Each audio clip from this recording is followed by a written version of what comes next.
Opening my eyes, I beheld a chaotic warehouse. Most boxes had been unsealed, and the food within had vanished without a trace. A mouse scurried out from a dark corner, searching for remnants of human sustenance, oblivious to the fact that I had already spotted it. With a deft movement, I opened my mouth slightly, and a thread of spider silk shot forth, ensnaring it firmly to the ground. Though the mouse was large and strong, the mutated spider silk was far stickier, rendering its escape nearly impossible. I skillfully advanced towards the mouse with my 8 spider legs, as if I had possessed them since the dawn of my existence. The mouse squeaked in terror, but my hunger would not permit me to spare it. I extended a slender, yet powerful hand, lifting it from the ground, completely eliminating any chance of its escape. I opened my maw wide and bit down, the metallic tang of blood electrifying my taste buds, momentarily alleviating my hunger. It was only then that I came to my senses, horror washing over me as I realized I had consumed a mouse, a thought that filled my human self with revulsion. After a moment of calm, I recognized that I had been conscious during the act, yet powerless to control my body. I needed to escape this form post-haste. Just then, my stomach twisted painfully, a gurgling sound emanating from it, and my body once again moved uncontrollably. All of this began with the events of the previous night. In the dormitory, 2 students without classes lounged on their beds, engrossed in their phones. Shubei had just come across a video protesting the oceanic disposal of nuclear waste when Shinzung called out, "Shubei, shall we go for barbecue tonight?" Young Master Xiao is treating. The one addressed as Shubei inquired, "Is young Master Xiao going out on a date with his girlfriend again?" Chunzung replied, "What else could it be?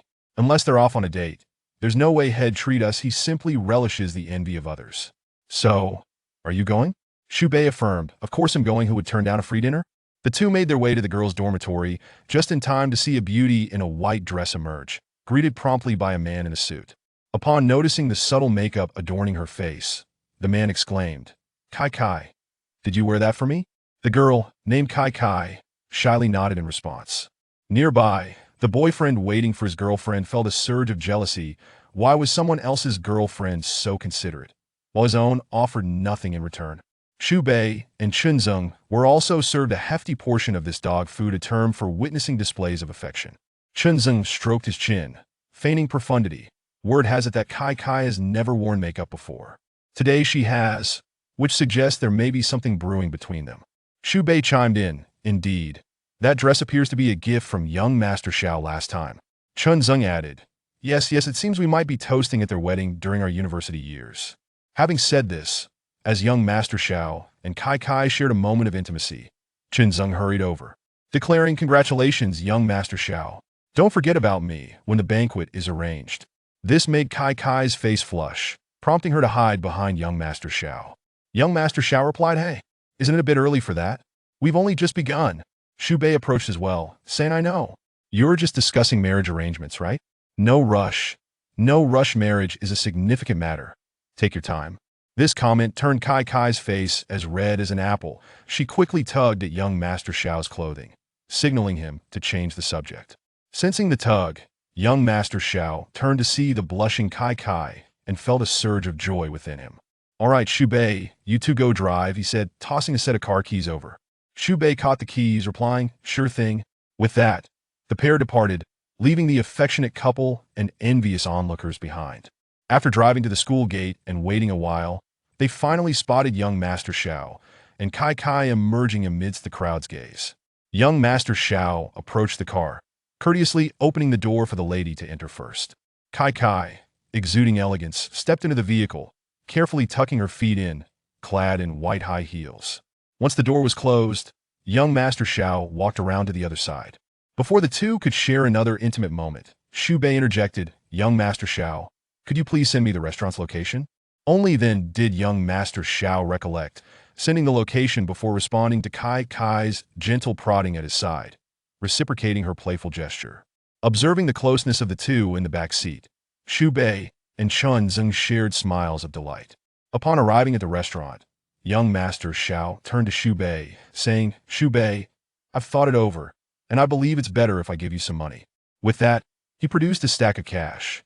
Upon hearing this, Shubei declined. "No need for that, we're classmates, and besides, You're treating me to dinner, so consider a payment. Chun Zeng, feeling somewhat slighted, remarked, does that imply I'm superfluous here? Ignoring him, Kai Kai spoke up, Shu Bei, this is your compensation for your efforts, please accept it. After unbuckling her seatbelt, Shu Bei turned, feigning tears as she replied, such words chill my heart, how can we speak of compensation in our relationship? Next time, you two go enjoy the amusement park alone while Chun Zeng and I entertain ourselves. As she pretended to wipe her tears, she accepted the cash after all. One would be foolish to turn down money when offered so generously. Seeing Shu Bei so distressed, Kai Kai quickly reassured her, you will definitely be invited to the wedding. Shu Bei's sorrowful expression softened slightly as she replied, as long as you mean it, that's enough for me. At this point, Chun Zeng could no longer contain himself, urging, enough already, let's eat before we miss our reservation. With that, he exited the vehicle, prompting the others to follow suit. Young Master Xiao approached the front desk to present the reservation number, and the four were escorted by a stunning woman in a black and gold cheongsam to a vintage courtyard, open to the sky.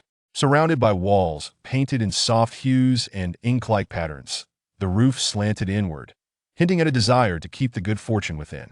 For circular wooden windows were flanked by slender bamboo, lacking in artistic depth, yet appealing to those with wealth. In the center stood 2 barbecue grills for diners to enjoy, with a round table nearby, already laden with prepared dishes. The group immediately began to feast. As they savored their meal, young Master Xiao tapped his phone twice. Shortly thereafter, the woman in the cheongsam reappeared, carrying a platter of roasted spiders. Placing it on the table, the group, having never encountered such a delicacy, stared in astonishment. Even young Master Xiao was tasting it for the first time. The woman explained, this is our restaurant specialty, made from farmed ingredients that are green, safe, and healthy. You can eat with confidence if you doubt it. Here is the inspection report. She produced a document and placed it on the table before departing. Chapter 2. Scholars refer to this as the pursuit of a noble partner. With an upgrade in psychic power, one becomes formidable. Achieving a string of 2 was certainly unattainable before. With the strength of LV1's psychic energy, one could at most damage a zombie's brain. Wang Hao dared not be negligent. He continued to envelop the nails with his psychic energy and shot them forth. Pift, pift. 2 zombies fell in response. The zombies that followed collided with the fallen corpses, tumbling before Wang Hao, then frantically attempting to rise again. Wang Hao flicked his wrist point. 2 nails pierced through the skulls of the 2 zombies. Just as he dealt with 6 zombies, the shattering sound of the glass door attracted a horde of zombies, roaring and charging from both sides of the road. Wang Hao's breath quickened. If this situation were not handled properly, he would meet a gruesome end at the hands of the undead. Determined, Wang Hao felt both fear and excitement as he extended his hands, channeling his psychic energy to form an invisible wall on the left side. To his delight, the range of his psychic power had expanded, from the original 5 meters to now 10 meters. At that moment, a zombie violently crashed into the psychic wall, causing it to tremble as if it might break through at any moment. Wang Hao braced himself against the wall with his left hand, while his right hand attempted to manipulate 4 nails towards the zombies on the right. 1 nail fell midway. Another merely pierced the flesh of a zombie, while the remaining 2 nails successfully dispatched 2 zombies.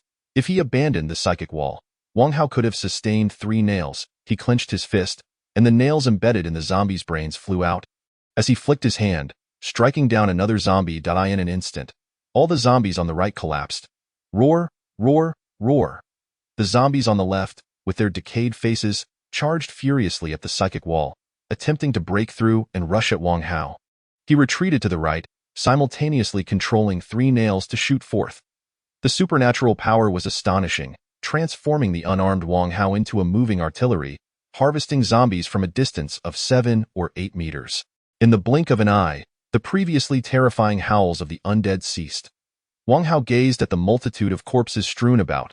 The stench of blood splattered everywhere, and couldn't he help but be astonished by his own accomplishments. Holy cow!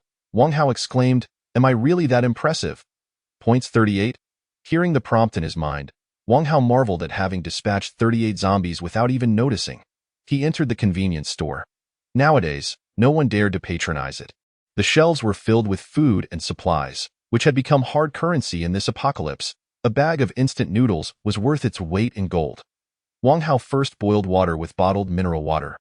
then opened a bucket of braised beef noodles, tossing in a braised egg and sausage. Then, with his right hand, he extended his psychic energy to yank a backpack from a corpse's shoulders, stuffing it with chicken legs, wings, and other instant meat products. Finally, he filled the remaining space with several bags of instant noodles and bread. After a while, Wang Hao picked up the steaming bowl of noodles, his mouth watering in anticipation. Delicious! Wang Hao slurped the noodles quickly.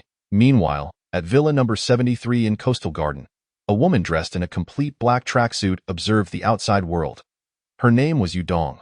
When the apocalypse struck, she had just returned from a yoga class. And since she was alone at home, she had not become one of the undead. Seeing the ghoulish zombies outside, Yudong recoiled in fear as her stomach growled uncontrollably. "Help me!" Why Yudong clutched her stomach. A wave of helplessness and despair washing over her as she furrowed her brow and thought, "What should I do? I am so hungry. Outside are monsters, and not a single strong person has returned from venturing out. If I go out, I surely won't come back." Wang Hao finished his noodles, leaving not a drop of broth. Eating noodles without the soup diminishes the flavor, and after being hungry for 2 days, he finally savored a normal meal. His spirits lifted. Having satisfied his hunger, he now aimed to accumulate more points. In a world where zombies devour humans and humans turn on each other, it was not enough to simply grow stronger. One must be invincible to ensure survival. Wang Hao slung his backpack over his shoulders and exited the convenience store, catching sight of a stiff-legged zombie approaching from the right. He deliberately waited for the zombie to come closer, then unleashed his psychic energy to grasp its right foot, propelling it into the air. Wang Hao nodded. The psychic energy then forcefully slammed the zombie back down to the ground. Roar! The zombie's head cracked open, blood streaming as it thrashed about in fury, unable to rise. In truth, it was being held down by the psychic energy.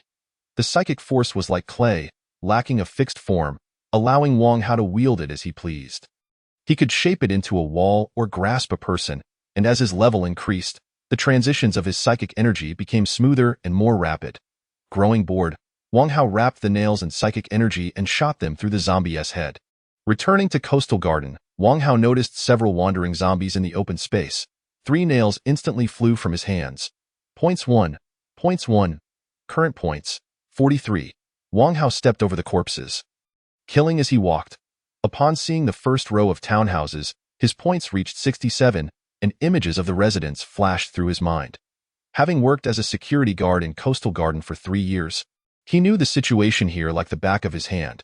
He recalled that Villa number 73 was home to a family of 3. Wai Yudong was their only daughter. Their vehicle of choice was a white BMW 5 Series.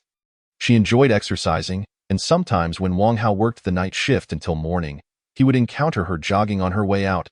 Each time she passed by, he would secretly inhale her fragrant scent. Though he would never admit to being lecherous, scholars refer to such a woman as a graceful lady. A noble man seeks a worthy partner. However, the most captivating sight was when Yudong returned from yoga. Her leggings perfectly showcasing her S-shaped figure, leaving Wang Hao's colleagues utterly mesmerized. It would be a pity if she were to perish. Wang Hao walked toward the villa, relishing the memories, his unrestrained footsteps not alarming the wandering zombies outside. Roar! A zombie with a decayed face lunged at him. Wang Hao extended his hand, and a nail instantly dispatched the creature. Upon reaching the villa door, he focused his psychic energy on the lock, slowly unlocking it from the inside. Whoosh! Yudong heard the sound of the door being pushed open and, upon seeing Wang Hao enter, her heart leapt to her throat as she hurriedly grabbed a stick. Yudong stood up, gripping the stick tightly, her heart heavy with despair. It was already unfortunate enough that her parents were not by her side. The meager supplies left in her home had her on the brink of starvation. Now, she was close to starving to death, and she had encountered a zombie that could open doors. Wang Hao also noticed Yudong, his eyes lighting up as he thought, "Heaven does not forsake the lecherous." Yudong is alive and well. In this apocalypse, she appeared to possess an added touch of melancholy. "Don't be afraid," Wang Hao said. "I am human." "Human?" Yudong murmured in surprise. "I locked the door." "How did you get in?" Then she quickly corrected herself. No, there are zombies outside." "How did you manage to come through? Don't they attack you?" Yudong instinctively glanced outside, only to be shocked to see the corpse with a decayed face. Realizing that Wang Hao had killed that monster to enter, Wei Yudong was no stranger to the ferocity of zombies. A man over 1.8 meters tall was akin to a small fry in front of them. Initially, he could throw a few punches, but eventually, he would be devoured. Chapter 3. 10,000 for a bag of bread. Enough, enough. This is not the time to ask these questions. Wei Yudong, gathering her courage, quickly calmed down and then noticed Wang Hao's security uniform. Eagerly asking, "Are you the security guard for Coastal Garden?" "Yes," Wang Hao nodded. "I've been working here for 3 years. I just wanted to confirm." "Actually, I remember you." Wei Yudong's heart leapt with joy. As if she had glimpsed hope. For the first time, she felt that the exorbitant property fees her family paid were indeed worthwhile, knowing that Coastal Garden had such a capable security guard like Wang Hao. Yudong's gaze fell upon Wang Hao's backpack, her eyes filled with anticipation. "Is there food in that bag? I've been starving all day. I would like something to eat." Wang Hao unzipped his backpack, revealing an abundance of food nearly spilling out, which made Yudong's eyes sparkle. She hurried toward him, her parched mouth watering at the sight. However, Wang Hao took a step back and said, "All this food was obtained at the cost of my life. In this apocalypse, he had no intention of being a pushover. Even as a security guard, he didn't consider himself particularly noble. Tomorrow is uncertain. It's better to act now. I can pay you," Yudong said, pulling out her phone. "There is still a network. I can transfer you money. How about 1,000 for a bag of bread?" Wang Hao shook his head. 10,000. Yudong was on the verge of starvation. To her, who had over $1 million in her bank account, 10,000 was nothing, while for a security guard, it represented 2 months' salary. Yudong believed Wang Hao would be tempted. However, Wang Hao continued to shake his head. Frustrated, Yudong realized Wang Hao was taking advantage of the situation. 10,000 for a bag of bread was exorbitant in any country. "How much do you want?" Yudong gritted her teeth. "You set the price. Money is useless in this apocalypse." Wang Hao patted his backpack and said, "As long as you become my woman, you can eat as much as you like." Yudong's expression changed. Shameless. Wang Hao actually dared to dream of courting a swan. "You must be dreaming," Yudong retorted firmly, saying that the current situation resembled a game called Blackwatched. No monster could withstand heavy firepower. Soon, the outside world would become peaceful again, and you wouldn't be able to lord over others for long. "I don't quite understand all this," Wang Hao replied nonchalantly, "but Coastal Garden is a well-known high-end community in Bayan City. There are plenty of beautiful women." Wang Hao zipped up his backpack and declared, "I'm not missing you." With that, Wang Hao turned to leave. Observing his decisiveness, Yudong panicked, seemingly believing Wang Hao might worry about her facing repercussions later. Wang Hao cared little for such trivialities. With the system at his disposal, he felt invincible for the day. Clutching her stomach, Yudong grew increasingly anxious due to the gnawing hunger, filled with uncertainty about the unknown tomorrow. Putting aside the possibility of rescue, she was acutely aware that if things continued like this, she would starve to death. She was filled with fear. She did not wish to die. An increasing number of terrifying thoughts surged forth, and Yudong could no longer restrain herself as she dashed outside, calling out, "Give me something to eat." Wang Hao turned back, revealing a triumphant smile, and tossed her a bag of bread, while Yudong hurried over, her legs giving way as she collapsed onto the ground, frantically tearing open the bag and devouring the bread. Previously, she had only eaten loaves that cost 70 or 80 each, and she wouldn't even glance at this $3.50 bread. Yet now, she was ravenous, as if she wished to swallow the sizable loaf whole. "I want more," Yudong exclaimed after finishing, looking up at Wang Hao that he continued to toss her more bags of bread, which she eagerly caught and consumed, finally feeling her emaciated stomach swell a bit. When she met Wang Hao's gaze, a sense of humiliation washed over her, and tears threatened to spill. How had she, a wealthy heiress worth millions, fallen to such a state? "Follow me," Wang Hao commanded, striding forward. They had pressing matters at hand, gathering points. After all, the prize that was Yudong was already secured. Whether he consumed her sooner or later made no difference. Yudong followed, her heart heavy with trepidation.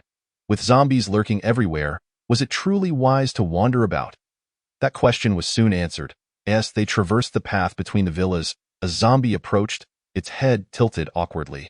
Wang Hao unleashed his psychic power, a nail suddenly shooting from his hand. Thud. The nail pierced the zombie's skull. A brilliant arc of blood sprang forth as the creature collapsed with a thud. "Ugh!" Yudong gasped in shock. The nail had propelled itself. Indeed, Wang Hao possessed superpowers. It was then that Yu Dong understood why he dared to roam outside. Those terrifying zombies posed no threat to him. Why did he have powers while she did not? A complex emotion stirred within her. It was the first time in her life that the heiress felt the sting of unfairness. Watching Wang Hao's retreating figure, she couldn't shake a sense of crisis from her heart, contemplating that with his abilities, the number of women around him would only increase, and she might be cast aside for lacking novelty. To hold her own, she needed to become formidable. Only then could she avoid being discarded by Wang Hao. My name is Yu Dong, she called out as she caught up with him. What's yours? Wang Hao recalled how he had often been treated like a dog by his employers and replied, You need not concern yourself with my name. You shall address me as master. Master. Yu Dong struggled to voice it. Do you have an objection? Wang Hao's eyes narrowed slightly. Spotting a corpse with a gaping wound on its head, Yu Dong dared not protest, her expression awkward as she said, Master. Wang Hao smiled in satisfaction. I wish to learn how to slay those monsters, Yu Dong declared. This woman was quite ambitious. However, having a capable companion was undoubtedly superior to carrying a mere ornament. Wang Hao nodded. They are called zombies, and they are particularly sensitive to sound. Kill them. Aim for their heads. Wait for me a moment. Yu Dong dashed home to retrieve a golf club, panting as she returned. Will this do? I don't know. Wang Hao replied. You should try it. I can do it. Yu Dong affirmed resolutely. What determination had this woman summoned to suddenly become so brave? Wang Hao did not dwell on it and continued forward. Soon, they encountered another zombie. This one limped on one leg, its frail form revealing it to be female, perfect for Yu Dong to practice on. Yu Dong took a deep breath and swung the club, aiming for the zombie's head. The golf club, valued in the six figures, struck with a resounding crack, causing the zombie's head to bleed profusely as it toppled to the side. Yet this strike did not kill the zombie. Instead, it enraged it. Roar! It lunged ferociously at Yu Dong, who went pale with terror as she hastily raised the club to fend off its deadly bite, only to be overwhelmed and pinned to the ground. The zombie's frenzied assault was relentless.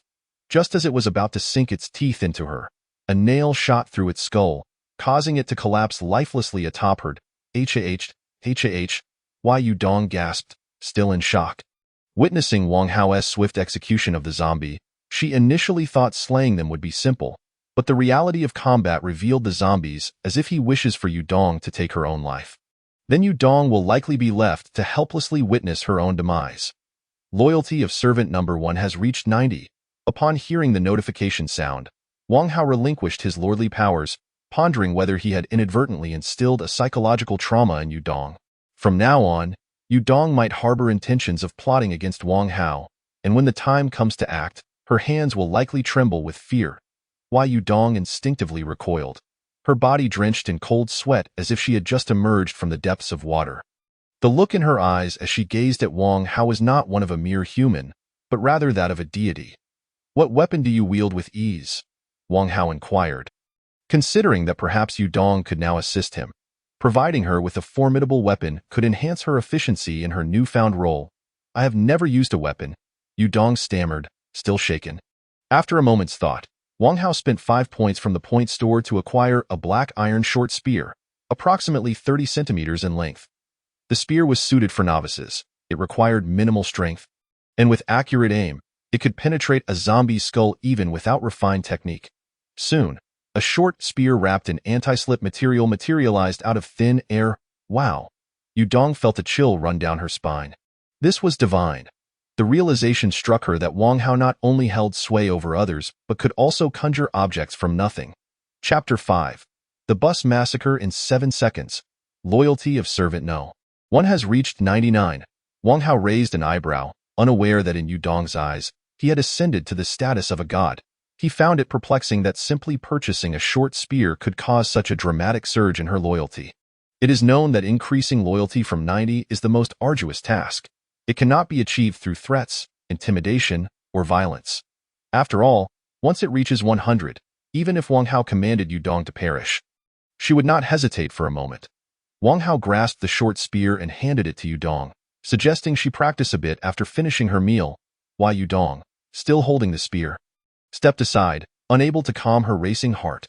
Wang Hao touched his cheek, realizing that as a lifelong singleton, it was his first encounter with the soft touch of a woman's lips, akin to jelly. After a kiss, his heart soared. Now, he found himself wanting to win Yudong's affection. But first, he had business to attend to.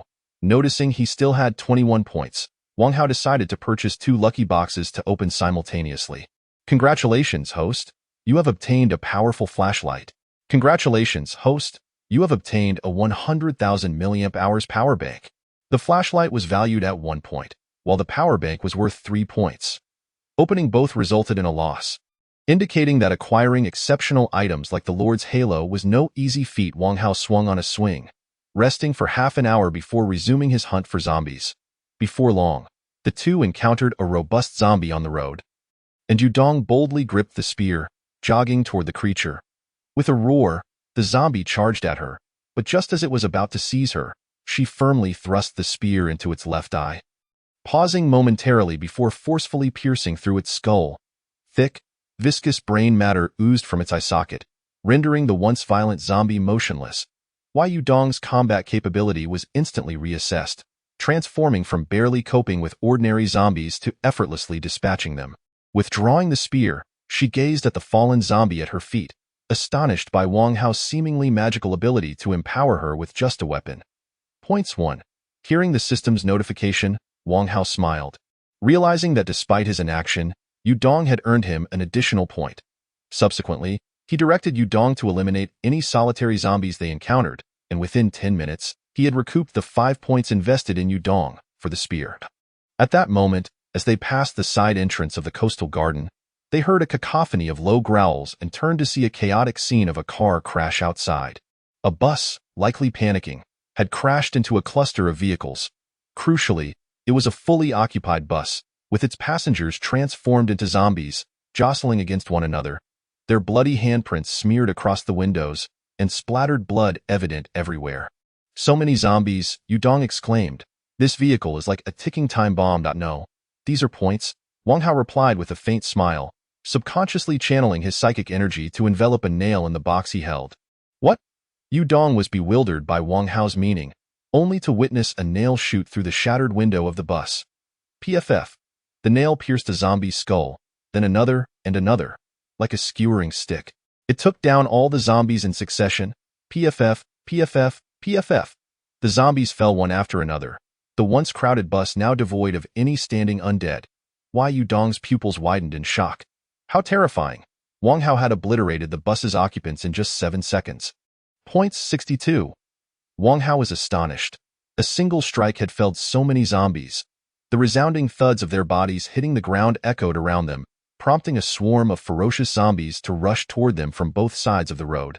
Some crawled out from the greenery, while others collided with vehicles, tumbling to the ground. Wang Hao's psychic energy surged as he released 1, 2, 3, up to 7 nails into the fray, dispersing them widely.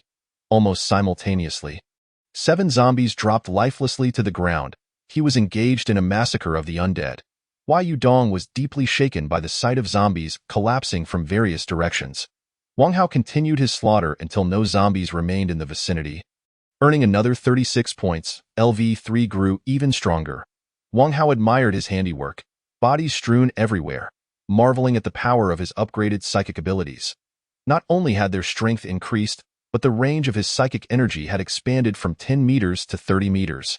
Spotting a gathering of zombies not far from the side entrance, he decided to lead Yudong to confront them. Meanwhile, not far from the coastal garden parking lot, the delicate Li Qian hid behind a car. Tears welling in her eyes as she stifled her sobs in her peripheral vision. She could see 2 men being torn apart by a horde of zombies, blood spraying chaotically. The 3 were friends who had initially intended to find something to eat. But upon reaching the parking lot, their footsteps had startled a pack of zombies. Despite their youth and strength, the 2 men were devoured within 10 seconds. If not for Li Qian's swift departure, she too would have perished. Mom! Li Qian trembled uncontrollably, gripped by sheer terror, silently pleading, Mom, please come save me. I don't want to die. Yudong exerted herself diligently, confronting the few scattered zombies without needing Wang Hao's prompting. Upon reaching an intersection, they encountered a horrific multi-car pileup with dozens of vehicles smashed together, grotesque zombies lurking between them. Let us engage. 7 nails shot forth rapidly. Points 1, points 1, points 1. The nails pierced through the skulls of the zombies, clearing the intersection in an instant. Current total points, 173. Wang Hao glanced at the parking lot next to them, where a group of swaying zombies seemed to be feasting. As they approached, the throng of corpses parted, revealing 2 mangled bodies on the ground, which soon began to rise, their forms grotesquely contorted. The corpses had mutated, clawing at the air and howling in rage. Wang Hao, unfazed, unleashed his psychic energy, sending a nail to reap the lives of the 13 zombies present. The nails struck swiftly and mercilessly. The creatures had no time to react before they fell lifelessly. Points 13. Just as Wang Hao prepared to depart, he caught sight of Li Qian peeking out to assess the situation. Her expression was dazed with shock as she laid eyes on the carnage surrounding her. Was Wang Hao human or a specter? Li Qian's friends, who had been athletic and muscular, had all been consumed by the zombies. The zombies were undeniably frenzied and terrifying, yet Wang Hao had single-handedly dispatched over a dozen of them. Hope flickered within Li Qian as she stepped out from behind the car and approached Wang Hao, kneeling before him in tears, pleading, "Please, save me." Wang Hao appraised Li Qian. She was considered beautiful among ordinary people. But in comparison to Yu Dong, she paled significantly and failed to capture his interest. "I cannot save you." Wang Hao replied, "I'm a woman. All my friends are dead. If you don't help me, I will surely perish." Li Qian implored, while Yu Dong empathized with her plight. It was not just women who suffered. The apocalypse was exceedingly unkind to all ordinary people. Wang Hao, unwilling to squander time, turned to leave, but Li Qian hastily crawled over. Clutching his foot. Chapter 6, LV4 Psychic Power, Confirmation of the Unique Ability. "If you want tea, take me with you, then at least give me some food," Li Qian sobbed. "I haven't tea eaten in nearly 2 days." It is common sense in the apocalypse not to play the savior. Wang Hao remained unmoved, using his psychic power to forcibly pry her hands away as he walked. Li Qian stared in disbelief at her own hands. Why did my hands let go?" By the time she regained her senses, Wang Hao had already exited the parking lot, and she collapsed in despair, crying out, "Please come back. I don't want to die." Yu Dong looked back at Li Qian, who was kneeling in a pool of blood, her emotions conflicting. Had she not possessed a modicum of beauty and caught Wang Hao's attention, she might have found herself in the same helpless and lost situation as Li Qian. "I don't want to be like this," Yu Dong thought as she observed Wang Hao's retreating figure, resolving to cherish the opportunity he had afforded her. The two exited the parking lot from the opposite side. In the distance, Wang Hao noticed a young man cowering on the edge of a rooftop of a 7- or 8-story building. He wouldn't be contemplating jumping, would he? Just as this thought crossed his mind, the young man leaped, laughing maniacally as he plummeted. "Screw this apocalypse. Ah. Ha ha ha." The young man hit the ground in an instant, his blood and brain matter exploding upon impact, while surrounding zombies rushed over, eagerly feasting on his remains. An elderly couple from the same building had succumbed to the pressures of the apocalypse even earlier, having taken their own lives at home. Outside, their son, now a zombie, clawed at the door, his mouth agape as he emitted low growls of hunger for flesh and blood. Wang Hao felt a tremor in his heart. Tio Leap was to escape. The environment the young man faced must have been more terrifying than death itself. Why Yu Dong felt somewhat numb in the winter.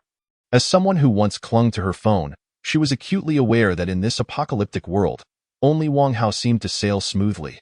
The internet was rife with videos of zombies hunting humans, desperate cries for help, and voices pleading for mercy. "I must grow stronger, or the next person to leap from a building might just be me." With this thought in mind, Wang Hao ventured into the neighboring community, where the density of zombies surpassed that of the coastal garden.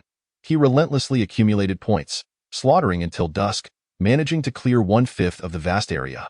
He earned 368 points, while Yu Dong contributed 62 points. Bringing his total to 616. As night fell and danger loomed, coupled with Yu Dong nearing exhaustion, Wang Hao decided to return. Along the way, he upgraded his abilities. Points -500. LV3 Telekinesis upgraded to LV4 Telekinesis.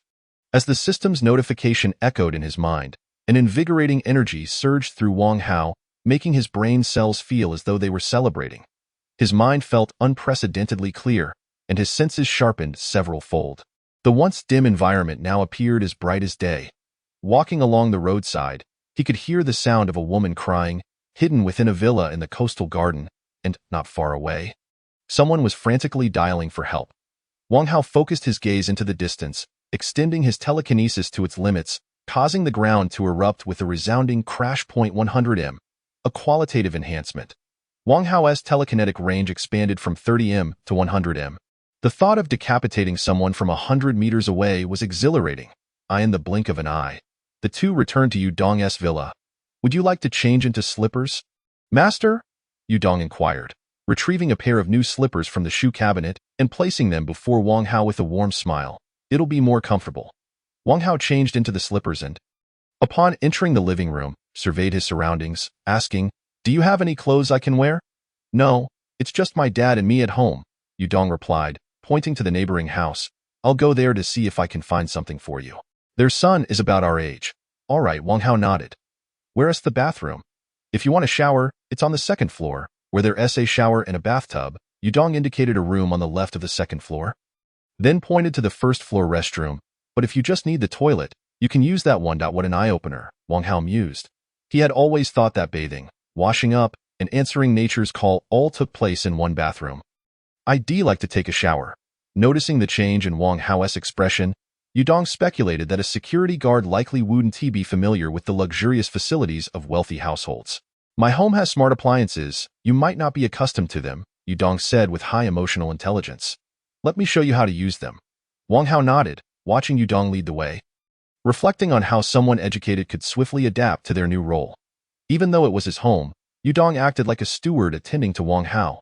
The villa's bathroom was larger than his dormitory, featuring a clear separation of wet and dry areas, and was clean and fragrant, with a shower that flowed like a gentle waterfall, instantly washing away the blood and grime from Wang Hao's body. It felt incredibly refreshing. Why Yudong, having instructed him on how to use the bathroom, quickly went next door to bring back a box of young adult clothing. "Master," Yudong called from outside the bathroom. "I've sorted out a few outfits and placed them on the counter. If you need anything, just call for me." "Okay," Wang Hao replied. Why Yudong didn't stray far. She brought over a chair to sit beside him, anxious that if Wang Hao called for her, she wouldn't respond in time. Why Yudong picked up her phone. On the first day of the apocalypse, she had sent out distress messages to everyone in her contacts, and now a few had replied. Aside from one military friend being of any use, the others were seeking help from Yudong, which was both amusing and exasperating, including a champion from a fitness competition. Reflecting on Wang Hao's extraordinary abilities, she messaged her warrior friend named Li Peng. "Are you still there? Have you heard of anyone with superpowers in your area?" Li Peng, just then holding his phone, noticed Yudong's message and, having been helped by her before, eagerly replied, "Why do you ask?" Li Peng felt puzzled, carefully considering Yudong's implication, and quickly inquired, "Have you encountered someone with superpowers? If so, provide more details." If Taixian knew someone had superpowers, they would spare no effort to bring you to safety. Upon reading the message, Yudong confirmed that currently, only Wang Hao possessed superpowers. As the military was the fastest to receive information, had Li Peng known earlier about someone with superpowers, he surely would not have said that. "No," Yudong replied. "I saw numerous people online making grand claims about witnessing superpowers, which is why I asked you." Li Peng, "Don't believe it." Li Peng, "Whenever there's chaos, there are always troublemakers spreading rumors." Li Peng, "All departments are working around the clock. If there were superpowers, it would have spread through the military by now." Yudong's eyes sparkled, harboring no intention of exposing Wang Hao in this critical moment. She was acutely aware that the trust crisis between her and Wang Hao had not been resolved, and she was reluctant to take risks. Furthermore, Li Peng's promises were not enticing. Wang Hao's ability to slay 10 zombies in one fell swoop was far more impactful. Hearing the sound of a door opening, Yudong quickly stowed away her phone and stood up, only to see Wang Hao emerging in a black athletic outfit. His angular face was resolute and poised. It could only be said that the security uniform severely detracted from his appearance. If he tidied up, Wang Hao could easily carve out a niche in the entertainment industry. Chapter 7. A breath of fresh air. Yudong's loyalty at 100.tou. Wang Hao said. "All right," Yudong replied, stepping into the bathroom. Wang Hao sat in her chair, casually taking out his phone. Having lost both parents at a young age and lacking close friends or relatives, He opened WeChat, which was filled with various resident groups, property management groups, or old takeaway businesses that had offered cash back for good reviews. After the apocalypse, the long-quiet high school classmates group had suddenly come alive. I had forgotten about this group, Wang Hao thought as he entered it. And at first glance, he spotted someone he found repulsive, Su Ting. After getting into college, she often boasted in the group or made snide remarks towards Wang Hao and others who hadn't passed the entrance exams.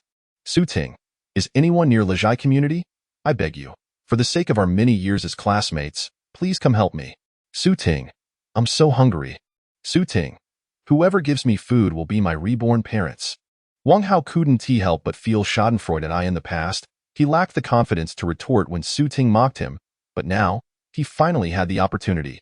Wang Hao, no master's degree, no rescue.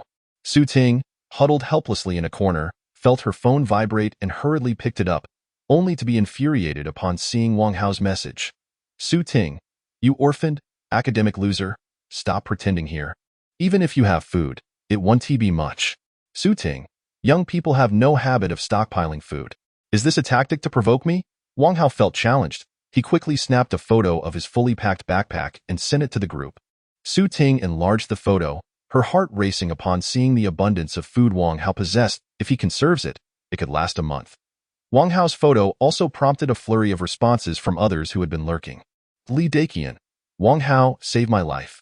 Zhao Yong, Wang Hao, do you remember in high school when I helped you with your homework and brought you food? I'll remember your kindness for a lifetime. Zhong Han, can a master's student eat?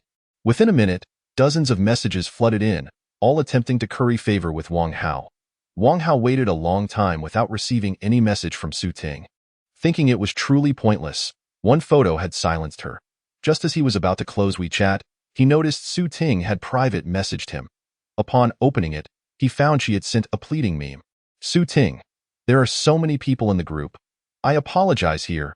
I shouldn't have been so sharp-tongued and attacked you with your difficulties. Su Ting, come find me. Su Ting, I promise I'll do whatever you want. Su Ting, suggestive gif. Su Ting? Su Ting, I know you're reading. Please reply. There's nothing to eat at home. I can't go on like this. Wang Hao, seeing Su Ting's desperation, felt a surge of satisfaction and promptly set her to do not disturb. From Wang Hao's understanding of Su Ting, she hadn't genuinely realized her past mistakes. She simply understood that he was her only chance for salvation. Wang Hao set his phone down, only to see Yu Dong emerging from the bathroom, steam wafting around her. With just a glance, Wang Hao found himself unable to remain seated. The subsequent events were too intricate to elaborate on. In Villa Number 8, a rotund man named Hu Jian once resided with his beautiful young wife.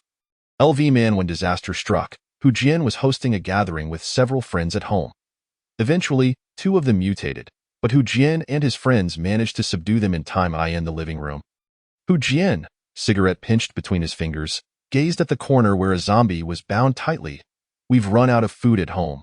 We must venture out to find some. How do we get out? A tattooed man scratched his head. The commotion outside hasn't ceased. It feels like there are monsters everywhere. What if we kill a June and the others? De Zhuang suggested, glancing at the two zombies in the corner. We could smear their blood and entrails on ourselves. Hu Jian raised an eyebrow, intrigued. Where did you learn that? I picked it up from Resident Evil, De Zhuang replied earnestly. They used this trick to walk through hordes of zombies. The zombies mistook them for their own kind. Nonsense. The tattooed man scoffed, but Hu Jian mused, they say art originates from life. At this point, we shouldn't care about how disgusting it is. Are we really doing this? The tattooed man hesitated. Yes, Hu Jian declared, grabbing a stick. Let us do it. Three individuals sharpened their blades, preparing to confront the zombies. Loyalty of servant number 1 has reached 100. Hearing the system's prompt, Wang Hao opened his eyes, only to find Yu Dong nestled comfortably in his embrace.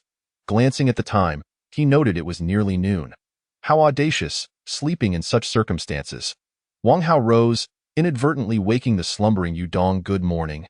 She murmured lazily, I'm hungry. Wang Hao replied. There's instant noodles in the bag.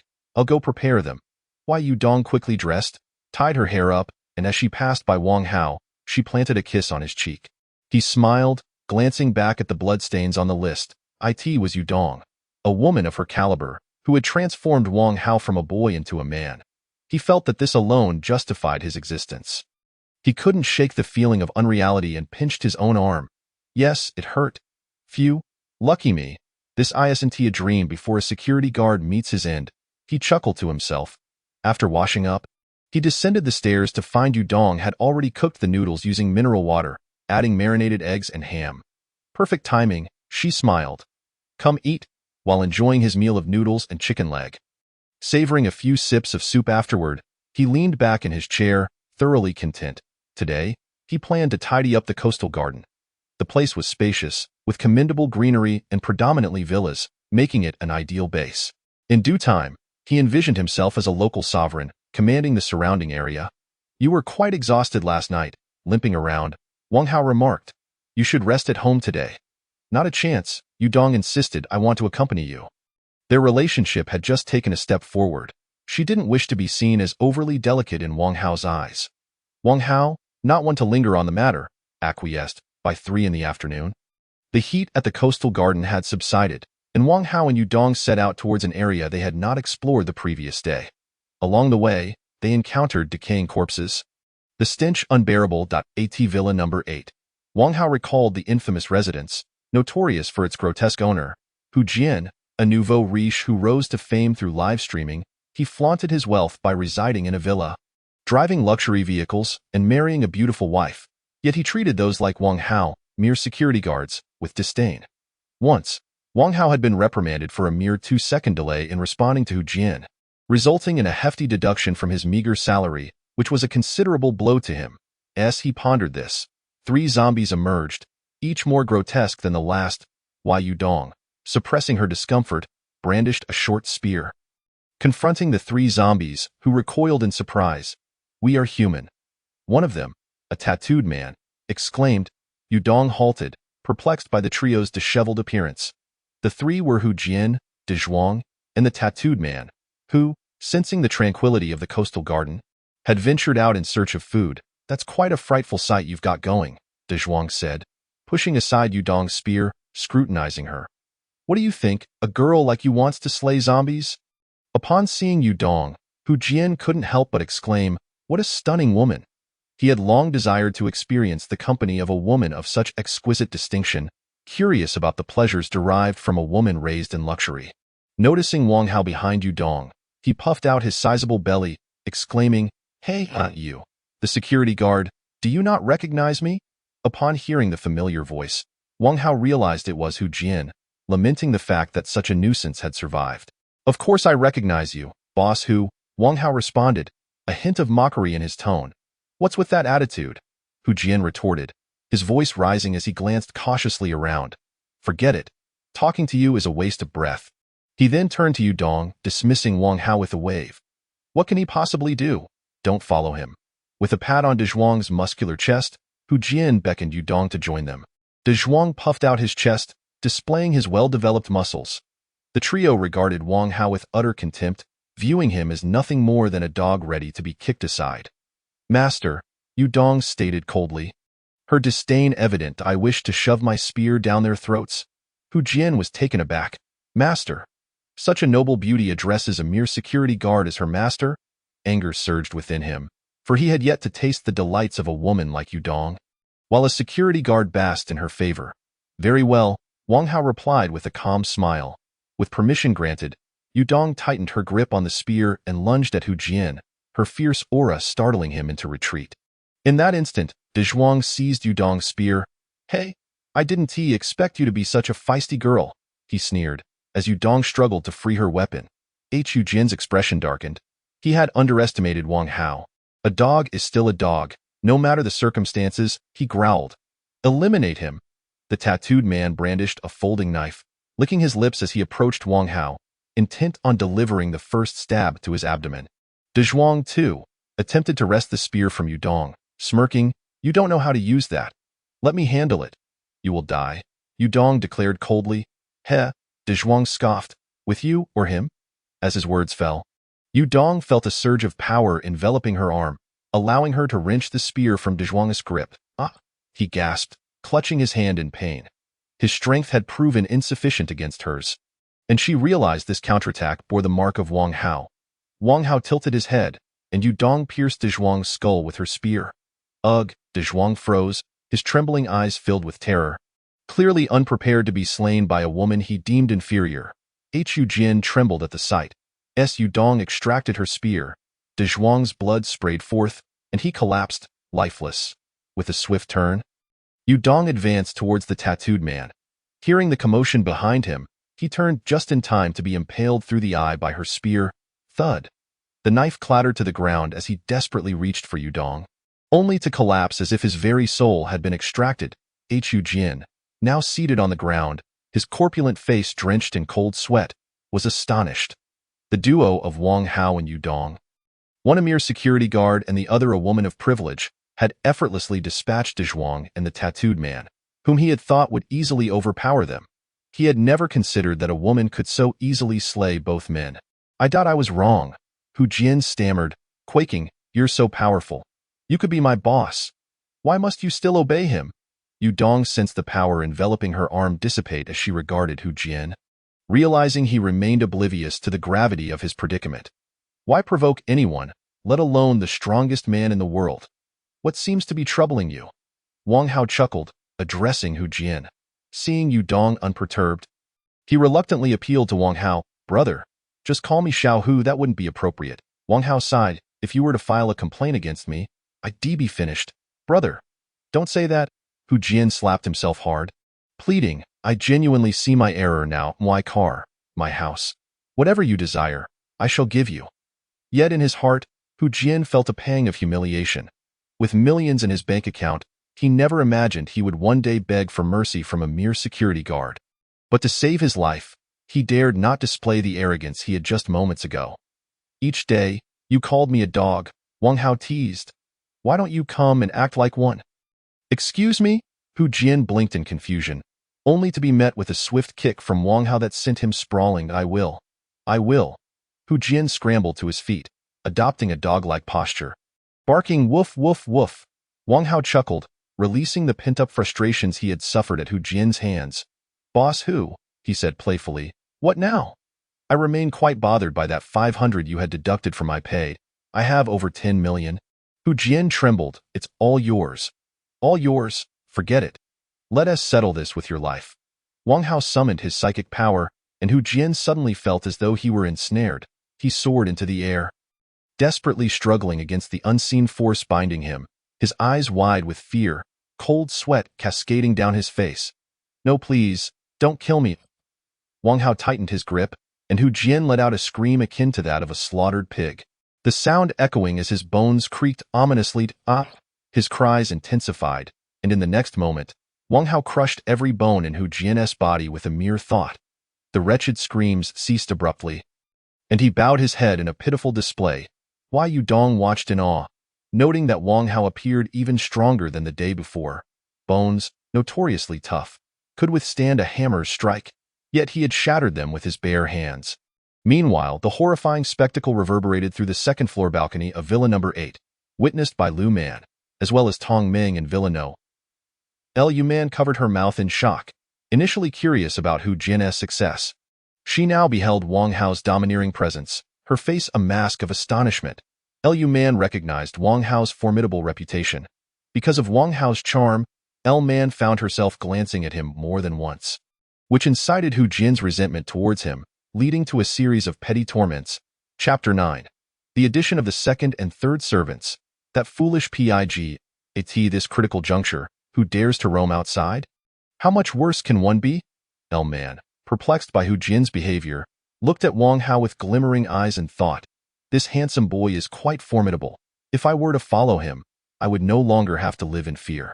Lu Man was with Hu Jin primarily for financial reasons, and as their relationship progressed, she found little affection towards him. Regarding Hu Jin's demise, Lu Man was more startled than grieved. As she pondered her next move, Tong Ming hurriedly retreated into her room, shutting the door behind her and laboriously pushing a few chairs to block the entrance. Superpowers. Tong Ming hid behind the sofa, recalling the moment Wang Hao crushed Hu Jin. Her voice trembling in terror. "That must be a superpower. Oh dear. Please let him not come here." Meanwhile, Wang Hao stepped over Hu Jin's lifeless body and looked up at Villa Number 8, wondering whether Lu Man was alive or dead. Man, a quintessential northern girl, donned a fur coat in winter, exuding a presence that rivaled that of a movie star. Every time Wang Hao's northern colleagues laid eyes on Man, they would remark on her allure. Upon learning she was Hu Jin's wife, Wang Hao and his fellow security guards felt their hearts shatter, lamenting that such a prized cabbage had been trampled by a pig. Wang Hao's gaze inadvertently fell upon Villa No. 6, a place shrouded in mystery. A grand house, yet only a strikingly beautiful girl resided within. Wang Hao's colleagues speculated she might be the illegitimate daughter of a wealthy tycoon. If memory serves, her name is Tong Ming. Unconsciously, Wang Hao approached Villa number 6 and, with a flick of his wrist, unlocked the door. However, he soon discovered the entrance was obstructed. Pushing with all his might, he could not budge it. She is alive. Wang Hao felt a surge of joy. Bang! Wang Hao unleashed his telekinetic force, violently shoving both the door and whatever stood behind it aside, the sound echoing around him. Tong Ming trembled in fear. Who have I offended? Why does he come here? Tong Ming chanted silently, just take a glance and leave. Please go, please go. Tong Ming struggled to breathe, each second feeling as if she were walking a tightrope, completely unaware that Wang Hao could hear her ragged breaths. As Wang Hao approached, his peripheral vision caught sight of her, causing Tong Ming to feel an immediate sense of suffocation. Using all her limbs, she scrambled away from him, crying out, don't come closer," with a quivering voice. She pleaded, "Could you go elsewhere? I beg you." Dressed in a white t-shirt, white shoes, and jeans, her innocence and sweetness made her desperate plea all the more pitiful. Y group is lacking members. Before Wang Hao could finish, Tong Ming hastily interrupted, "I don't want to join. You're not a good person. Please leave, just leave." Wang Hao's smile vanished in an instant. A wave of telekinetic energy enveloped Tong Ming, swiftly dragging her out of the villa and soaring upward. Tong Ming's face paled in terror from the sudden pull. Her mind froze. By the time she regained her wits, she could hear the howling wind roaring in her ears, her home and the surrounding buildings shrinking rapidly beneath her. Emerging from the villa, Wang Hao gazed at Tong Ming, suspended 20 meters above, and with a mere thought, she halted midair. If he could not possess, he would destroy in this apocalyptic world. He would not indulge in any chivalrous sentiments. Wailing, Tong Ming wept, gazing down at Wang Hao, convinced he was a demon, swearing she would never join his ranks. Suddenly, Tong Ming plummeted. "Ah!" she screamed. Her velocity was filled with lethal intent, devoid of any pretense of mere intimidation. Tong Ming's face contorted in the wind, resembling a well-known meme of Eason Chan's skydiving expression, her screams stifled by the rapid descent. As her speed increased, the pressure from the ground intensified. Tong Ming was on the brink of collapse. "I'll join." Tong Ming shouted. "I'll join. Please stop." Wang Hao extended his hand. Tong Ming abruptly halted half a meter above the ground. The telekinetic force dissipated. She fell straight down, gasping for breath, her body limp. Newly added second servant.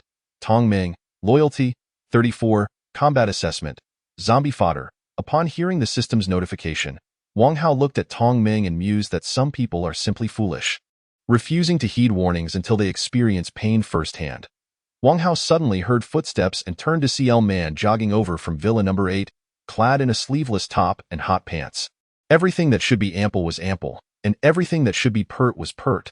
With a slender waist, she gasped, "Little handsome boy, do you remember me? I am Man, residing in Villa number 8, I remember." Wang Hao replied with a squint, "The charming wife of Hu Jin. Don't call me that.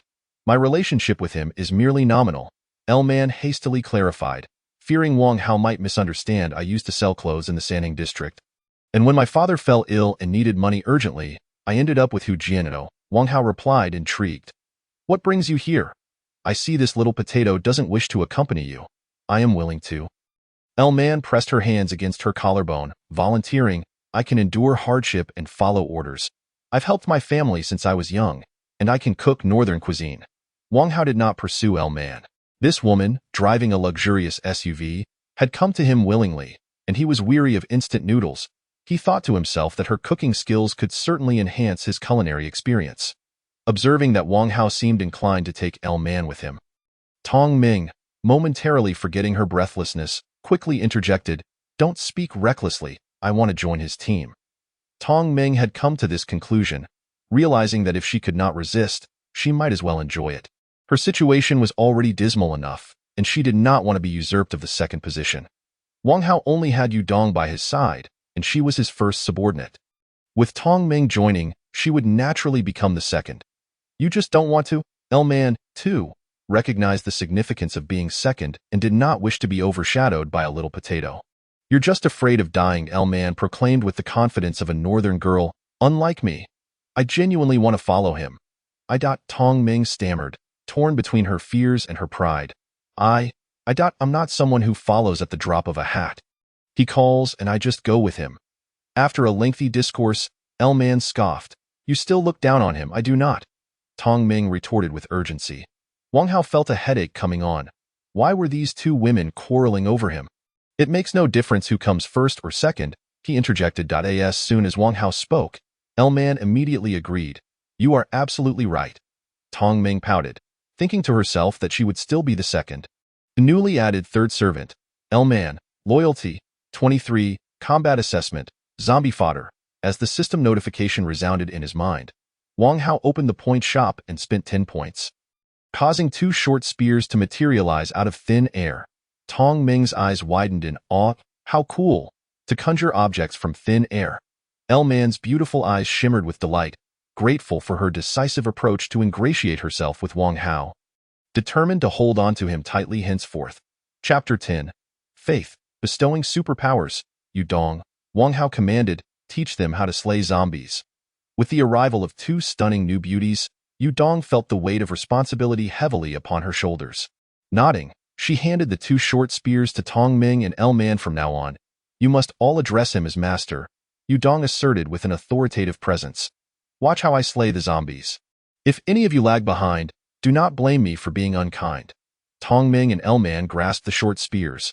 Any normal person would find the title master unsettling, but both girls thought that since they had submitted to Wang Hao, they might as well accept the title. Very well, L-Man quickly assessed the situation, addressing Yu Dong as sister.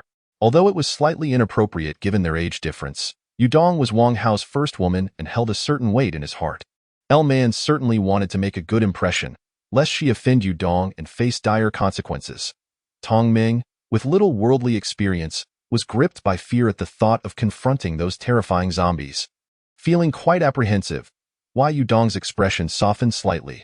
Wang Hao turned to see the hurried footsteps accompanied by the growls of zombies approaching, seemingly drawn by Tong Ming's earlier scream. Do not be afraid. Aim for their eyes and strike. Yu Dong shouted as a zombie clad in a nightgown came charging forth. In the midst of her words, Yu Dong lunged forward, plunging her spear into the zombie's left eye as it swiped at her with its claws. The zombie froze, its left eye oozing thick, dark blood. Wow! Tong Ming exclaimed. How impressive! Just then, another bald zombie, drooling profusely, lunged towards them. Yu Dong quickly stepped aside, saying, It's your turn now. Huh? We just dive right in? Tong Ming and L-Man were taken aback. Yu Dong thought she should slay a few more zombies first to help them acclimate to the rhythm. Roar! The zombies, driven by their primal instincts, disregarded Wang Hao and charged straight at Tong Ming and L-Man. Salivating with excitement, Little Potato, help me, L-Man called out, mimicking Yu Dong's grip on the spear and aiming for the zombie's eyes. However, her movements were too slow. The zombie evaded her strike. Roar! The zombie lunged at her with its claws. Little Potato! L-Man shouted in alarm. Tong Ming's face turned ashen, rooted in place, paralyzed by fear until L-Man's shout jolted her back to reality. With her eyes tightly shut, she thrust the spear forward. The sharp point pierced the zombie's chest, impaling it. Tong Ming struggled against the zombie's strength. Her spear knocked away, and she fell to the ground in shock. Seizing the opportunity, L-Man pierced the zombie's brain. The zombie collapsed.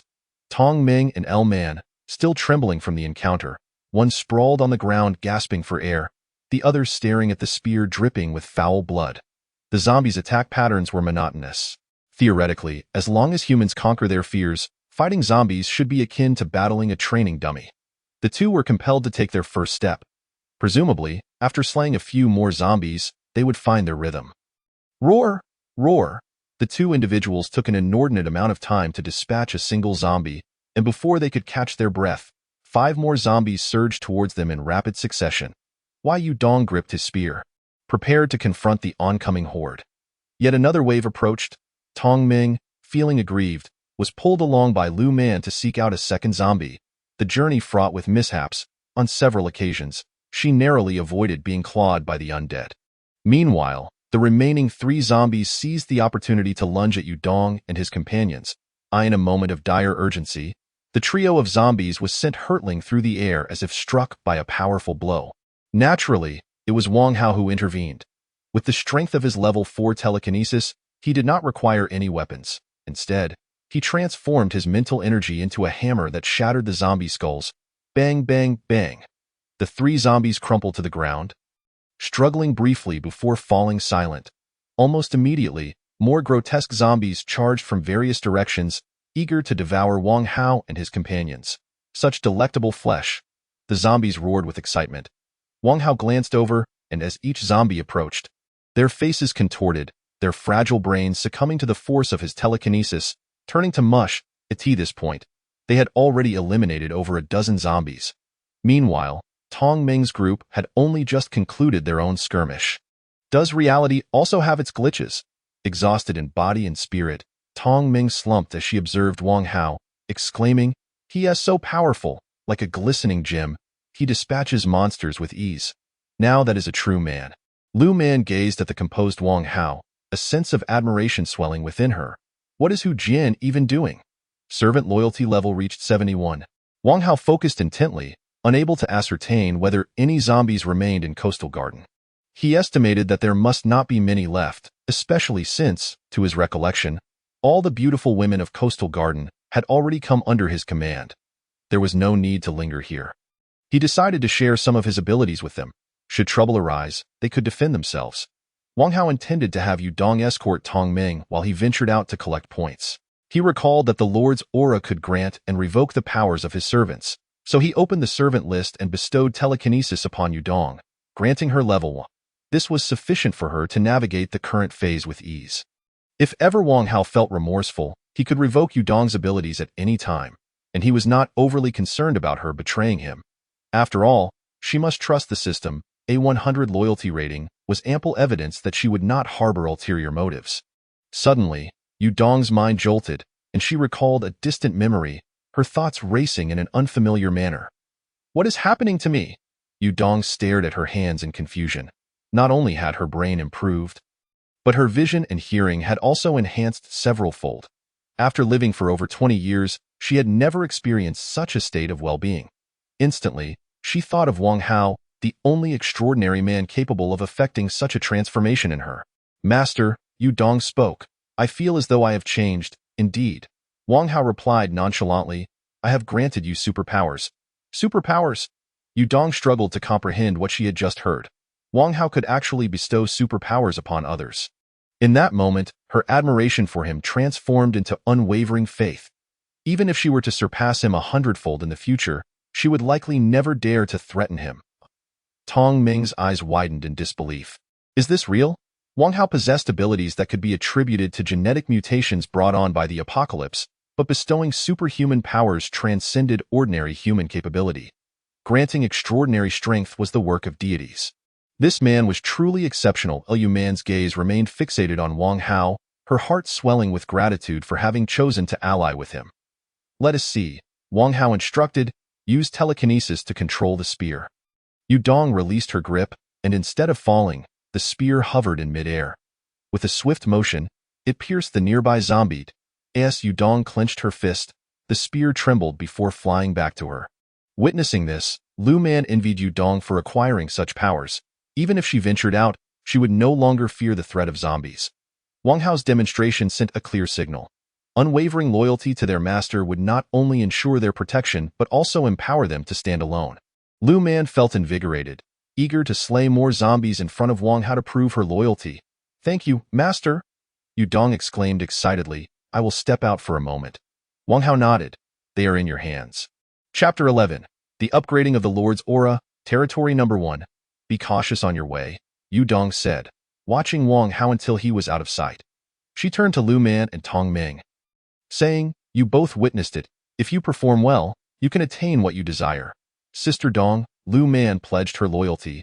I will give it my all from now on. Very well. Wai Yudong turned to the distracted Tong Ming and asked, What are your thoughts? Nothing, nothing, Tong Ming stammered, startled by Yudong's gaze. I will definitely perform well. The three began to clear Coastal Garden, and as they progressed, Tong Ming felt increasingly helpless, silently pondering when her father would come to rescue her. The stronger Wang Hao became, the more she felt uneasy about consorting with a devil. Her father held a high-ranking position in the province, and she had moved to Coastal Garden alone to attend university in Bayan City. When the disaster first erupted, her father had called her immediately, instructing her to wait for news at home. Yet, days had passed without any updates. He is manipulating us, conducting tests of obedience. Tong Ming glared at Lu Man, silently vowing not to be deceived like that foolish big potato. She would endure until her father arrived. In her eyes, her father was a hero, a source of strength akin to a believer, someone not easily swayed. She feared Wang Hao, but that did not equate to loyalty towards him.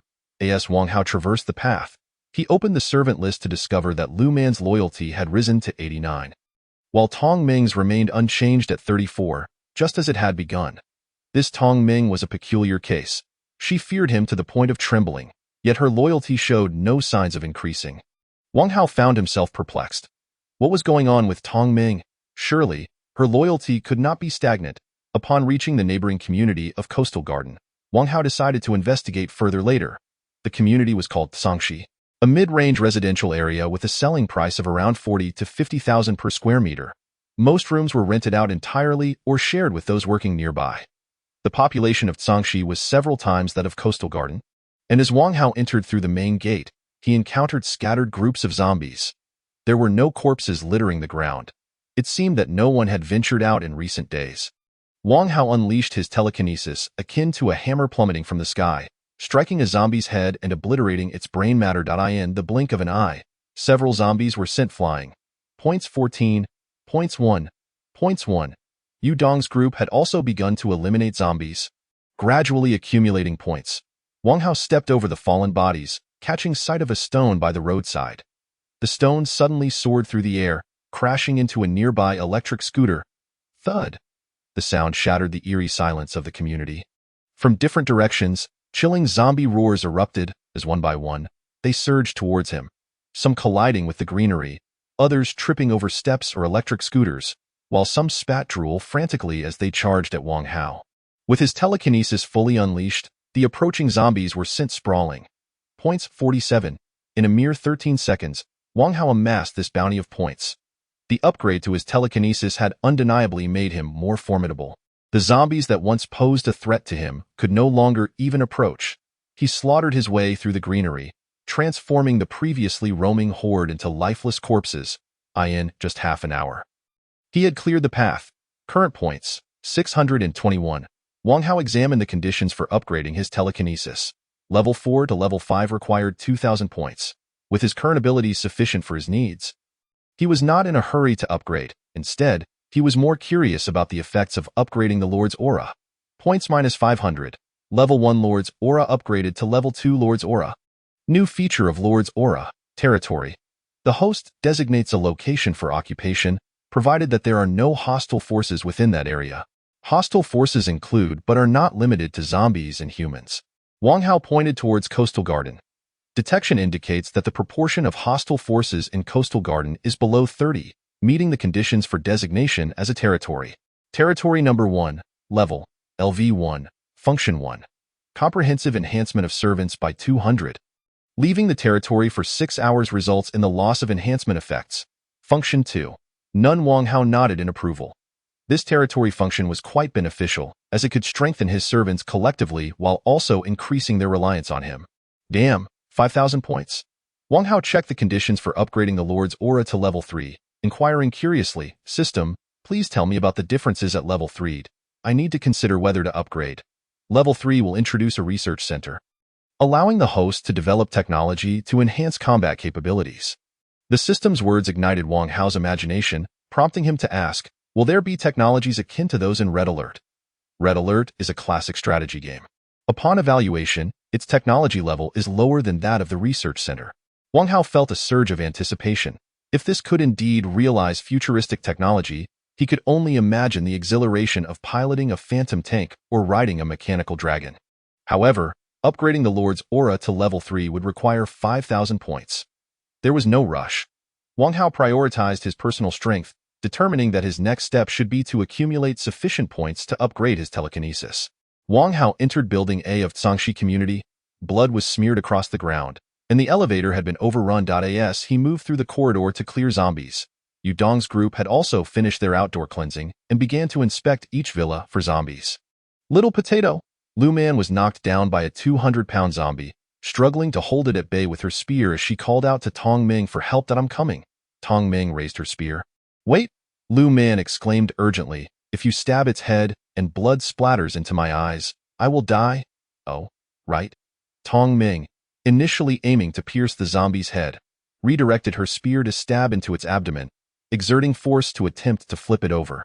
With seemingly divine assistance, she managed to topple the 200-pound zombie effortlessly. El Man hastily rose to her feet, brandishing her spear to pierce through the zombie's skull, only turning back in astonishment to gaze at Tong Ming. "What strength is this?" El Man exclaimed. "You managed to toss it aside." "I have no idea what just happened," Tong Ming replied, bewildered. Observing the scene, Yudong looked at El Man and remarked, "You are quite remarkable. Despite its considerable weight pressing down, you managed to hold your ground."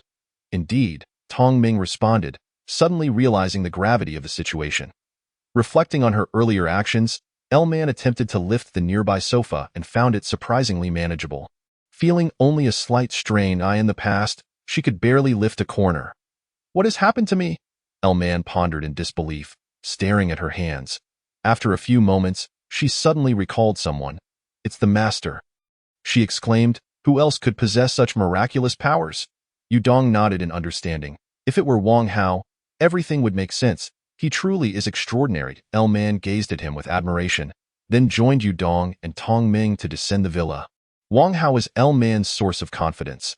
She faced the formidable zombies alone, leveraging the comprehensive enhancements of the Lord's aura, effortlessly achieving solitary kills. Witnessing her prowess, Tong Ming's confidence soared. Despite her petite stature, she too had dispatched a towering zombie in just 2 rounds. Chapter 12. 0 Yuan Purchase, the class flower of yesteryears. Servant number 3's loyalty reaches 99. After clearing Block A of the Zhangxi community, Wang Hao amassed 431 points en route to Block B when he heard the system's notification. He couldn't help but feel puzzled. He was outside, and El Man was not by his side. How had her loyalty reached such a level of unwavering devotion? Unbeknownst to him, he had inadvertently showcased his abilities, reshaping El Man's perceptions and winning her heart. Women are often drawn to strength. Initially, El Man had submitted to Wang Hao merely for survival, but after witnessing his numerous miraculous feats, she had completely fallen for this extraordinary man. As Wang Hao passed by a fresh-produced supermarket, he walked a few meters before returning to glance at the delivery truck that had crashed into the store. After a moment's contemplation, he entered the supermarket. His home lacked meat and vegetables, but the store still had fresh produce wrapped in preservation bags, untouched by power outages, making it an ideal stop on his way back. By evening, El Man would have ingredients to cook. Wang Hao extended his telekinetic powers to open the truck's cargo door, swiftly transferring all the undamaged perishables inside. He was equally diligent with the refrigerator and freezer, loading them with water, drinks, frozen dumplings, crab sticks, shrimp paste, and various meats. All of these items would have cost thousands before. Yet now he was acquiring them for free. He also collected canned fish, fermented tofu, and cooking essentials, reveling in the joy of his haul as he emptied nearly every shelf and storage area in the supermarket. "It feels exhilarating to spend nothing," Wang Hao remarked as he patted the truck, planning to drive it back once the community was cleared. With a cigarette in his mouth, Wang Hao strolled toward Block B. As he ascended the stairs, a sudden cacophony of zombie howls erupted from above. Yet he continued his ascent with unhurried steps. On the 4th floor, a throng of zombies surged against the corridor door, where 2 men strained to hold it shut. Despite their efforts, several zombie hands reached through, causing the girl behind them, Zhong Han, to tremble in fear. The bespectacled boy, who had pursued her for 2 years and even relocated to the Zhangxi community to be closer to her, along with another greasy-haired man who was also vying for her affection, had hurried down from their respective floors upon hearing Zhong Han was hungry in this apocalyptic world. Just moments ago, they had intended to raid a neighbor's home for food, but the noise of opening the door had attracted the zombies in the hallway. I can barely hold on. The bespectacled boy gritted his teeth. Hold steady, the greasy-haired man shouted back, with such weak resolve. How do you expect to win Zhong Han's heart? You should be the one to perish. The bespectacled boy retorted angrily. I will protect Zhong Han. Your presence is superfluous. As he thought of Zhong Han, he pushed back against the horde, sweat streaming down his face as he strained against the zombies. The greasy-haired man also exerted himself, shoving the horde back slightly. You've been chasing Zhong Han since school. If she liked you, she'd have been with you by now. The greasy-haired man scoffed. Do you have any idea how much she detests your relentless pursuit? You are the unnecessary one. Nonsense, the bespectacled boy roared. Zhong Han is not a woman to be taken lightly. She is testing my resolve. Each day at work, she smiled at him. The greasy-haired man coldly replied. What can you offer to compete with me? The bespectacled boy countered. Every time we share an elevator, she deliberately stands beside me. Am I not worthy of pride? Suddenly, the connection to the corridor door broke. The greasy-haired man turned and shouted, Run, Zhong Han, quickly. The bespectacled boy urged, Run. For the first time since the apocalypse began, Zhong Han stepped outside, paralyzed in fear by the frenzied horde. The voices of the two men and the roars of the zombies sounded hollow to her. Incomprehensible. With the connection to the corridor door severed, the zombies burst through, and the two men dashed towards a room. Don't. Zhong Han cried out in terror. Don't leave me behind. The greasy-haired man, who could have escaped, halted and turned to grab Zhong Han, saying, I won't abandon you, Zhong Han. Neither will I. The bespectacled boy echoed, turning back to assist her. However, this moment of hesitation cost them their chance to flee as the horde surged into the corridor, pouncing on the two men and taking Zhong Han down with them. Zhong Han screamed as she scrambled away, but the zombies lunged at her, tearing into the arms and legs of the two men. Ah! The bespectacled boy howled in anguish. Zhong Han, hurry home. Quickly, Zhong Han, I would gladly die for you. The greasy-haired man reached out towards her. You must return to your room. At that moment, the horde descended upon them, devouring the two men. No, please. Zhong Han was utterly paralyzed by fear. Even if she heard their pleas, her legs refused to obey. Just then, several zombies crawled over the fallen bodies of the two men, rushing toward her before they could regain their footing. Delicious, they thought, sensing Zhong Han as their next meal. In a panic, Zhong Han clenched her fists, shut her eyes, and screamed, Ah, help! Her scream seemed to unleash a powerful force, sending the approaching zombies and those in the corridor crashing against the walls, clearing the hallway. At that moment, Wang Hao appeared at the entrance, a smirk playing on his lips, having eliminated the threat in one fell swoop. As he spoke, his telekinetic force struck each zombie's head with a resounding thud. Boom, boom, boom. The zombies collided with the walls, blood splattering, as chunks of the wall crumbled away, followed by the zombies collapsing as if their batteries had been suddenly removed. Points 26. Wang Hao spotted Zhong Han and thought she looked somewhat familiar. As Zhong Han noticed the silence that had fallen over the horde, she cautiously opened her eyes and lifted her head, only to see the zombies lying motionless on the ground. Wow! She gasped, retreating a few steps. At that moment, Wang Hao recognized her as well. Despite not having seen her for several years, he immediately identified her. Zhong Han, he exclaimed, recalling the class flower from his school days. She had excelled academically, and the last he heard was that she had graduated with a master's degree and secured an internship at a state-owned enterprise.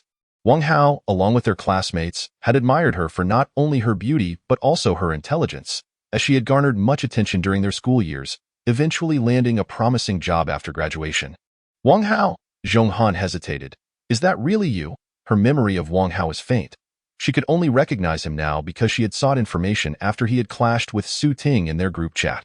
It's been a long time, Wang Hao chuckled. I never imagined our reunion would occur under such circumstances. Did you do this? Zhong Han asked, gesturing toward the fallen zombies. Yes, Wang Hao affirmed. Zhong Han fell into a stupor, realizing that so many vicious zombies had been vanquished by Wang Hao. After years of no contact, she was astonished to see how much he had changed from the academically struggling student she once knew. Chapter 13. The pressure of playing in the opposing lane. Wang Hao, Zhong Han stood up and pleaded, "Can we stick together?" "No," Wang Hao replied tersely. Zhong Han was taken aback. Having never faced rejection before, she instinctively believed that he would respond to her plea with the same enthusiasm as others had. She certainly did not expect such a blunt refusal. "Given our history as classmates, could you lend me a hand?" she implored. "I have never wronged you." With a pitiful expression, she continued, "I've suffered from gastric issues due to hunger several times." Zhong Han looked at him with hopeful eyes. "If you help me, I promise to repay you once it's safe outside. I can offer you food." Wang Hao remained unmoved. "As repayment, I wish to visit your room." Upon hearing the first part of his statement, Zhong Han's eyes sparkled with excitement, but the latter half extinguished her enthusiasm. "You shameless opportunist," she thought. "Not a chance." Anger made her tremble, though. Wang Hao shrugged and turned to leave. While Zhong Han was beautiful by ordinary standards, had he still been working as a security guard, Wang Hao might have been completely captivated. However, having experienced Yudong, he found Zhong Han lacking in comparison. If he had once fantasized about her, those thoughts had long since faded. Seeing Wang Hao turn to leave, she was struck by the sight of the fallen zombies and her own isolation without food. Overwhelmed by helplessness and a sense of injustice, tears streamed down her face. "Come back," Zhong Han called out. "I agree to your terms." Wang Hao sauntered back, exhaling smoke in a leisurely manner as if savoring his triumph. "You must take me with you," Zhong Han sobbed. "You lack the authority to negotiate," Wang Hao replied. "This is not a negotiation. I am merely considering your well-being." Zhong Han wiped her tears and said, "In these tumultuous times, where human nature is fraught with deceit, should you be able to accept that I have been involved with others? Then you may leave." The clarity of thought typical of a master's degree student was evident. Wang Hao chuckled softly, realizing he had been contemplating a purely carnal interaction without considering the implications of betrayal. "I am not so desperate for you," he asserted, maintaining control. "If you wish to accompany me, you must first confirm you have never had a boyfriend." "I have not," Zhong Han declared resolutely. "I have been engrossed in my studies at school and subsequently occupied with work in society. There has been no time for romantic pursuits." Wang Hao nodded. Zhong Han possessed the leverage necessary to pique his interest. With a decisive flick, he discarded his cigarette butt, unleashing his psychic power to force open all the doors in this level of the building. Setting off to find sustenance, "I shall return for you shortly." Zhong Han stood in stunned silence, questioning whether she had overlooked some detail. How could Wang Hao have opened those doors from a distance? The potential of humanity is unparalleled among living beings. Thoughts of numerous scholarly articles flooded Zhong Han's mind as she murmured to herself, "It is only in recent years, with humanity perched atop the food chain and devoid of dire threats, that our potential has been stifled." Wang Hao must have unlocked his genetic potential in the face of apocalyptic adversity. With a complex gaze, Zhong Han reflected on his fortune. The odds of unlocking such potential were likely 1 in several 100,000. Viewing Wang Hao's extraordinary capabilities through a scientific lens, she couldn't help but marvel at how a once mediocre student had transformed into something remarkable amid chaos. His journey seemed to embody the adage, "Heaven bestowed me with talent for a reason," implying that the divine must have a purpose for him. Curiosity stirred within Zhong Han. What manner of person was he? Brutal, gentle, or perhaps a blend of both? New servant number 4, Zhong Han, loyalty, 73, combat assessment, zombie fodder. Ignoring the voice echoing in his mind, Wang Hao systematically swept through the building, as if his mere presence had cleansed Block B. He then shifted his focus to Block C. The rapid sweep took only 40 minutes. The Zhangxi community comprised 5 buildings, A, B, C, D, and E. Wang Hao had cut through Block D and was now assaulting Block E, racking up 3,842 points. This tally was less than a third of the original population of the community. The remaining inhabitants had presumably fled elsewhere. The points were sufficient. Wang Hao upgraded his abilities. Points minus 2,000. LV4 telekinesis upgraded to LV5 telekinesis. A surge of immense energy flooded into Wang Hao's mind, causing his telekinesis to spontaneously manifest, lifting objects around him into the air. Stones, umbrellas, metal items, all swirling in a dance around him. It felt as though he were soaring over an endless prairie, free and expansive. His powers growing ever stronger as vehicles nearby vibrated. Suddenly, Wang Hao opened his eyes. The vehicles, drawn towards him, left distinct marks on the ground, colliding with one another with a series of loud crashes. Exhaling a breath of frustration, Wang Hao listened intently, his acute hearing detecting survivors above him whispering furtively. "Have you noticed how unusually quiet it is outside today? It does seem that way. Should we go take a look?" "Not me. Those creatures outside devour humans whole. If you wish to go, be my guest. I, for one, will not venture out." This upgrade had brought forth a transformation greater than those from the previous 4 levels. Wang Hao felt as if he were floating, caught in a euphoric illusion of ascension. "System," he inquired with curiosity, "how powerful am I now?" "Easily crumple cars into a ball." Upon hearing this, Wang Hao gasped in astonishment. Realizing his capabilities had become so extraordinary he could compress tons of metal into a compact form. Such a feat had previously required a hydraulic press. Accepting this revelation, he acknowledged that it was a worthy exchange. Having sacrificed 2,000 zombies for such strength, upgrading to LV6 telekinesis requires 5,000 points. After reviewing the upgrade requirements, Wang Hao directed his telekinesis beneath his feet, gently lifting him off the ground like a soft caress, reveling in the pleasant air of the upper atmosphere.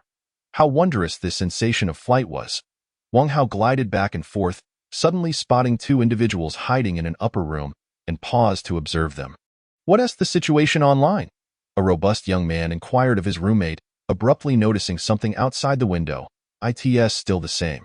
His roommate replied, "There's been no rescue. Everyone is in distress." The young man, puzzled, glanced outside and was momentarily stunned upon seeing Wang Hao suspended in midair. Wang Hao offered a slight smile before descending back to the ground. "What the hell?" exclaimed the muscular youth, his scalp prickling in shock. His roommate leaped up, covering the young man's mouth, anxiously scanning the doorway to ensure no zombies had been attracted before exhaling in relief, glaring at him in anger. "Have you lost your mind? Shouting like that, inviting danger? I saw someone flying," the young man insisted, pointing outside. His roommate turned to look but saw nothing. "What nonsense," he retorted. "You've been acting erratically since earlier, first saying it was too quiet outside, then claiming someone was flying. Are you not supposed to be playing a strategy game? Can't you handle pressure?"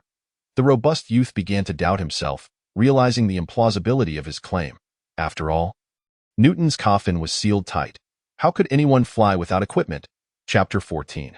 The liberation of the community, the start of chaos. On the 4th floor of Block B, upon meeting, Zhong Han was immediately overwhelmed by the overwhelming stench of blood emanating from Wang Hao. Enough to induce discomfort at a mere whiff.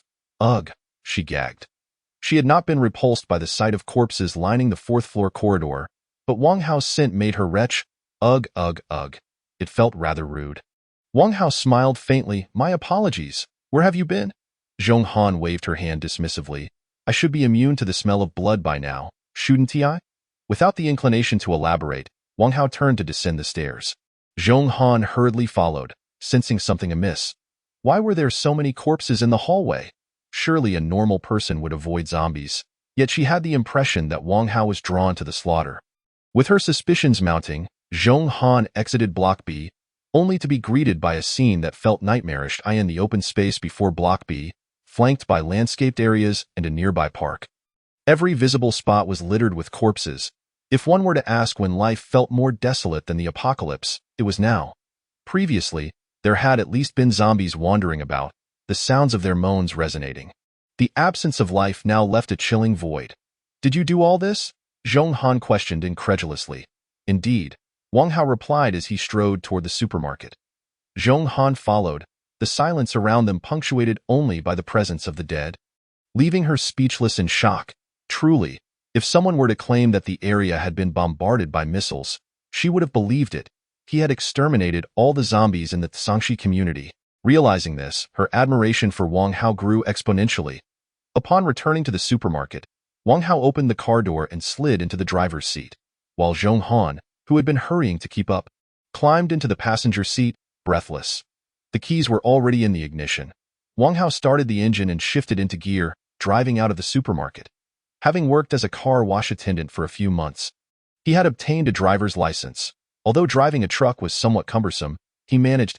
As they made their way back to the coastal garden, a middle-aged couple in apartment A302 were preparing to leave their home.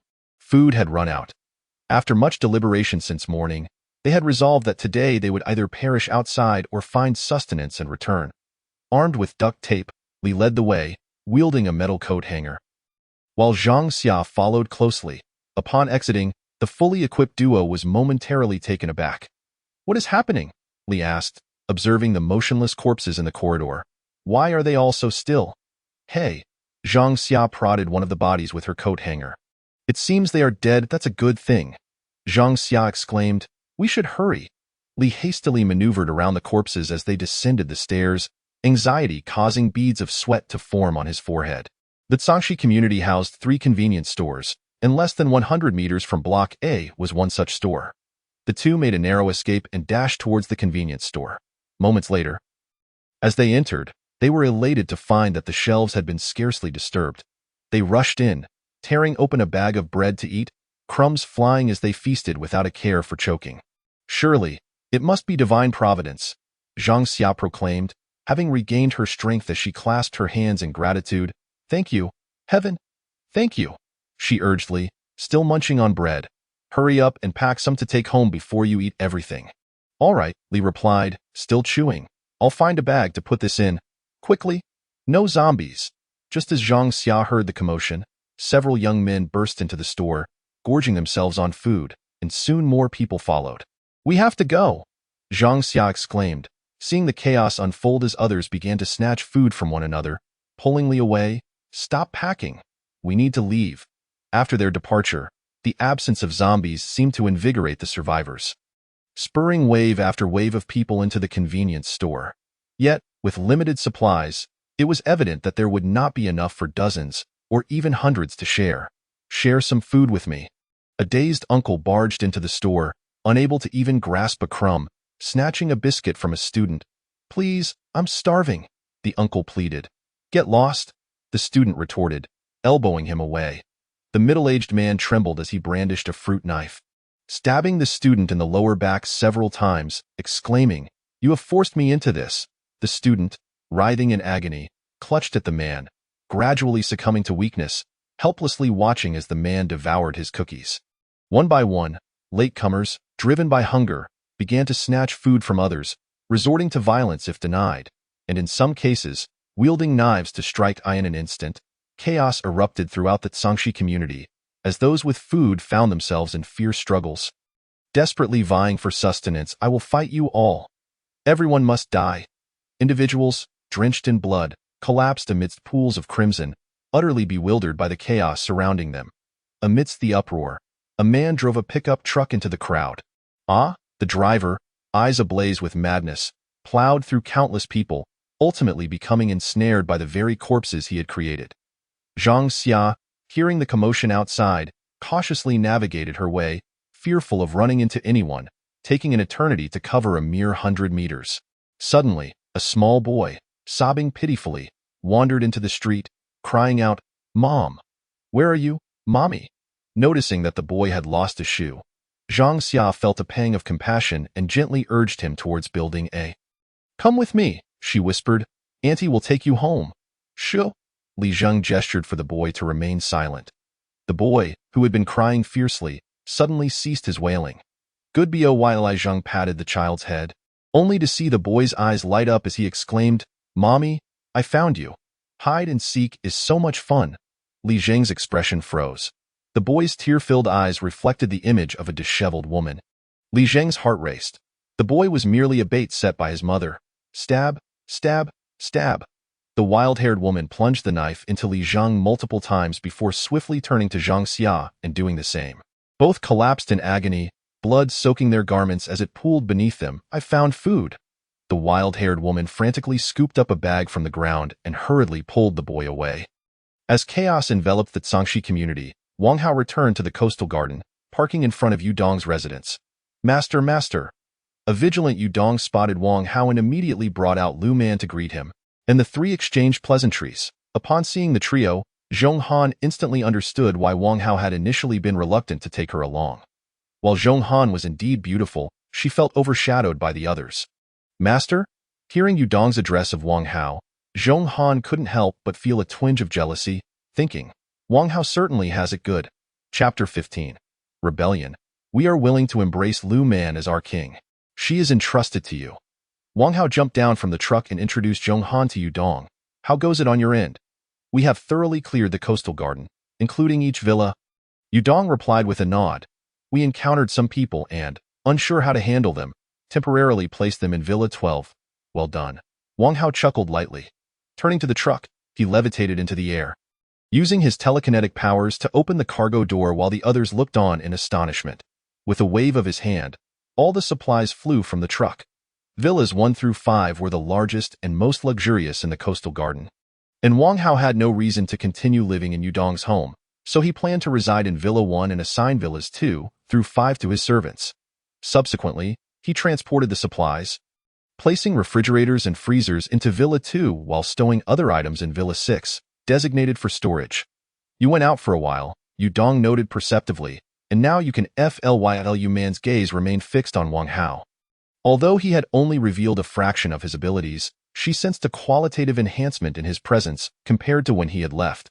His aura exuded authority, as if lower life forms were in the presence of higher beings, causing her to instinctively slow her breathing and avoid making direct eye contact with him. Stop dawdling, Yudong urged. Hurry up.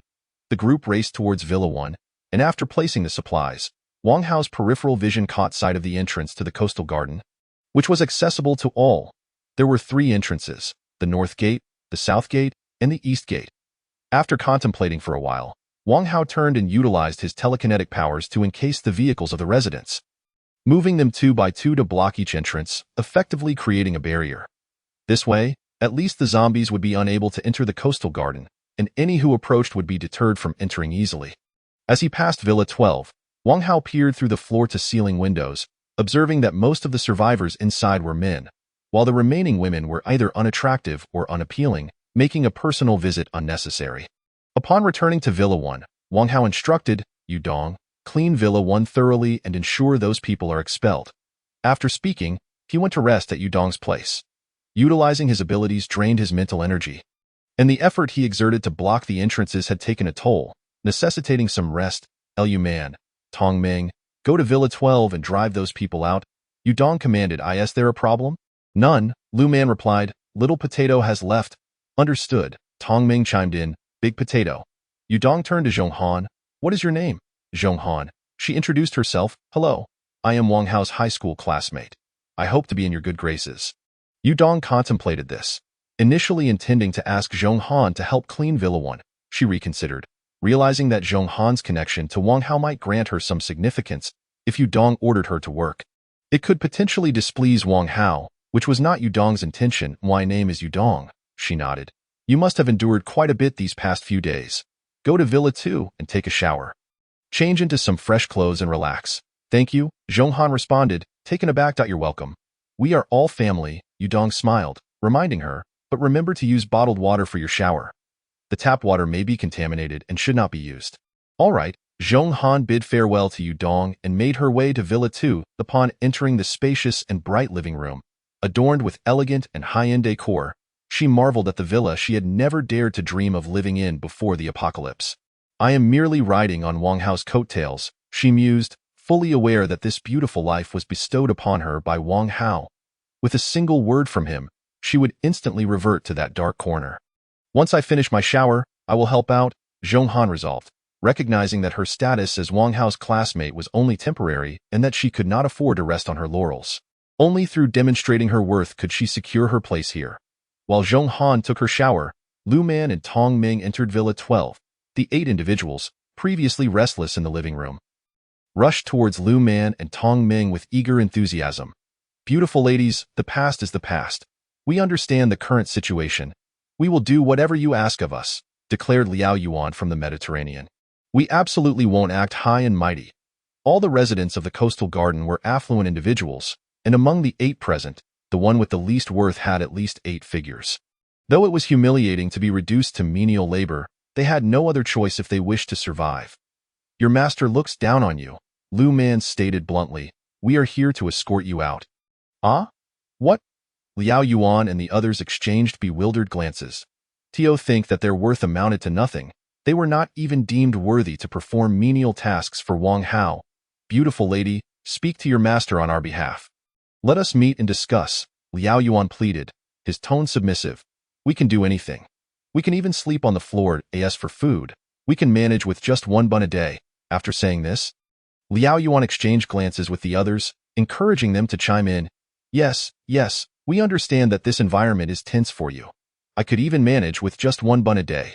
The group readily agreed. Once successful entrepreneurs and executives, they now felt humiliated to utter such words. But what choice did they have? Currently, only Lu Man, who could slay zombies, could save them if they were to be cast out. The weak and the elderly would either starve or become a feast for the undead. Just the thought sent chills down their spines. Stop stalling, Lu Man said sternly. My master is firm in his decisions. Liao Yuan and the others were taken aback by their own degradation, realizing that even in their humbled state, Wang Hao was unwilling to allow them to work in the coastal garden. Suddenly, a middle-aged woman panicked. What should we do? She cried. I don't want to go out. I bought this villa outright. How can anyone justify expelling the owner? I would rather die than leave. I won't leave either. Others chimed in, each voicing their refusal. Their protests only served to irritate Lu Man further. Observing the commotion, Liao Yuan hatched a plan and shouted, Silence! The others promptly quieted down. Beautiful lady, with your strength, you could easily go solo. Liao Yuan urged, that master of yours, no matter how powerful, is just one person. We have 8 willing to serve as your loyal followers. In that case, you would be the leader. Not only would the coastal garden be yours, but you would also have your own loyal base. Liu Man smiled. Liao Yuan's proposal was indeed enticing. Tio reigned supreme and command loyalty. How appealing! Liao Yuan, catching sight of Lu Man's smile, mistakenly believed she was intrigued. And the others began to see hope, eager to pledge their allegiance to her. At that moment, they were on the verge of kneeling to crown her as their queen. Chapter 16. Overestimating one's abilities. The target is a membership supermarket. You insult me. Lu Man's smile vanished in an instant as she delivered a swift kick to Liao Yuan's abdomen, sending him sprawling backward like a bowling ball striking down 3 pins. For individuals cried out in despair. How dare they? Tongming shook her head inwardly, realizing that Detudu was so enamored with Wang Hao that he seemed to have forgotten about her entirely. Encouraging Detudu to betray them was simply asking for trouble. Lu Man took a swift step forward, raising her short spear to pierce Liao Yuan's eye. With a gasp, Liao Yuan grasped the spear with both hands, his other eye widening in shock, before he reluctantly succumbed to his fate. If you had simply complied and left the coastal garden, all would have been well. Instead, you chose to persist in this reckless manner. Liu Man withdrew the spear and declared, Is there anyone else who dares to defy me? With a sharp creak, the others promptly distanced themselves from Lu Man, their gazes turning clear, no longer daring to bicker as they had moments earlier. They were not fools. To provoke Lu Man at this juncture would be tantamount to courting death. Subsequently, Lu Man and Tongming escorted these individuals from the coastal garden, only returning to Villa No. 1 after watching them disappear into the distance. Wang Hao remained oblivious to the events that had transpired outside. Waking the next morning, as he opened his eyes, he was greeted by the radiant beauty of Yudong. The two exchanged smiles, and Wang Hao, glancing around, inquired, What time is it? I apologize, Yudong replied, her tone apologetic. I didn't intend to wake you. I merely feared that if you slept for too long without eating, you might grow hungry. Food is secondary. Wang Hao chuckled mischievously. As noon approached, the two finally made their appearance. Lu Man, who had been busy preparing dishes in the kitchen, hastily began cooking upon seeing them. An hour later, a steaming pot of braised ribs was served at the table. This is a northern specialty cooked in an iron pot. Lu Man explained. Besides the ribs, it contains kidney beans, corn, and potatoes. She gestured towards 3 other dishes. This is the marinated pork ribs I prepared last night, and this is a freshly made chicken stew with vermicelli. Please, do try it. Liu Man looked expectantly at Wang Hao. I haven't cooked in nearly a decade. Tell me how it tastes. Wang Hao picked up a rib, and with a single bite, the tender meat came away from the bone, indicating it was cooked to perfection. The flavor was rich and enticing. Delicious. Wang Hao nodded. Please. Lu Man sighed in relief, her anxiety about the meal's reception dissipating.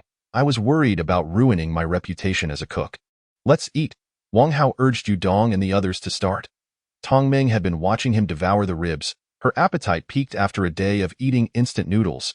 She had no resistance to the hearty spread before her. Just as she was about to dig in, Wang Hao recalled the matter of loyalty and spoke up, Tongming, you should eat something else. What else? Tongming was taken aback. Potatoes. Wang Hao casually replied, Lu Man, please steam a couple for her. Sure, Lu Man said gleefully as she entered the kitchen. Potatoes are perfect.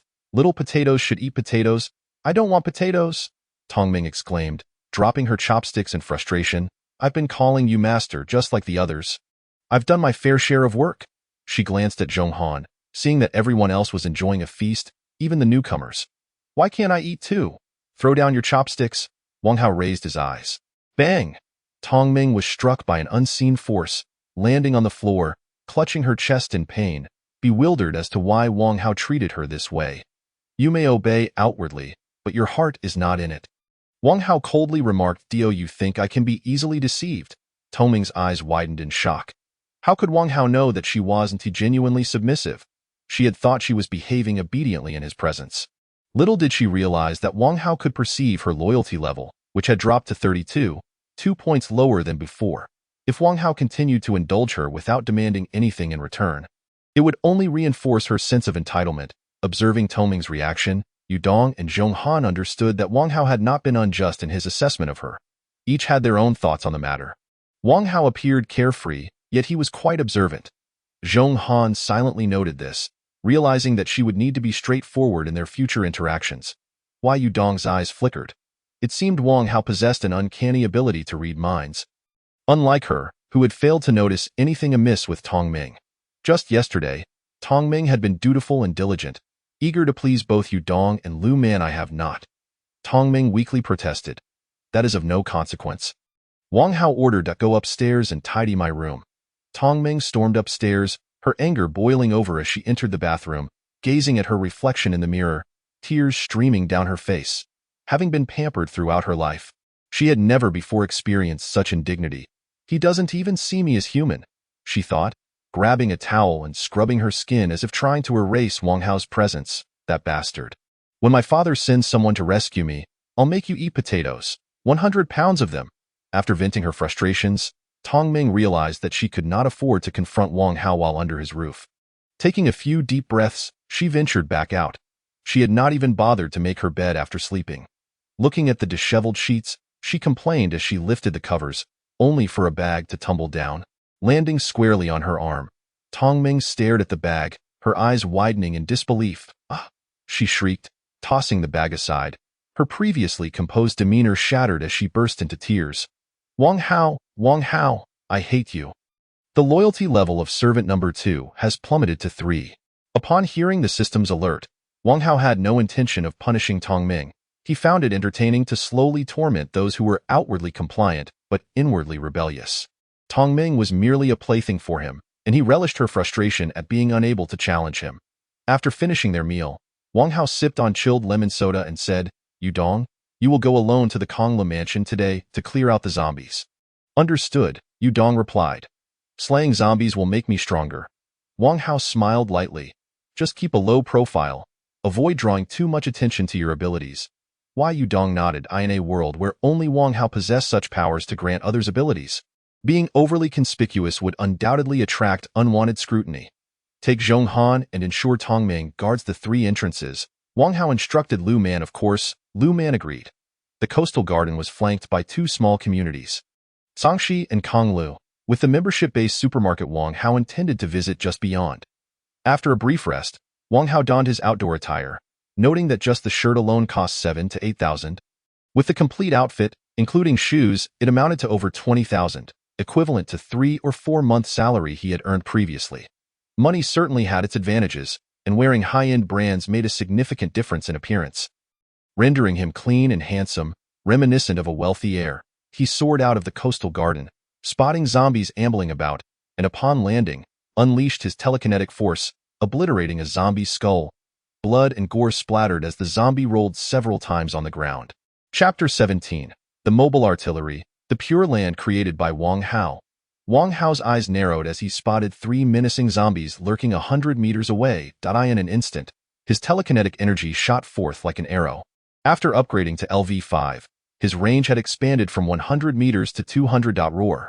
The three zombies seemed to sense danger, yet before they could react, their skulls were pierced by his power. Even those zombies foolish enough to wander into the 200-meter radius were not spared. Splat! The headless corpses sprayed foul blood as Wang Hao averted his gaze, moving through the area like a mobile artillery unit, dispatching zombies as he walked. Before long, he reached the vicinity of Zhangxi community. Suddenly, he caught a whiff of body odor.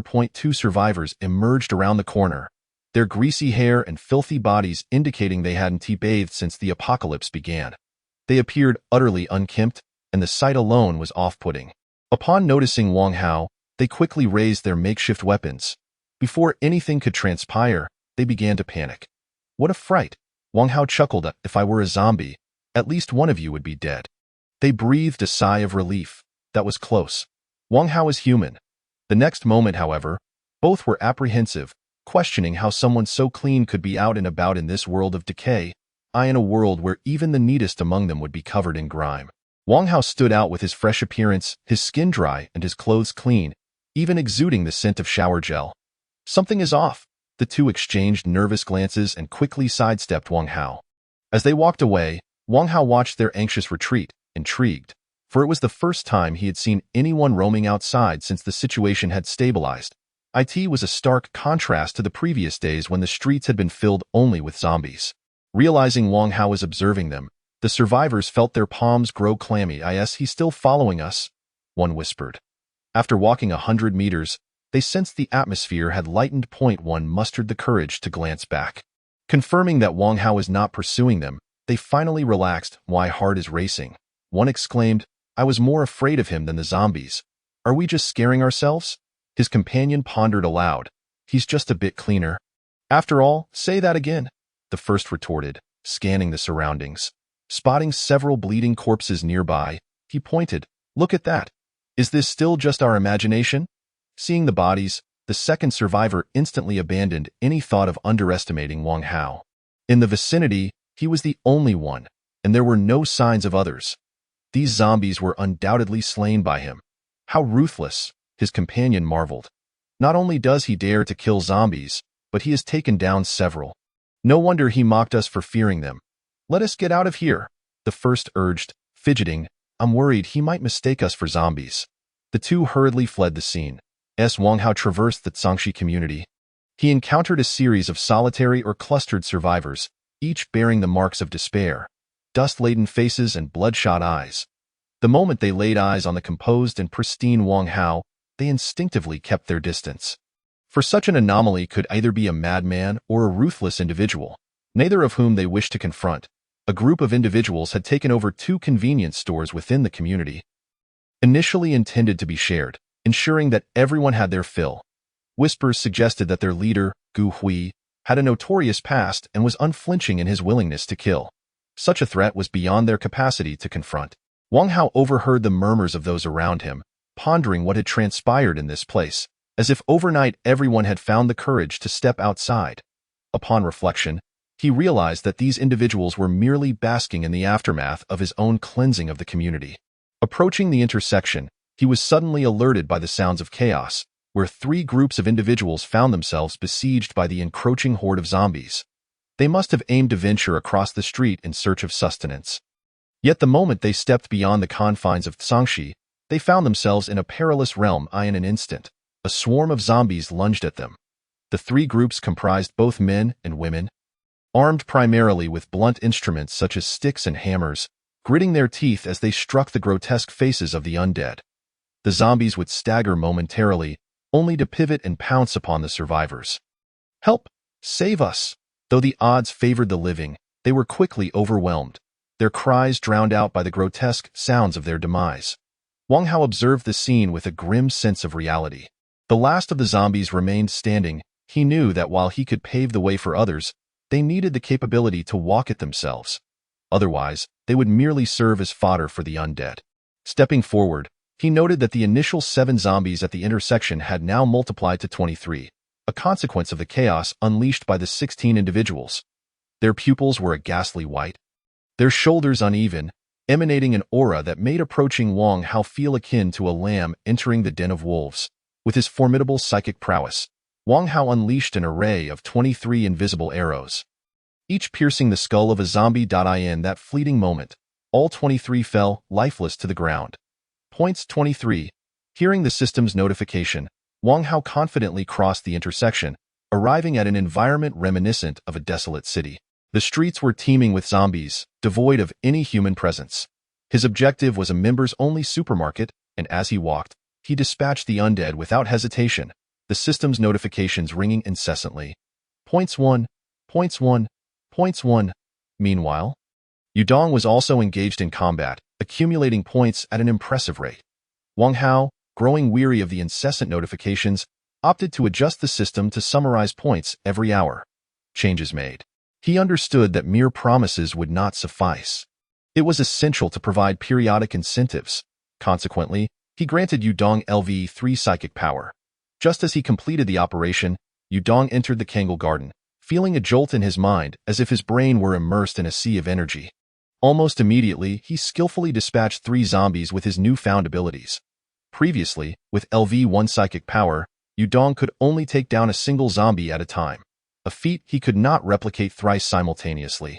Master is truly remarkable, Yudong marveled as he gazed at the fallen corpses, instantly invigorated.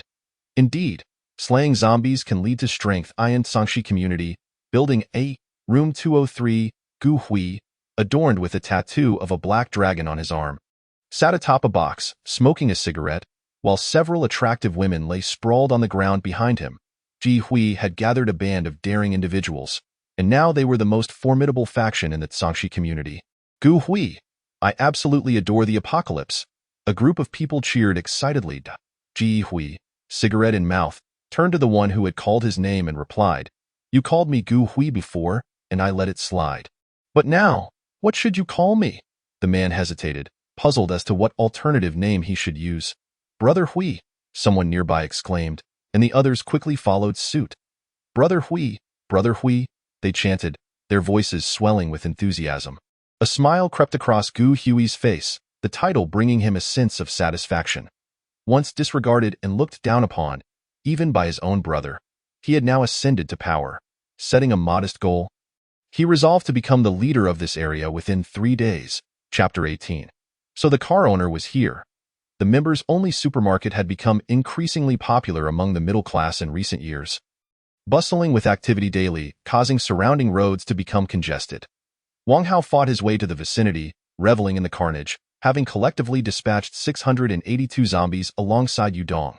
With his previous points, Wang Hao's total now stood at 2571. Taking a moment to rest and hydrate, he recalled the sweet taste of fortune from the lucky packets he had previously opened, his fingers itching with anticipation. Despite knowing that the Lord's halo was a result of lucky strikes, and the probability of yielding anything substantial from the lucky packets was slim, he couldn't help but wonder, what if? What if he were to uncover something extraordinary? Thus, Wang Hao decided to gamble, purchasing 10 lucky packets to test his luck. At 10 points each, if he lost, it would only cost him 100 points. All 10 lucky packets have been opened. Vitality Effervescent Tablets 2, Wrought Iron Weapons 5, Eagle-Eyed Binoculars, Unyielding Rope, 100, 000 Ma Power Bank. As various items fell from the void, Wang Hao's smile quickly faded, for the lucky packets yielded nothing but low-grade goods. Among them, the most valuable was the wrought iron weapon, worth only 5 points, equivalent to that of a short spear. He had expended 100 points for items valued at a mere 50 points, incurring a loss of 50, most of which were useless to him. I refuse to believe this. Wang Hao resolved to try again with a 10-pack. All 10 lucky packets have been opened. Wrought Iron Weapons 7, Vitality Effervescent Tablets 3. Wang Hao felt a laugh bubbling up. This time, he had incurred an even greater loss. The Vitality Effervescent Tablets, at 1 point each, ensured one would not feel hunger throughout the day while maintaining vitality. The total value of the 10 items amounted to 38 points, meaning he had effectively wasted points equivalent to slaying 62 zombies. Never again, Wang Hao exhaled, realizing the lucky packets were a mere ploy to siphon his points. Points, minus 100. All 10 lucky packets have been opened. Wrought Iron Weapons 4, Detox Serum 2, 20 points bottle.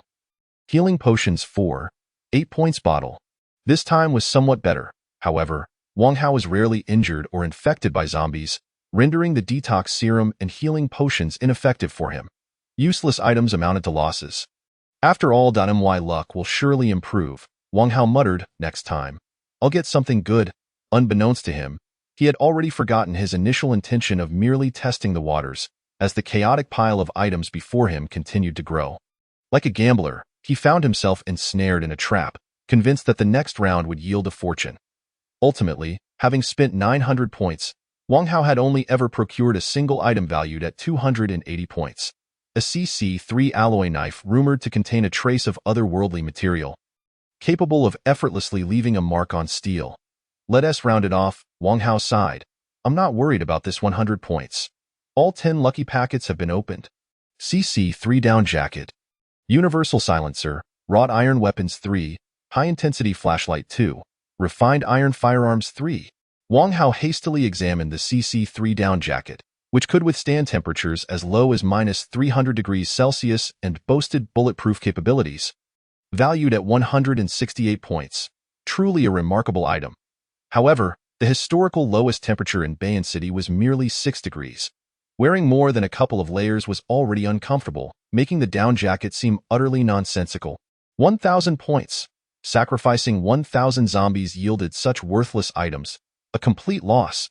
Having painstakingly acquired his points through the slaying of countless zombies, Wang Hao naturally felt a sense of injustice. I refuse to believe this. Fueled by determination, Wang Hao impulsively purchased 30 lucky packets. Points -300. Wrought iron weapons 13. Refined iron firearms 6. Space of Sumeru. Universal silencer 3. Large capacity backpack 2. CC3 alloy spear. CC3 alloy shield. Vitality effervescent tablets 3. Wang Hao's eyes widened as he scrutinized the rewards, instinctively glossing over the Space of Sumeru before retracting. Wait, this seems like a good item. Space of Sumeru contains 100,000 cubic meters. The host can freely access any non-living item. Wang Hao was ecstatic. The system's description of the Space of Sumeru clearly paralleled the magical bags he had read about in fantasy novels. With a staggering capacity of 100,000 cubic meters, it was more than he could ever fully utilize. Most importantly, the Space of Sumeru was incredibly practical at this stage, resolving Wang Hao's dilemma of limited carrying capacity. Instead of needing a truck to transport everything from an emptied supermarket, he could now effortlessly carry it all away. Wang Hao, how much does the Space of Sumeru cost? He inquired of the system. 10,000 points. Wang Hao felt a wave of relief wash over him. Exchanging 1,300 points for 100,000 points was an exceptional deal.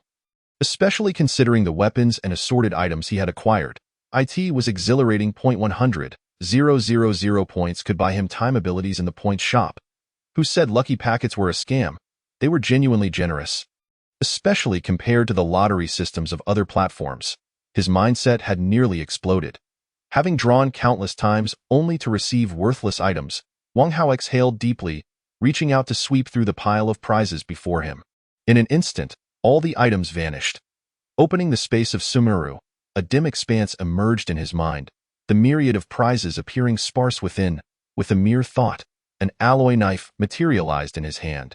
Another thought, and it vanished again. The Space of Sumeru was incredibly convenient. Both storage and retrieval were a matter of will. He could even store a vehicle and access it at will.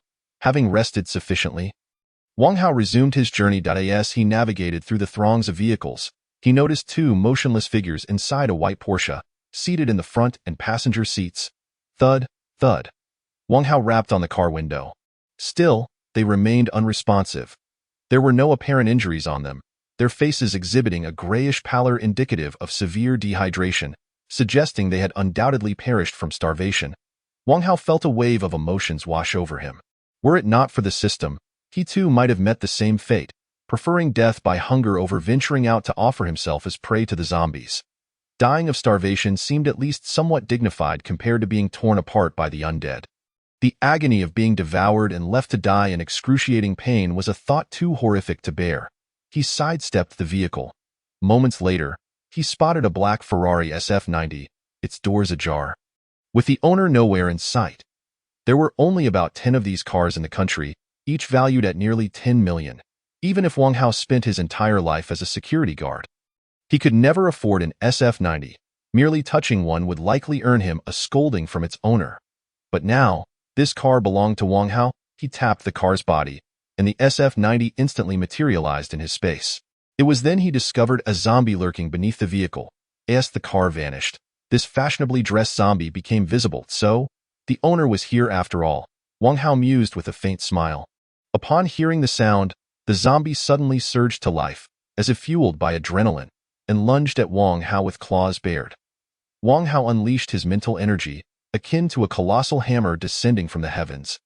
Smashing down upon the zombie, with a resounding thud, the creature's head, along with its sunglasses, shattered.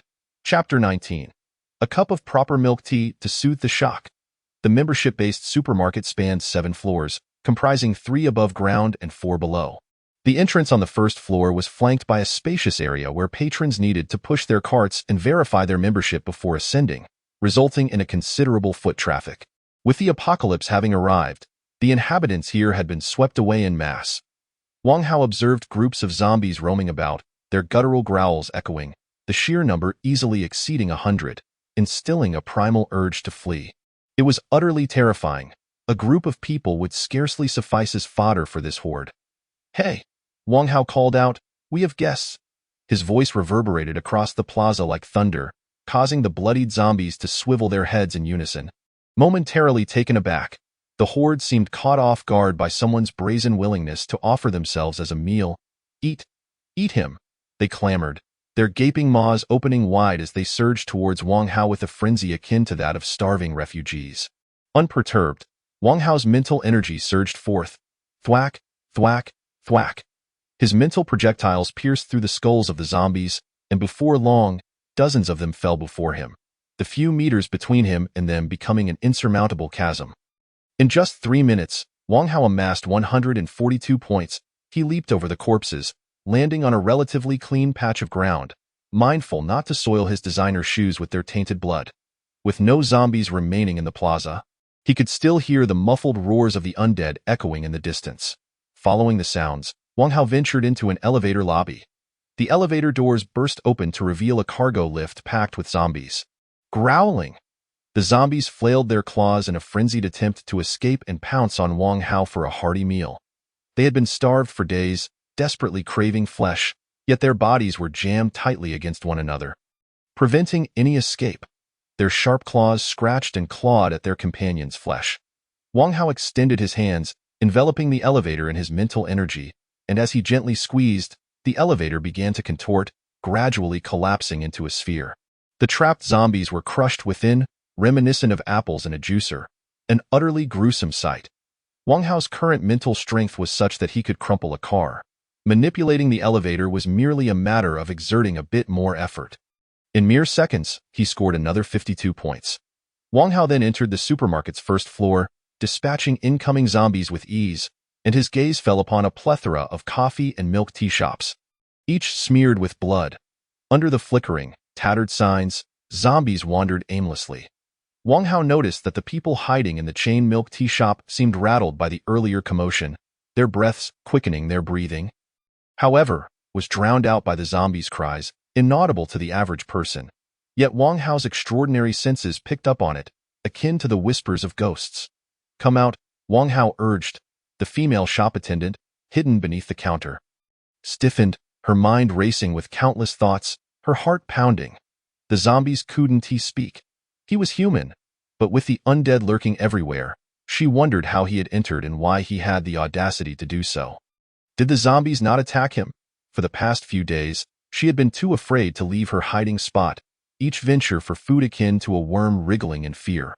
Wang Hao, wandering about, appeared like a specter to her. The shop attendant slowly revealed herself, gazing at the clean, handsome Wang Hao, her voice trembling. "What do you want? What is your shop's signature drink?"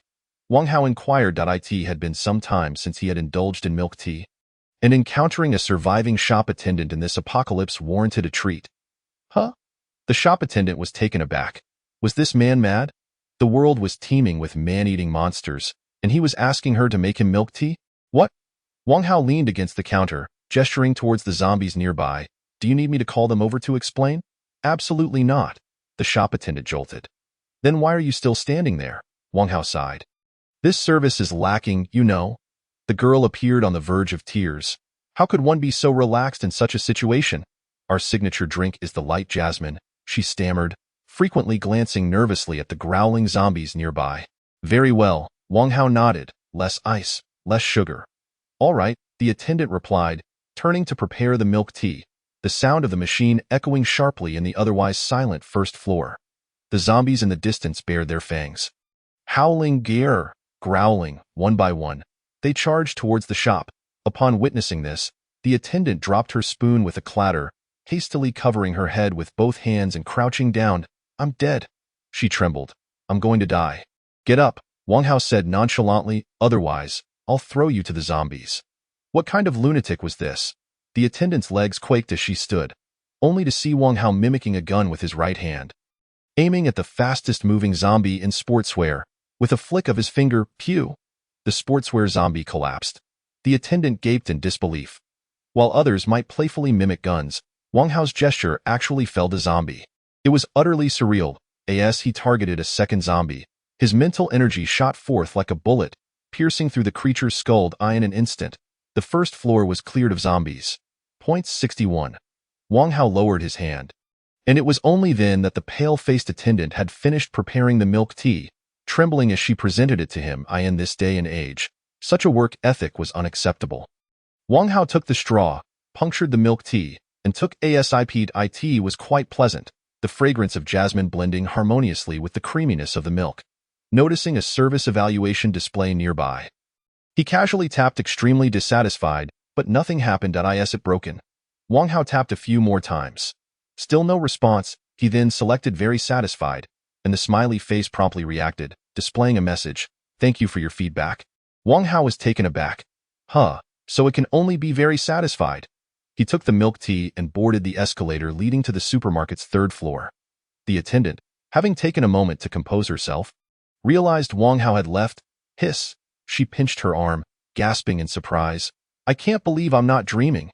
There really was someone in this apocalypse asking me to make milk tea. Suddenly, the sounds of zombies echoed from above, sending the attendant scurrying back under the counter, wrapping her arms around her legs in terror. Wang Hao, appearing completely at ease, continued his exploration, while the attendant dared not move, vividly recalling the gruesome scenes of the undead devouring their victims. Those terrifying monsters haunted her thoughts, causing her to tremble uncontrollably. Upon reaching the third floor of the supermarket, Wang Hao was immediately beset by several zombies. He raised his hand, releasing his mental energy, and blasted the heads of the approaching undead. The third floor primarily housed miscellaneous goods, while the second focused on food. Wang Hao veered into the sales area, where the expansive space was filled with zombies. Their heads tilted and shoulders slumped as they aimlessly wandered. Splat, splat, splat. The sound of their companions collapsing, blood spraying, caused the zombies to snap their heads around, their pale eyes igniting with a ravenous hunger. Chapter 20. Points and Resources, a Dual Pursuit. In the next moment, a horde of zombies roared and charged forward. The visual onslaught felt as though they were trampling Wang Hao's heart, their sheer numbers, hundreds, instilling a sense of urgency within him. Wang Hao took a sip of his milk tea to steady himself. With eyes ablaze, he unleashed his mental energy, creating two walls of force, each stretching 50 meters, sandwiching the horde like a burger patty. The zombies, trapped between these barriers, flailed and struggled wildly, only to be crushed into a pulp of flesh and bone. Blood splattered everywhere, obscuring the original state of the floor. Points 7. Points 23. Points 158. Points 382. Wang Hao had no desire for such brutality, but it was the most efficient method, allowing him to accumulate 570 points in just 3 minutes. The once crowded third floor was suddenly left with only a scattering of zombies. Wang Hao soared over the heaps of corpses and soon exchanged his phone for a remarkable model. Originally priced at $23,999, the quality was incomparable to his old device, which had cost a mere $1,599. Wang Hao swiftly cleared out the digital display area, collecting phones, tablets, cameras, gimbals, and more into his space. The next shelf held women's products. Since his territory consisted mostly of women, he took everything, including enough sanitary napkins for them to last until menopause. He then moved on to dry goods, instant foods, water, and beverages, sipping his milk tea as he emptied one shelf after another. even taking a 2-meter-tall display strawberry bear without a second thought. Whether it was useful or not was of little concern to him. Regardless, the space of Shumi is vast. Even if one were to place a ton of items within, it would merely occupy a small corner. Wang Hao cleared the 3rd floor, then seated himself in the hand lift to descend to the 2nd floor, where he was greeted by a section abundant with large boxes of fruits such as apples and watermelons. System, Wang Hao inquired curiously, do perishables spoil in the Shumi space? No. The Shumi space lacks a concept of time. Wang Hao felt reassured. Although it had been days since the apocalypse began, the fruits remained remarkably fresh. However, before collecting them, he needed to deal with the zombies on the 2nd floor. The 2nd floor housed numerous Trini snacks, and it was also where the greatest number of people congregated.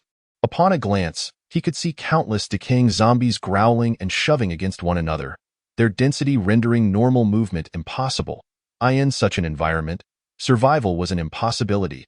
Even if one were to miraculously survive, they would either starve or venture out in search of food, only to be devoured by the hordes of the undead. Those outside were even less likely to attempt entry. With so many zombies present, they could easily consume a person down to the very bones in an instant, making this a definite no-go zone for survivors. Wang Hao was exhilarated. He wondered how many points he could earn from exterminating all these zombies.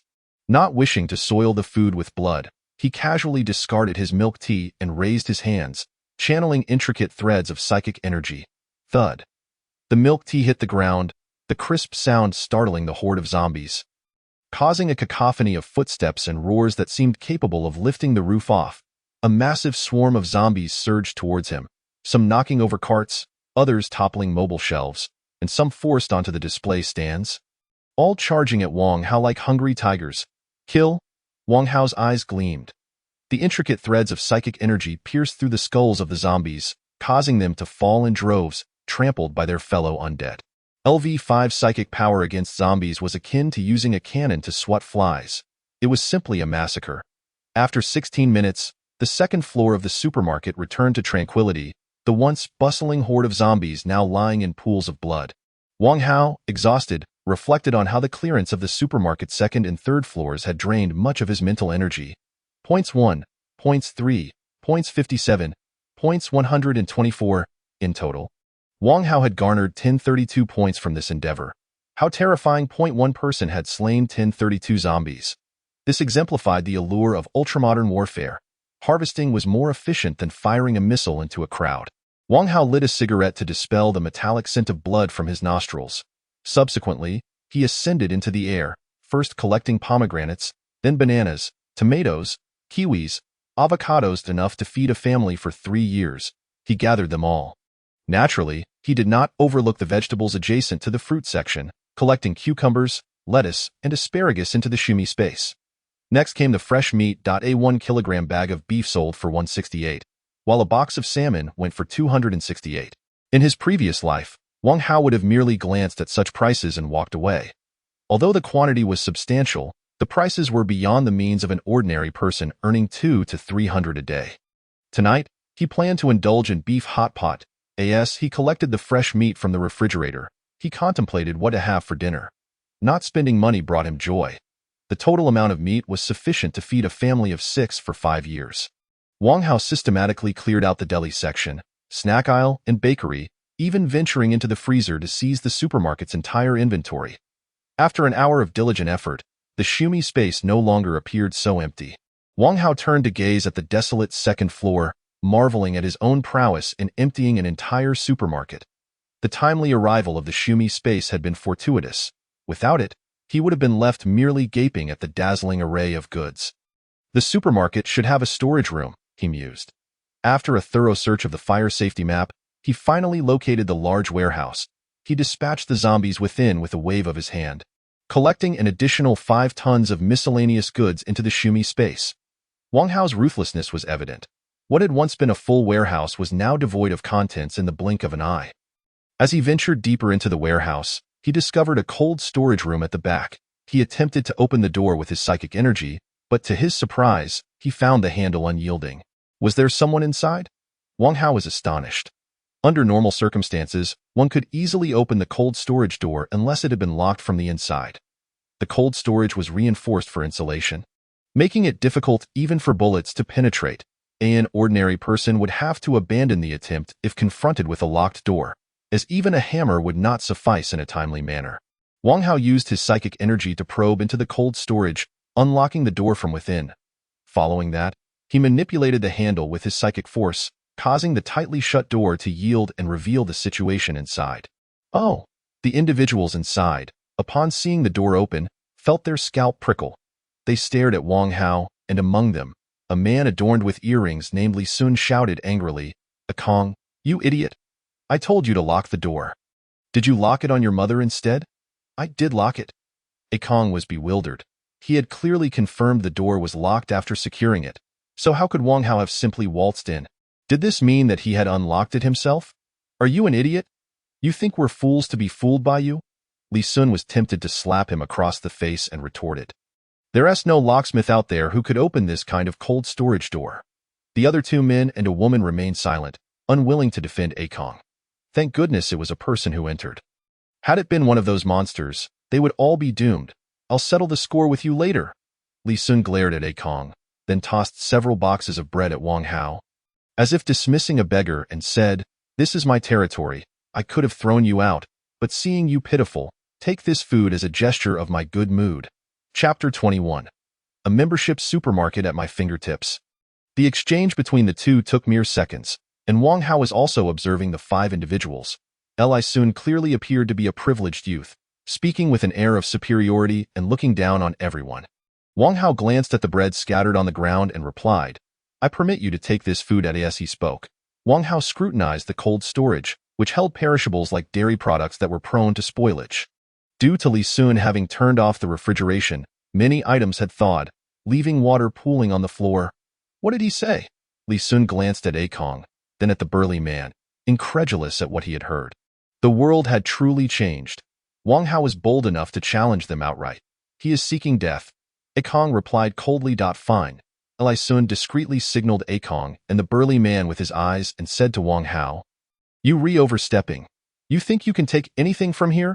The burly man cracked his knuckles, his physique robust and powerful from years of training. His arms were nearly 3 times the size of Wang Hao's. With a fierce stride, the burly man charged at Wang Hao, while Kong retrieved an electric baton from behind, wrapped with batteries from a notebook and a mobile phone. This was his handiwork, capable of delivering a shock that could incapacitate someone. Li Qian was reckless, but not foolish. Upon seeing Wang Hao, he recognized that his boldness indicated he was not an ordinary person. Thus, they unleashed their full strength. The burly man was tasked with restraining Wang Hao, while Kong looked for an opportunity to deliver an electric shock, aiming to end Wang Hao's life together. "Let me teach you what it means to know when to back off." Li Qian's eyes glinted with malice as he envisioned Wang Hao's demise. He had granted him a chance, and now he would pay the price, tossed out like bait for the zombies. In a flash, the burly man closed in on Wang Hao, delivering a powerful punch aimed at his face. Devoid of mercy, the burly man grinned, convinced that his strike would shatter Wang Hao's nasal bone. Hearing the commotion, Wang Hao shifted his gaze from the goods to the burly man, and with a flick of his psychic energy, he struck the man's face. Bang! A sickening crack echoed from the burly man's neck as his head jerked back and he was sent flying. Kong, who was preparing to strike, froze in place, staring at the fallen giant in shock. Li Qian's expression became rigid. What just happened? Wang Hao had not even moved his hands, yet that massive figure was sent flying, and he was dead. What was this? Wang Hao's gaze fell upon the electric baton in Kong's hand, and he smiled at that charged? Kong instinctively nodded, only to quickly shake his head in denial as panic set in. The signs outside clearly warned against playing with fire or electricity. Wang Hao smiled as he used his psychic energy to knock the electric baton from Kong's grasp, pinning it down midair. Zzzzz. The electric baton released a powerful current, which coursed through the puddled water on the ground and enveloped Li Qian and the others. Ugh, ugh, ugh. The 4 convulsed violently. Li Qian had just intended to shock Wang Hao, but now it was Wang Hao who remained unharmed, while Li Qian and his companions were left in a state of shock until the battery was depleted. The 4 collapsed helplessly into the water. Wang Hao would not show mercy to those who sought to kill H. Are you seriously biting me now? Lin Zixuan was thoroughly disgusted by Li Qian's shameless demeanor. She wondered how she had failed to see his true, repugnant nature before. Nevertheless, he did have a point. Wang Hao is handsome and powerful, and by aligning herself with him, Lin Zixuan might once again bask in the light of prosperity, perhaps even return to her once affluent lifestyle. Lin Zixuan acquiesced to this notion. What do you think? Li Sun gazed at Wang Hao with anticipation. Once you experience her transformation, you will understand. Forget it. Wang Hao replied with indifference. This isn't a junkyard. With that, he simultaneously snapped the necks of both Li Sun and Lin Zixuan. Wang Hao had, in a sense, performed a noble deed, sending both of them down to reunite in death. Ugh! Li Sun and Lin Zixuan collapsed, their bloodshot eyes filled with regret, lamenting that they should have never provoked Wang Hao. They would have given him everything. At least Li Sun's group would have survived. Wang Hao methodically cleared the frozen storage, collecting over 300 boxes of pure milk, 400 boxes of yogurt, 500 trays of eggs, 200 bags of toast, 500 boxes of mochi, and 200 boxes of cake. Given that each item was substantial in size, starting from 1 kg, the total weight of the frozen storage would exceed a ton. Wang Hao inspected his storage space, which was replete with an array of items. It was as if he carried a membership-based supermarket at his side. Even with a population of 100, these provisions would sustain Wang Hao and his companions for a year and a half. Indeed, the joy of exclusivity was undeniable.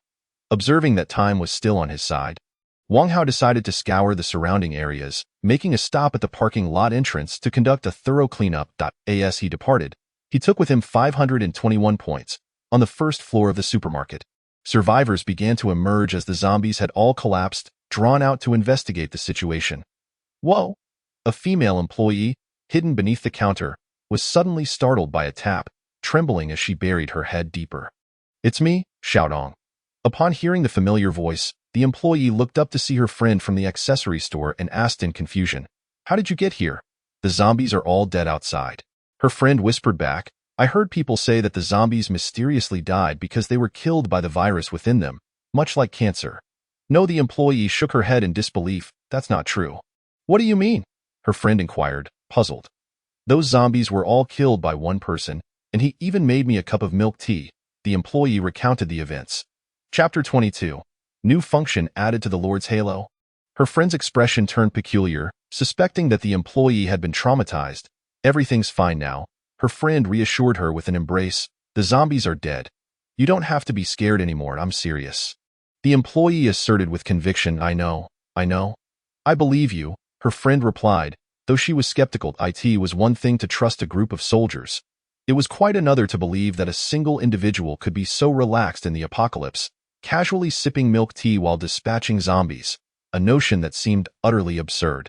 Suddenly, hurried footsteps echoed outside, and her friend peeked out to see a crowd rushing toward the supermarket. Quickly, she urged, let us go grab some food. In a panic, the shaken employee was pulled along by her friend as they joined the throng ascending to the second floor. However, what awaited them was not an abundance of goods, but rather a series of empty shelves. The crowd stared in shock at the supermarket, which was now a mountain of corpses, their expressions reflecting disbelief, confusion, and bewilderment. How is this possible? A membership-based supermarket was not akin to a neighborhood store.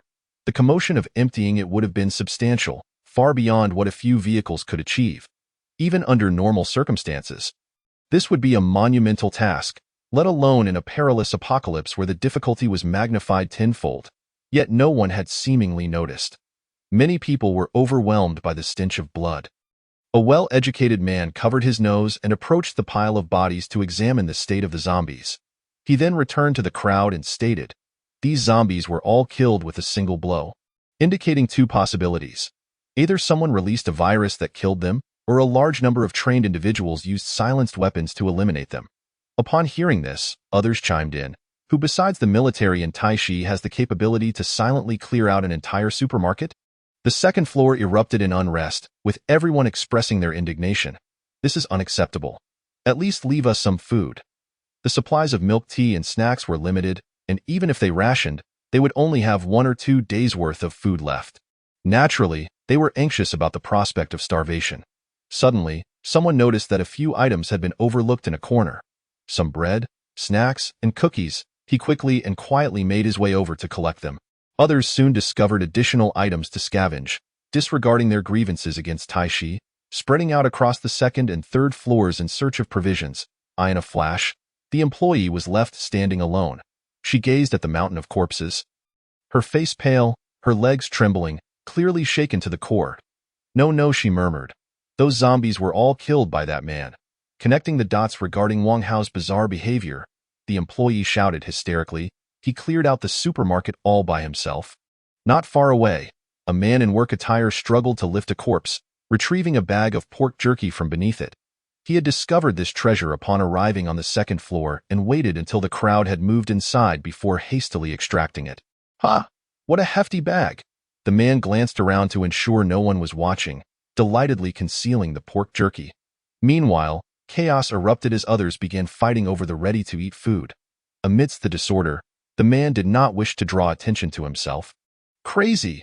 You scared the life out of me, he muttered, casting a glare at the shouting employee before making his exit. Everyone was preoccupied with their search for food, ignoring the employee. Even if someone did hear her, they merely assumed she had lost her mind. One person annihilating a horde of zombies and clearing out a supermarket. Such a scenario would be dismissed as a ludicrous plot even in a film. Wang Hao remained oblivious to the blame Taishi had inadvertently placed on him, leisurely scavenging the surroundings until evening, when he decided to return. Yu Dong's group had ceased collecting points, indicating they had likely halted their activities. System, Wang Hao inquired, how many points do I currently possess? 5,231. Upon hearing the system's response, Wang Hao's eyes lit up. The points in hand were sufficient to upgrade either his special abilities or the Lord's Halo. The strength of his abilities at this stage was ample, so he opted to hold off on that upgrade. Points minus 5,000. Upgrading Lord's Halo from LV2 to LV3. New functions added to Lord's Halo. 1. Research Center. The host can develop technology at the Research Center. 2. Domination. For every territory the host occupies, an additional 1,000 points are granted. The more territories occupied, the greater the increment of points received. To upgrade Lord's Halo to LV4 requires 30,000 points. After carefully listening to the system's introduction, Wang Hao found himself near Tsangxi community and decided to claim it as his territory. Detection complete. The proportion of hostile forces in Tsangxi community is below 30, fulfilling the conditions to be established as territory. Territory number 2, level, LV1, function 1. Comprehensive enhancement of servants by 200. Leaving the territory for over 6 hours will result in the loss of enhancement effects. Function 2, none. Points 1,000. Current points, 1231. This point accumulation felt like a windfall. Wang Hao opened the research center to reveal a fantastical interface featuring a technology tree with several major categories for research, such as basics, offense and defense, transportation, enhancement, etc. Each research project required points. Wang Hao perused the options. Struck by the surreal nature of the technologies that could potentially manifest in reality, it was as if every innovation from science fiction, whether existent or beyond human imagination, was represented within the research center. For instance, there was a storm platform capable of long-distance targeted storm deployment, 100,000 points. A wormhole for remote transportation, 250,000 points. These were high-requirement projects, while simpler options included a super barracks, which could enhance individuals into super soldiers, and a super farm, which claimed to research agricultural techniques far beyond current realities, such as achieving a rice yield of 100,000 gene per mu. More astonishingly, the super farm could even research extraterrestrial flora. If Wang Hao's abilities represented his personal strength, then the Lord's Halo and the Research Center could amplify collective power. The prospect of accumulating tens of thousands of points was both tempting and exhilarating. Yet Wang Hao understood that realizing these research projects was not an immediate endeavor. However, establishing a power station from the basic category was imperative, as it would fulfill the electricity needs of a territory. In a post-apocalyptic world, the power grid would inevitably fail without management. Completing the power station would provide a safeguard. 2,000 points was a reasonable investment. Wang Hao resolved to continue onward. Just as he reached the northern gate of Coastal Garden, he heard a cacophony of voices. A crowd had gathered at the entrance, with several familiar faces among them. Survivors whom Yudong had previously expelled from Coastal Garden. "I'm not going to waste my breath on you," shouted Lin Fei, his clothing emblazoned with Taekwondo insignia. "If you don't step aside, we will force our way in." Chapter 23. Kneel and speak to me. Lu Man and Zhong Han, perched atop the car wall, wore expressions of concern. The 20 or so individuals at the entrance, incited by someone, brandished kitchen knives and clubs, intent on taking residence in Coastal Garden. Naturally, Lu Man and her companions would not allow it. Merely due to the sheer number of Lin Fei and his companions, who seemed intent on a reckless confrontation, L Man and her two companions found themselves at an impasse, unable to withstand the pressure even with the aid of their servants. They remained trapped in this stalemate, hoping to stall until Wang Hao or Yu Dong returned. Among the crowd stood Li Biao, a university classmate of Zhong Han, who urged, "Just listen to me and let us in. You stay in one area, and we in another, and we can share our belongings." It's a splendid arrangement. Stalemates benefit no one. Others echoed his sentiments, yet the three young women continued to remain obstinate, as if they believed they were beyond reproach. Frustration was palpable among many. If not for the fear of attracting zombies, they would have stormed into the Coastal Garden without hesitation instead of engaging in futile discussions with L Man. Is such a shameless person truly your classmate? Tong Ming could hardly tolerate Li Biao's audacity as he sought to claim their possessions with mere words. "I barely know him. Throughout our 4 years of college, we've exchanged hardly a few words." Zhong Han furrowed her brow. "Should we fight, or what?" L Man was indecisive. "We'll follow your lead," suggested Zhong Han. "My idea is to allow them entry until the master returns." "Agreed," Tong Ming chimed in. "That could work." L Man recognized the vast disparity between her group and Lin Fei's. A confrontation would be tantamount to courting disaster. However, recalling Wang Hao's instructions to relinquish the Coastal Garden, she feared his displeasure. "Fight?" L Man's gaze grew resolute. "I refuse to disappoint the master." "All right." Zhong Han thought L Man's decision was unwise, yet she could not back down now. After all, it was preferable to facing Wang Hao's ire than to contend with these individuals.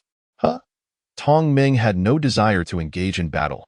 She was astonished at what kind of spell Wang Hao had cast on L Man, compelling her to fight so desperately, knowingly courting peril. "Give us a number for entry," Lin Fei shouted impatiently. "No entry." L Man retorted fiercely. "If you don't wish to die, then leave quickly." "How audacious!" Lin Fei's lips twitched. Once they entered, he would undoubtedly deal with L Man, whom he deemed insufferable. Onward. "I've said we need not indulge these women's whims."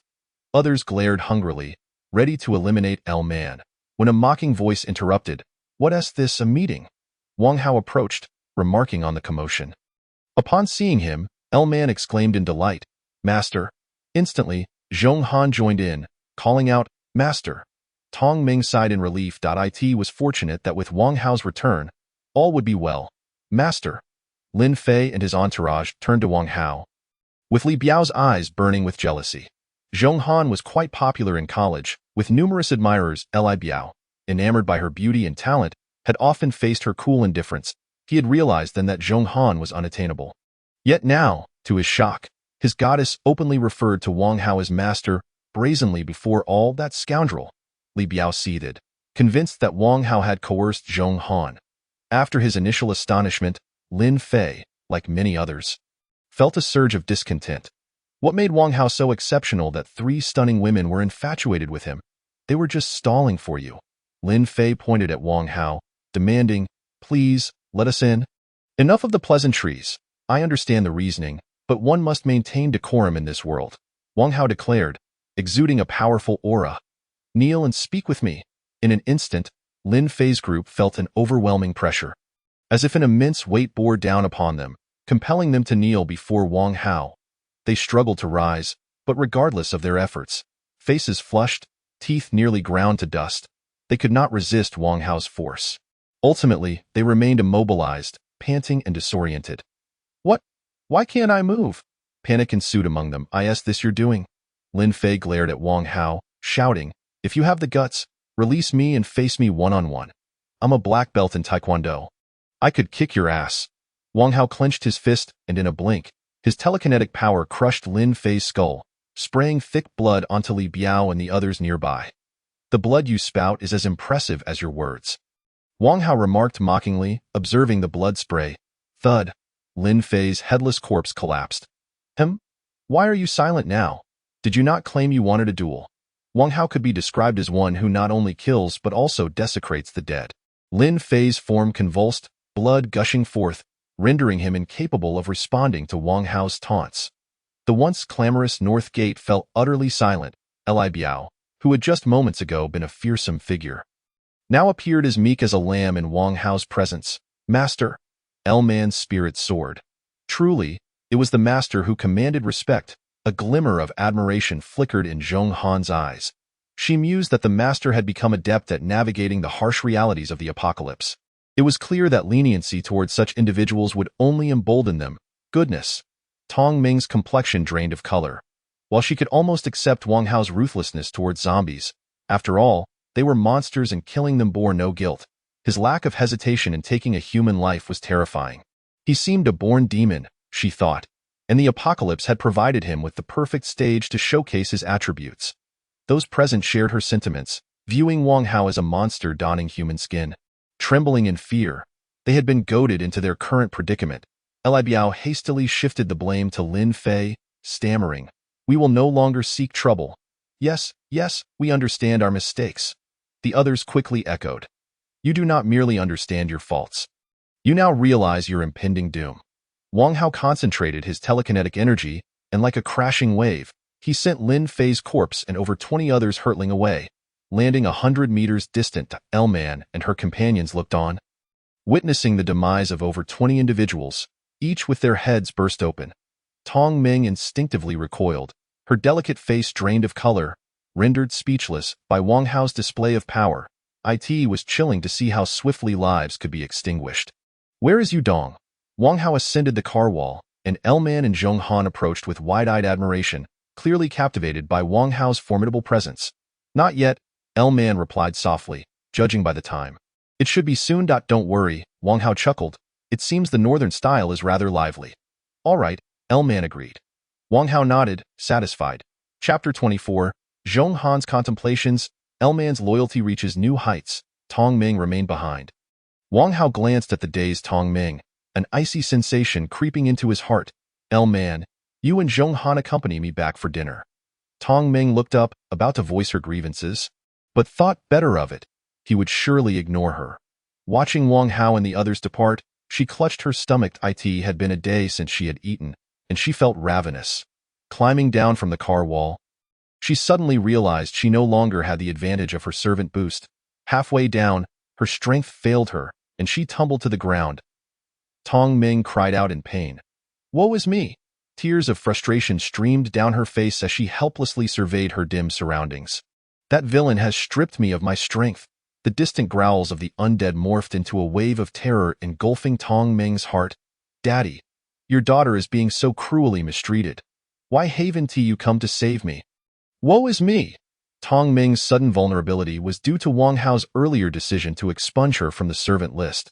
When it came to dealing with a spoiled and duplicitous young lady, Wang Hao showed no mercy. He, along with L-Man and Zhong Han, headed towards Villa No. 1, encountering Yudong, who approached from the east gate, covered in grime and blood. "Master," Yudong greeted wearily, "I apologize." "What happened?"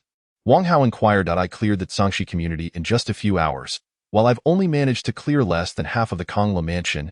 Yudong expressed regret. "You bestowed upon me such formidable power, and I've let you down." It's nothing, Wang Hao dismissed. "Once you become accustomed to your abilities, your efficiency will naturally improve. Tomorrow, I expect you to clear the Kongla mansion and its surroundings."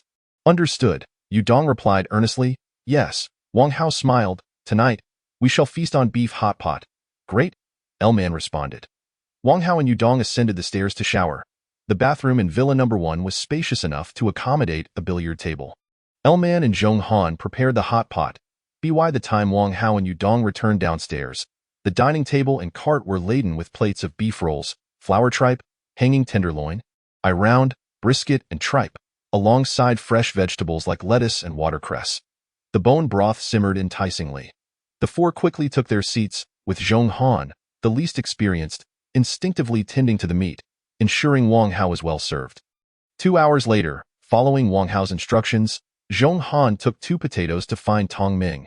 By this point, Tong Ming was so famished that her head spun. Despite having consumed nothing but potatoes for 2 days, she still ravenously devoured the potatoes as if they were the finest delicacy in the world. "Don't oppose the master," Zhong Han advised. You could have joined us for the beef hot pot. You had hot pot? Tong Ming felt a pang of sadness. In the realm of hierarchical seniority, it is noteworthy that even the newcomer Zhong Han, who joined after L-Man, appears to be enjoying a more comfortable existence. Indeed, as Zhong Han gazes at Tong Ming with her cheeks stuffed with potatoes, resembling a charming little squirrel, it evokes a sense of sympathy. Look outside, Zhong Han gestures. Through the narrow gaps in the car's walls, Tong Ming observes passers-by, their stomachs growling. While some engage in desperate struggles over food point, one cannot simply equate Wang Hao's indulgent feasting with a world of prosperity. In truth, over the past couple of days, Tong Ming has discerned that a staggering 99 of those outside are grappling with hunger. Had it not been for Wang Hao's efforts to maintain a clean environment, they would have had no opportunity to venture out. Relegated instead to languishing in corners, fending for themselves. Competing with the master is akin to striking a rock with an egg, Zhong Han advises. Your continued presence here suggests that the master has yet to find a woman of your ilk. The day he does will mark your departure. Reflect on this, she adds, handing Tong Ming the eagle-eyed binoculars Wang Hao had given her. Tonight, we commence the night watch. I shall return at midnight to relieve you. With that, Zhong Han departs, leaving Tong Ming in a daze, her thoughts swirling around Wang Hao's recent revocation of her powers, reinforcing Zhong Han's words. Today, she has witnessed the harsh realities of those outside. If she were to be cast out, a swift demise might be preferable. However, if she were to fall into the hands of a pervert, it would indeed be a fate worse than death. No, Tong Ming shakes her head vehemently. I refuse to be expelled.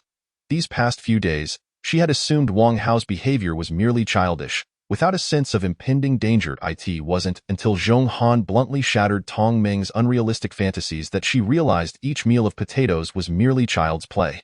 Her pride, in the face of Wang Hao's cruelty, transformed into nothing more than a farce. I hope she heeds my words, Zhong Han muses as she walks away, hoping that when she ascends, she will remember her kindness. Zhong Han's reminder to Tong Ming is not born of altruism, but rather a desire to form an alliance, to avoid being relegated to the lowest tier under Wang Hao's command. After all, the ranks beneath Wang Hao are destined to swell.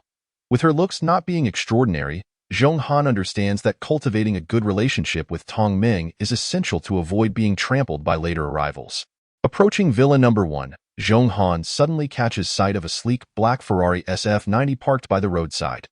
Under the luminous moonlight, L-Man perches on the hood of the SF90, gazing dreamily at Wang Hao.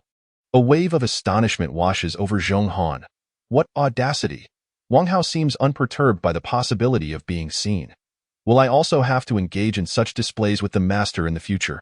Zhong Han's thoughts wander, and blushing, she hastily retreats in apartment 203 of Building I. Gu Hui exhales smoke from his cigarette as a yellow-haired man leans closer, grinning ingratiatingly. Brother Hui, this place is too cramped for any real action. The yellow-haired man suggests, shouldn't we find a larger venue tomorrow? Where would that be? Gu Hui casually inquires. Coastal Garden, the yellow-haired man replies, licking his lips. It's full of villas, and those who reside there are bound to have considerable wealth. If we happen to encounter a few women there, Brother Hui will certainly enjoy himself. Ji Hui's eyes light up. After living for over 20 years, he has long craved the company of affluent women, though previously they had deemed him unworthy of their attention. Let's go to Coastal Garden tomorrow, Gu Hui decisively declares. All right, Brother Hui, the yellow-haired man responds, secretly anticipating his own chance to savor the delights of the affluent lifestyle. System notification. Loyalty of servant number 3 has reached 100. Hearing the system's alert, Wang Hao opens his eyes and sits up, the blazing sun filtering through the curtains. Casting a warm hue, he glances beside him. It is empty. L-Man must have left early. Suddenly, the door swings open, and a casually dressed L-Man enters the bedroom, her sleeves rolled up, and upon seeing Wang Hao awake, she immediately leans in to kiss him. Good morning, master, she greets. Where have you been? Wang Hao chuckles. I told you when I got up. L-Man points outside. I want to wash the blood off your car, she bluntly explains. I thought you might find that unsettling. Chapter 25. Tong Ming's Transformation.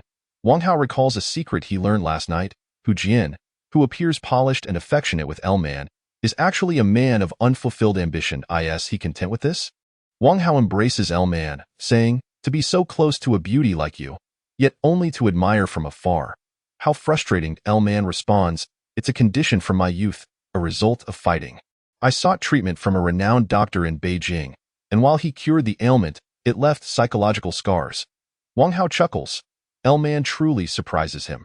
Today, familiarize yourself with your newfound powers. As he speaks, Wang Hao accesses the servant list and grants L-Man LV1 telekinesis. He could have done so earlier, but L-Man's loyalty had lingered at 99, a lingering hesitation on Wang Hao's part. For only a loyalty of 100 signifies unwavering fidelity. What powers L-Man initially fails to comprehend, but as she feels the warm energy flow into her mind, she joyfully exclaims, Master, you are my deity. Wang Hao smirks. How will you repay your deity? Without a moment's hesitation, L-Man forcefully pushes Wang Hao down. After a while, as L-Man heads to the kitchen, Wang Hao remains, pondering the tenacity of northern women. Eventually, he steps outside. Master. Wang Hao turns to see Tong Ming greeting him at the door, noticing a thermos and basin at her feet. Is something the matter? He asks. Just a moment, she replies, crouching to pour hot water from the thermos into the basin. Quickly soaking a towel, she accidentally burns herself, quickly blowing on her hand, then pinching her earlobe.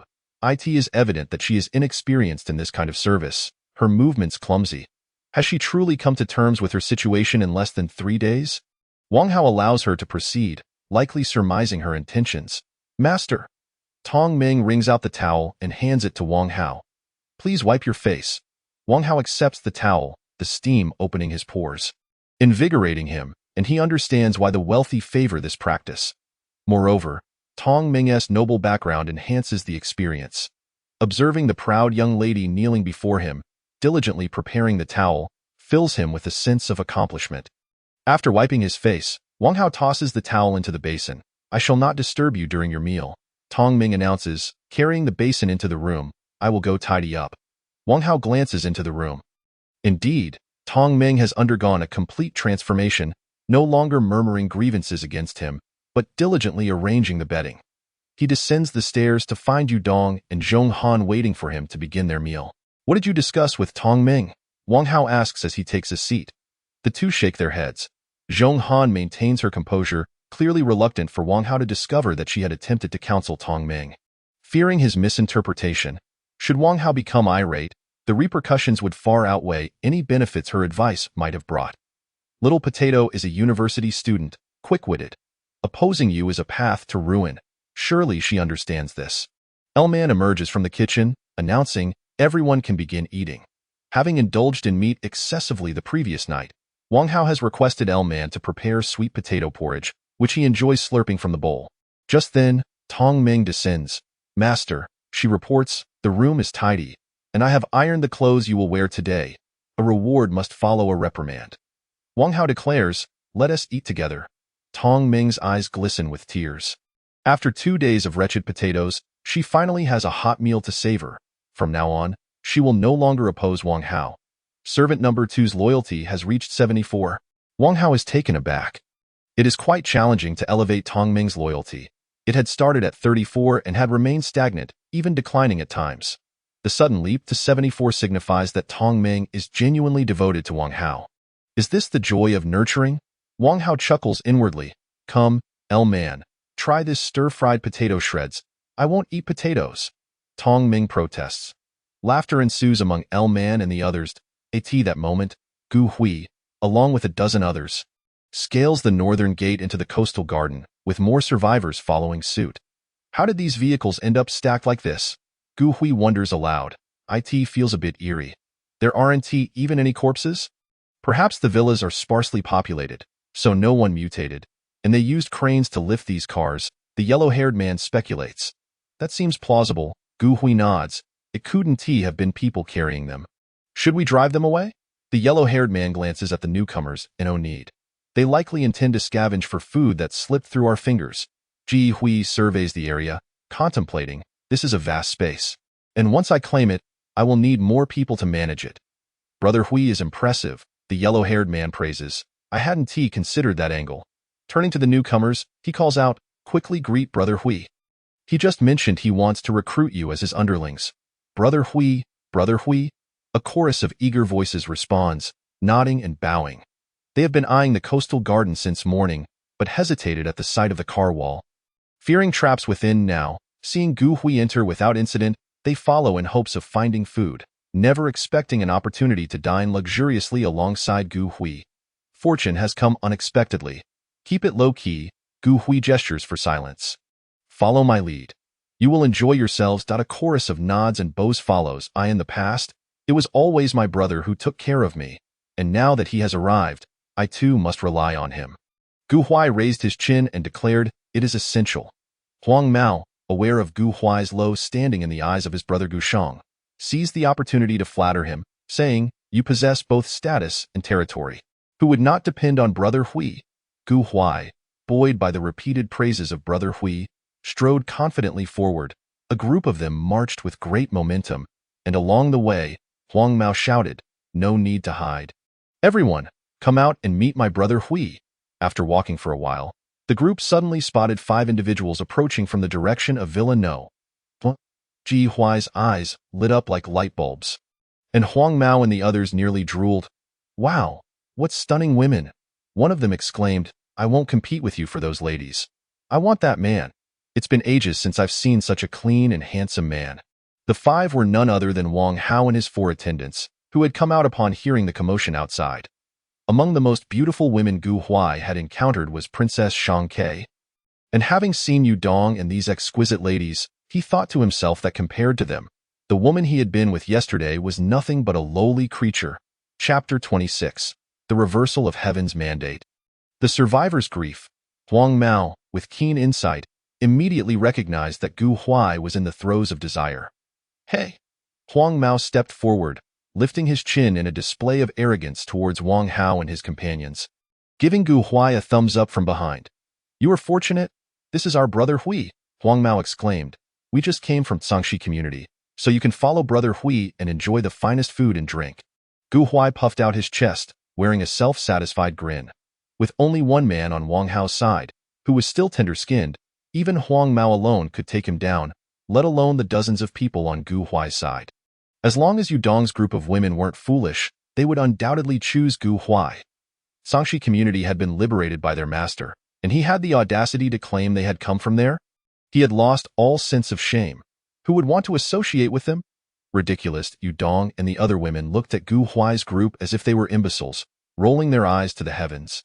Yu Dong, Wang Hao, sensing the disgusting gazes from the crowd, said, let's take out that round-faced, bearded scoundrel first. All right, Yu Dong replied. Pfft, Gu Hui scoffed. How amusing, sending women out to take the bullet. Wang Hao dares to act like a man. A group of survivors, hearing Wang Hao's words, couldn't help but laugh, realizing he was about to learn a lesson in overestimating himself. He thought he could intimidate others with such bravado. Stop laughing at him. At least he was once charming. The crowd reveled in his misfortune. Outside, the situation was dire. Yet Wang Hao lived so comfortably, not only residing in a grand villa but also accompanied by 4 stunning companions. It was only natural that he would face misfortune. Want to kill me? The round-faced, bearded scoundrel jeered. Come on, but you'd better clean yourselves first. Why? Yu Dong's fair face darkened, blaspheming the master. You shall perish. Yu Dong unleashed her mental power. And the round-faced scoundrel suddenly felt excruciating pain beneath him, cold sweat breaking out on his forehead as he knelt on the ground. Ha! The round-faced scoundrel was rendered speechless by the agony. Yu Dong maintained her pressure, and the scoundrel's complexion turned from red to ashen as he succumbed to the pain. Hey! Someone kicked the round-faced scoundrel. Stop pretending. Others turned to look, sensing something was amiss. And upon checking the round-faced scoundrel's breath, they were immediately horrified and collapsed in fear. He is dead. Gu Hui's face paled. How did he die? Don't joke around. This isn't funny at all. Huang Mao and his group, along with the survivors behind them, were thrown into disarray, all shocked by the inexplicable death of the round-faced scoundrel. Dio, you want to know why all the zombies in Sangxi community are dead? At Wang Hao's mocking voice, Gu Hui abruptly turned to him, incredulous. Did you do it? Nonsense. Gu Hui immediately dismissed his own suspicion, his tone sharp. Oh, you think you're a deity? One person could kill all the zombies in an entire community? I am a god, Wang Hao replied with a light laugh. Seeking death, Gu Hui shouted angrily. I fear nothing. Charge. Huang Mao led the charge, raising his machete, eager to engage. Reversal of heaven's mandate, Wang Hao said with a teasing smile. I have made you, yet you wish to turn around and kill me to take my place. Why you dong? Understanding Wang Hao's implication, didn't wait for him to finish speaking. With a snap, she broke Huang Mao's neck from a distance. Ugh! Gu Huai watched in horror as Huang Mao's eyes bulged and he collapsed in front of him. A look of pain etched on his face. One by one, Gu Huai's companions fell victim to Yudong's lethal grip. Wait! One after another, they dropped down. Those who realized what was happening only had time for fear and pleas for mercy before they too collapsed beside their dead comrades. Di Huai stood frozen, trembling, finally comprehending that Wang Hao had been speaking the truth all along. The liberation of Sangxi community was solely his achievement. Even Yudong alone could effortlessly eliminate Gu Huai's people. He himself was undoubtedly far more terrifying. A group of survivors stood in shock. They had initially thought Wang Hao would meet a grim fate, that Gu Huai would kill him and seize his women. Little did they expect that it would be Gu Huai who would suffer such a catastrophic downfall. Many felt goosebumps rise on their skin, pondering how these individuals had died inexplicably, realizing those few were monsters. No wonder he felt no fear. He didn't regard Gu Huai and his ilk as human beings at all. LV Man gazed with longing. Her master had also granted her the formidable power to eliminate multiple foes like Yudong. She too could become so strong in the future. Zhong Han and Tong Ming reflected on Wang Hao's might, recalling that such situations had previously required his personal intervention. In just a few short days, Yudong, who had once been as powerless as they were, had also learned to resolve conflicts under Wang Hao's guidance. Second attendance loyalty reached 90. Fourth attendance loyalty reached 90. Upon hearing the system prompt, Wang Hao smiled lightly and said, Yudong, don't kill him so quickly. Let him ponder before he dies. Yudong understood and used her mental power to lift Gu Huai by the throat into the air. Ugh! Gu Huai struggled desperately, his face turning crimson as he gasped, My brother loves me dearly. If you dare to kill me, my brother will never let you go. Don't be in a hurry to leave once you're down there, Wang Hao chuckled. When your brother comes looking for you, I'll send him to reunite with you. Gu Huai struggled for breath, his cheeks puffing out as he pleaded, Please, that I beg you. Let me go, I don't want to die. Gu Huai's desperate pleas faded. He gasped his last breath, and with a thud, his body was cast aside by Yudong. The group of survivors recoiled in terror, on the verge of tears. They had initially hoped to associate with Brother Hui, anticipating a life of luxury, but instead found themselves like the soldiers of 1949 in a game. Gu Huai was merely leading them to their doom. We were forced to come here by Gu Huai. A survivor quivered. They are notorious for their ruthlessness in Sangxi community. If we don't comply with his orders, we will be killed. Others nodded vigorously, their expressions reflecting their desire to offer their hearts to Wang Hao, hoping he would see their loyalty. You can practice on them, Wang Hao said. It doesn't matter if they came voluntarily or not. He believed that if Gu Huai emerged victorious in the end, these survivors would rush to defile his corpse without hesitation. I'll go first. LV Man eagerly commanded her mental power, causing a folding knife beside the corpse to tremble and levitate into the air. Congratulations, Yudong exclaimed. The master has given you power. I owe it all to Sister Dong, LV Man replied with a smile. TCH. Tong Ming grumbled. Even Potato can wield powers now. I heard from Sister Dong that you were the second to join the master's team. Zhong Han whispered to provoke. The master will soon grant you powers as well. Remove will from that sentence, Tong Ming retorted. Her competitive spirit ignited, unwilling to lose to LV Man if I had been obedient. Potato would have been irrelevant. Tong Ming huffed. Just you wait, I will obtain powers within the next few days. This much, she was absolutely certain of. Zhong Han echoed.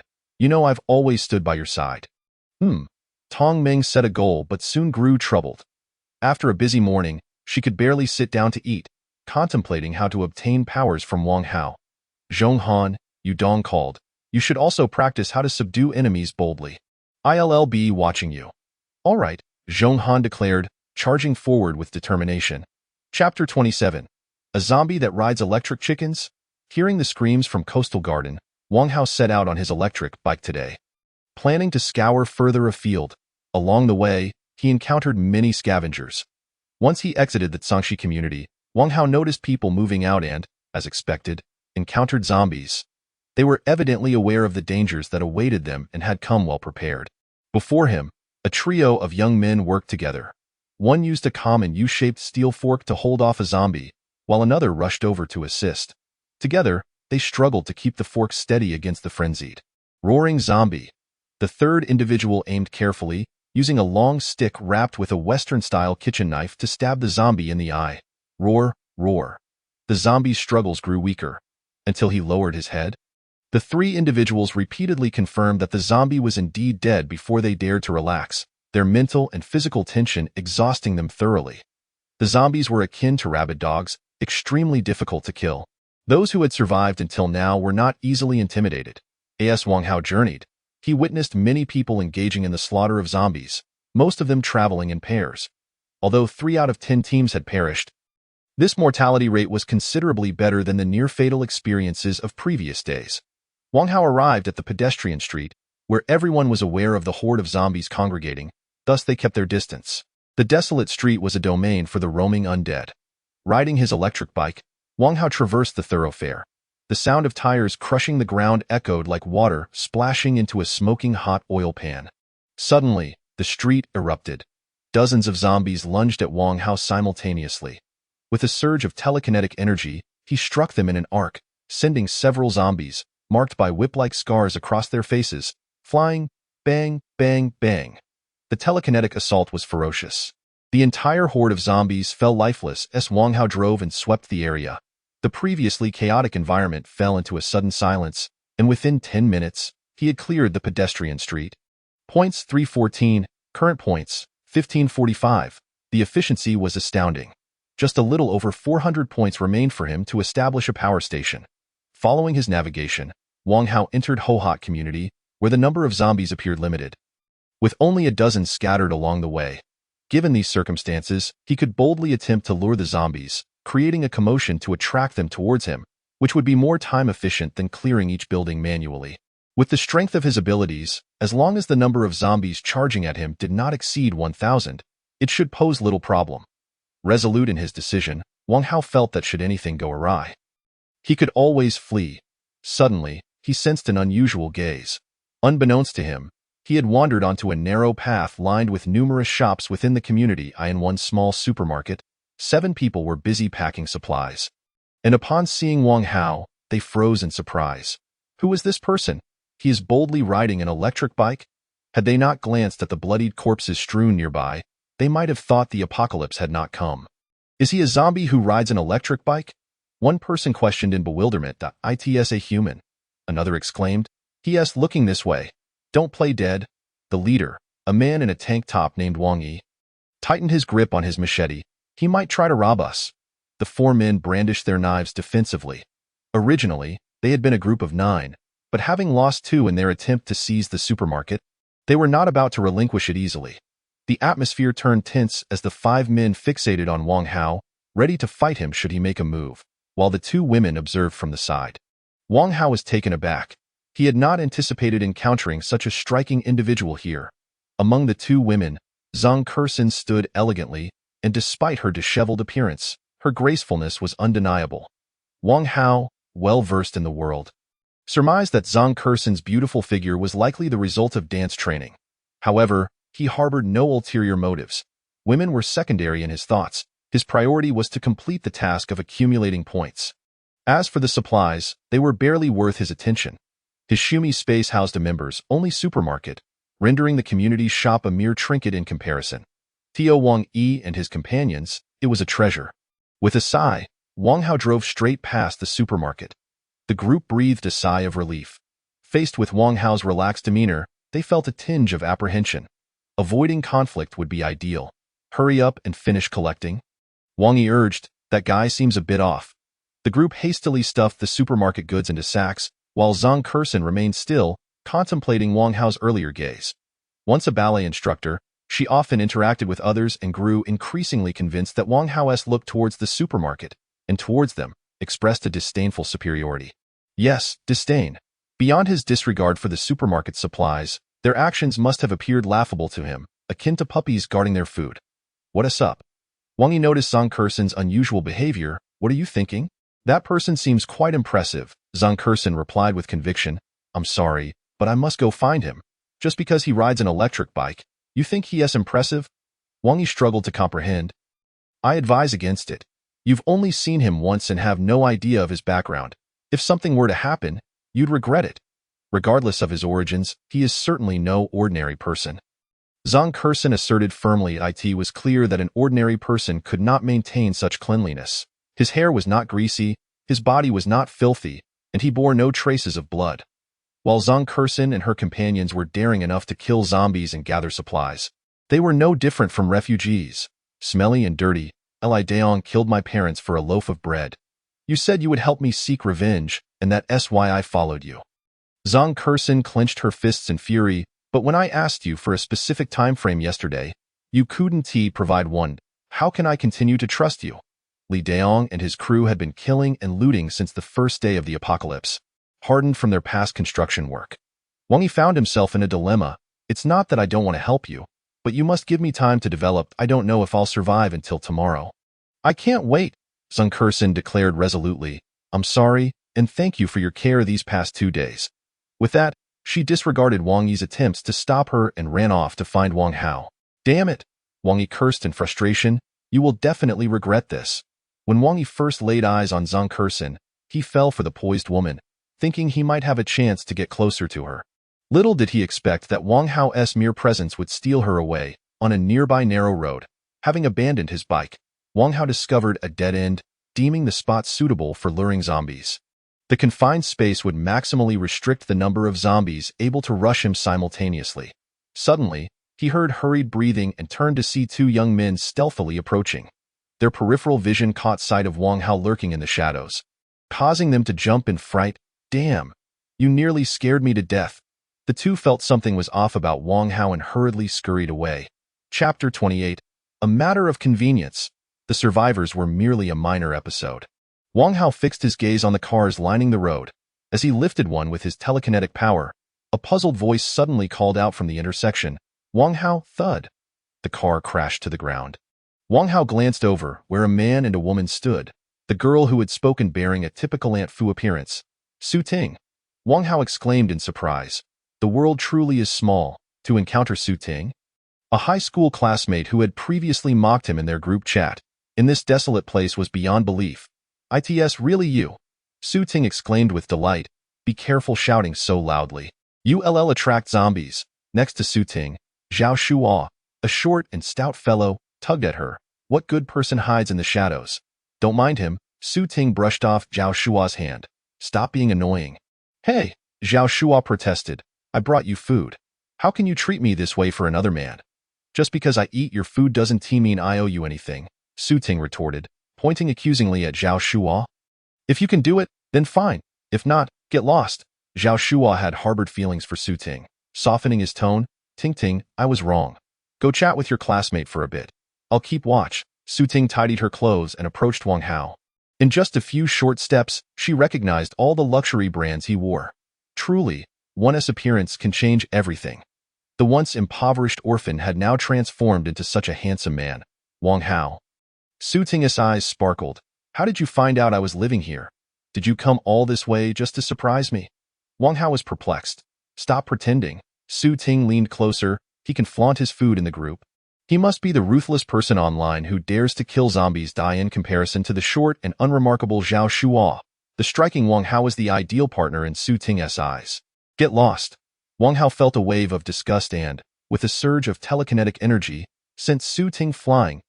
She landed several meters away, her features contorted in pain. Zhao Shuo rushed to her side. Concern etched across his face. Ting, are you okay? Rather than being angry, Su Ting felt exhilarated. Wang Hao possessed immense strength. He had effortlessly thrown her, who weighed 120 pounds, several meters away. Such a man exuded a sense of security. Step aside. Su Ting pushed Zhao Shuo away and advanced toward Wang Hao.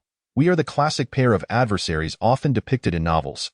This is the time to reveal true feelings. If you didn't like me, why would you come to Ho-Hot community?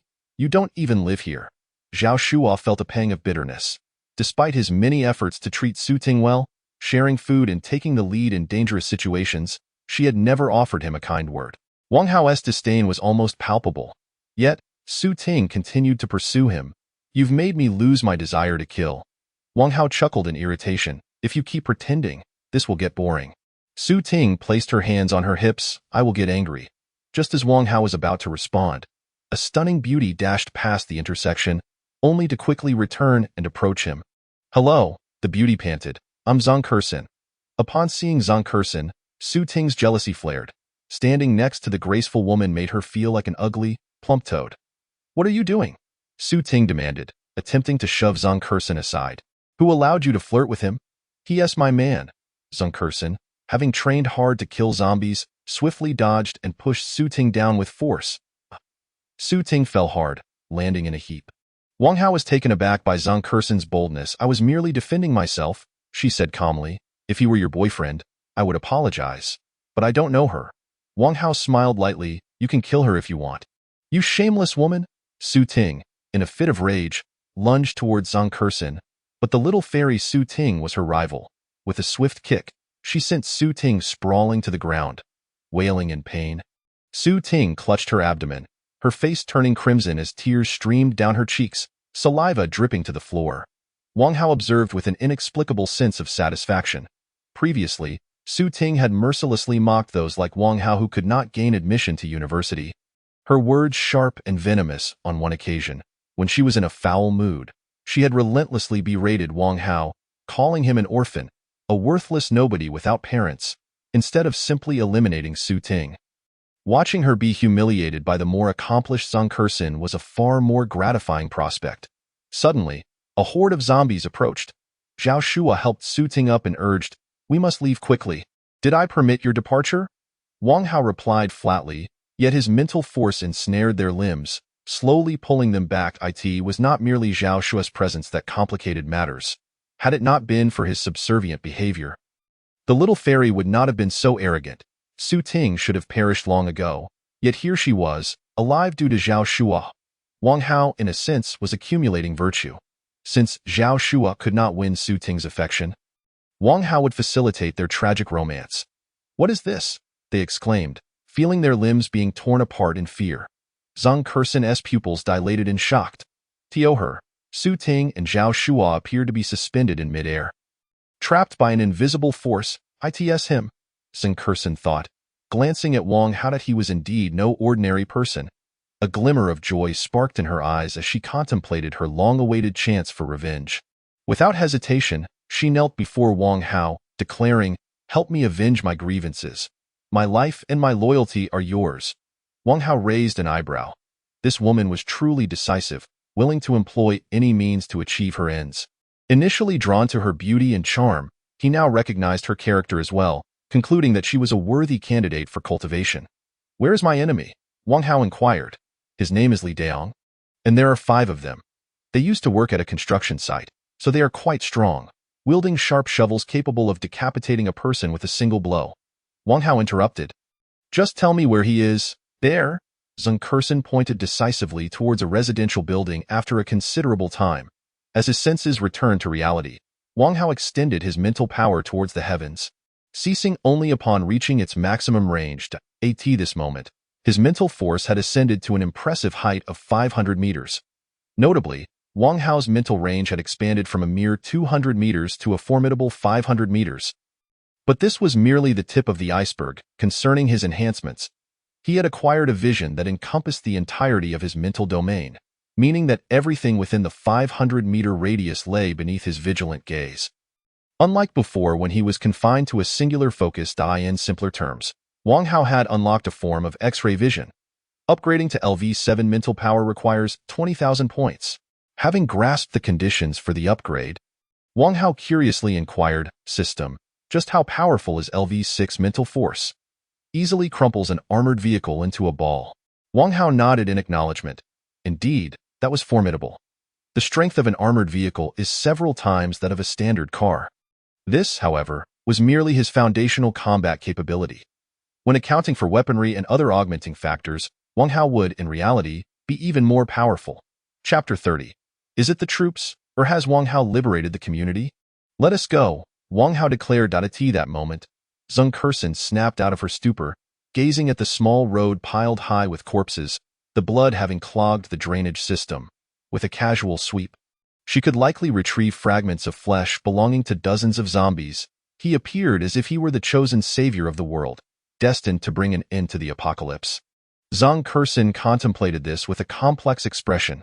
In the next instant, she was startled as she levitated off the ground, unexpectedly soaring into the air alongside Wang Hao, cutting through the bloody wind over the mountain of corpses. The myriad of wonders surrounding her imbued Wang Hao with an air of enigmatic charm, compelling her to explore further.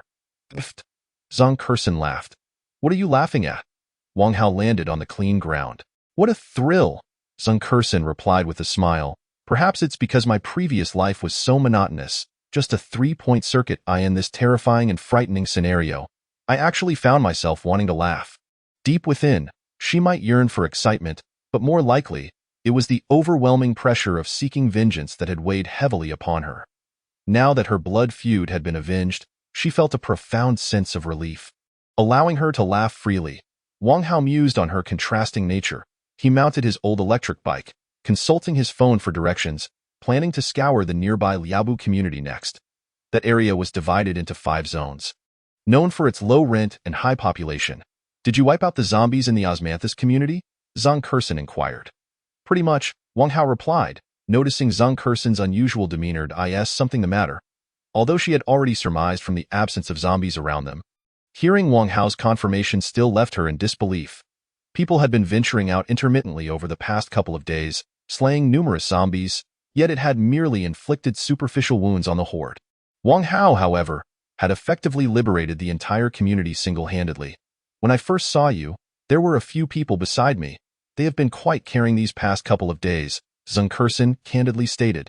I wish to repay them, to inform them that it is safe outside, so they can come out to find food. I am merely seeking your approval. If you disagree, I shall refrain. Wang Hao was indifferent. Zhang Kursin's inclination to express gratitude was indicative of her character, a point in her favor. Upon reaching the supermarket, she tossed a parting remark before departing. Wang Yi, I came specifically to tell you that I no longer owe you any favors. Wang Yi and the others were taken aback. Is this a hallucination? There are zombies outside. How could we hear Zhang Kursin's voice here? Wang Yi peered outside, seeing neither Zhang Kursin nor any zombies. Strangely, even the sounds of the undead had vanished. Her appearance indicated safety outside. Piecing together the situation, Wang Yi understood the implication of Zhang Kursin's statement. We should hurry out to scavenge for food. After Wang Hao's departure, the survivors would take at least a few hours to realize that the community had been liberated. Thus, Zhang Kursin's early warning to Wang Yi meant that he could enjoy the community's resources before the rest of the survivors discovered its liberation. It could be said that this return far outweighed the assistance Wang Yi had provided to Zhang Kursin over the past few days. Let us not go out just yet. It's dangerous. Wang Yi dismissed the notion of experiencing a hallucination, disregarding his companion's cautions as he brandished a knife and stepped outside the supermarket. Outside, tranquility reigned, reminiscent of a leisurely afternoon from the days before the apocalypse. His companions were on edge until they witnessed Wang Yi emerge unscathed, casting anxious glances at one another before tentatively stepping outside. Suddenly, an electric bike whizzed past them. They were taken aback to see Zhang Kursin, who had previously ignored their overtures, now embracing Wang Hao, the two appearing as close as a young couple. This scene was jarringly out of He has managed to survive thus far by relying on the instant noodles hoarded at home. What a farce it is for him to flaunt a dilapidated yachty scooter. Zhang Tianxi just happened to catch a glimpse of Wang Hao and his companion resting by the roadside through the window. And with his phone camera, he zoomed in on the elegant figure of Zhang Kursin, feeling disgruntled as he muttered, how could he possibly be worthy of such a stunning girl? All the good cabbage is being picked by pigs. Zhang Tianxi felt a pang of jealousy, especially since he was riding a 9-bot that was 100 times better than a yachty. Yet all he could manage to date was a plain girl. Those zombies were utterly useless, he grumbled, standing there without a hint of urgency to eat. Zhang Tianxi hoped for the zombies to devour Wang Hao, but after a long wait without any action, he angrily shut the window and flopped onto his bed, the irritation growing within him. The absurdity of the apocalypse had allowed Wang Hao to show off. Zhang Tianxi sprang up again to open the window, still hoping for Wang Hao's misfortune, only to see him pull out a pack of cigarettes from his pocket. Let me handle this. Zhang Kursin snatched the lighter from Wang Hao's hand, saying, I've been watching you kill zombies all this way. It's of no use. As she spoke, she pressed the lighter, but the strong wind extinguished the flame. Is this your first time lighting a cigarette for someone? Wang Hao replied with a faint smile. You must pay attention to the direction of the wind and shield it with your hand. I used to despise the smell of cigarettes, Zhang Kershen said, using her delicate hand to block the wind. The lighter ignited again, and she remarked, I guess you'll have to learn to like it now. Wang Hao tilted his head, lighting the cigarette, inhaling deeply before exhaling slowly. I love smoking. This question posed no difficulty for him. Zhang Kershen furrowed her brows slightly, yet relaxed, willing to embrace the scent of smoke for the sake of her benefactor. Zhang Tianxi gritted his teeth. Damn it. Wang Hao even lets others light his cigarette. Unbeknownst to him, someone was observing him, nonchalantly enjoying a cigarette. Even if he knew, he wouldn't care. He had been the center of attention throughout this journey.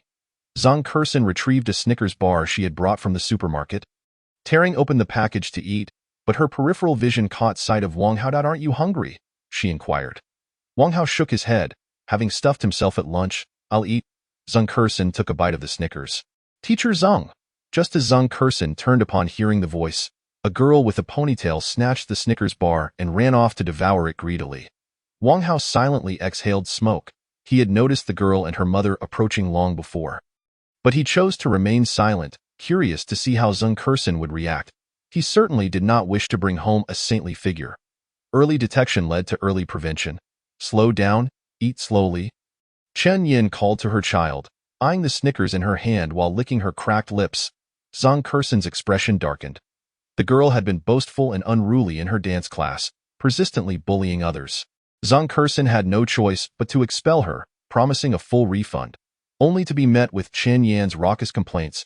It was then that Zhang Kershen realized that the little troublemaker was undoubtedly the least troublesome child in her household.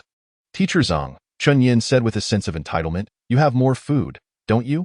Hurry up and share some with me. Xiaoxian and I have been hungry all day. I can give you some. But you can't snatch it, Zhang Kershen replied coldly. Your survival has nothing to do with me. Hey! Chen Yin retorted sharply. What kind of attitude is that? Hurry up and bring out all the food. Xiaoxian, having finished the Snickers, angrily reached for Zhang Kershen's pocket. If you don't hurry, my mom will beat you up. Forget it. I won't argue with you. Chen Yin urged. She's just a child. What if she gets too hungry? Hurry up and get the food. This remark extinguished the last flicker of kindness within Zhang Kershen. She forcefully shoved Xiaoxian aside, watching as the girl tumbled down the steps. The commotion drew the attention of the nearby zombies. Grr! The zombies lunged at Xiaoxian, tearing into her. Xiaoxian screamed in agony. Xiaoxian! Chen Yin rushed down, trying to pry the zombies away. Don't eat my Xiaoxian! Get away! The zombie turned and bit down on Chen Yan's arm, toppling her over. Their cries attracted more wandering zombies, who surged in from the surrounding corners to partake in the feast. Zhang Kershen felt a sense of relief. All the pent-up frustrations she harbored from Chen Yin and her daughter were unleashed at that moment. Truly, she was a woman capable of single-handedly taking down zombies. Wang Hao observed the spectacle, realizing that his concerns had been unfounded. She truly was ruthless. Zhang Kershen drew a sheathed fruit knife, seizing the opportunity while the zombies were preoccupied with their feast, and plunged the blade into a zombie's eye. One thrust was not enough. She struck again. Zhang Kershen wielded her knife with speed and precision. Arcs of blood sprayed into the air, and she remained unfazed, making it hard to believe she was a graceful dance teacher. Wang Hao took a couple of puffs of smoke. Zhang Kershen had dealt with all the approaching zombies. Ha, ha, ha, she gasped for breath. Having exhausted herself from taking down just 6 zombies, she couldn't help but think of Wang Hao, who remained unruffled even after slaying hundreds of them. Suddenly, a sound of something falling caught Wang Hao's attention, and he looked up to see a cylindrical object plummeting from above. Game start. The object turned out to be a Bluetooth speaker, blasting loud music that echoed throughout the vicinity. A patch. The melody reverberated through the community like water splashing into hot oil, instantly igniting a cacophony of terrifying zombie growls from every direction. Those scavenging outside were terrified and scrambled to retreat. Chapter 32. Telekinetic Storm. LV6 Telekinesis Strength. Keep flaunting. Zhang Tianxi watched from above, witnessing countless zombies rushing towards Wang Hao and Zhang Kershen. The Bluetooth speaker was, of course, thrown by Zhang Tianxi. Wang Hao and Zhang Kershen were like cheese under the gaze of an ant swarm. Zhang Tianxi could feel their helplessness. Yet, who could blame Wang Hao for showing off? If he died, it would serve him right. Jealousy twisted Zhang Tianxi's features as he struggled to comprehend how Wang Hao could possess such an extraordinary woman as Zhang Kershen. Not only a rare gem, but also one capable of slaying zombies. It was this very realization that left him vulnerable, unable to enjoy the fruits of his own labor, thinking that if he couldn't he have it, neither could Wang Hao that he likes to show off. Zhang Tianxi sneered, if he enjoys it, let him die. He envisioned the gruesome fate of Wang Hao and Zhang Kershen being torn apart by the horde of zombies, his smile contorted with malice. The zombies from districts 3 to 5 of the Liaobu community surged towards Wang Hao, filling every accessible path. The sight of zombies jostling and roaring was enough to instill fear. The frenzied growls were deafening, rendering one's legs immobile, and the brain seemed to initiate a defense mechanism, unable to process thoughts. Zhang Kershen's face turned pale. This scene was far more perilous than the time Wang Hao had dealt with the corpses in the Osmanthus community. Instinctively, she began to retreat, only to realize she was blocked by something. Turning around, she saw the calm Wang Hao, which offered her a sense of reassurance. Sigh. Wang Hao sighed softly, I told you my life belongs to you. Zhang Kershen's gaze was resolute, I will cover for you. You must run. Wang Hao was just a man, and the current situation had surpassed his control. Zhang Kershen understood that he could not remain as composed as before. He had initially intended to conserve his strength. It seems there's no saving it. Wang Hao sighed as he spoke. He unleashed his full power, the shift in his aura causing Zhang Kershen to take a few steps back. Her heart racing. It was terrifying. Zhang Kershen gazed at Wang Hao, as if staring into a volcano poised to erupt. A telekinetic storm formed before Wang Hao, and as the tempest collided with the zombies, it erupted violently. The zombies, mere flesh and blood, were shredded into pieces upon contact with the telekinetic storm. Blood and gore splattered everywhere. Boom, boom, boom. The glass of the building shattered. The walls and floor were riddled with damage. Wang Hao's mental energy burned with intensity, and the telekinetic storm swept through the vicinity, annihilating the approaching zombies, with blood and flesh flying wildly in Zhang Kershen's eyes. The zombies charging in from all directions exploded into a shower of crimson mist. Zhang Kershen was left speechless, overwhelmed by shock. She had not miscalculated. It was simply a display of LV6 telekinesis, beyond the capabilities of LV5. After his upgrade, the form of telekinesis Wang Hao could wield had become even more monstrous. Zhang Tianxi's expression froze. From his elevated vantage point, he had a clearer view than Zhang Kershen. Witnessing countless zombies burst into clouds of blood in an instant, the once dilapidated alley was drenched in a sanguine hue. Ugh! Zhang Tianxi rushed to the restroom, feeling nauseous as he vomited violently, his eyes trembling in shock. Just moments ago, he had envisioned Wang Hao and Zhang Kershen being torn into mincemeat by the zombies. He never anticipated that Wang Hao would descend like a deity, slaughtering zombies indiscriminately. He was not human. He was definitely not human. Zhang Tianxi's mouth foamed with thick saliva, regret flooding his mind for provoking Wang Hao. How fortunate he was to be upstairs. He was unaware that his actions had inadvertently led to his own predicament. Zhang Tianxi murmured to himself, it's fine. This will pass. And no sooner had he spoken than he felt someone gripping his collar. And in a panic, he was flung out of the restroom. He came to a sudden halt before the window, suspended in midair. Ugh! Zhang Tianxi grasped at the invisible hand that was choking him, his face turning red from asphyxiation. Ugh! With tear-filled eyes, Zhang Tianxi caught sight of Wang Hao outside the window. At that moment, Wang Hao was inexplicably hovering in the air on the 7th floor. How did he know it was me? Zhang Tianxi struggled desperately, realizing he had thrown the speaker from the inside out. His efforts were in vain, and in a haze, he reached out toward Wang Hao, his heart wailing, I won't dare again. Please don't kill me. Wang Hao remained expressionless, snapping Zhang Tianxi's neck. Though he didn't understand why Zhang Tianxi had sought to harm him, it no longer mattered. He was merely a pawn, unworthy of concern. Ugh! Zhang Tianxi lowered his terrified and regretful head, the thought of provoking Wang Hao replaying incessantly in his mind. Had he not antagonized Wang Hao, he could have lived freely for another 10 days or so. Bang! Wang Hao twisted his right hand, and Zhang Tianxi was utterly obliterated, reduced to nothing but a cloud of dust and bone. Downstairs, Zhang Kershen gazed at the airborne Wang Hao, her eyes brimming with awe. This man surpassed the boundaries of human capability. If superheroes existed in reality, he would undoubtedly be one of them. Upon returning to the ground, Wang Hao surveyed the blood-soaked road, noting that he had eradicated every living zombie in the vicinity. System, Wang Hao inquired within himself, how many points have I amassed? 3,941. Current points, 6023. Judging by these points, Wang Hao deduced that he had dispatched the majority of zombies in the Liabu community. With the remnants scattered in various corners, he attempted to claim the territory. Detection complete. The hostile presence in Liabu community is below 30, meeting the criteria for territory establishment. Liabu community has become host's territory no. 4. Points 2500, current points, 8523. Hearing the system's notification, Wang Hao felt as if he had struck a fortune. His current points exceeded the amount he had before upgrading his abilities. However, the telekinetic storm was not something to be used lightly, as it drained considerable mental energy. Wang Hao felt his eyelids growing heavy, his head swimming, and thus he sought a clean house with Zhang Kursin. I'll just take a short nap, he declared, collapsing into slumber. Zhang Kursin fetched an air-conditioning blanket to cover him and settled into a nearby armchair, relishing the rare opportunity to truly relax in the past few days.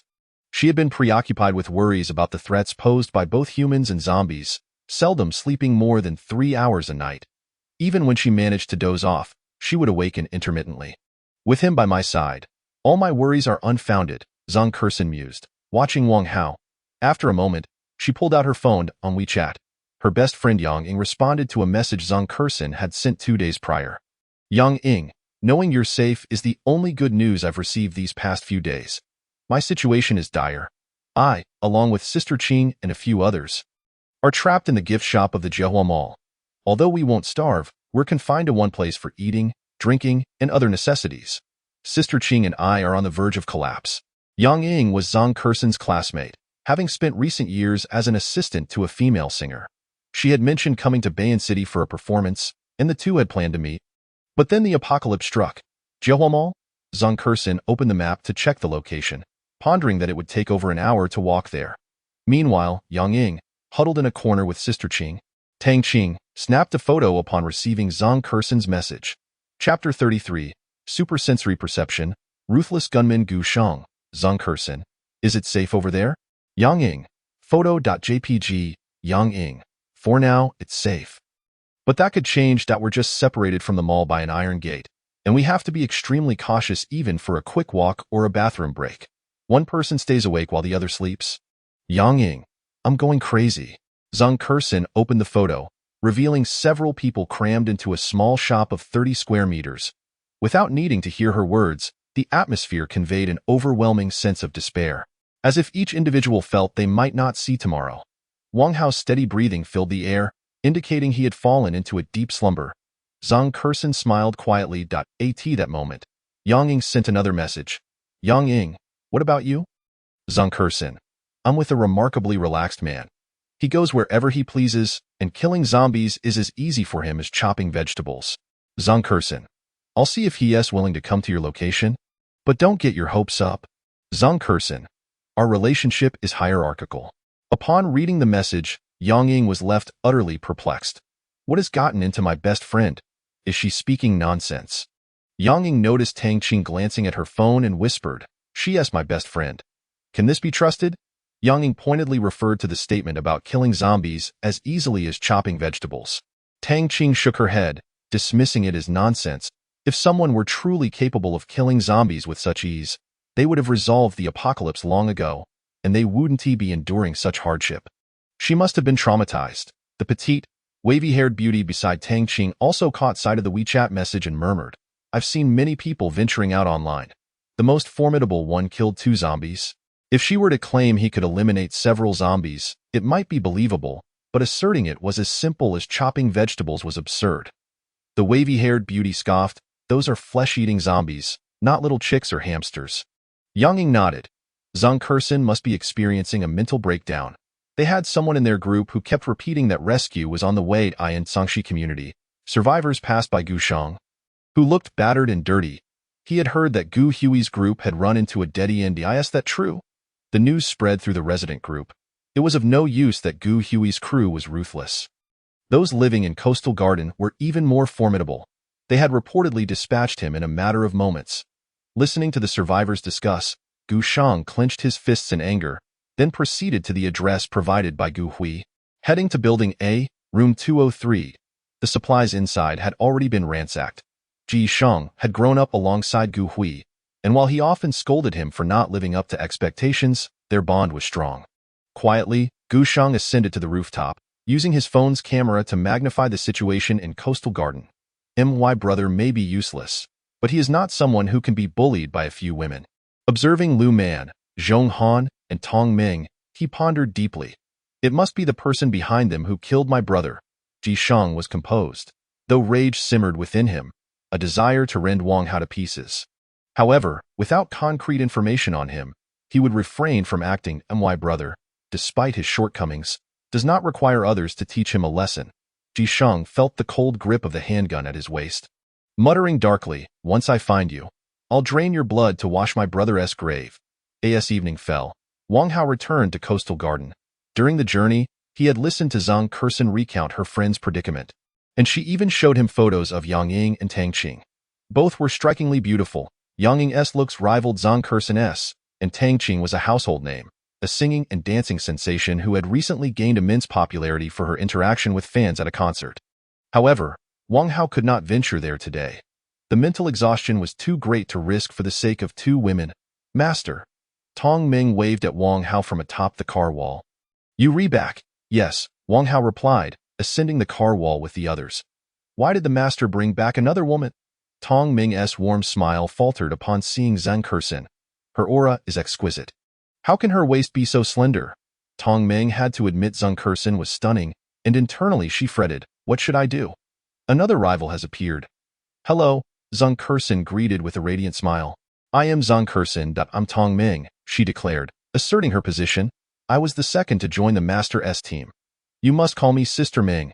Zhang Kersen understood now. No wonder Tong Ming had displayed hostility upon their first meeting. Wang Hao had many subordinates, and Tong Ming was vying for his favor.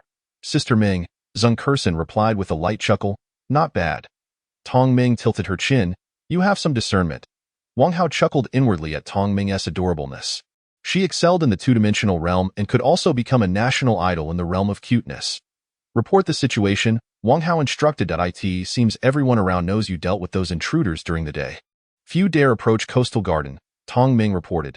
I've been cleaning up the roads with Zhong Han when we had nothing else to do, she continued. Look. Wang Hao followed Tong Ming's finger to see that all the bodies in Coastal Garden had vanished, and cars, electric bikes, and various vehicles were parked properly. Next, let us clean up the bloodstains and the greenery, and Coastal Garden will look splendid. I did the most, Tong Ming claimed. Well done, Wang Hao praised. Tonight, I'll treat you to extra chicken legs. Yay, Tong Ming exclaimed happily. She's in your hands now. Okay. Tong Ming led Zhang Kersen away, while Wang Hao turned his gaze towards Zhangxi community. Since his return, he had sensed an unsettling presence. With the upgrade of his telekinesis, his perception had also heightened. Ordinarily, he wouldn't feel this way. It felt as if there was someone harboring animosity. Wang Hao disliked leaving potential threats unchecked. Closing his eyes, he focused on his perception, honing in on the subtle sensations that led him to a specific location.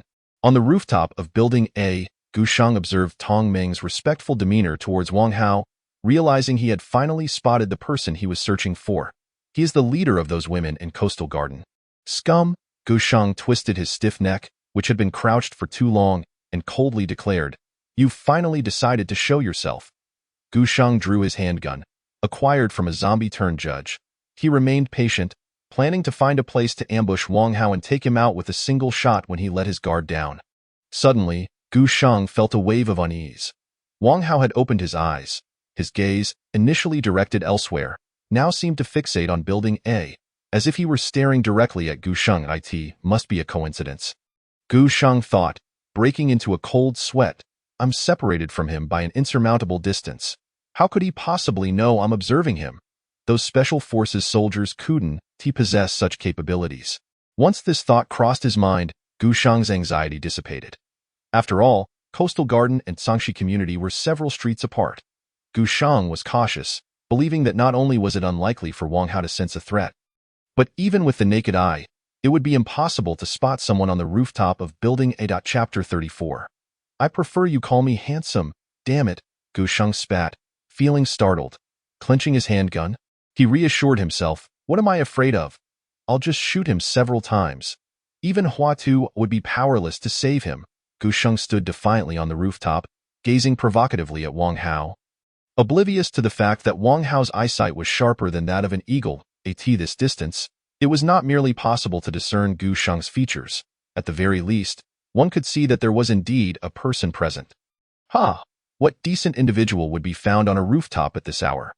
Wang Hao harnessed his mental power and soared straight towards Building A, the air crackling with the sound of his swift passage. The raging winds parting before him. This audacious move sent Gu Sheng into a state of sheer terror. He is flying? As Gu Sheng processed this shocking revelation, Wang Hao came to a sudden halt in midair opposite the rooftop. The overwhelming pressure forcing Gu Sheng to retreat, and no matter how terrifying a zombie may be, at least they cannot fly. Yet here was Wang Hao, a mere human, somehow more fearsome than the undead. I was wondering who would dare to spy on me. Wang Hao observed the similarities between Gu Sheng and Gu Hui, realization dawning upon him. So, he was the brother of that deceased individual. What kind of abomination are you? Gu Sheng raised his firearm. Wang Hao regarded the icy muzzle of the gun, experiencing, for the first time in his life, not fear, but a thrill of excitement, a handgun. Indeed. Wang Hao scoffed, I'm trembling in my boots. This is the real deal, Gu Sheng stammered. If I pull the trigger, regardless of whether you are human or ghost, you shall perish. In the instant Gu Sheng laid eyes on Wang Hao, thoughts of vengeance evaporated, leaving only curses for Gu Hui, who had led him to this deadly encounter. Wang Hao was a monster.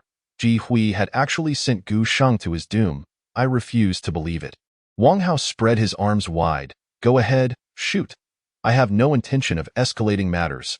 The moment I fire, the nearby zombies will swarm over, and you will find yourself in quite the predicament. Yisheng feigned calmness. I haven't done anything to you. I can assure you that I will not return. Let us each go our separate ways.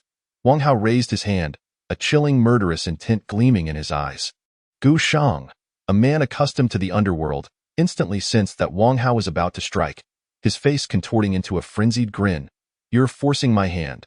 Gu Sheng roared, die, bang. The gun discharged, a bullet soaring forth amidst the fiery eruption from the muzzle. Aimed directly at Wang Hao, bang bang. Gu Sheng unleashed a barrage of gunfire to suppress his terror, continuing to fire until the unmistakable sound of an empty magazine echoed in his ears. He then dared to look, only to find the bullets suspended in midair before Wang Hao, unable to advance even a fraction. Emptying the magazine had failed to elicit even a flicker of panic on Wang Hao's face. You are on the brink of death yet still putting on a fireworks display. Wang Hao, using his mental power, held the bullets at bay, observing them as they floated in the air. He could easily crush a car into scrap metal. Deflecting bullets was but a simple feat, and no big deal. Wang Hao sneered. Monster. Ji Sheng slumped to the ground, utterly astounded that even the laws of reality could not contend with Wang Hao. Monster. Ji Sheng retreated in fear. You a monster. I would prefer if you called me handsome. Wang Hao seized Gu Sheng and hurled him off the rooftop. Gu Sheng screamed in struggle. Thud. He crashed onto the concrete, his head exploding in a spray of blood. Gu Sheng's cries abruptly ceased, his terrified eyes reflecting the despair he felt in his final moments. Wang Hao returned to Villa No. 1. Upon entering, he found Zhong Han, the former class beauty, waiting for him, her ponytail lending her an air of tranquility and youthfulness. Master, welcome home. Zhong Han knelt to present Wang Hao with his slippers. Sister Man is at the south gate. Sister Ming has taken the newcomers to select their rooms. Zhong Han added, Sister Ming specifically asked me to attend to you. Wang Hao changed into his slippers and headed for the shower, relishing the invigorating cascade of water. Afterward, Zhong Han had prepared loungewear for him. Having someone to attend to me is quite pleasant. Fetch me a glass of Sprite. Wang Hao settled onto the living room sofa, noting that Yudong mentioned the sofa was custom-made abroad, costing a fortune. Previously, he had only ever sat on KTV sofas, never having experienced the luxury of a bar seating. Indeed, there was a reason why expensive things were deemed comfortable. Ice cold. Wang Hao instructed, add a slice of lemon. Zhong Han promptly returned with a glass of iced lemon Sprite, along with an assortment of nuts, candies, and fruits for Wang Hao's enjoyment. Ha.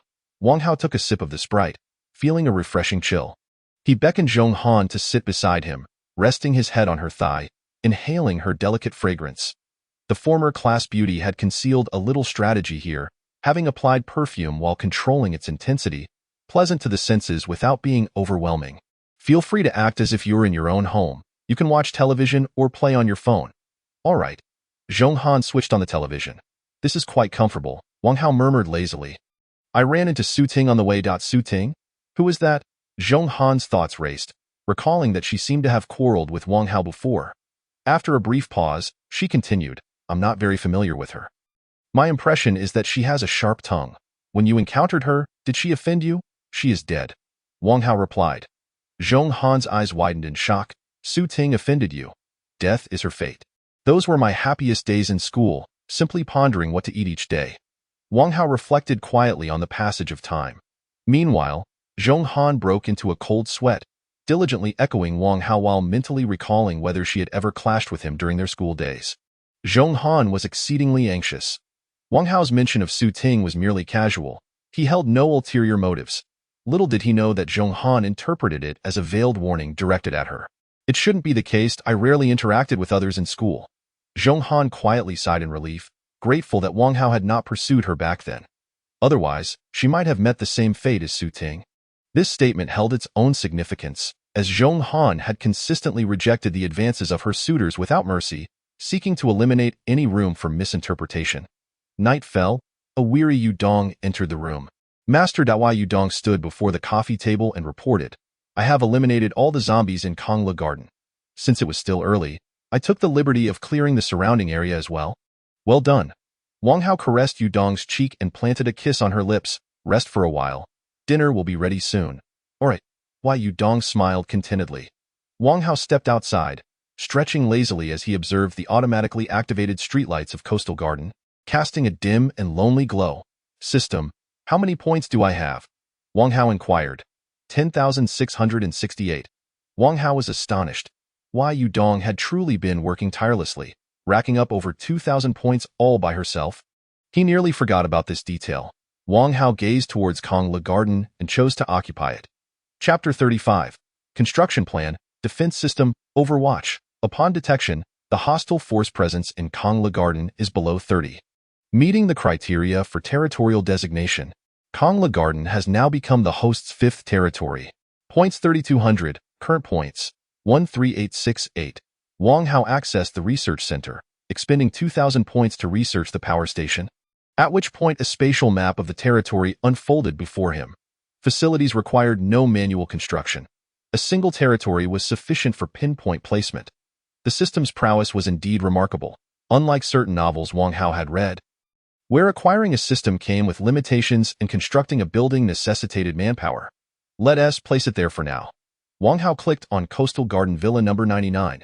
Points -500. Initiating power station construction plan. The 2,000 points were for research expenses, signifying that he had learned how to construct a power station and future constructions would require no further payments. The current deduction of 500 points was for the construction cost, with the power station priced at 500 per unit. For any future constructions, the same template would apply.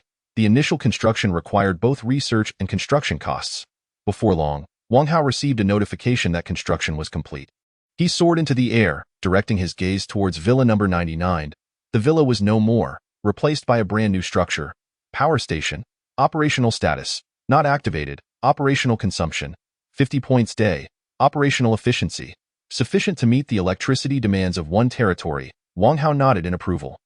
Now, he need not worry about power outages disrupting his air conditioning. It seems I still have over 10,000 points. Wang Hao opened the research center, contemplating, accumulating them is less appealing than redeeming them. Upgrading abilities and auras could wait. After browsing for a while, two thoughts emerged in Wang Hao's mind. First, upgrading the territory could enhance existing functions and introduce new ones. Second, developing infrastructure such as walls, farms, and water stations. After careful consideration, the first option proved more practical at this stage, at least enabling his subordinates to grow stronger. No. Wang Hao reconsidered and dismissed his initial thoughts. The coastal garden is vast. Yet my subordinates are few. Should an incident arise, I wouldn't be able to manage it, making it easy for the likes of Lao Lu to exploit any gaps. Upgrading the territory is not the optimal choice. I don't want to invite any misfits here. After much contemplation, Wang Hao realized.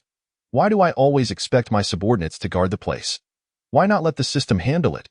With this thought in mind, Wang Hao delved into the research center. Defense system Overwatch, minus 10,000 points. The defense system constantly safeguards the host's territorial security, scanning the territory 24/7 to prevent enemy infiltration and monitoring the surrounding 5 kilometers for anomalies, promptly notifying the host of any disturbances. The defense system includes a complementary level 1 defense line. When the host activates the level 1 defense line, a barrier composed of high-voltage electric fencing and heavy spikes will automatically rise along the territory's perimeter. The defense system offers even higher tiers, featuring laser cannons and aerial combatants.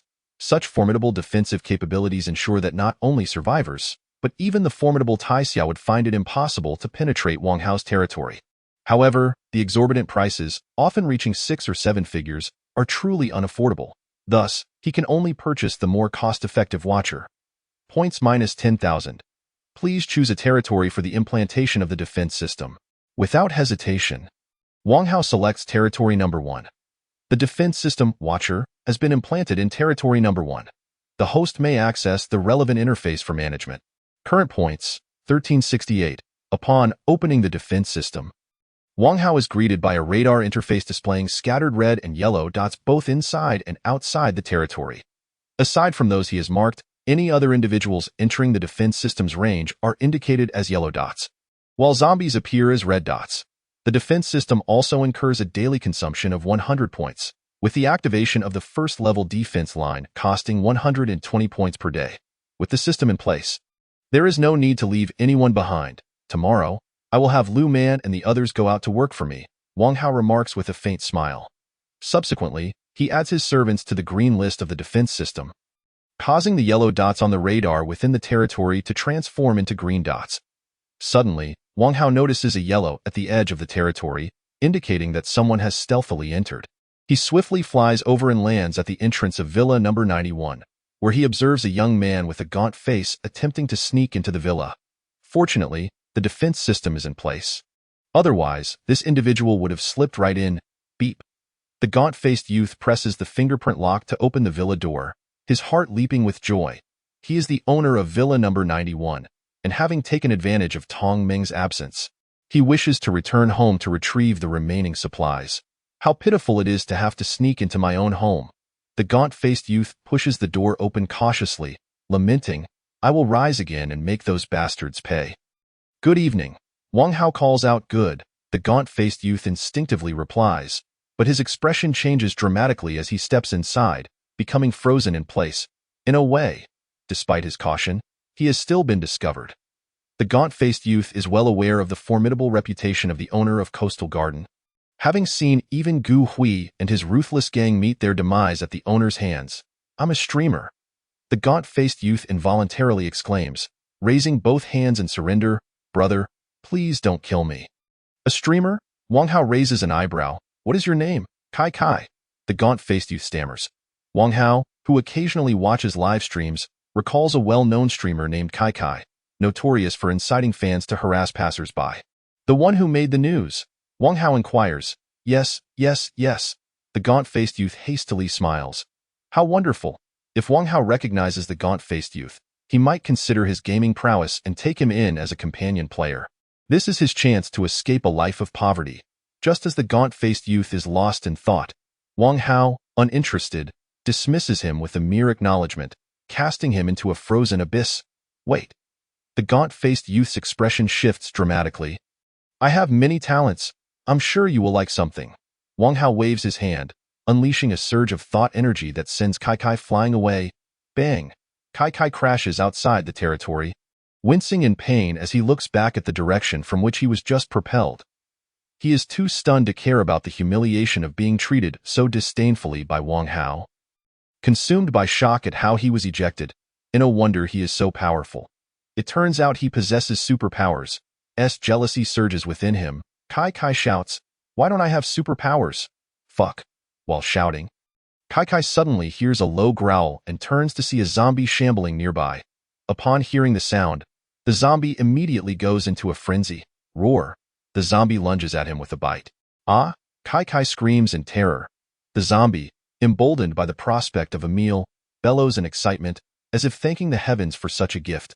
Meanwhile, Wang Hao is flying back home, reassured by the effectiveness of the defense system, which can promptly detect potential threats, alleviating concerns of being ambushed in his slumber.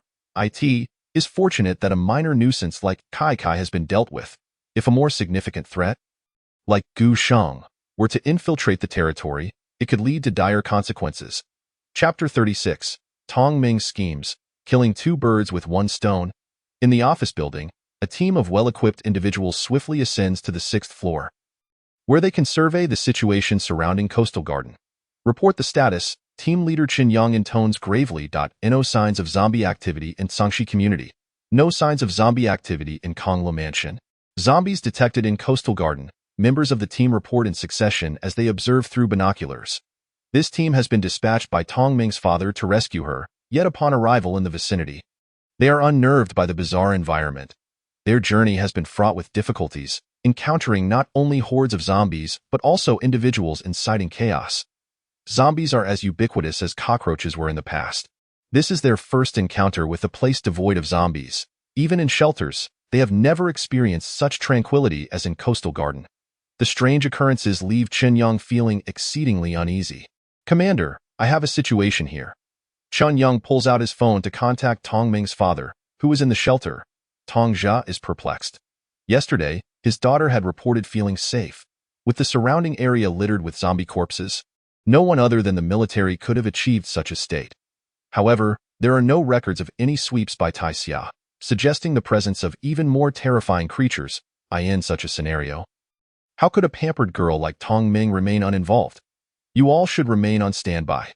Tong Jia decides to first consult Tong Ming for clarification, instructing Qin Yang, there may be unknown creatures in the vicinity.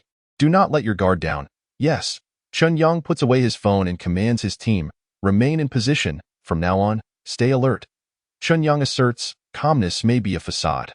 This place is quite sinister. Yes, the team responds with gravity. While dark clouds loom overhead, the atmosphere around Villa No. 1 is lively, with Wang Hao and his companions gathered around the dining table, enjoying a feast of 8 dishes and a soup.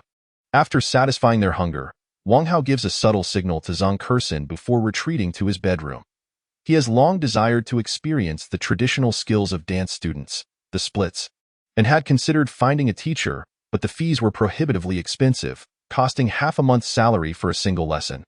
Lying on his custom-made bed, Wang Hao leans against the pillow and turns on the television, casually tuning into a domestic variety show. I wonder how she will look when she arrives. His mind is not on the television, but rather on the anticipation of Zhang Kershin's arrival. The last time he felt such excitement was when he visited a club. Knock. Someone gently knocks on the door. Come in, Wang Hao calls out. The door slowly opens, revealing a big-eyed girl in a JK uniform and knee-high socks, exuding youthful allure. Tong Ming? Wang Hao questions, what brings you here? Tong Ming's face flushes a vibrant red, her nerves causing her to stutter. I came to watch TV with you. Understood. Wang Hao instantly grasps Tong Ming's intentions, remarking, you used to look down on me. So there's no need to put yourself in such a position. Not at all. Tong Ming quickly waves her hands. How ironic. When they first met, Tong Ming held a deep aversion towards Wang Hao, and even after becoming his servant, her disdain remained unchanged. The contrast between Tong Ming's current demeanor and her previous attitude is quite refreshing. That was my youthful ignorance. I didn't recognize your worth. But I've since learned to behave, Tong Ming says, placing her hands behind her back and twirling in front of Wang Hao, her fluttering skirt releasing a fragrant breeze that envelopes Wang Hao's face. Sweet. Wang Hao's eyes light up. How does this outfit look on me? Tong Ming asks shyly, smiling. People online say I look best in JK.it, can turn otaku into fools. The netizens are correct, Wang Hao. Momentarily forgetting why Zhang Kershin has not arrived, finds Tong Ming even more captivating. This is, in fact, Tong Ming's scheme. She had inadvertently noticed Wang Hao signaling to Zhang Kershin at the dining table and, fearing that the newcomer might overshadow her, she swiftly used Wang Hao's name to send Zhang Kershin away before donning a JK outfit to seek him out. Wait, just a moment. Engaged in her own affairs, Tong Ming pushes Wang Hao aside and reaches for her vibrating phone, exclaiming, "My dad just sent me a message." Wang Hao glances at the WeChat message, which indicates that Tongja has inquired about the situation at Coastal Garden after the rescue team arrived nearby. "Who is your father?" Wang Hao asks in surprise. Anyone who can mobilize a rescue team in the apocalypse must wield considerable power. My dad is Tongja. Tong Ming replies proudly. "Just a few days ago, I heard him say he is the head of the Bayan shelter. There is only one shelter around several cities in Bayan. Impressive, isn't it?" Wang Hao is genuinely astonished. He had assumed Tong Ming was merely the illegitimate daughter of a wealthy man. But her true identity is even more formidable. If Tongja is indeed the head of the Bayan shelter, he was likely a significant figure in the province before the apocalypse. Quite impressive. Isn't it? Wang Hao smirks, considering that he has also captured his daughter. "How annoying," Tong Ming responds playfully. "You must not reveal anything about me." Wang Hao ponders. "Tomorrow, you can take Yudong to send them back." "Sure." Tong Ming replies obediently. "Why don't you ask if I want to go back? My woman can only be by my side." How domineering. Observing Wang Hao's assertiveness, Tong Ming's face reddens as if she might drip with water. Feeling that he is exceptionally handsome at this moment, Tong Ming completely forgets that just a few days ago, she was eagerly awaiting her father's rescue. Loyalty of servant number 2 has reached 100. Loyalty of servant number 5 has reached 100. Wang Hao also makes a trip back to Zhongkersen, the details of which need not be elaborated. Jiahua Shopping Mall, Yangying, Tangqing, and the petite beauty with wavy hair were curled up in a corner, fast asleep, while the others occupied their own corners. The store was stiflingly hot.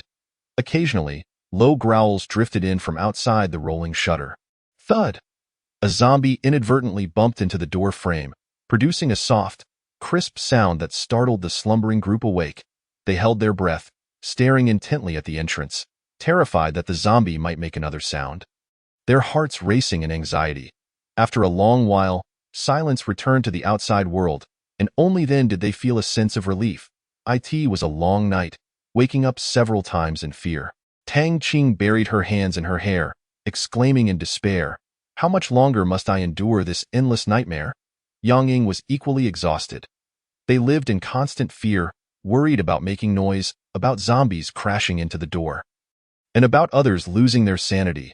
Moreover, the heat and stench were unbearable, iron-sweltering temperatures exceeding 30 degrees without air conditioning. They all reeked, fermenting in the cramped store. "How I longed for the person your best friend mentioned to be real." The wavy-haired beauty muttered with vacant eyes, "If he comes to rescue me, I would." Yang Ying, accustomed to the wild temperament of the wavy-haired beauty, thought it impossible for someone like the one Zhongkersen described to truly exist. Superheroes were mere figments of films. Reality was often cruel. Chapter 37. Tremors, the weight of winter's oppression. The next day, Wang Hao emerged from the comfort of his cozy bedding, stretching lazily, his peripheral vision catching sight of Zhongkersen, who was sleeping soundly beside him. She appeared like a beautiful painting. The air conditioning had been forgotten the previous night, leaving Wang Hao shivering in the cold until he found solace in the warmth of a woman's embrace. Today was a holiday. In this apocalyptic world, he was free from the drudgery of daily labor. Wang Hao had exhausted himself the night before and had no desire to venture out to slay zombies. Meanwhile, Tong Ming had found Zhong Han to boast about the telekinetic powers she had acquired from Wang Hao, lifting a bowl from the dining table downstairs with a flourish. "Impressive, isn't it?" Tong Ming declared proudly. "Impressive indeed, though I struggle to articulate the extent of your abilities," Zhong Han replied, astonished. "You really did it, Meng Jie." Zhong Han thumbed up. "From now on, I shall rely on you to take care of me." "Rest assured," Tong Ming said, beaming with pride. "With me around, no one can bully you." Zhong Han chuckled sincerely, thinking her efforts in training Tong Ming were finally yielding fruit. With Tong Ming's newfound superpowers, Zhong Han felt she had established her footing under Wang Hao's command. Little Potato had also risen to prominence. LV Man emerged from the kitchen, mocking, "What the master seeks are those capable of killing zombies. You tremble at the sight of one. Your superpower is hardly warmed up in your hands, and the master will likely take it back to Ha." Tong Ming retorted sarcastically, "I recall someone calling for my help when they were slaying zombies." "Indeed," LV Man shrugged. Some receive their powers later than I did. I won't name names. I simply dislike conflict. Unwilling to back down, Tongming declared, since you wish to measure our abilities, let us compete and see who kills more zombies by 6 o'clock tonight. The loser shall massage the other's back for 2 days. Don't cry if you lose, LV Man sneered dismissively. That line should be directed at you. With a huff, Tongming said, I'm off with Dong Jie for a while. I will signal the start. LV Man replied nonchalantly. Last night, Tongming had obtained the location of the rescue team from Tongzhe, and as soon as Yudong woke up, they set off together. Office building. The team, having gone a night without sleep, remained on high alert. Someone is approaching, a team member said in a low voice. Chen Yang raised his binoculars and confirmed that the person drawing near was Tongming, summoning 2 more team members to prepare for action. Upon Tongming and Yudong's arrival, Chen Yang immediately sensed the unusual aura of blood surrounding Yudong. She had likely stained her hands with much blood. Stay alert, Chen Yang whispered to the team. The members tightened their grips on their submachine guns, standing ready to respond at the slightest hint of danger from Yudong. You all should head back. Tongming urged hurriedly, I will explain everything to my father. My task is to bring you back. Chen Yang said sternly, please cooperate with me. With Dong Jie's innate strength, you need not worry about my safety. Tongming smiled at Yudong. I relish embarking on adventures with her. I will not return. Chen Yang frowned. Obeying orders was his duty, and until Tongzhe issued new commands, he had to escort Tongming back to the shelter. Thus, Tongming was eager to leave. Wait. Chen Yang strode toward Tongming. We need to have a word. Why Yudong? Remembering her master's directive to conceal her powers, wrapped her right hand in telekinesis and grasped Chen Yang's hand firmly. Chen Yang attempted to break free but was astonished to discover Yudong's terrifying strength. Trained in special operations, Chen Yang could split bricks, and his strength was beyond that of an ordinary person, much less a woman. Whoa! The 2 team members raised their guns in alarm. If you fire, you will all lose your lives, as they spoke. Yudong's telekinesis shattered the concrete beneath her feet with a loud bang. What? Chen Yang and the team members were taken aback. In that moment, the innate strength Tongming spoke of became tangible. Ha ha! Tongming chuckled. Are you stunned?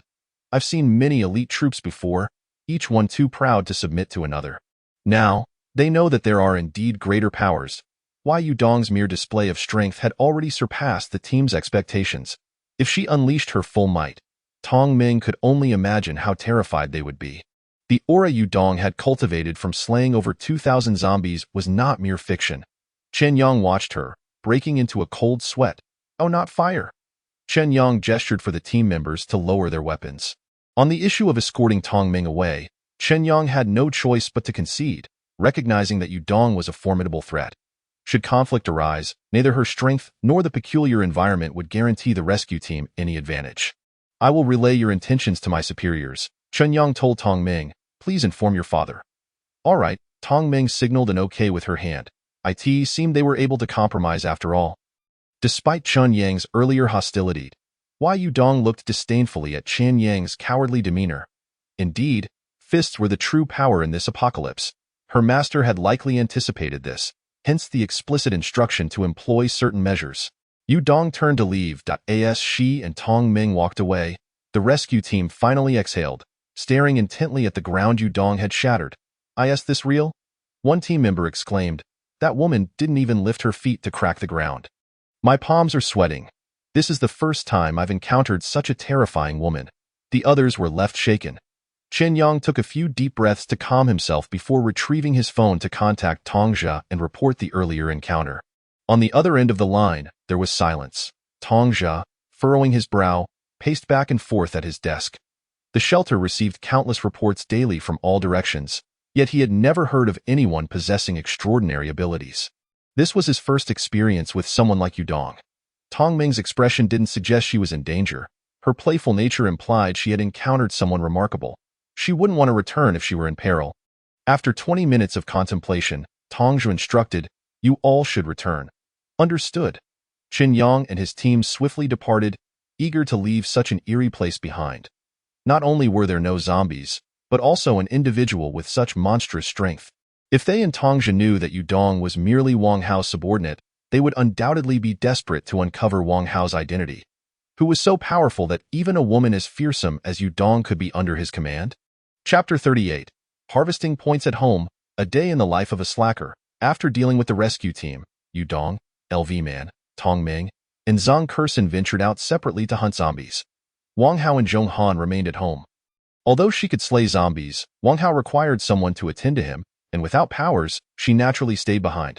Master, Zhong Han placed a fruit platter before Wang Hao. Fresh fruit after your meal. Wang Hao perused the reports from his subordinates. Yu Dong, points 1, 3, 1, 18. LV Man, points 1, 1. Tong Ming, points 1. Unkerson, points 1.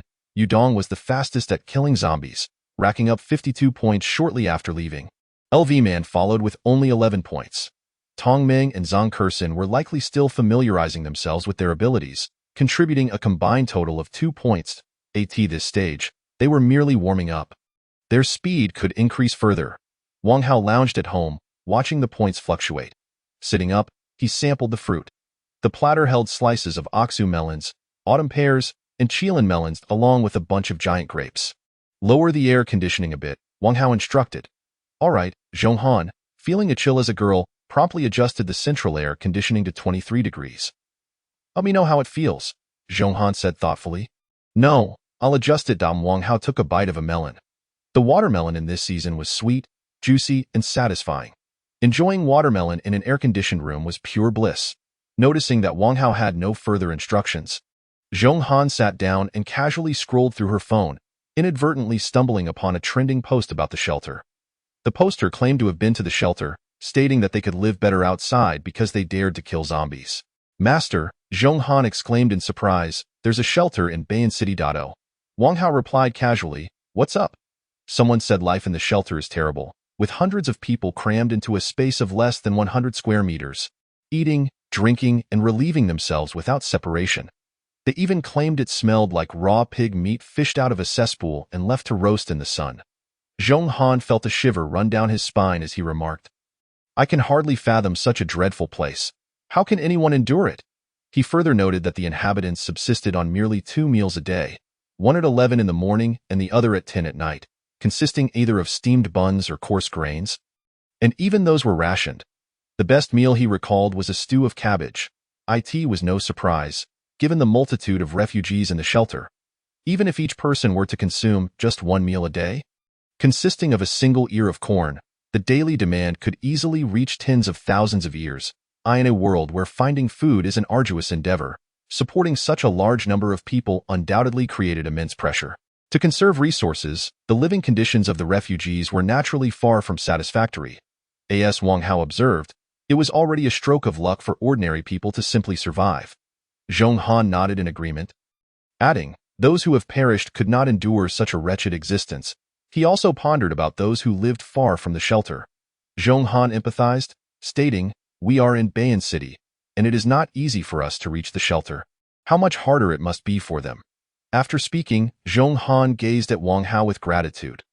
Life in a shelter was a distant dream for many, while Wang Hao's existence felt akin to paradise.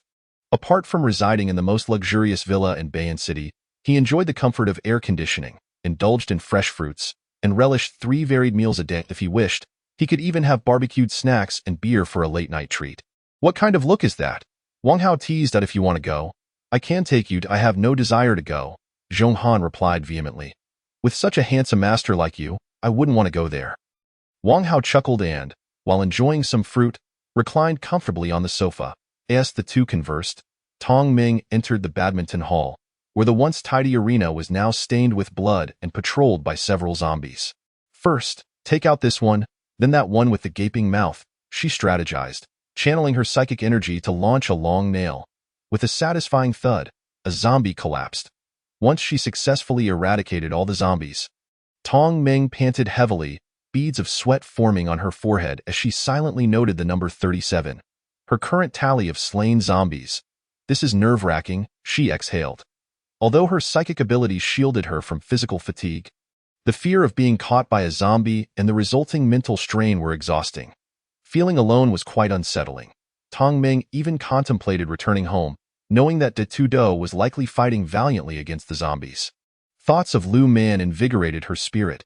She resolved, I cannot be outdone by her, nor can I allow my master to underestimate me. You can do this, Tong Ming. as she made her way to the next location. A rescue team encountered a horde of zombies near Jiahua Mall. After a fierce exchange of gunfire, the team hastily sought refuge among a cluster of overturned vehicles. Listening to the deafening roars of the undead, one team member, his face pale with fear, shot a zombie attempting to breach their defenses. "Damn it," he shouted. "There weren't this many zombies when we arrived." It seemed that the surrounding zombies had congregated in this area. Chun Yang spoke gravely. "We inadvertently triggered a hornet's nest in this environment. The shelter cannot provide support." He urged, "Stay calm. Do not falter at this critical moment." "Yes." The three team members gritted their teeth, despite it being daytime. The area was shrouded in throngs of zombies, turning the space between vehicles into a veritable night. Even a kilometer away, the sound of the undead's roars resonated like a low hum. Later that evening, in Villa Number 1, Zhong Han was in the kitchen following a cooking tutorial from a short video, while Wang Hao lounged in the living room, waiting for dinner with his legs crossed, checking the time. He speculated that the servants were likely on their way back. He reviewed the day's achievements. Yudong, 2,832 points. Lu Man, 1,682 points. Tong Ming, 581. Zhang Kersen, 841.4 plus 1. Wang Hao's current points totaled 7,304. Why Yudong was impressive, having accumulated nearly 3,000 points with her LV3 psychic abilities, while Lu Man, this northern girl, was no slouch either, racking up almost 2,000 points just a day after awakening her powers. Tong Ming and Zhang Kersen's results were as expected. Achieving close to 1,500 points as beginners was commendable. Just then, the door swung open, and Yudong, freshly bathed from Villa Number 2, entered, exhausted, and settled beside Wang Hao.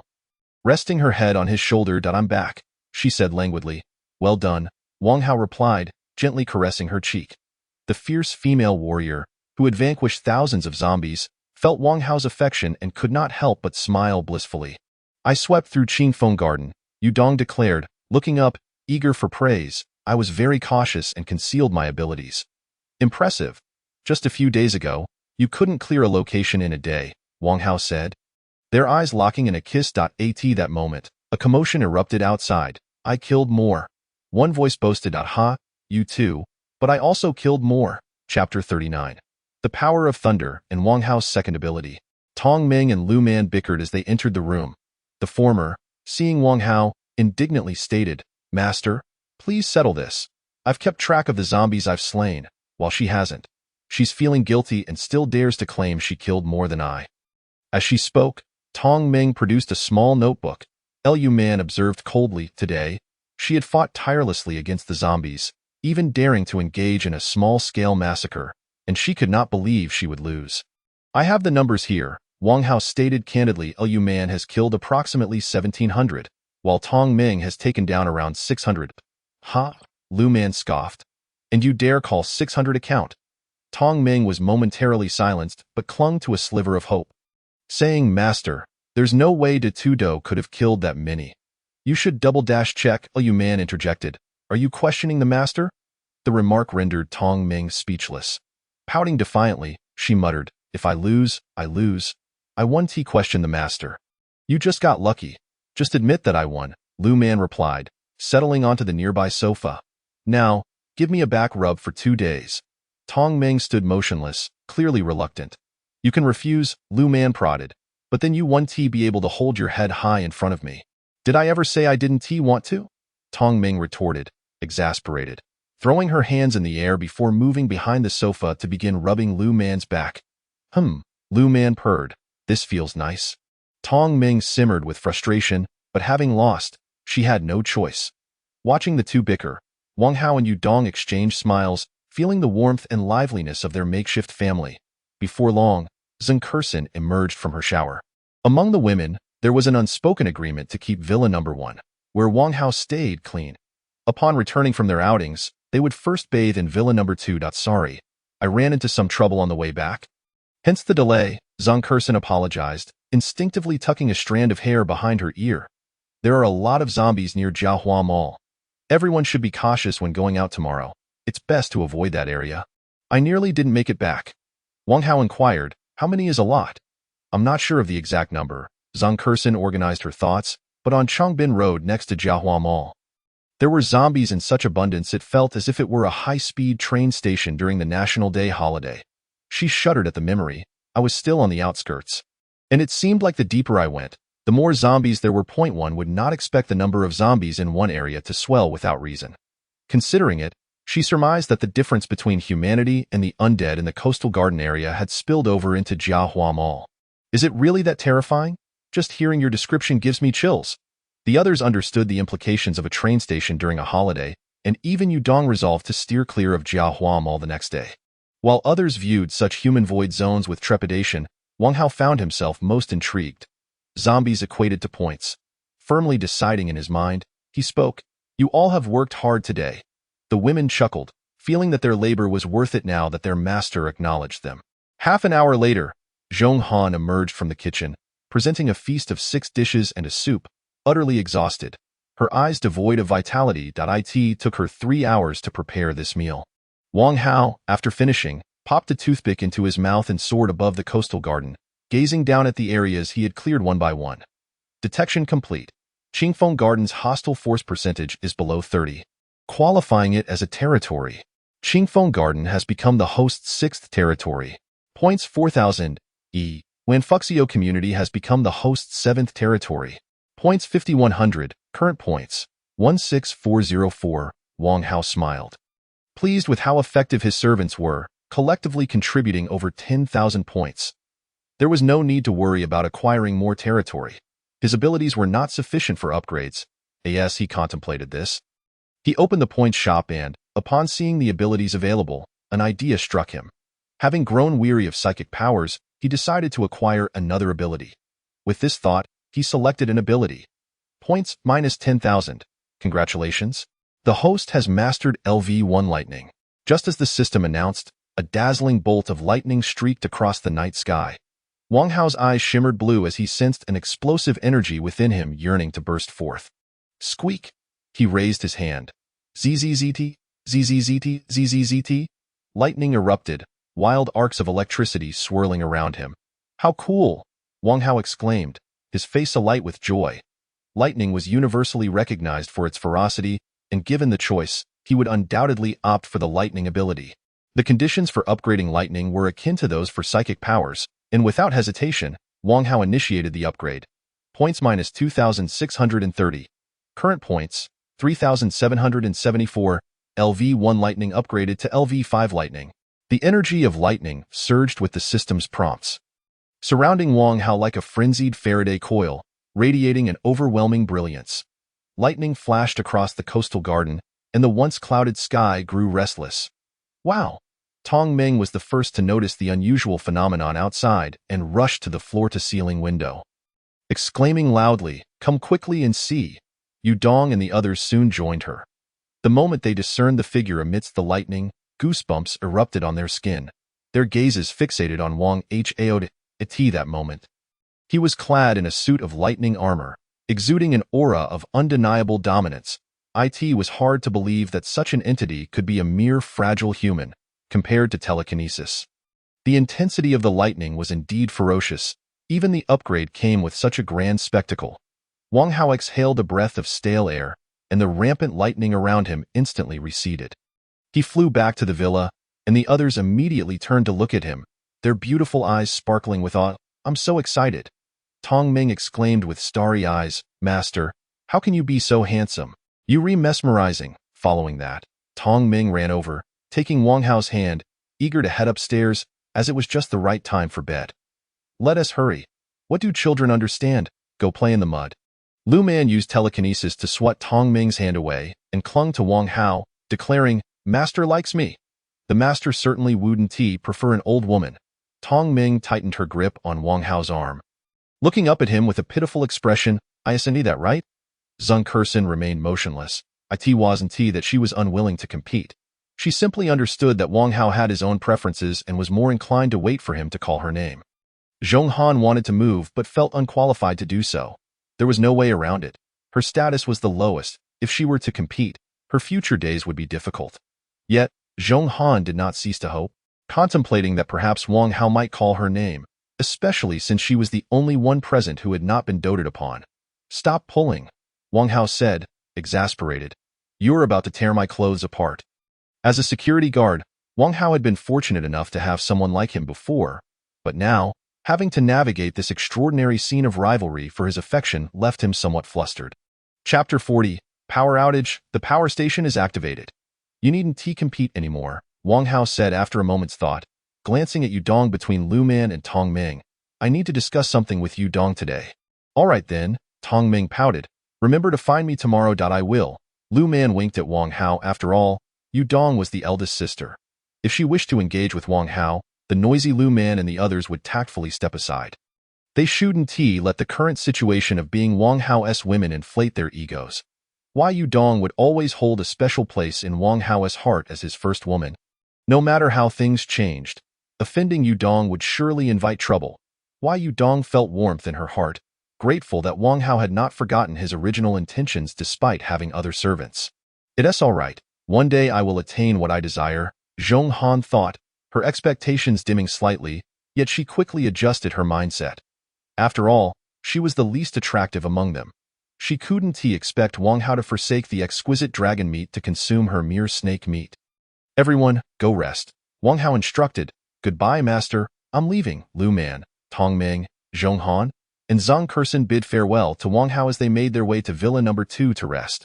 Just then, the villa suddenly went dark with a click. The lights extinguished and the air conditioning ceased to function.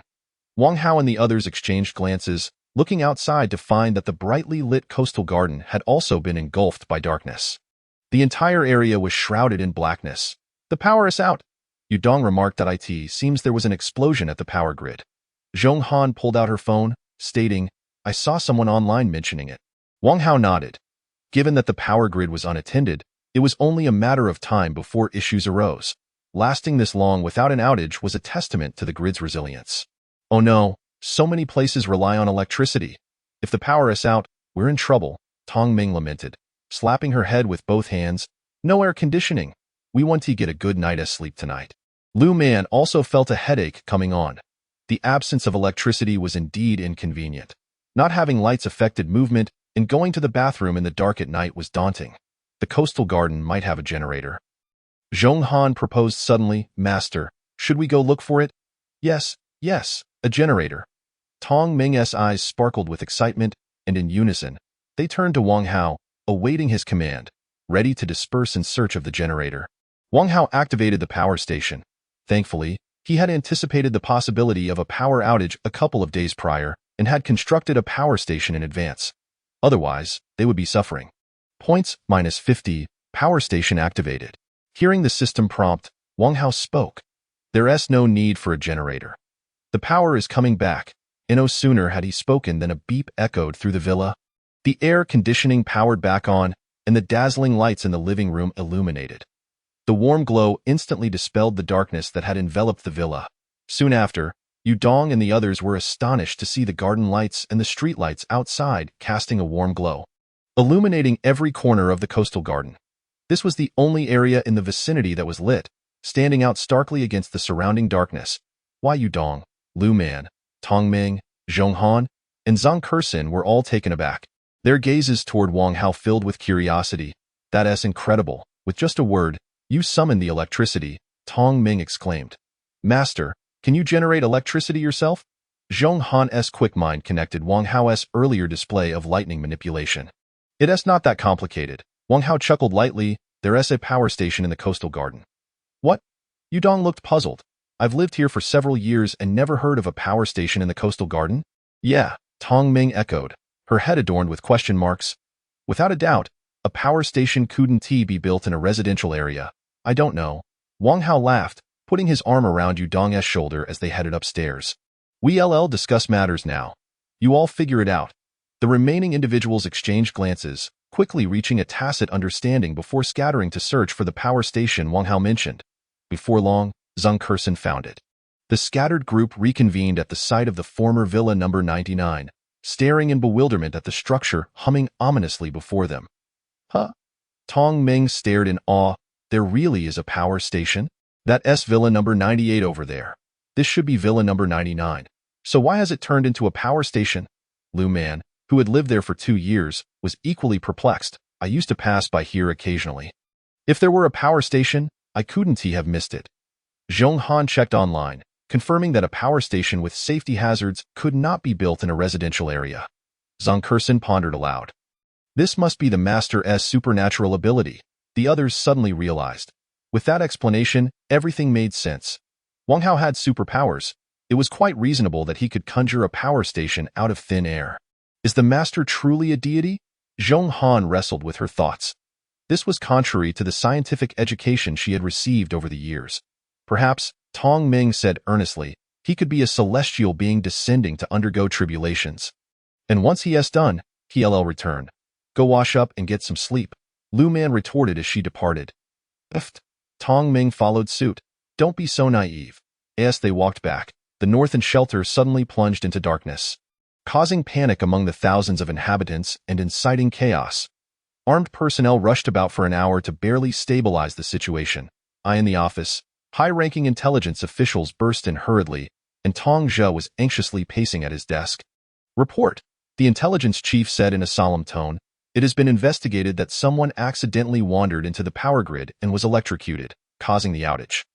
Currently, the shelter can only deploy 3 generators due to a shortage of diesel, providing power for a maximum of 3 hours over a small area. Tong Zhe's brow furrowed deeply. He hadn't anticipated that such a large shelter would be hindered by a power issue. Apart from the searchlights used for exploration and some essential electrical facilities, they needed to minimize electricity consumption. After much contemplation, Tong Zhe stated, strengthen patrols within the shelter to prevent anyone from taking advantage of the situation. Understood. The intelligence chief left in haste.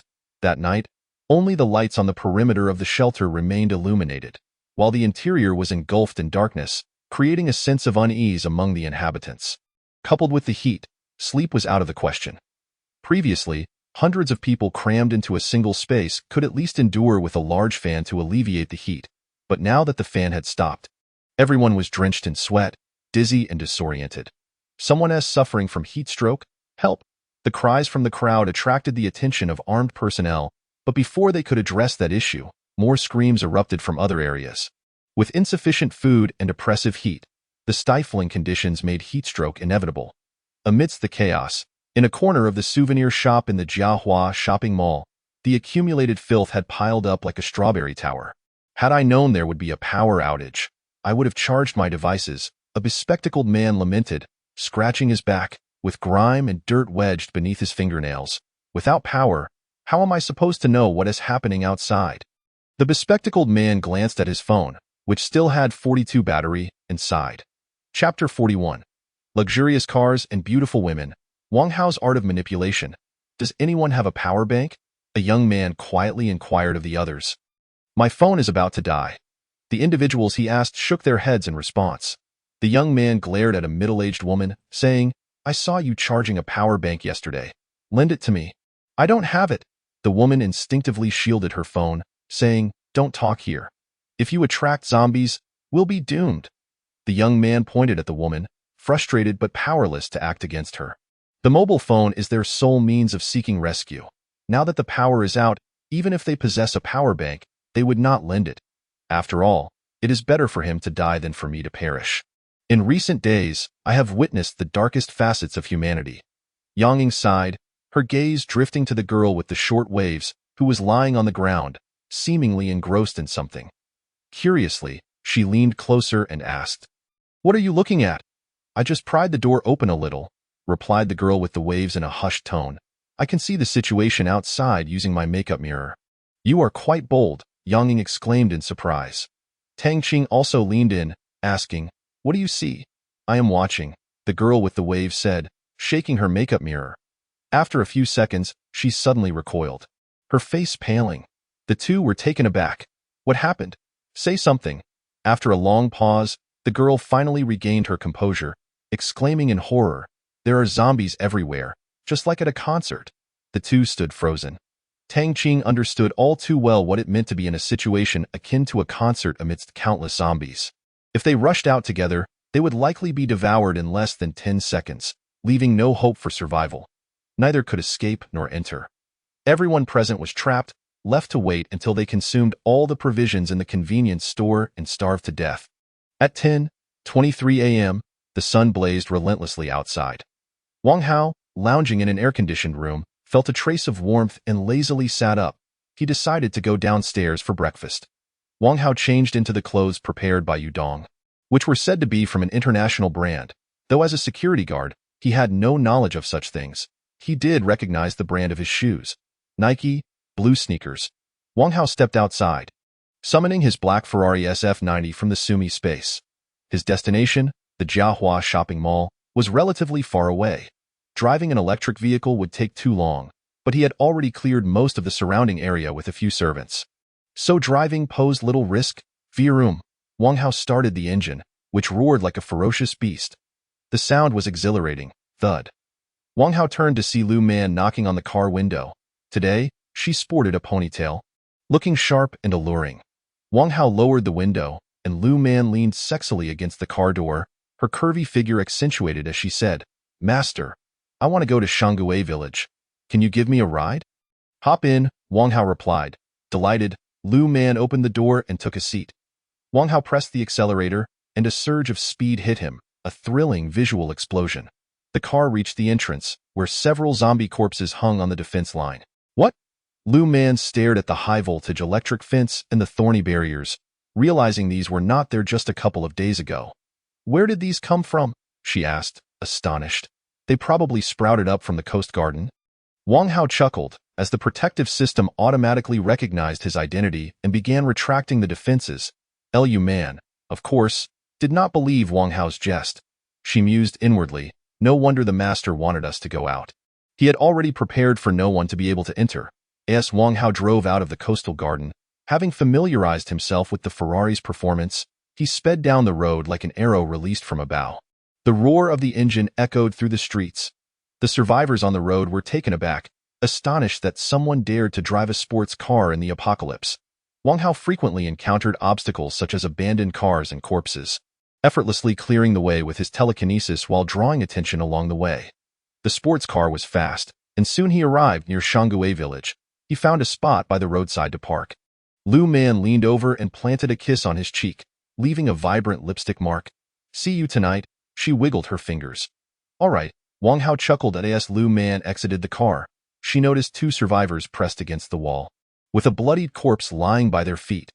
They exchanged glances with Lu Man and then with Wang Hao in the car, the dissonance of the scene making it hard for them to remain calm. It was the end of the world, yet this man could still drive a sports car and take a girl for a ride. They were left wondering whether Wang Hao had lost his sanity or if the outside world had actually become liberated. Unbeknownst to them, Lu Man paid them no mind. The moment she stepped out of the car, her expression shifted to one of determination. Wang Hao suddenly recalled something, opening his servant list to grant Yudong LV4 telekinesis and Lu Man LV3 telekinesis. He could have given them his current LV6 telekinesis abilities, but chose to enhance their powers based on their performance, providing them with a sense of growing strength, which would invigorate them in their battles against the zombies. He granted them all at once, fearing they might tire of slaying zombies otherwise. Wang Hao pressed the accelerator, and the Ferrari roared to life, startling the onlookers as it shot off the starting line. The scattered zombies on the road barely had time to react before the car vanished from sight. In the second-floor study room, two men watched the Ferrari zoom past. One of them in a checkered shirt patted his companion's back, exclaiming he made such a loud noise and is just fine. "We should hurry to find a way," the checkered shirt man urged. With Wang Hao liberating this area, resources had been nearly depleted. The two, arriving late, found nothing but scraps of soup to consume, so they pinned their hopes on their friend Away, who had stockpiled plenty of food at home and was willing to take them in. However, the two hesitated to make the 2-kilometer journey. While Wang Hao's arrival instilled great confidence in the checkered shirt man, "I'm afraid something might happen," his companion said timidly, "if he can drive a sports car without issue." "What can happen to us on an electric bike?" the checkered shirt man urged. "Hurry. If you won't go, I will. Let's go, let's go." The two cautiously descended the stairs, taking their electric bike, the tires squeaking against the ground. The faint noise felt alarmingly loud on the road. Suddenly, as they passed an intersection, a zombie lunged out, knocking them down. "Run!" the checkered shirt man shouted in terror. "Help me!" His companion frantically pushed aside the electric bike that pinned his leg. Just as he managed to get up, a zombie pounced on him, sinking its teeth into flesh and blood. "Ah!" His companion screamed in agony. Nearby, a few wandering zombies rushed over, encircling the checkered shirt man and bringing him down to the ground. Tearing at him, he struggled to break free, tremblingly reaching out, filled with despair as he pondered why Wang Hao could drive a sports car unscathed while they could barely make it out the door on an electric bike. "Help! Ah!" Several zombies crawled over, pinning the checkered shirt man down. The gruesome scene of blood spraying shocked the survivors nearby, freezing them in place, eyes wide with fear. "These two fools," the survivors cursed internally. "How dare they drive on the road at this time? They are just asking for trouble. Don't drag me down with them." Chapter 42. Lightning Chains, the Terror of Blue Nikes. Wang Hao remained oblivious to the fact that someone had imitated him and encountered misfortune. Upon reaching the vicinity of Jiahua Shopping Mall, he switched to walking. As the number of zombies began to increase, a glance down Chongbin Road revealed a throng of zombies surging like a tide. Were it not for their gray faces, sharp teeth, and black tendrils, one might mistake it for a bustling pedestrian street. "Hey!" Wang Hao called out, "It's time to eat." His voice cut through the air sharply, causing the previously shuffling zombies to halt in unison, their grotesque faces twisting towards him. Moments later, a thunderous roar erupted from Chongbin Road. Boom, boom, boom. The horde of zombies surged forward, clawing and gnashing, eager to feast on the delectable morsel that was Wang Hao. The deafening sound of their footsteps stirred up clouds of dust. Amidst this chaos, flickers of blinding lightning illuminated the scene. Wang Hao's eyes glowed blue as he hurled a bolt of lightning, which struck a zombie, causing a terrifying jolt to course through its bodied eye in the blink of an eye. The zombie was entirely carbonized.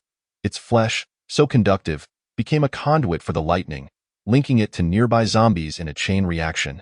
The more zombies there were, the more they attracted the lightning. Within mere seconds, entire swathes of zombies along the street had turned to ash. Points 32, points 151, points 127, current points 4498. The lightning was overwhelmingly powerful. Wang Hao's bolt of electricity netted him 724 points. As he traversed the field of corpses, arcs of electricity crackled at his fingertips, striking down any zombies that had narrowly escaped his wrath.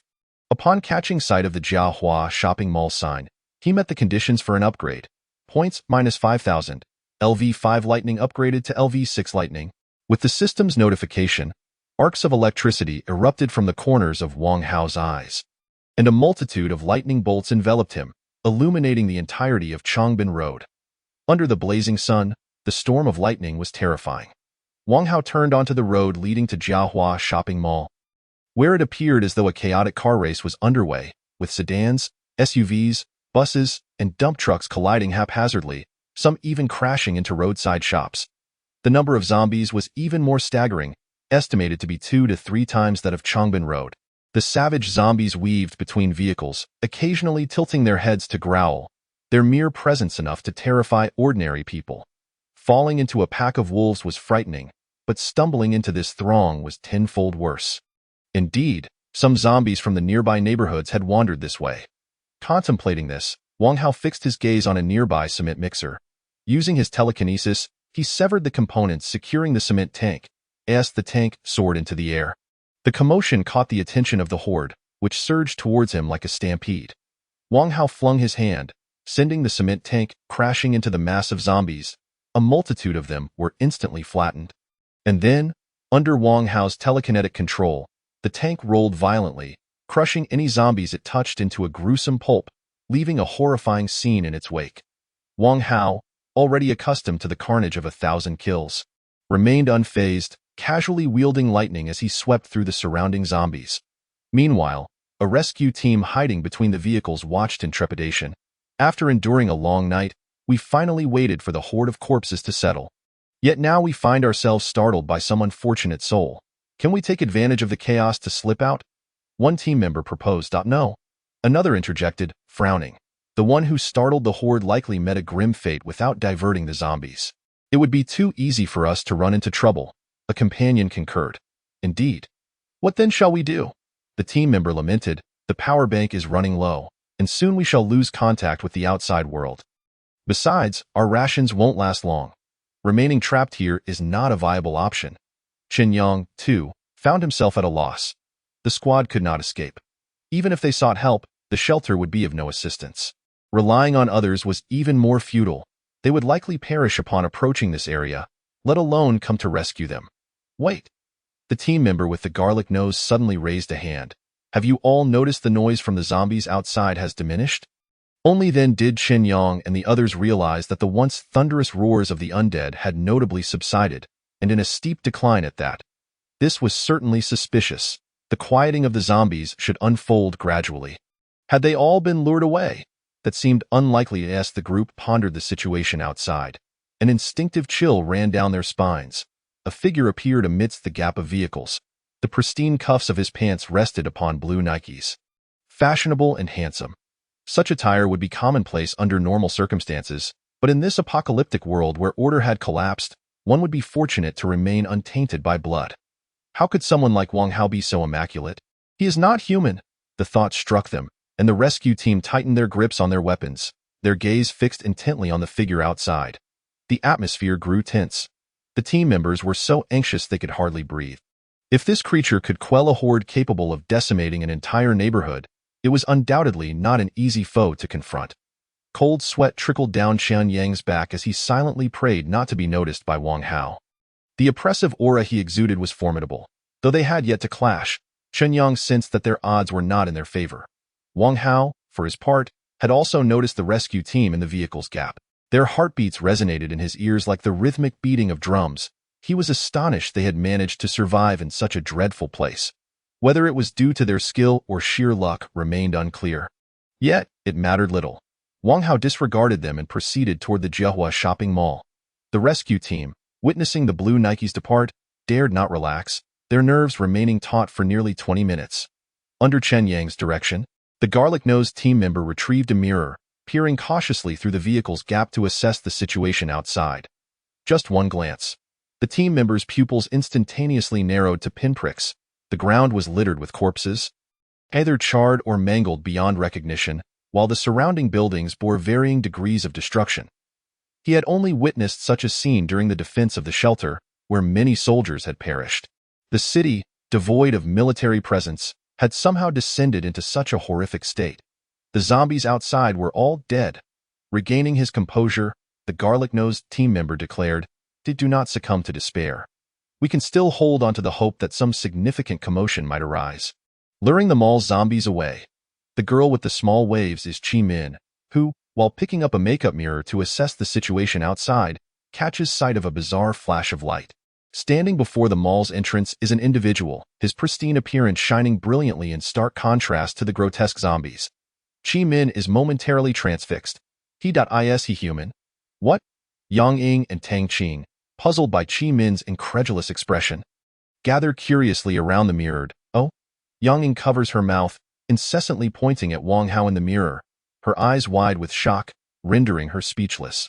Calm down, Tang Qing, baffled, urges, speak clearly. What have you discovered? Taking a deep breath, Yang Ying struggles to regain her composure, exclaiming, his features resemble those of the person my best friend described. What? Tang Qing's heart races. Could it be that Zhang Kershin was not jesting, and that this individual truly has arrived? Brazenly and without pretense, showing utter disregard for the zombies. This guy is going to ruin my face, Chi Min remarks, her scalp prickling with anxiety. I just said he could never come, and the next moment, he appears right before me. Chapter 44. There are too few zombies. This is hardly sufficient. The sight of Wang Hao in the mall leaves Chi Min feeling more astonished than when she first witnessed zombies devouring humans during the apocalypse. Sister Qing, Yang Ying exclaims with excitement, we are saved.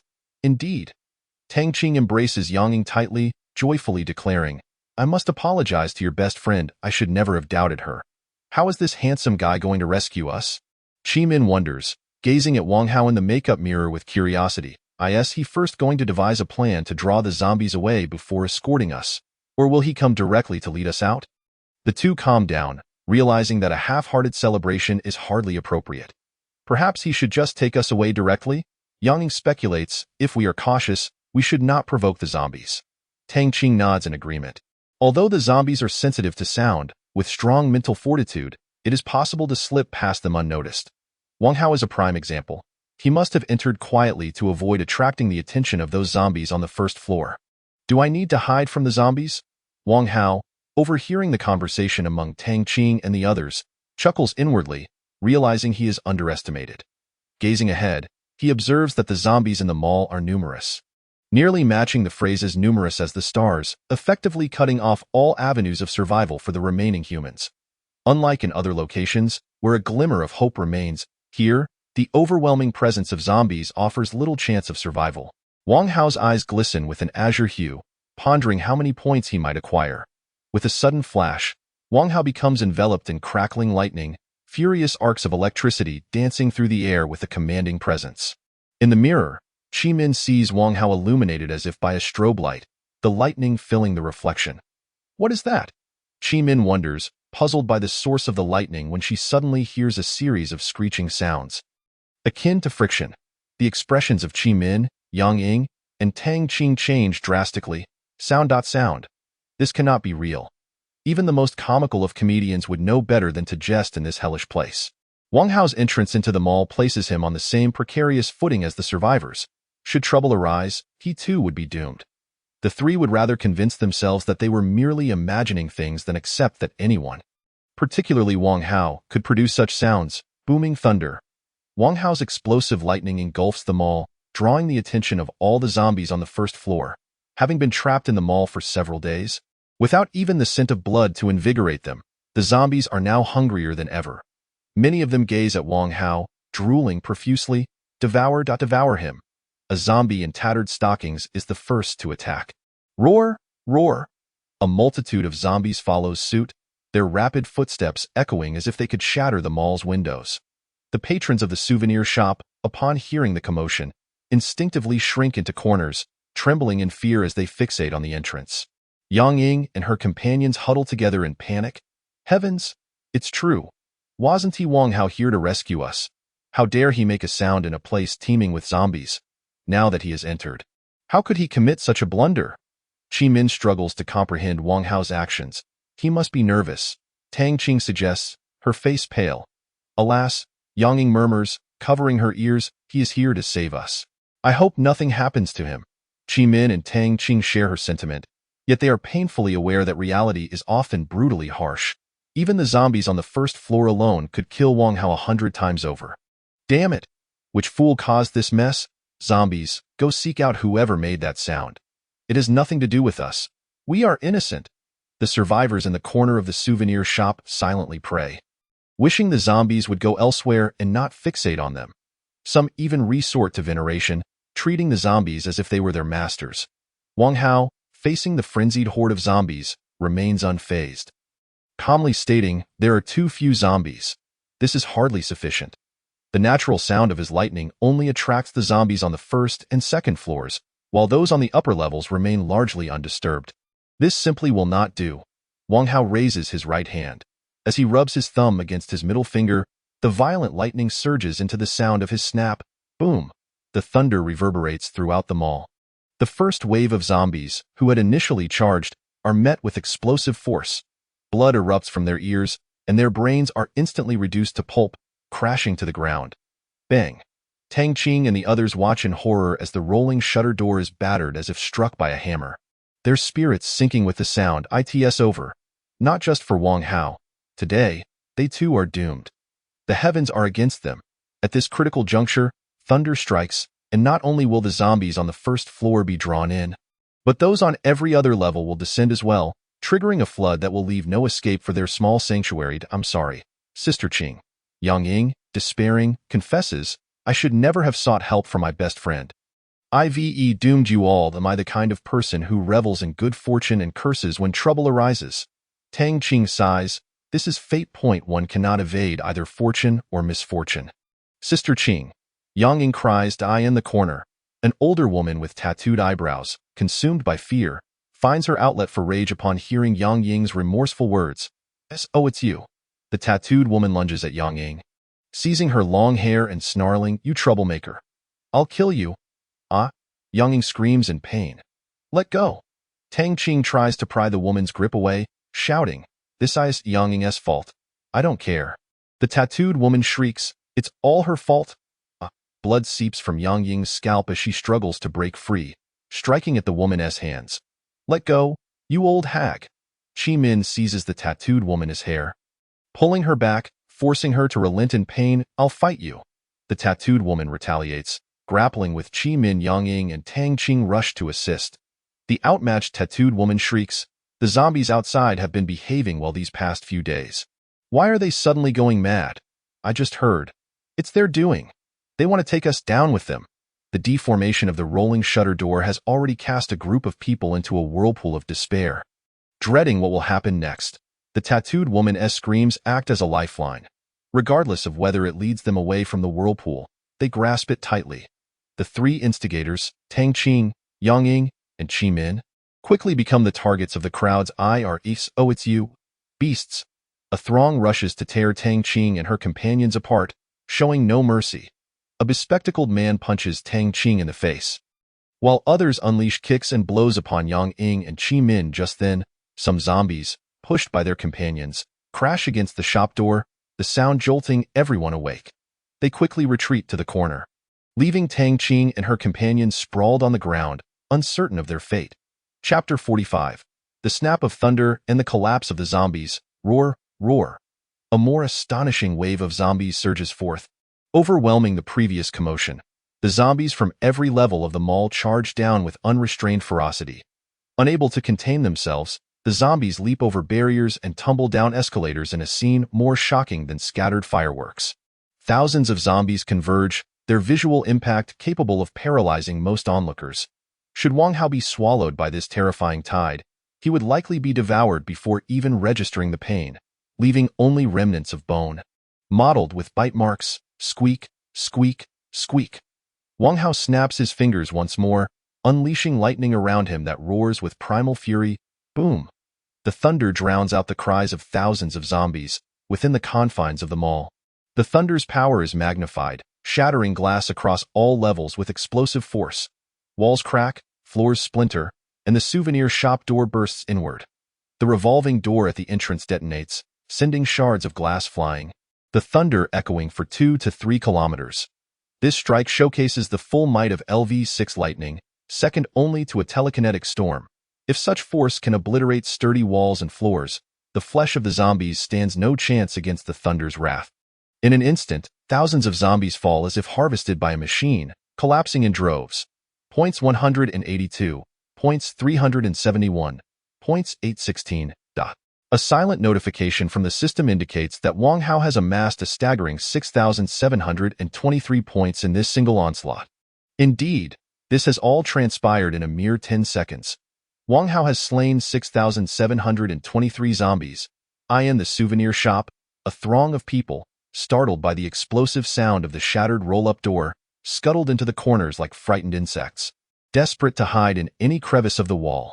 Their minds were blank, paralyzed by fear of what might transpire should the horde burst through. Tang Qing and her companions gradually regained their senses.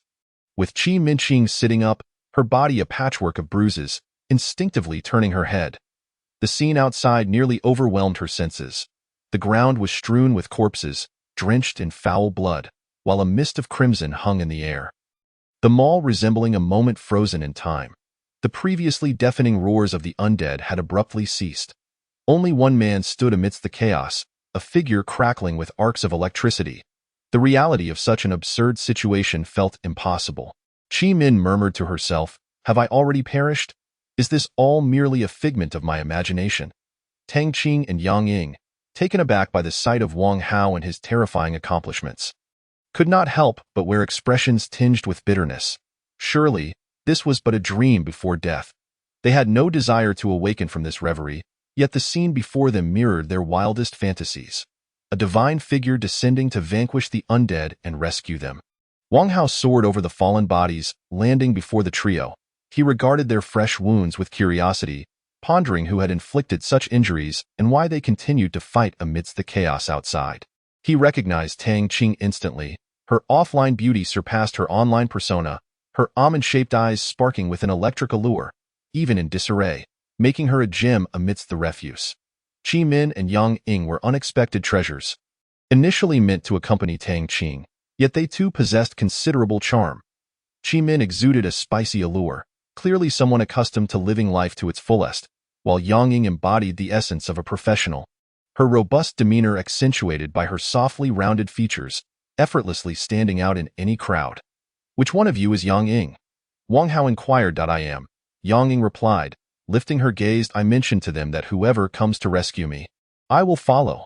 Qi Min scrambled to her feet, playfully tossing her hair.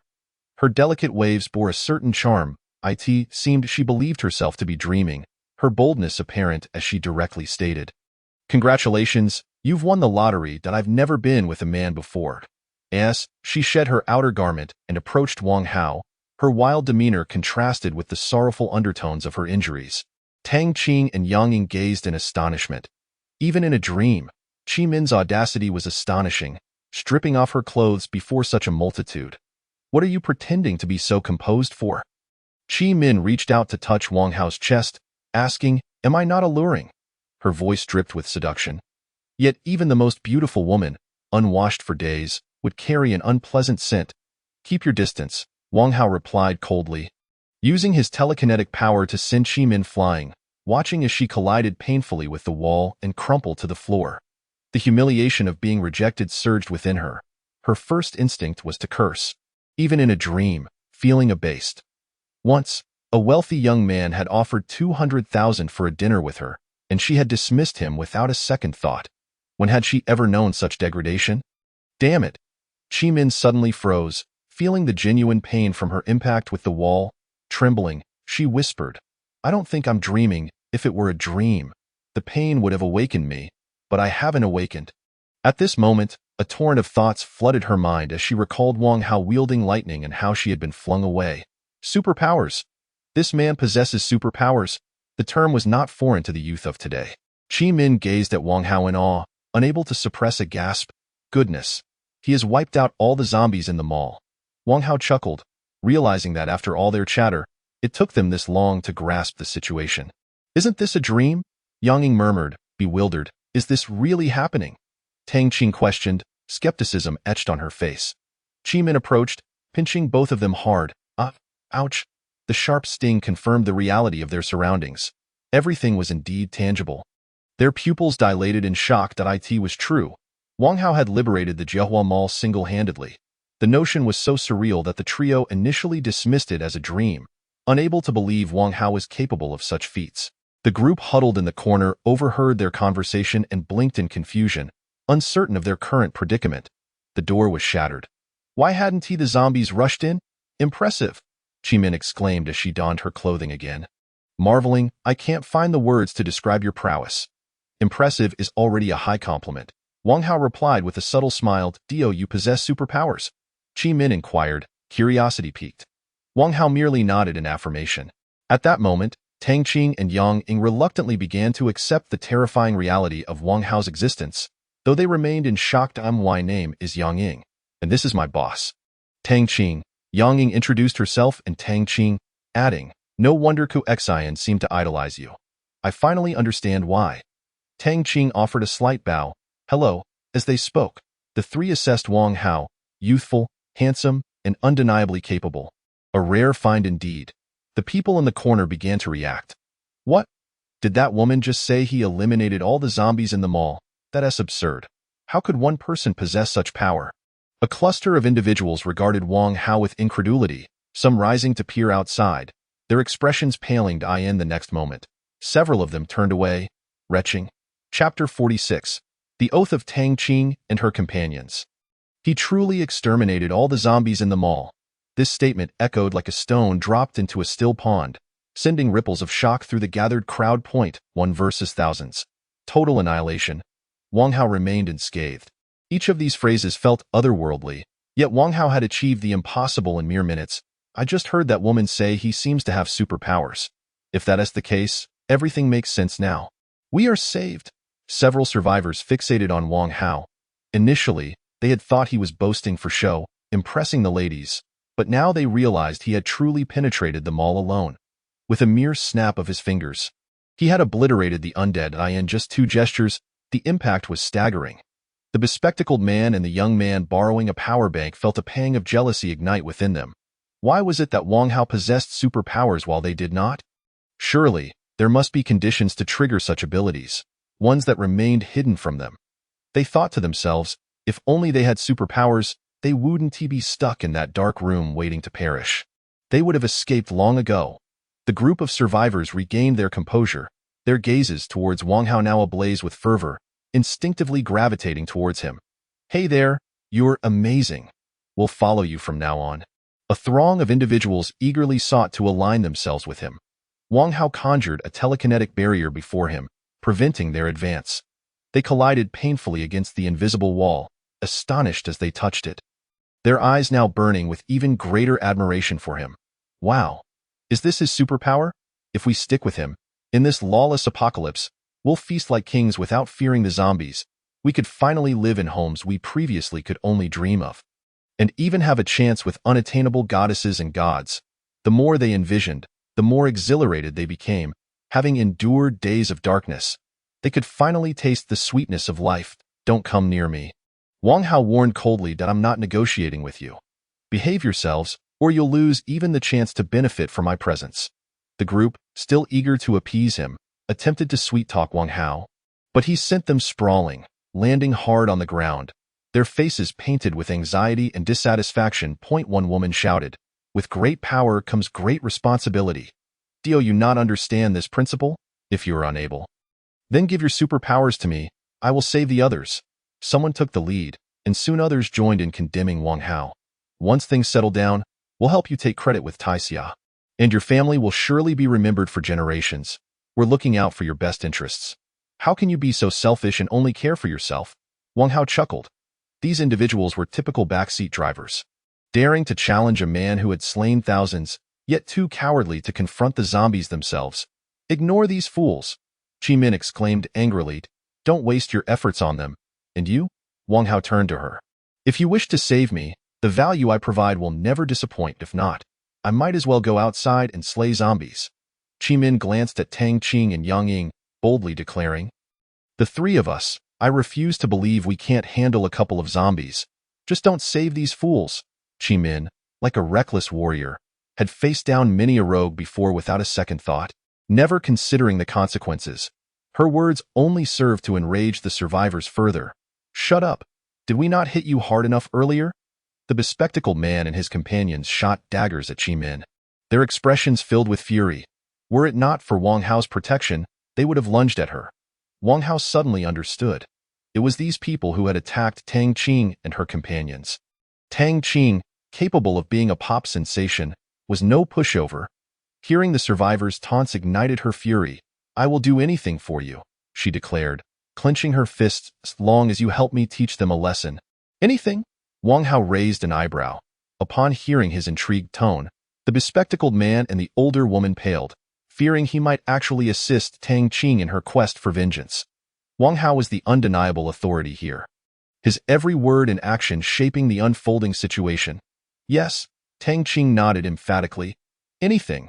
Her casualness raised suspicions about her character. The bespectacled man hurriedly interjected, she has always been rumored to have scandalous affairs. Even a homeless man would likely find her unclean. Exactly, the eyebrow tattoo ant chimed in. I have seen them use the restroom, and not one of the three is clean. Nonsense. Yang Ying trembled with anger. Those rumors were spread by competitors who hired trolls. I have never had a boyfriend. Tang Qing's face flushed crimson. Huh? Qian scoffed. Indeed, they are a bunch of beasts, speaking without thought. In a fit of rage, a young man borrowing a power bank pointed at the three, declaring, your agitation only reveals the guilt in your hearts. A normal person wouldn't care about what we say if you don't speak. It's an admission. If you do, it means we are the ones panicking. Tang Qing's eyes were red. You've already spoken, and now the words are out. Amidst their quarrel, an elderly man interjected, young man. Think carefully. How many have perished at the hands of women? You cannot heed their words. The old man spoke kindly. I genuinely wish for your well-being. Wang Hao chuckled softly. How can these people still be squabbling? Silence. At Wang Hao's command, the shop fell instantly silent. He initially intended to take Tang Qing and the others away, but these survivors' incessant claims of concern had truly disgusted him. Eliminate them. Wang Hao retrieved 3 iron daggers from his space and offered them to Tang Qing and her companions. Then you may accompany me. Without hesitation, Qi Min seized a dagger and charged at the eyebrow tattoo ant. "What are you doing?"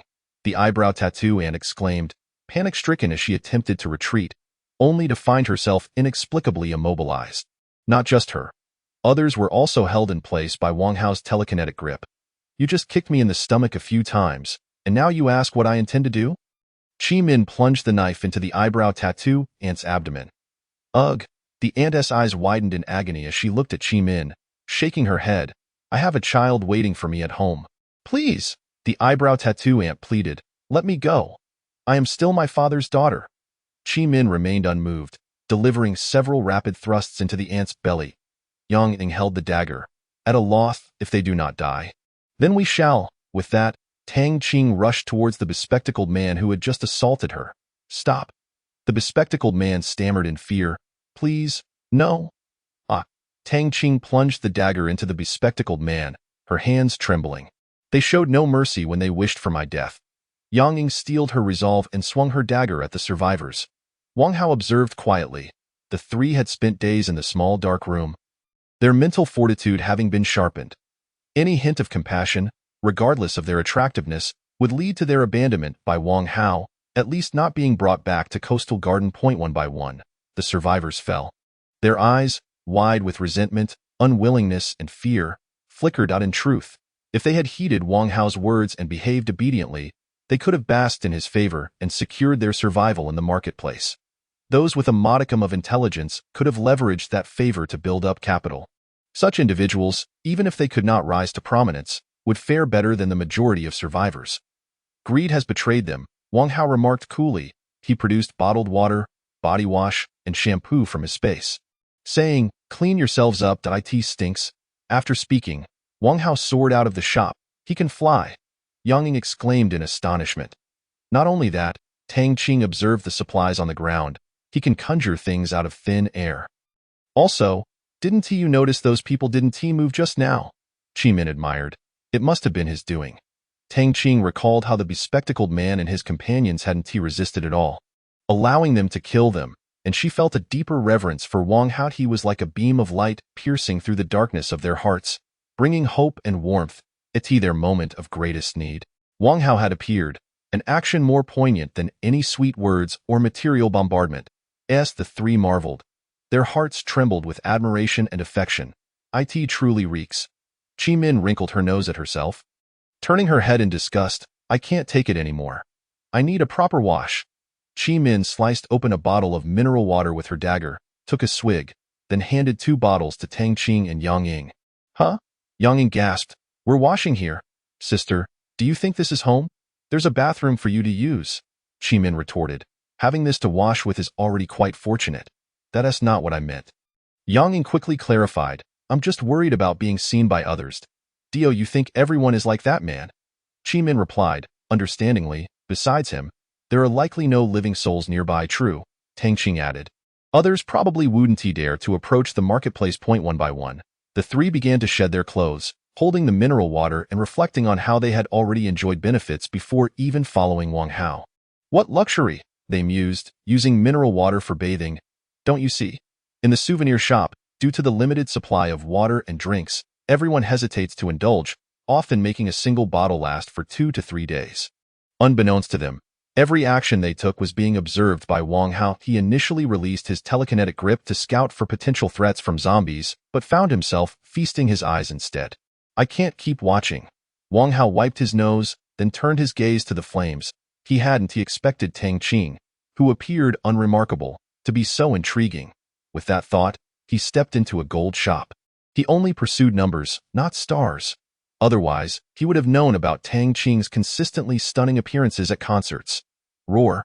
As Wang Hao entered, the zombie wedged beneath the counter barked at him like a guard dog. Without a glance, he retaliated with a burst of telekinetic force that shattered the zombie's skull. It was a brazen act of robbery. Wang Hao swept his hand across the counter, collecting all the gold, along with the counter itself, into his space. The gold held no value for him, but his space was vast, allowing him to store anything, useful or not. Moreover, the recent designs of gold jewelry were quite fashionable. Wearing them would not be amiss. Wang Hao cleared out the major jewelry stores. Had this been another time, JC would have already had a gun pressed to his forehead, preventing him from being so at ease. The first floor also housed high-end clothing and new car displays. Wang Hao collected everything into his space, followed by the supermarket on the second floor, entering to find the produce section. Fortunately, the power had only been out for a short while, and most of the fruits and vegetables were still good.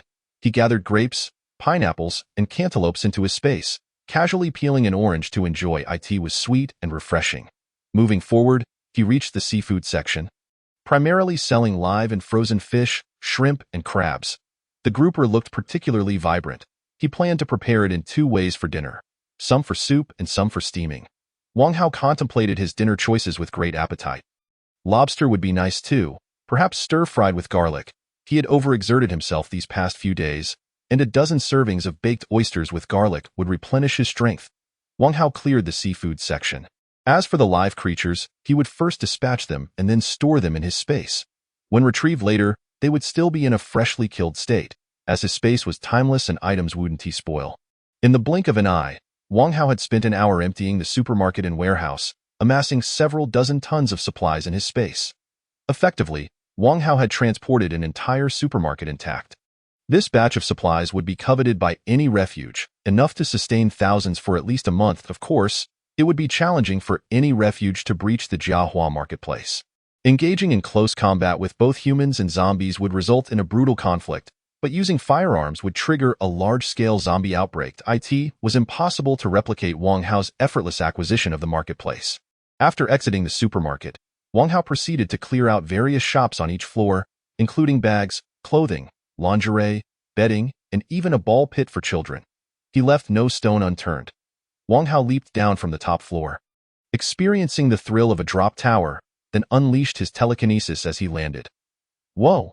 Wang Hao soared to the entrance. At that moment, Tang Qing and her companions had finished bathing and changed into clothes they had found in the women's clothing store on the first floor. Each radiating vitality. Even without makeup, they looked stunning. It was hard to imagine how beautiful they would be with proper cosmetics. I'm Qi Min. Qi Min inquired curiously. You still haven't told us your name? Zhang Kersin should have informed you. Wang Hao glanced at Yang Ying. Master? Yang Ying recalled her friend's reference to Wang Hao indeed. Wang Hao replied with a hint of coldness, if you join my team, you must abide by my rules. Qi Min's expression faltered. If she lacked dignity, she would have accepted the pursuits of the wealthy or gone to KTV for quick money, rather than live an ordinary life earning 5,000 to 6,000 a month. Qi Min possessed not only dignity but also a strong character, making it difficult for her to utter the title master as if belittling herself to as for Tang Qing. She was a renowned singing and dancing diva in Asia, living a glamorous life, making it hard for her to accept such degradation before Wang Hao. Can't bring yourself to say it. Wang Hao asked with a faint smile. Could you perhaps use a different form of address? Before Tang Qing could finish her sentence, she felt a tug at the hem of her clothing and turned to see Yang Ying shaking her head at her. Yang Ying had just spoken with Zhang Kersin. All the information she had conveyed could be distilled into 8 words. Those who follow me thrive. Those who oppose me perish. Wang Hao was indeed ruthless when it came to killing. The master saved us. A title is nothing. Yang Ying smiled while frantically signaling Tang Qing with her eyes, her forehead glistening with sweat. Tang Qing was torn, but she understood Yang Ying's message. Refusing would lead to 2 possible outcomes, death or solitary survival. First, they had to get past the zombies outside. Even if they miraculously survived, they would still face the struggles of finding food and water, living in conditions worse than those in the small dark room. Despite Tang Qing's remarkable resilience, she could navigate through any adversity, but her formerly radiant identity and privileged status would make her vulnerability in front of thugs exponentially greater than that of others. When that time came, the humiliation she would endure would encompass far more than just a title. I don't want to die. Nor do I wish to endure another few days like this. Tang Qing's conflicted gaze gradually solidified into determination. It's just a title. Wang Hao, this benefactor, is deserving of Tang Qing's respect. Chapter 48, 20,000 points, enough to wield the strength to move a ship. Master, Tang Qing spoke up. This address brought joy to Wang Hao. Regardless of appearances or past prestige, once one joins his ranks, equality is a distant dream. The term master is not merely a title. It serves as a direct delineation of hierarchy. Wang Hao glanced at Qi Min, who, feeling his indifferent gaze, exhaled and said, You saved my life and avenged me. You are akin to my rebirth parents. It is no exaggeration, regardless of how you wish me to address you. Yet, I cannot help but feel dissatisfied. Min furrowed her brow, stating, you must possess at least one quality that surpasses mine for me to concede. What? You wish to challenge me one-on-one? Wang Hao laughed. You have superpowers, while I do not. A fight would be unfair. Min pondered. I am a woman of my word. I have declared that I shall surpass the one who saved me. Let us compete on that. Min's words were astonishing. If you lose, you shall adopt a new title. Wang Hao was taken aback. Tang Qing and Yang Ying were equally astonished. No, this is too audacious. Your words do indeed reflect your character. Wang Hao accepted the challenge with eagerness, casually conjuring a battlefield. Tang Qing and Yang Ying, feeling shy, retreated into a shop. I cannot fathom Min's thought process. Yang Ying remarked helplessly. From the moment we met, she has always been an exceptionally striking woman. Tang Qing sighed. I, too, yearn for a moment of madness. Given the uncertainty of tomorrow, why not live in the present and follow the desires of my heart? Yang Ying covered her forehead. There is not a single sane person around me. On the street, 3 well-equipped individuals coordinated seamlessly, wielding daggers to slay the encountered zombies, their objective clear as they advanced. They belonged to the Dragon Sword 13th Brigade. Their mission was to rescue trapped personnel from a hardware store, primarily local armed forces and veterans. The refuge had suffered considerable losses during repeated defense battles and was in dire need of reinforcements. In addition to them, various rescue teams, formed from different squads, were dispatched to rescue soldiers across the region. At Jiahua Shopping Mall, a system notification echoed in Wang Hao's mind. New servant added. Yang Ying, new servant added. Min, new servant added. Tang Qing, servant, SIXS loyalty reached 69. Servant 7 reached 100. Servant 8 reached 74. Wang Hao reveled in the moment, exhaling plumes of smoke. Loyalty is a gradual process. As Tang Qing and Yang Ying develop a sense of belonging, their loyalty will naturally increase. Master, you truly are remarkable. Min, feebly draping her arm over Wang Hao's shoulder, gave him a thumbs up, an unspoken admiration evident in her expression. Wang Hao smiled lightly. Min exemplified the notion that appearances can be deceiving. Her initially bold demeanor belied her novice status. Thank you for the compliment. Wang Hao nodded, flicking ash from his cigarette. I'm exhausted. Min sat up, declaring, this year, my birthday wish is to find a place to sleep soundly. Alone in the darkness, I in the past, people aspired to rise in status and wealth. I in this apocalyptic world, all one desires is a good night's sleep and a hearty meal. Suddenly, Wang Hao recalled something and inquired discreetly. Can I occupy this mall? Jiahua Shopping Mall and its surroundings are designated as a territory. Occupation is permitted. Wang Hao promptly claimed it.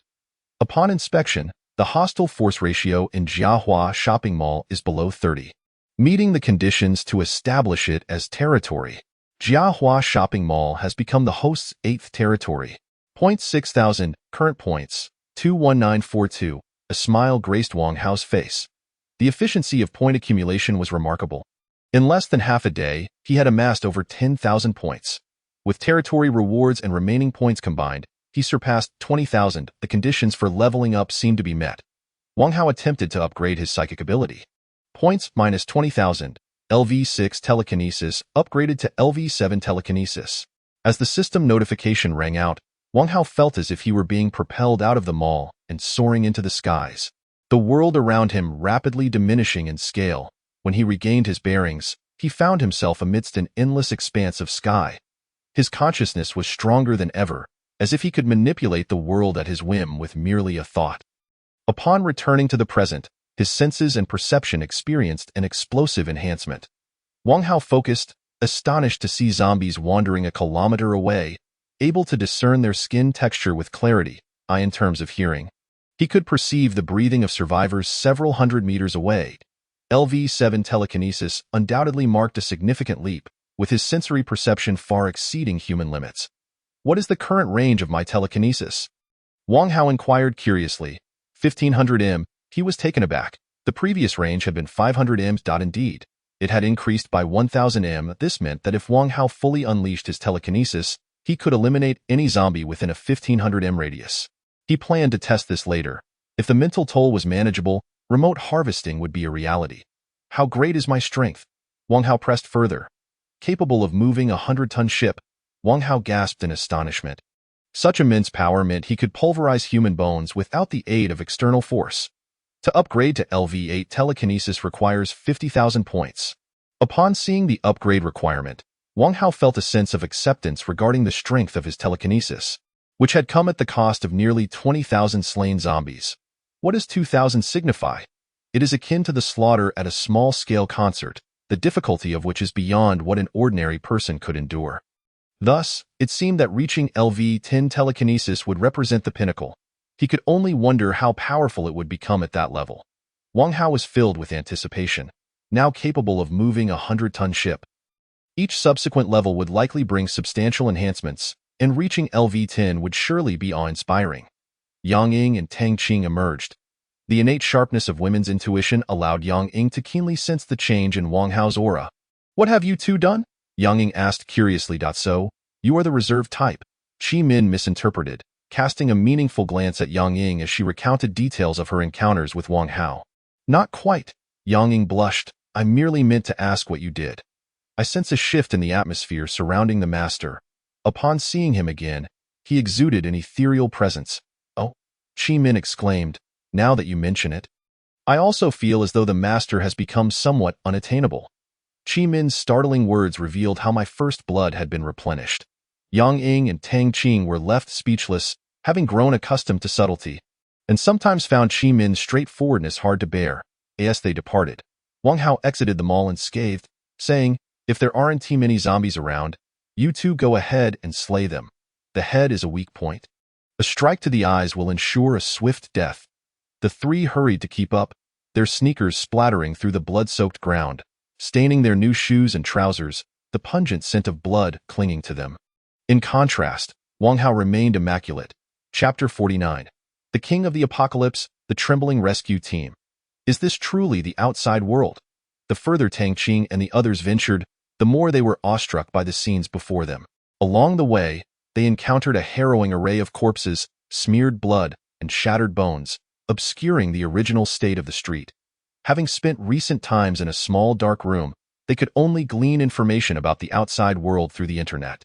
Witnessing the devastation firsthand made them realize the true apocalypse had arrived. Did he kill all these? Yang Ying gazed at Wang Hao, who flew leisurely over the corpses, her heart racing. Who else could it be? Tang Qing couldn't help but exclaim, "The online persona and he are worlds apart. Those online are struggling for survival, while he is the king of the apocalypse." Indeed, Yang Ying concurred, "Sister Qing, you are absolutely right. He gives me the impression of someone who commands the apocalypse." Tang Qing chuckled, realizing how amusing it was, given that they had initially thought Wang Hao was a sneak. Little did they know he had forged his way through mountains of corpses and rivers of blood. "Stop drooling," Qi Min interjected. "I've already claimed my stake, he is my man." "Regardless of how much we cherish the master," she continued, "I know he has more than just you under his command, and they are all quite beautiful." Yang Ying, who often found herself silenced by Qi Min's remarks, retorted this time, "You don't even rank. Status is something one must earn." Qi Min dismissed her. "In a few days, you both will be my handmaidens." With that, she quickened her pace. Yang Ying observed Qi Min's retreating figure and remarked, "That spirited little sister is getting cocky. Sister Qing, we cannot allow her to outshine us." Indeed, Tang Qing nodded. She was not one to shy away from competition and, when the time called for solidarity, would stand with Qi Min, but when it came to Wang Hao, she would give her all that in no time. The four arrived at another street where several scattered zombies roamed. Tang Qing and the others were eager to engage, gripping their daggers tightly as they stealthily approached their respective targets. Wang Hao found a shaded spot to sit and enjoy the breeze. Retrieving a bottle of iced tea from his inventory in the sweltering 34-degree heat, a sip of chilled tea was invigorating. Wang Hao watched as the three, tense and sweating, drew closer to their targets. The grotesque, decaying forms of the zombies assaulted their senses, and instinctively, they held their breaths, filled with dread and unease. At this juncture, most would panic, but fortunately, the trio had honed their skills in the mall. They were merely nervous, not flustered. It was Qi Min who made the first move. She focused on the zombie's left eye, plunging her dagger in with precision. Roar. As the undead surged forth, claws outstretched, Qi Min's eyes widened in terror. Hastily, she drew her blade and fled, creating distance between herself and the zombies. A guttural roar echoed as the zombie briefly faltered, collapsing in exhaustion. The commotion attracted the attention of other zombies, compelling Yang Ying and Tang Qing to spring into action, swiftly plunging their knives into the eyes of the undead. The execution was swift, taking mere seconds. Yet, Yang Ying, Qi Min, and Tang Qing found themselves gasping for breath as if they had just completed 2 hours of aerobic exercise. Leaning against their knees, drenched in sweat, if only they could conquer their fear, the zombies would be as easily dispatched as machines. While this notion seemed deceptively simple, it represented a formidable challenge for the majority of survivors, often costing them their lives. The difference between them and the trio lay in the absence of Wang Hao's reassuring presence. With him around, it felt as if nothing could go awry. Without him, worries about the environment and various uncertainties loomed large, transforming the task of overcoming fear into an insurmountable obstacle. "I'll take care of it." With their first kill under their belts, the trio's confidence soared, and they approached the second zombie with less trepidation, their techniques becoming more refined.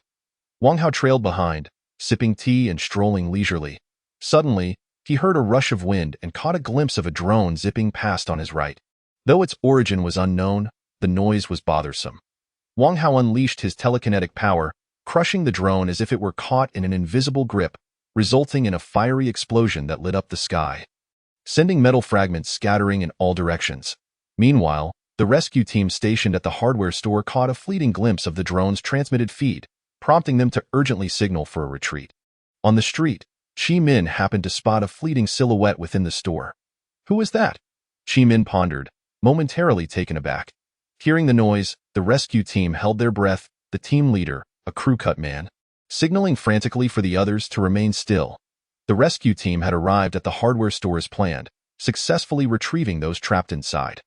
Just as they prepared to deploy the drone to scout the designated escape route for safety, they were caught off guard when Wang Hao obliterated the drone upon its emergence. Although the drone failed to capture his face, it did record his blue Nike attire and immaculate appearance. The rescue team had received documents from the shelter, instantly recognizing they had encountered a faux human. The number one target of concern. With a mere glance, he had destroyed my drone. The crew-cut man, drenched in sweat, tightened his grip on the pistol at his waist, realizing why the shelter had been so on edge. What a terrifying monster, he thought, pressing himself against the wall alongside his comrades. Or hiding behind cover, repeatedly replaying the details of the encounter to confirm they had not been discovered by the creature. Qi Min's question was likely just a ruse. Otherwise, they would have been attacked long ago. Unbeknownst to them, they were utterly exposed under Wang Hao's telekinetic gaze. Wang Hao also noticed residents of the nearby apartment building peering out, drawn by the sound of the explosion, curious about the commotion. Even more remarkably, Wang Hao could hear their conversations through his telekinesis. His abilities were growing increasingly formidable.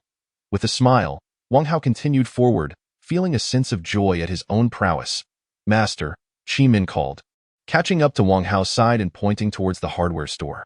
"Are those people over there strange, or are they monsters?" "People," Wang Hao replied, "but they are armed soldiers." "Soldiers?" Qi Min exclaimed. "Surely they wouldn't fear just one woman. They must fear you, right? But if they have guns, what is there to fear from you?" Wang Hao shook his head, uncertain of why the rescue team feared him. They were undeniably armed, well-equipped, and even carried grenades. Even if they mistakenly identified him as a zombie, they should not have been afraid. Such peculiarities abounded. Qi Min muttered as she walked away.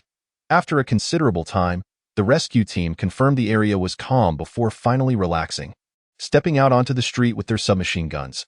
All clear, a team member reported. "Stay vigilant." The crew-cut man finally felt at ease. "Let us hold our position for a while," he observed Wang Hao moving in the same direction as their planned route, his demeanor turning serious. "I need to report to my superiors." "You must not move." "Hello, comrade." A man who had served 5 years in the military inquired. "What did we just encounter?" "Apologies," the crew-cut man replied. "This involves S-class secrets. I cannot disclose any details. I understand." The man and the others present were taken aback. What kind of entity could instill such fear in the shelter, warranting a complete information lockdown? They were acutely aware of the weight carried by S-class secrets. Ordinary ruthless individuals were not even deemed worthy of classified information. Chapter 50. SSS Class Secrets, the rapidly advancing trio. As the crew cut man communicated with his superiors through his earpiece, two individuals on the 5th floor of an adjacent building exchanged puzzled looks. They had just returned from outside Point 1. A man in a round neck shirt wiped the blood off his face and said, "I think I figured it out. They are afraid of the person who just passed by." "Afraid of what?" his companion asked in confusion. "I saw them terrified, as if they were going to flee." "It seemed comical. I don't understand that," the round-necked man replied, licking his lips. "But if I had a gun, even the dogs on the street would get a kick. Why would I fear them?" Among Wang Hao's group were 3 women. The rescue team had guns and could easily dispatch zombies on the street. Logically, it should be Wang Hao who they feared. The 2 men were baffled, as were the residents of the community. Building 1, Apartment 202. "Is anyone looking to team up or willing to take me in? I can kill zombies, and I request to split resources." Building 1. Apartment 701. "Someone is coming down from the building." Building 2, Apartment 302. "I saw them earlier. It's absurd to fear someone accompanied by a woman. I suspect they are most likely imposters." Building 2, Apartment 302. "Real soldiers wouldn't be so cowardly." Under normal circumstances, if survivors saw a rescue team, most would seek help, but the current situation was dire. Basic necessities were no longer guaranteed. Due to Wang Hao's intimidating presence, everyone mistakenly believed the rescue team was fishing for victims, and no one fell for the trap. In the Bayan shelter, the crew cut man's intelligence report was transmitted through multiple layers until it reached Tongji. "Update the information," Tongji instructed. "The number 1 target will show weakness and emit a woman's voice." "Understood." The assistant rushed to execute the order. After a moment of contemplation, Tongji continued, "Inquire if there are any other rescue teams nearby. Utilize drones to scout the route the foe human took before encountering us. We should discover something." "Yes." The assistant quickly set off to inquire. The rescue team affiliated with the Longjian 10th Division was conveniently located near the Jiehua shopping mall, so they prepared to release a drone. After a while, the footage captured by the drone was transmitted back to the shelter. Observing the gruesome remains scattered across the mercilessly silent street, Tongji's eyes widened, his trepidation towards Wang Hao intensifying. The assistant frowned, feeling ill at ease at the gruesome imagery. After the drone filmed the street, it ventured into the Jiehua shopping mall, where the scene was enough to send chills down one's spine. Piles of grotesque corpses were stacked several meters high, a sight of utter horror. "Ugh!" The assistant covered her mouth and rushed outside. Having witnessed numerous gruesome scenes in the shelter, this silent slaughter left her feeling psychologically scarred. Tongji's pupils trembled, unable to regain his composure for a long time. The shelter could also clear out the Jiehua shopping mall and its surroundings like Wang Hao, but it would require a steel tide to push through. Sending in humans was not an option. The cost would far exceed the benefits. The fact that a single monster could achieve such devastation was staggering. Tongji exclaimed in shock. Even a rocket launcher would pose no threat to him. Wang Hao's massacre of tens of thousands of zombies left a profound impact on Tongji, even more so than when he first discovered Wang Hao's existence. He hesitated to inform the higher-ups, fearing that Wang Hao's strength might influence them and create negative energy. After a lengthy pause, Tongji called the assistant back in. "Regarding the foe human, I have escalated the classification from S-Class to SSS Class Secrets." Tongji stated solemnly, "Only I am authorized to view this information." "Understood." The assistant felt a chill run down her spine. Someone in the know. It meant she could not disclose a single word about the SSS Class Secrets, or she would lose her life. As the apocalypse progressed, survivors could often be seen cautiously moving through areas with low zombie density. The storefronts along the street had been thoroughly ransacked. Among them, an unattended adult shop was in chaos, and Wang Hao couldn't fathom what survivors might find inside. It was a reasonable assumption. Desperate individuals would resort to any means.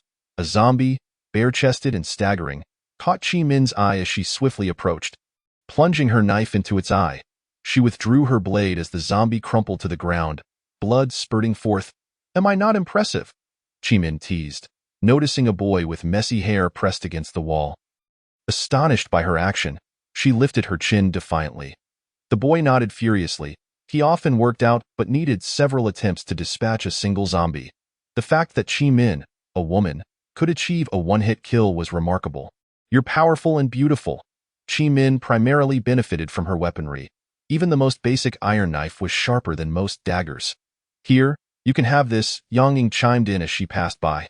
I know you're jealous, Qi Min retorted, shrugging. What do I have to be jealous of? Jealous of your shamelessness. As they spoke, Yang Ying quickly approached and dispatched a zombie. You're so slow, Qi Min scoffed. The boy with messy hair watched in awe as Yang Ying and Tang Qing displayed their prowess, each more captivating than the last. Indeed, women could hold their own against men. The trio attracted numerous gazes as they progressed, but upon spotting Wang Hao leisurely strolling behind them, their expressions soured. Damn it. He's having all the fun, one muttered. While he was capable, he was clearly enjoying the spotlight, letting the women lead while he trailed behind.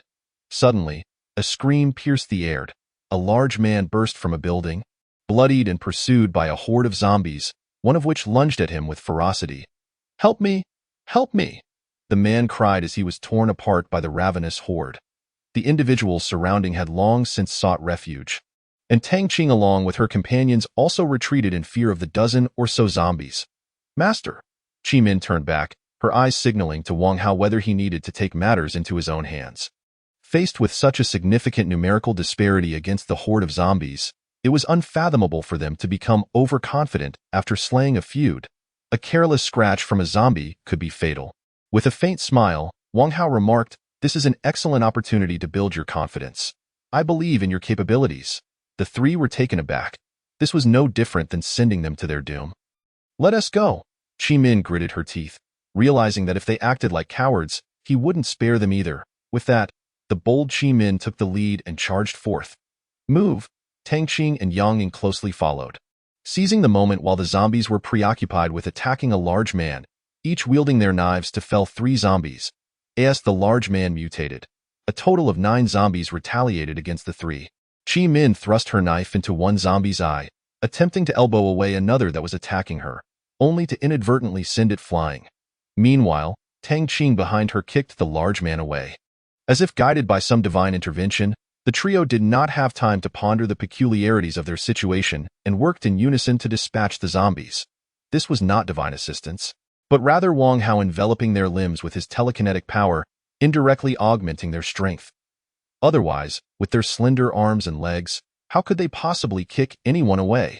Having experienced this encounter of facing multiple foes, their confidence would undoubtedly grow. When Wang Hao bestowed upon them extraordinary abilities, they would adapt swiftly. Chapter 51. The horrifying power of remote slashing, LV7 telekinesis. Points 1. The system quietly notified. After 3 minutes of annihilating the horde, Tang Qing and her companions were nearly exhausted. Impressive. Wang Hao chuckled as he navigated over the blood-soaked corpses. From now on, I will rely on you. The 3 wiped their brows, following Wang Hao as he landed gracefully. They did not take Wang Hao's jest lightly. After all, he was capable of obliterating over 5,000 zombies in mere moments. To him, the dozen zombies they had slain were akin to child's play. Not long after they departed, the concealed survivors around began to peek out, their eyes wide with shock at the sight of the numerous zombie corpses strewn across the ground. Wow! These women are fierce. The more formidable Tang Qing and her companions became, the more the onlookers resented Wang Hao, wondering what it was that compelled these 3 to risk their lives for him. With such strength, they could lead a team anywhere. Unbeknownst to Wang Hao, who was the object of envy and jealousy, he took the 3 up to the rooftop of the 13th floor in an uninhabited area. Ascending straight from the ground to the rooftop, his speed surpassed that of an elevator by 10-fold, startling the 3 beyond measure. Had they not tightly sealed their lips, their screams would have echoed for miles. What a thrill! My heart nearly leaped from my chest. The 3, still shaken, had their hair disheveled as if they had just encountered a wild storm. Wang Hao remained silent, while Tang Qing cast a reproachful glance at him from the edge of the rooftop. Feeling that in earlier times she would have scolded him, Master, Yang Ying surveyed the surroundings. What are we doing here? To slay zombies, Wang Hao replied, having come to the rooftop to test his remote slashing abilities. As he spoke, he fully unleashed his invisible telekinetic force, encompassing a radius of 1,500 meters. Slay zombies? Yang Ying and the others exchanged puzzled glances, unable to comprehend how Wang Hao intended to eliminate zombies in such an elevated location. Was he to rely solely on sight? Such a notion seemed implausible. They assumed he was merely jesting. Min muttered softly, and Tang Qing and Yang Ying shared her sentiments. It was fortuitous, however, as it allowed them a moment to rest. Wang Hao, like a deity surveying the land, fixed his gaze on a zombie at the intersection, and his telekinetic force shot forth like an arrow. Thud. The zombie collapsed instantly. The mental energy expended to kill a single zombie was negligible. Considering the prospect of eradicating an entire horde, he focused on a 3-story office building where a corridor was teeming with ravenous zombies. 3 unfortunate souls cornered and trembling in fear bore witness to the scene. Wang Hao transformed his telekinetic force into a blade, slicing through the zombies from a distance of 300 meters, causing the previously frenzied zombies to freeze in place. In the next instant, the zombies split in two with a series of sickening thuds. As zombies fell in droves, blood sprayed forth, leaving marks upon the walls. This was merely a result of Wang Hao deliberately controlling his strength. Had he been serious, even a reinforced concrete wall would have been cleaved in twain. The 3 unfortunate souls stood agape, bewildered. How did these zombies perish? Surely, it must be divine intervention. One man, rolling up his sleeves, could not contain his gratitude and knelt, exclaiming, "Thank you, thank you." The other 2 followed suit, kneeling in awe. "When did I become your ancestor?" Wang Hao chuckled softly, continuing to experiment with his telekinetic reach.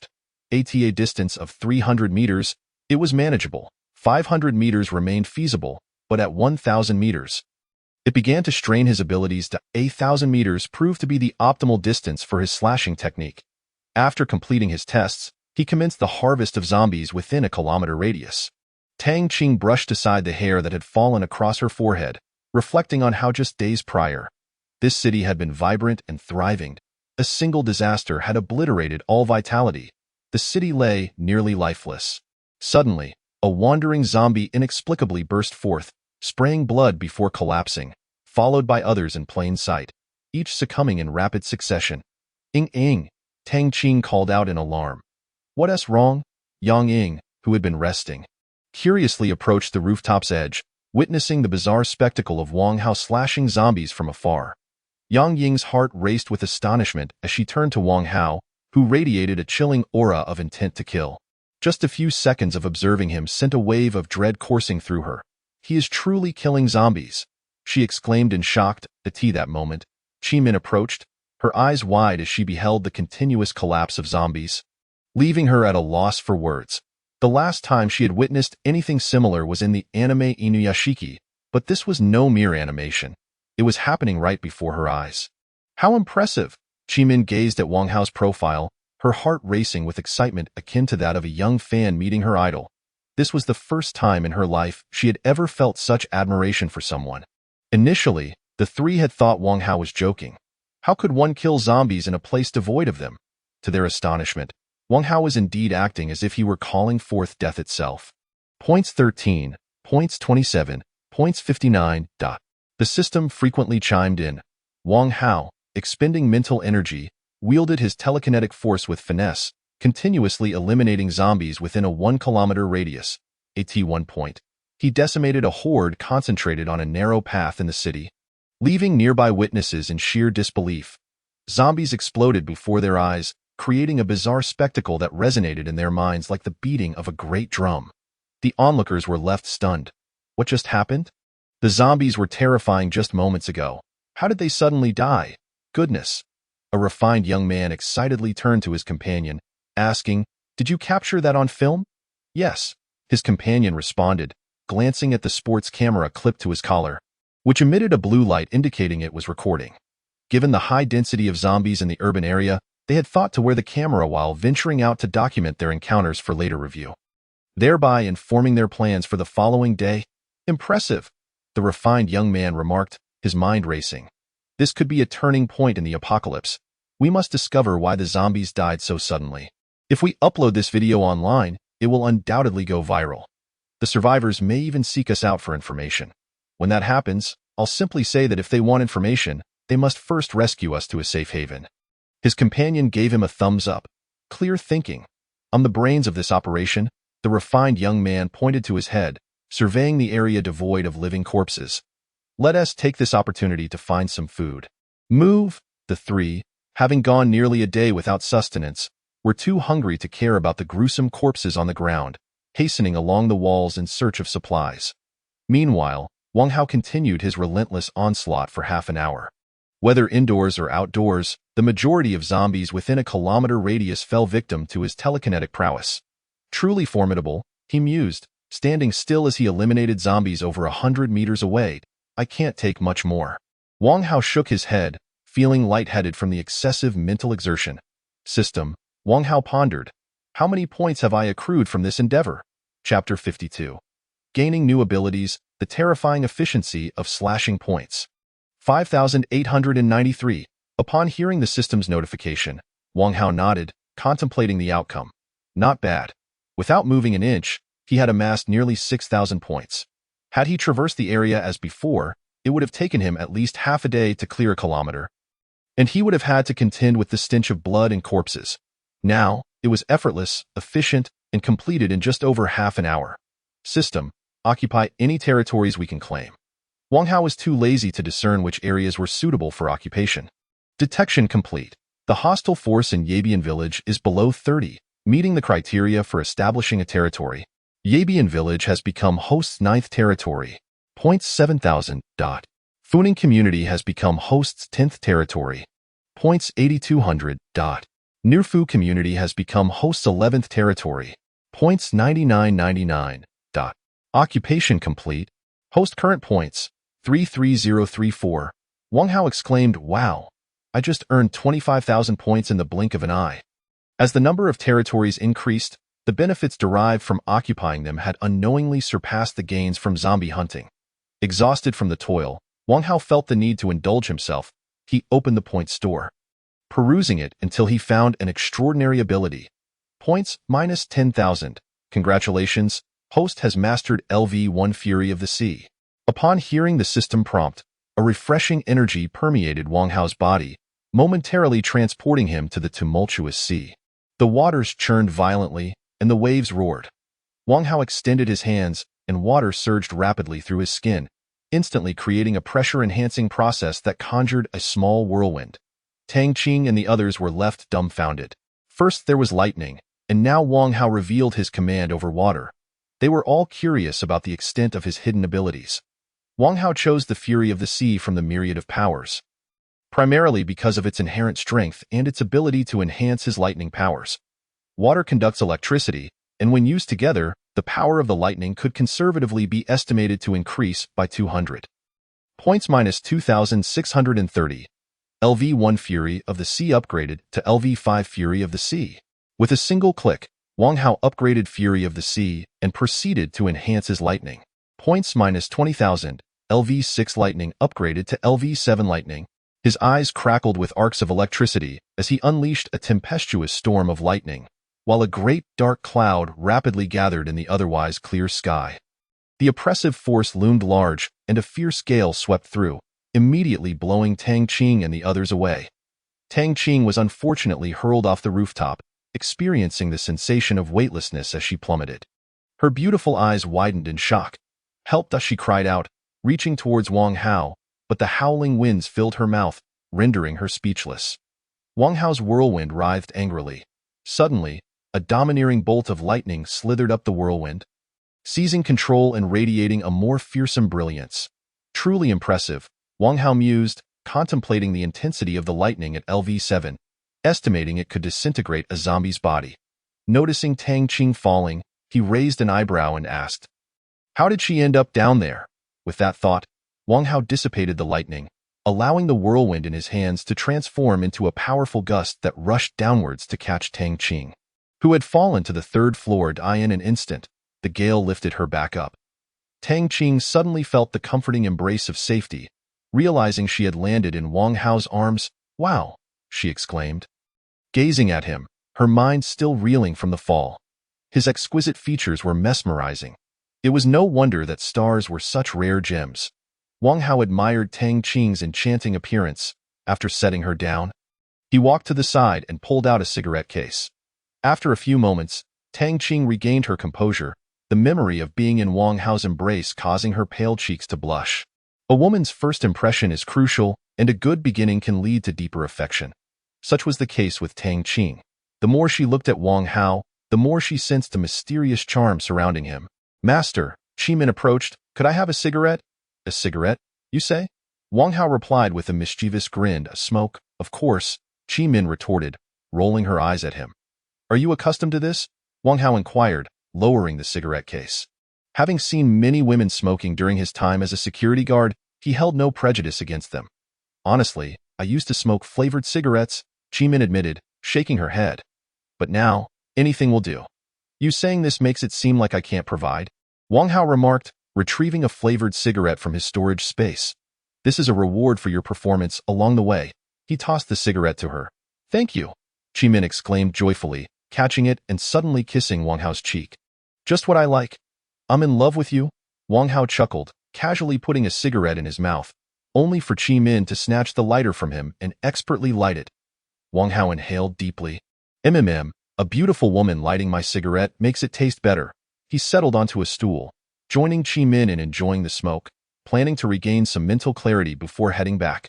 Meanwhile, in Tangqiao village, Yu Dong had engaged in a small-scale zombie massacre, slaying 526 zombies before stepping into a 2-story building. Here, she encountered a group of survivors. Is this woman really that formidable? It seems she fought her way in from outside. The survivors, upon seeing Yu Dong's blood-soaked appearance, despite her beauty, dared not meet her gaze, huddling in a corner. Hello? An elderly local man cautiously spoke, his cracked lips forming a polite smile. Could you help us? I can offer you money. Yu Dong dismissed him with a wave, having often said this to everyone. Noticing the absence of zombies, she turned to leave, but caught sight of a strikingly beautiful woman among the group. Fair-skinned and graceful, even without a shower for days, her refreshing aura was undeniable. Lin Zheng, meeting Yu Dong's scrutinizing gaze, immediately lowered her head, discreetly shifting to hide behind others. What a surprise, the elderly man exclaimed. While the others were taken aback, pondering Yu Dong's strength and the presence of someone above her. The master might like her. Why Yu Dong, using her psychic ability, forced Lin Zheng's chin upward to take a good look at her. Initially intending to take Lin Zheng with her, she hesitated, fearing Wang Hao would scold her for making decisions without his consent, so she snapped a photo instead. If Wang Hao liked Lin Zheng, she would return for her later. Me? Lin Zheng's beautiful eyes widened in disbelief. How did I lift my head? Recalling the uncontrollable sensation from moments ago, she fell into a state of panic. Why Yu Dong left, leaving behind a group of bewildered individuals. Chapter 53. The contribution of servants, Coastal Garden becomes famous. In the evening, Wang Hao arrived at his territory, pulling out a Maybach for transportation, naturally taking his seat in the back. Yang Ying was behind the wheel, her skills as a star's assistant proving quite adept. There seemed to be more people, Tang Qing muttered, gazing out the window. Wang Hao looked outside. The number of survivors encountered on the road was steadily increasing, most appearing weary as they leaned against the edges. The sound of the Maybach's tires nearly startled them into jumping. Gripping their weapons tightly, they glanced around. The original survivors in the territory had not been so numerous, leading Wang Hao to suspect that people from other areas were making their way here as well. This place was not entirely safe, as there were still a few zombies around. How bold they were, daring to drive a car. They probably had never been in a luxury vehicle before. Damn it, if he seeks death, he might drag us down with him. As the Maybach passed, survivors looked on, some in awe, some in envy, and others in resentment. Soon, as the car approached the coastal garden, the number of people began to decline drastically, until at the entrance, not a soul was in sight. It seemed as though everyone had come to a mutual understanding to keep their distance from the coastal garden. Wang Hao opened the defenses, instructing Yang Ying to drive towards Villa No. 1. Along the way, the three were in a state of astonishment, as if stepping into a dream. I can't believe there exists a place as safe and tidy as the coastal garden. Even the surrounding area feels peaceful. It's a veritable paradise, Tang Qing exclaimed, her eyes wide with wonder. Having spent days in a cramped room, they had seen countless online scenes of survivors in dire straits worldwide. With Wang Hao by their side, they were gaining first-hand experience of the apocalypse's brutality. They had always assumed the world was in shambles. Aside from Wang Hao's calm demeanor, Yang Ying and Qimin were equally captivated by their surroundings. suddenly grateful to have caught Wang Hao's eye. Without him, they likely would have spent their days in a place akin to a sewer. When the Maybach came to a halt, Tong Ming, Zhong Han, LV Man, and Zhang Kersin rushed out to greet Wang Hao. Kersin, Yang Ying called as she jumped from the car. Zhang Kersin ran towards her, embracing her tightly. Both moved to tears from the long-awaited reunion. Tong Ming and LV Man each attached themselves to Wang Hao's side. I've made significant progress today, Tong Ming declared. Looking up for praise, I cut my way from Hanshun Road all the way to Longxin Road. I definitely killed over 1,000 zombies today. Impressive, Wang Hao complimented, ruffling her hair. With that kind of volume, it sounds like you've taken out a whole district. With that loud mouth of yours, no one would think you weren't boasting. LV Man teased, leaning closely against Wang Hao's arm. I thought I had taken the civic square, but I didn't make a fuss like you. If you don't speak, nobody will think you're mute. Tong Ming shot back, her eyes wide. Wang Hao chuckled at their banter. It seemed they always ended up squabbling. Meanwhile, Qi Min and Tang Qing, having just exited the car, exchanged glances upon hearing of their impressive feats. Both equally stunned. The pressure was mounting. Wang Hao's other subordinates were remarkably capable. While they had each taken down a dozen zombies, in the eyes of Wang Hao's followers, it barely registered as a feat. Get to know each other, Wang Hao instructed. LV Man, take them to get settled. He walked into Villa Number 1 and called out, Zhong Han, prepare a bath for me.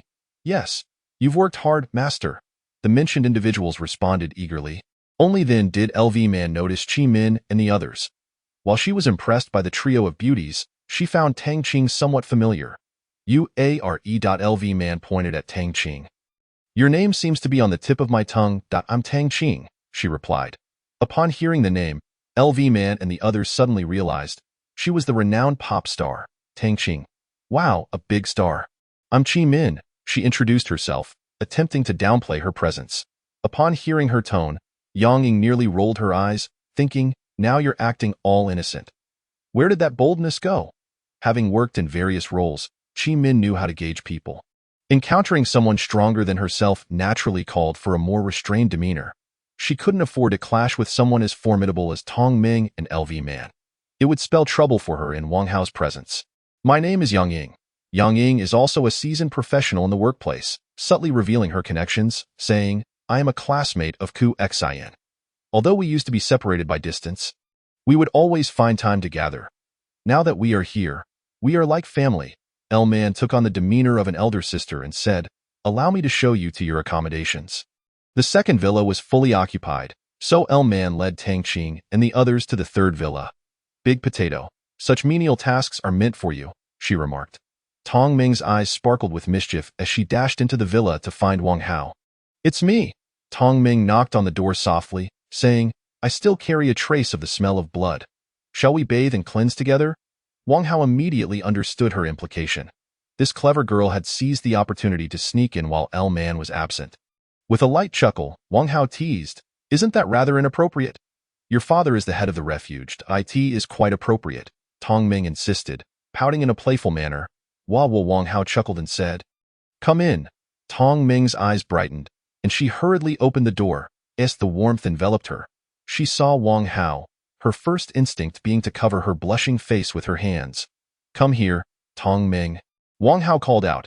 Almost forgetting, amidst their playful banter, he suddenly remembered something and glanced at the servant's performance today, sensing that Yudong and the others might present him with a surprise.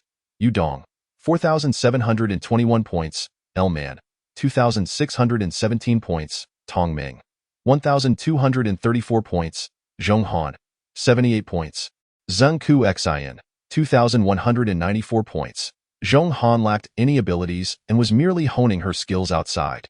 So her 78 points were understandable, while the others maintained a steady performance.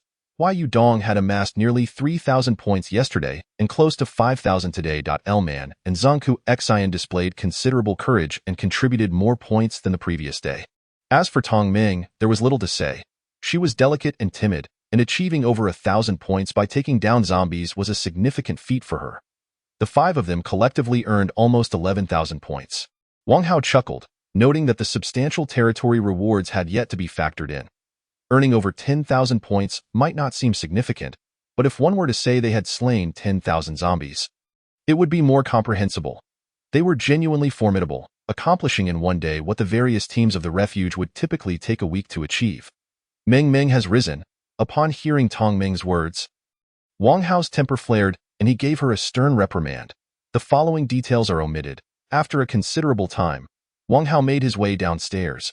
Our Fuzhou district has gone viral online. Zhong Han handed him her phone, displaying the trending list on a short video platform.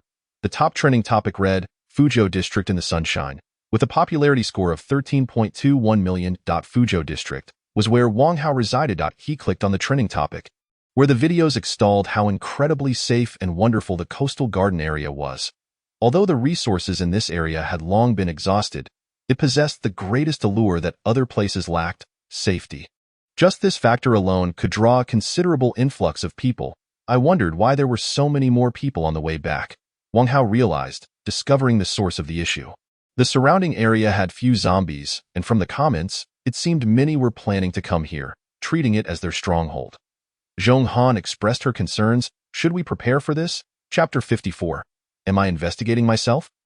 The open conflicts among servants. There's no need. Wang Hao replied nonchalantly. As long as they do not provoke us, they may go wherever they please. All right. Zhong Han retrieved her phone.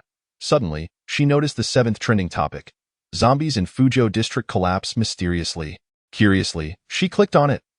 The first video was captured by a refined young man with a sports camera, showcasing Wang Hao's rampage against the horde of zombies. It had garnered 143.2k likes and 461.1k comments. In a world where the population was sparse, such a high like count was impressive. In the past, during busier times, it would have easily surpassed 10 million. Master, Zhong Han called out to Wang Hao, who was heading towards the door. You must see this. Wang Hao exerted his telekinetic power, and the phone flew into his hand. A glance at the video confirmed it was his handiwork. He then opened the comments section.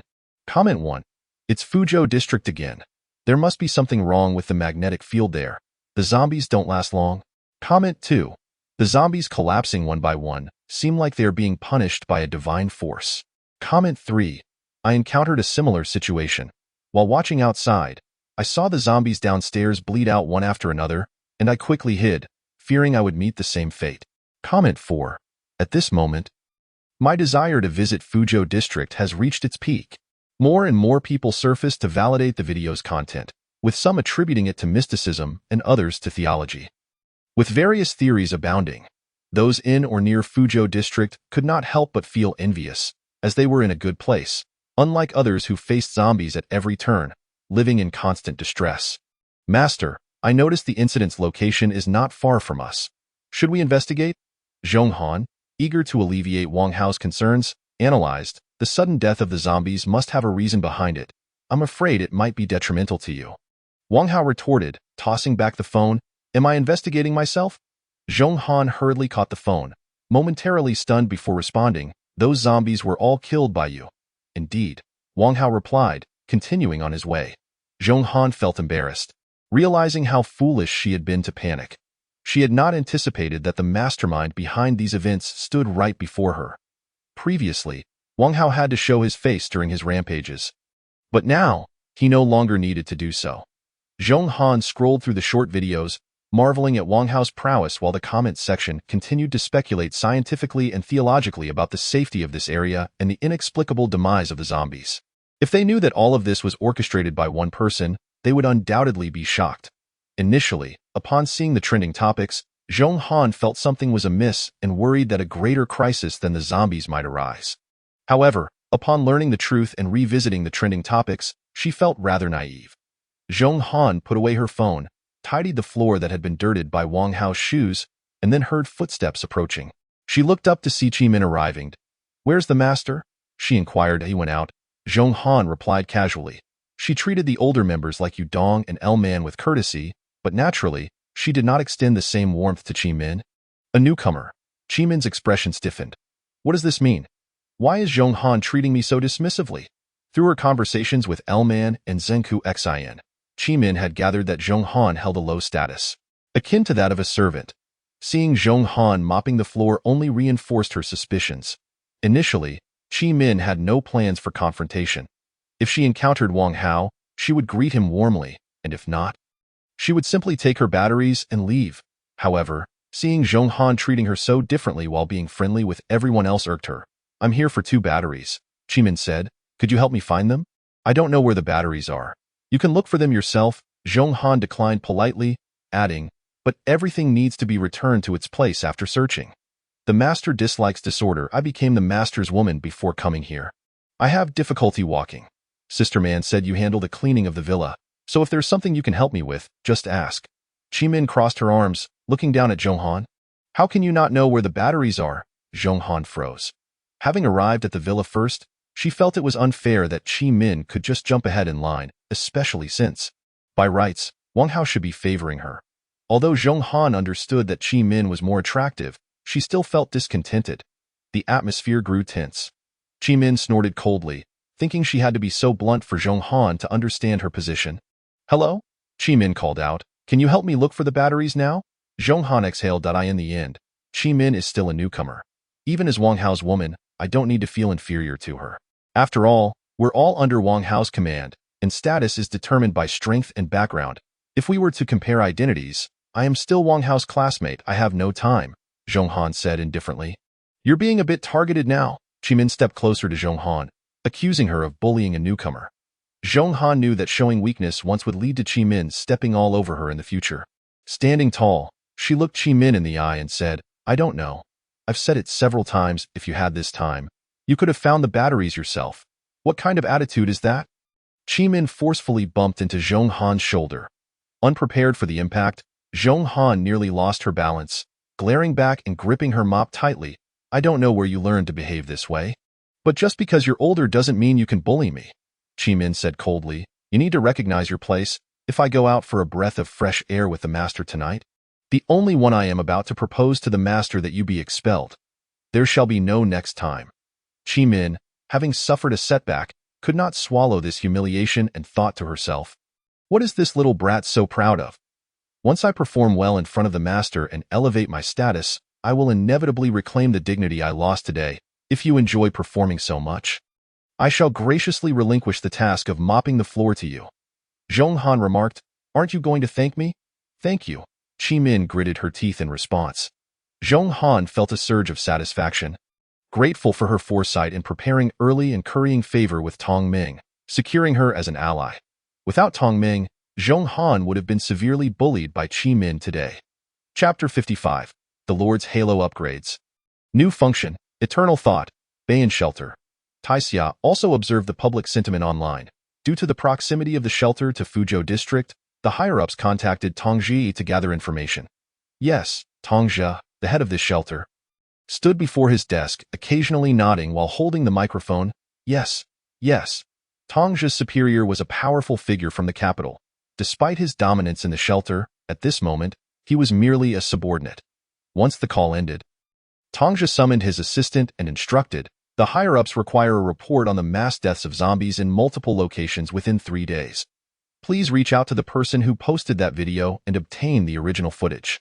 Understood, the assistant replied before departing to fulfill the task. Tongji settled into his chair and exhaled, feeling relieved. With the mysterious and terrifying pseudo-beings in front and the inexplicable mass deaths of zombies behind, this period had been inundated with bad news. He hoped this was not an ominous sign.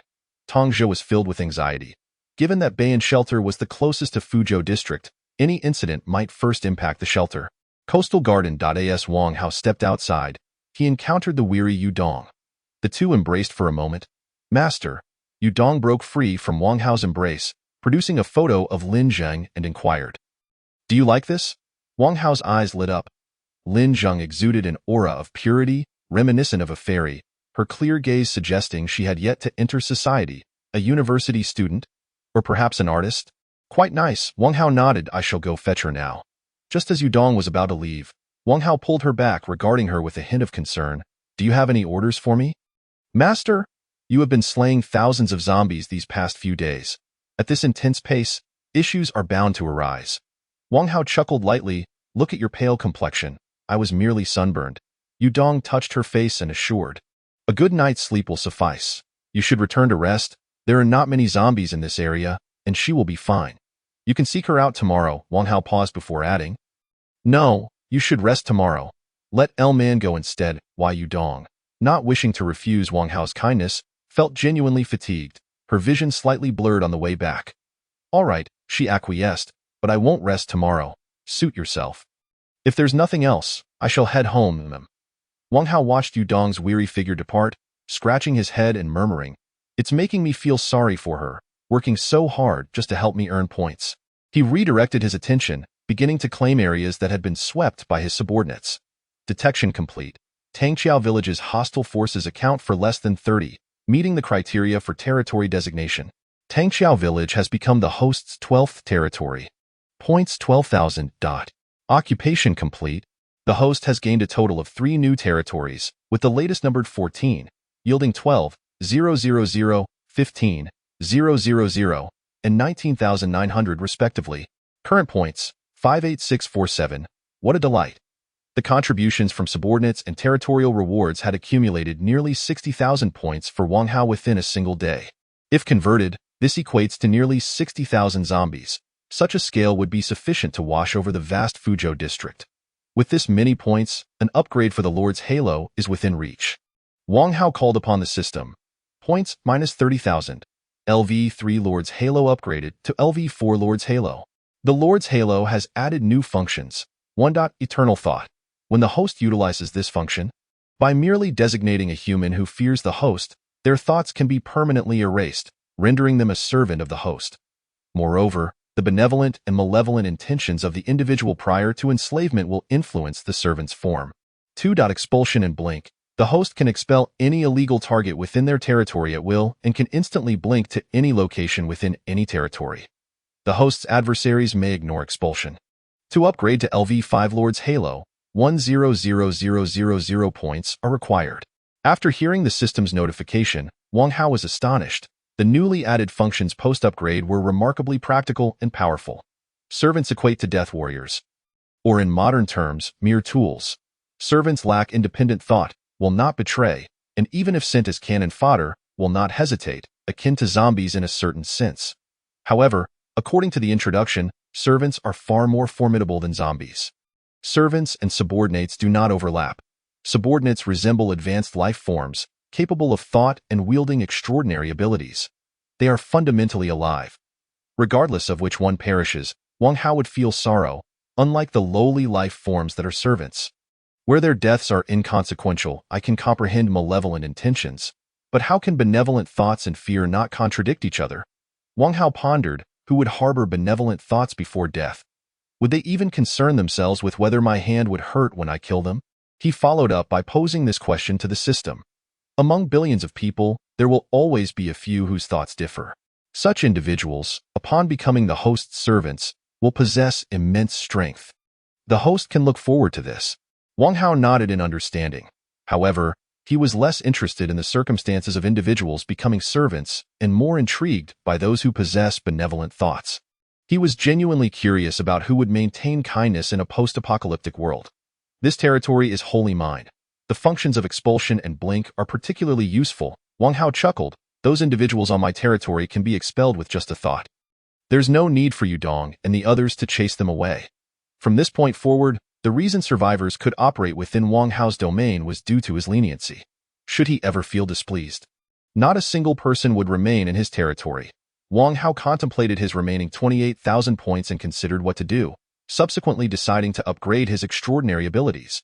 Points minus 25,000. LV5 Sea of Rage, upgraded to LV7 Sea of Rage. The system notification echoed in his mind as Wang Hao's eyes turned a deep blue, the surrounding area twisting into wave-like patterns. The sound of water doubling in intensity, was as though a colossal deep-sea beast had awakened and was roaring. A torrent of power surged within Wang Hao, demanding release. He extended his hands, coalescing a magnificent water sphere. With a swift motion, the water sphere shattered through the air. Boom! The water sphere exploded in the heavens, its thunderous roar reverberating through the sky, startling those in various locations. Whoosh, whoosh, whoosh! The water sphere erupted into a torrential downpour, the dancing droplets reflecting the resplendent hues of the setting sun. Meanwhile, 2 survivors attempted to climb over the barbed wire, only to become completely rigid upon contact with the electric fence. Ugh, ugh, ugh! The 2 convulsed, emitting plumes of black smoke as they fell to the ground. Simultaneously, the rainwater that fell upon their charred remains extinguished any lingering desire they had to enter Coastal Garden. What the hell? How do they still have power during a blackout? Nearby survivors beheld the grim fate of the two. Trembling in fear, "You are truly brave," a voice emerged from behind several survivors, revealing not just one speaker but 4 individuals. Each appeared formidable. The faces of the survivors paled, and they attempted to slip away discreetly, only to witness the 4 swiftly wielding their blades, slaying them. Almost immediately, the 4 began to proficiently search their bodies. Although the resources in this area had long been divided, newcomers from afar were regarded as fresh resources, making robbing them far simpler than hunting zombies. Chapter 56. The ambition of 300,000 points. As the commotion from Wang Hao's ability upgrade gradually subsided, he exhaled deeply. Looking around, it resembled a flood had swept through. The greenery lay toppled, and countless branches and leaves floated upon the pooled water. With his telekinesis, lightning, and sea of rage all at LV7, Wang Hao felt invigorated, experiencing a sense of invincibility, realizing how lonely it could be at the top. "I have yet to encounter a worthy opponent," Wang Hao mused this day. He truly had not faced a formidable adversary capable of forcing him to unleash his full power, leaving him devoid of any clear understanding of his own strength. "System?" Wang Hao inquired. "I'm rather unclear about my upper limits of power. I wish to know, can those artillery shells and missiles threaten me?" "It depends on the scale. Non-nuclear weapons find it difficult to threaten the host life."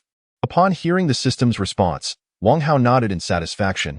"Nuclear weapons are terrifying. In the past, a certain country was struck by a nuclear bomb, causing everyone to instantly vanish, leaving only shadows. Even now, that area remains uninhabitable. Only nuclear weapons could claim Wang Hao's life, and that in itself was quite impressive. In other words, ordinary artillery shells posed no threat to Wang Hao. Current points, 3,647. Upon checking the remaining points, Wang Hao couldn't help but chuckle to himself, pondering how swiftly these points had accumulated, only to vanish just as quickly, leaving him with but a few thousand. This particular matter had gained considerable traction online, likely attracting the attention of Tai Xia or other individuals with ulterior motives. Wang Hao contemplated, "I must prepare for unforeseen circumstances. A basic defense line may suffice against ordinary people. Yet those heavy spikes and electric fences are utterly ineffectual against missiles and shells." He recalled the Sacred Beast defense system he had seen previously. It was time to start accumulating points, aiming to directly invest 300,000 points for a comprehensive solution. As long as the threat did not involve nuclear weapons, it would be nearly impossible for them to penetrate. His focus on the defense system was not solely for his own sake. He often ventured out, and should missiles rain down one day, his home would be reduced to ruins, leaving him bereft. The thought alone was embarrassing. 300,000. To expend such a vast number of points, he resolved to ascertain just how prestigious this defense system truly was. With his mind made up, he leisurely occupied a swing in another's yard on his way home, savoring the tranquil moments. Time slipped by unnoticed until Yudong called to announce that dinner was ready. After a comfortable slumber, when Wang Hao opened his eyes, the world outside had succumbed to darkness, the warm streetlights of the coastal garden dispelling the gloom. Stretching languidly, he recalled that tonight, Zhong Han and El Man were cooking, while the 3 newcomers assisted, preparing the dishes Wang Hao had ordered earlier. Fish prepared 2 ways, stir-fried shrimp in a protective harbor style, and most importantly, garlic roasted oysters. 8 women and 1 man gathered around the dining table. The atmosphere was lively, contrasting sharply with the oppressive darkness of the 2-story building Yudong had previously visited. A dejected group sat there, hungry and enduring the chill brought on by the power outage. With Lin Zheng's undeniable beauty, she was sure to be the subject of many thoughts, yet such notions were quickly extinguished by their grim circumstances. All they could think of was food or when they might be rescued. There was little room for thoughts of women. Even if a beauty were to stand before them, their spirits were too low to lift their heads. Why was there electricity on their side? One person noticed the bright lights of the coastal garden and raised his gaze, others following suit. "It must be a generator," someone suggested. "We can't continue like this," a man with snow-white hair proposed. "Why don't we head to the coastal garden and try our luck? If they happen to share some food, it would make our lives a bit easier." "I'm not going," the local man immediately opposed. Well aware that the inhabitants of the coastal garden were known for their exclusivity, I want to live a little longer. The others, recalling the rumors circulating in the area, felt their fleeting hopes extinguish. Casting envious glances at the coastal garden, how wonderful it would be to reside there, Lin Zheng mused, reflecting on Yudong's visit, pondering that perhaps the area had become relatively safe since her departure. I'll venture out tomorrow, she decided after much internal conflict, realizing that remaining there merely awaited death. The handsome man. I have all kinds of medication here. Ibuprofen, acetaminophen, amoxicillin. She opened her backpack, revealing an assortment of Western medicines. Her clear, beautiful eyes gazed at Wang Hao as she declared, I sell them cheaper than Lu Weichong and his associates. The lowest price is just one piece of food. As she spoke, Shueli frequently glanced around, seemingly fearful of being discovered selling drugs. How did you know I was here to buy medicine? Wang Hao chuckled lightly. In recent days, the corpses have been decaying, and the viruses and bacteria have spread. Many people have fallen ill because of this. Shueli took a cautious step back and said, if you're not here to buy medicine, what are you doing? Who doesn't he know this is Lu Weichong's territory? Wang Hao then realized, no wonder these individuals had occupied the hospital. They had recognized the market for drugs and seized the opportunity to hoard medicine, trading it with the ailing survivors. Shueli's actions became even more comprehensible. She was merely a small-time drug vendor. My girlfriend took ibuprofen, yet her fever persists, Wang Hao inquired. Can you help her? Taking more medicine might lead to organ failure, Shueli explained. She may need an ford. Just then, Shueli spotted two individuals approaching the outpatient area. I must go, she exclaimed, hastily shouldering her backpack. You should seek a doctor. To her, the two newcomers were likely Lu Weichong's subordinates tasked with guarding the premises. She understood that if she were caught, it would spell disaster. However, Wang Hao still required Shueli's assistance, as only she could identify the doctors among the hospital survivors.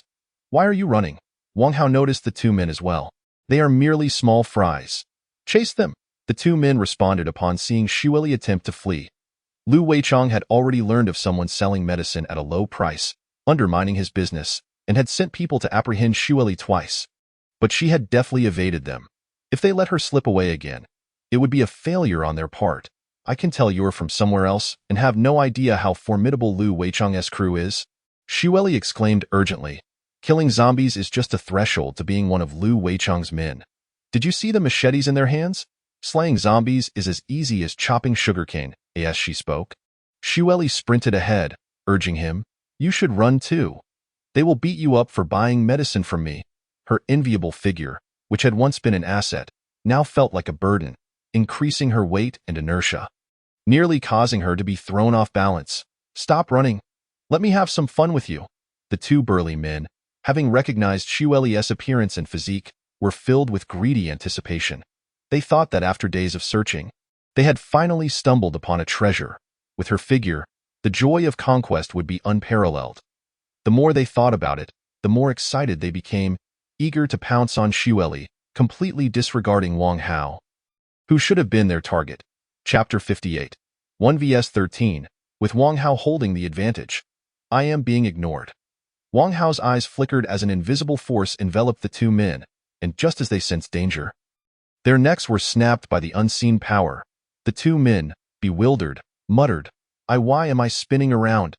As they collapsed, the realization of their impending death dawned on them, their trembling eyes reflecting shock, fear, and disbelief. How could this happen? We didn't even see our assailant. Thud, thud. Shueli heard the sound of their bodies hitting the ground and instinctively turned around.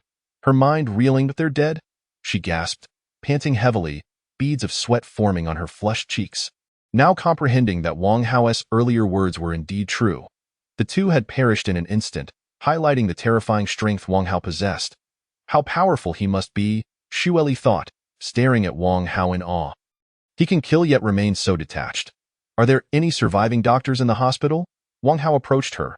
Yes, Shueli nodded. Dr. Gulan is being coerced by Lu Weichong to treat those with severe illnesses. Outsiders seeking her help must bring 2 bags of 400g biscuits, and additional fees apply for medicine, injections, and IVs. Take me to her, Wang Hao commanded. No, that's not possible, Shueli exclaimed anxiously. Lu Weichong has a gun. It is not a toy. If he shoots, it could be fatal. He has cannons and is unscathed. Wang Hao replied nonchalantly. Lead the way, I'm cooperating with you. Don't lead me to my demise. Please, Xueli whimpered, on the verge of tears. Last time, someone like you didn't believe in danger and was killed by Lu Weichong. They truly dare to shoot, Xueli reasoned, having witnessed Lu Weichong's ruthlessness. She desperately tried to dissuade Wang Hao from going, suggesting that he could go, but not take her along. She had no faith that anyone could be unafraid of guns. If you don't lead me, I will kill you now, Wang Hao said coldly. Xueli trembled. Fine, fine. Reluctantly, she moved toward the back of the hospital, thinking to herself that she was merely a minor character trying to survive by hoarding some medicine. And yet Lu Weichong sought to target her. Now, another unreasonable person had appeared. As Wang Hao followed, he noticed someone peering from the upper floors of the hospital. Upon making eye contact, the individual quickly withdrew. Likely, they were Lu Weichong's men. But Wang Hao paid them no mind. Brother Chong, the lookout urgently reported to Lu Weichong, who was comfortably asleep with 3 women, wearing nothing but shorts. What's all this noise? Lu Weichong was awakened, irate. Someone has come and killed our 2 brothers on guard. He's on his way up. Another fool seeking death. Lu Weichong brushed aside the women and ordered, notify the brothers to grab their weapons. Afterward, Lu Weichong retrieved a handgun from a nearby cabinet. When he stepped out, a group of his subordinates awaited him, 13 in total, armed with machetes. Among them were 2 of Lu Weichong's relatives, a square-faced young man wielding a rifle and another burly man with a handgun. Altogether, they possessed 3 firearms, acquired from the corpses of zombies. You guys, rush at him. You think 1 man is that formidable? I can take on 10 of you. Lu Weichong barked, if you feel outmatched, just step aside. Ah Yun, take him down with 1 shot. Understood. The square-faced young man nodded. How powerful can 1 man truly be? We can easily take him down without needing guns. The group dismissed Wang Hao entirely. If he had brought more than 1 companion, they might have felt some trepidation, but facing him alone posed no threat. They surged forward, confident that a single strike would end it all. Don't be reckless. Lu Weichong cautioned, if he dares come, he must have some skills. Let us finish him off smoothly. I don't want to hear about anyone getting hurt. Otherwise, don't blame me for being merciless. Our lives are worth far more than his. The group nodded in agreement. They understood that in a real fight, there was no room for jest. Jiu Lan had been confined to a specific department by Lu Weichong, where she was forced to eat, drink, and attend to her needs. Just as she was about to step outside, a guard stopped her. What's going on outside? Gu Lan asked coldly. There's a person looking for trouble. The guard replied dismissively that it will be over soon. You should go back inside. Jiu Lan glanced toward the stairwell. I'll just watch from here. Fine, the guard warned. Don't think about causing any trouble. If Brother Chong catches you, you'll be in serious trouble. Understood. Gu Lan's gaze flickered, contemplating that the reckless individual arriving so soon must have someone ill at home, desperately needing medicine and lacking food. They must have been pushed to the edge. She hoped he could delay Lu Weichong's men just long enough for her to devise an escape plan. Jiu Lan recalled that the last time, when the person Xueli mentioned had come, she had intended to execute this very plan. But alas, that person had perished upon revealing himself. While Wang Hao would likely meet a similar fate against Lu Weichong's crew, even a brief delay would be beneficial. He's here. The sound of footsteps echoed in the stairwell, and the group of knife-wielding men tightened their grips. Xueli was the first to ascend. Upon witnessing Lu Weichong's intimidating formation, her legs weakened in fear, and she leaned against the wall, speechless. Then Wang Hao stepped into the corridor. Let us take him down. I thought he was someone formidable, but I can handle 10 of these. The dozen or so men charged forward, wielding their machetes with menacing intent. Xueli sank into a corner, tucking her legs beneath her, resembling an ostrich burying its head in the sand. Don't kill me, she cried. I'm just a lowly guide. Lu Weichong, observing Wang Hao's lack of movement, assumed he was paralyzed with fear. Does he not realize how many of us there are? Lu Weichong scoffed. I must have overestimated him. I thought he could hold out for a few seconds. As the conversation unfolded, a throng of individuals surged towards Wang Hao, their expressions foreboding, as if they had foreseen his demise at the hands of a frenzied mob. Their visages were twisted with malice and ferocity. Any ordinary person would have likely been paralyzed with fear at the sight in Chapter 59, titled The Lord's Aura, a new function, Number 1 servant. Wang Hao remained unperturbed. The moment he lifted his gaze, he conjured a psychic barrier, causing the group before him to collide violently against it. Who the hell ordered you to stop? We didn't stop. I think I just ran into something. A dozen or so individuals were sent sprawling to the ground, chaos erupting around them, while those behind them looked on in terror, questioning their companions. The sensation they had just experienced felt as solid as striking a wall. Yet there was nothing before them apart from Wang Hao. Some, catching a glimpse of Wang Hao's indifferent gaze, felt a chill creep into their hearts, pointing accusingly at him. He is the one behind this. As the group turned their attention towards Wang Hao, a force akin to hydraulic pressure bore down upon them from above, forcefully pinning them to the ground.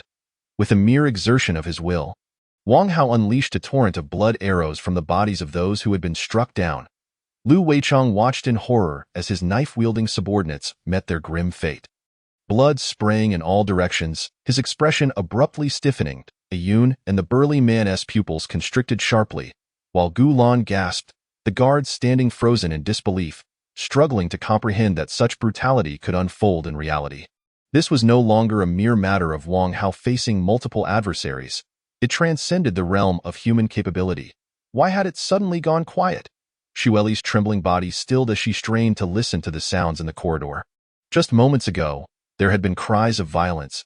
If Wang Hao had fallen victim to those individuals, there ought to have been screams of agony, not a silence so profound it felt unnatural. Tentatively, Xueli raised her head and beheld the scattered remnants of humanity, her mouth covering in shock as she gazed at the impassive Wang Hao. Had he committed this carnage? Were these lives extinguished by his hand? Xueli was utterly bewildered. How could he have done this? A mere few seconds had passed. How was it possible for him to annihilate such a group in so brief a span?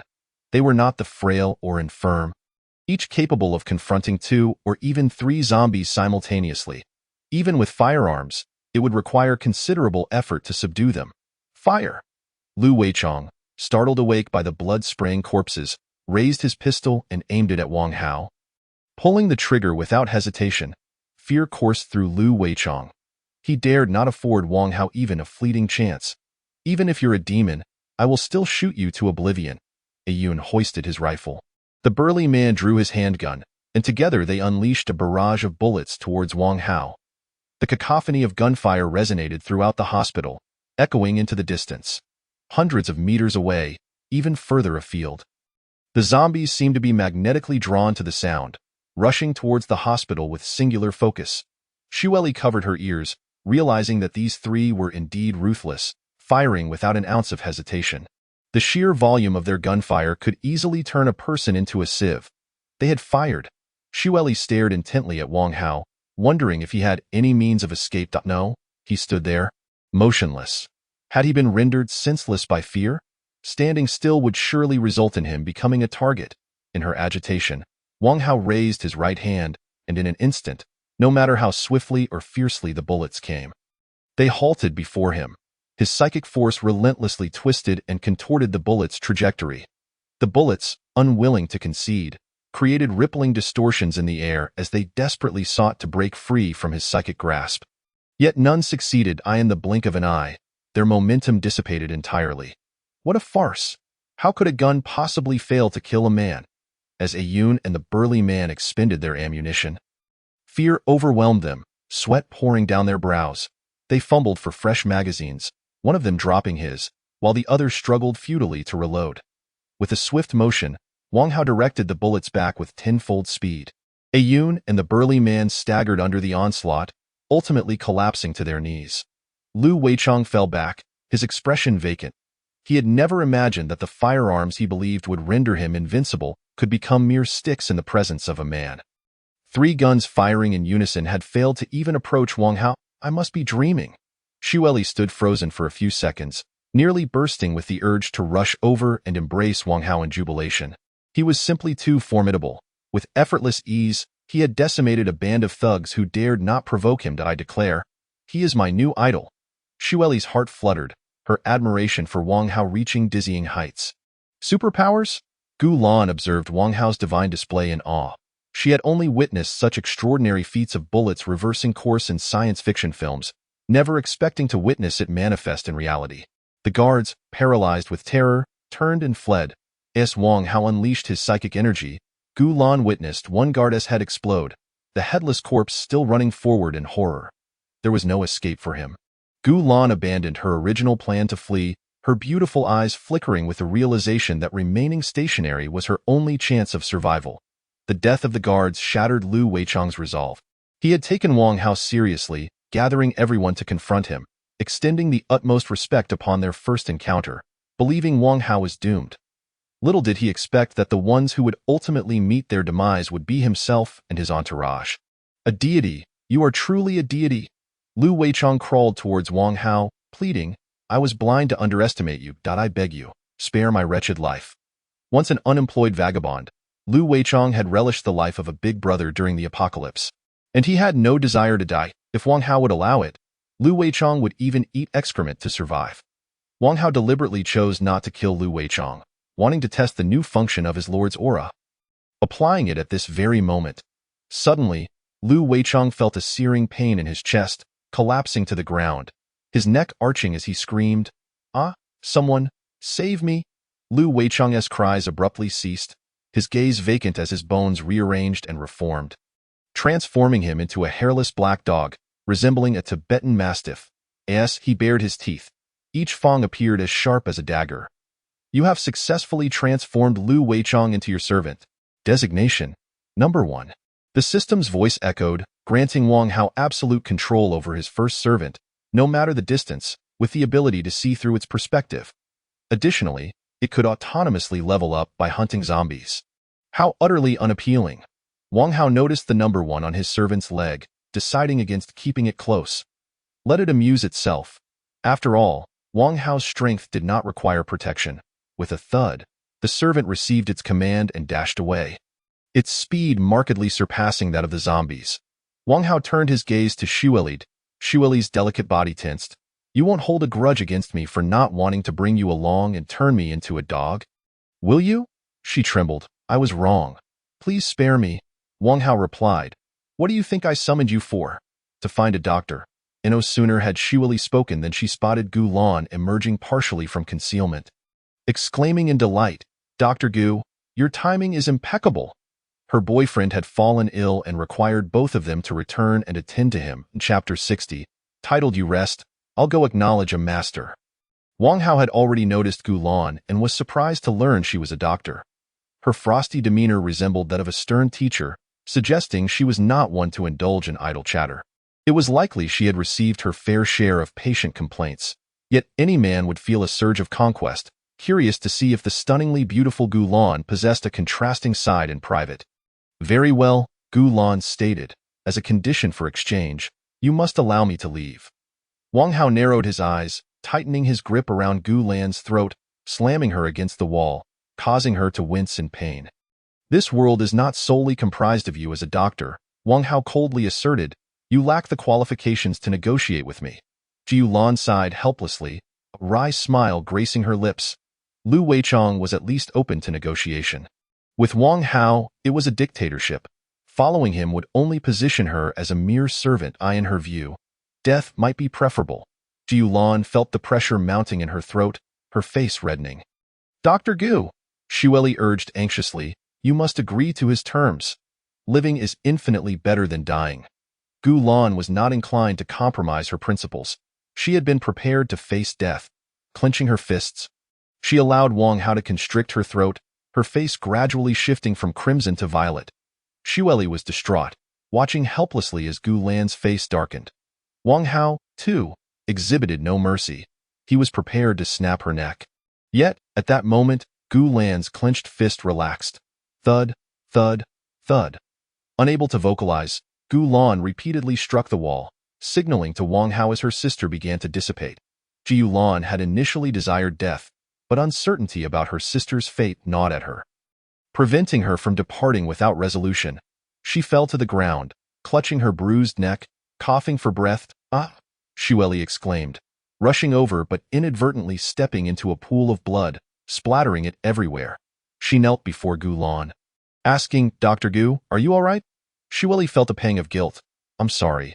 I didn't want to betray you, but if I hadn't spoken, he would have killed me. I'm fine, Gu Lan replied coolly.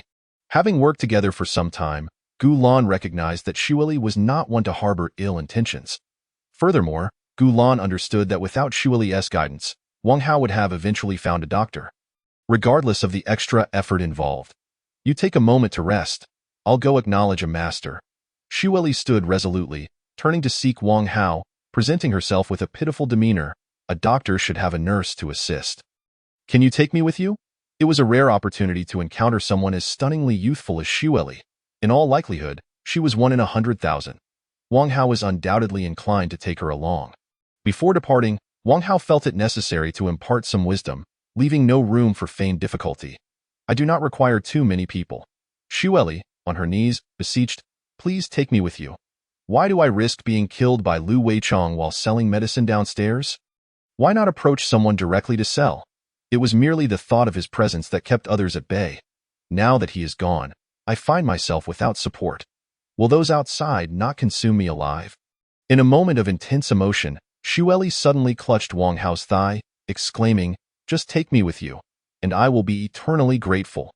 Wang Hao chuckled softly, recognizing that Xueli's appeal was undeniably genuine and unadulterated.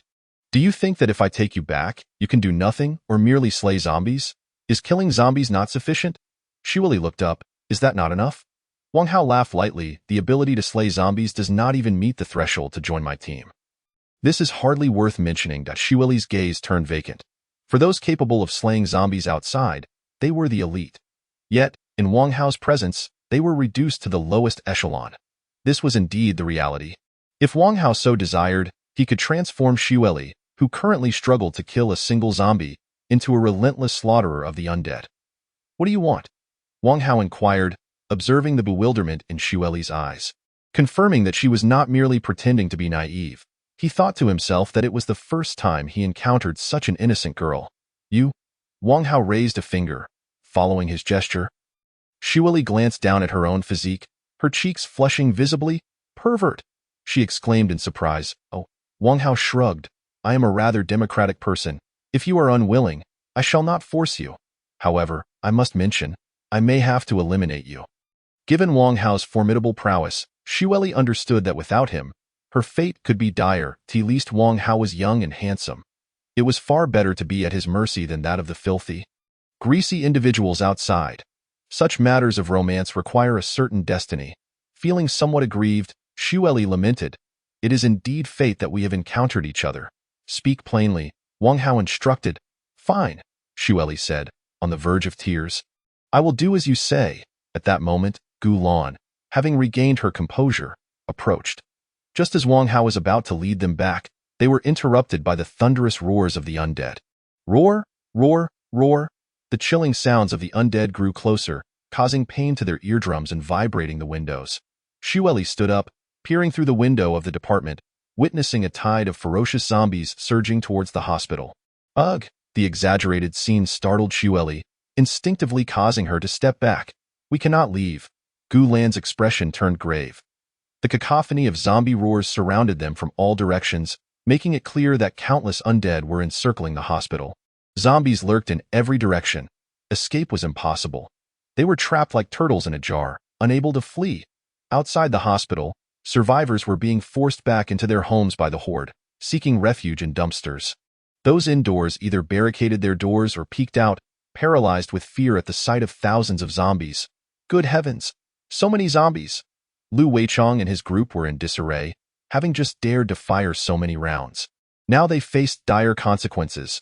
The sight of such a massive horde was unprecedented since the apocalypse began, leaving everyone feeling uneasy. They could not fathom the horror of facing such a monstrous crowd. Yet one thing was certain, the people inside the hospital were doomed. With this many zombies, they would be ground to dust repeatedly. Meanwhile, in a nearby residential building, a girl named Gao Yu wielded a large sword. Swiftly severing the heads of zombies, two others quickly followed her lead, moving with efficiency to dispatch the undead. The situation in the apocalypse shifted rapidly. Gao Yu gazed out the window, reflecting on how quiet it had been just moments before. In the blink of an eye, the atmosphere had shifted dramatically.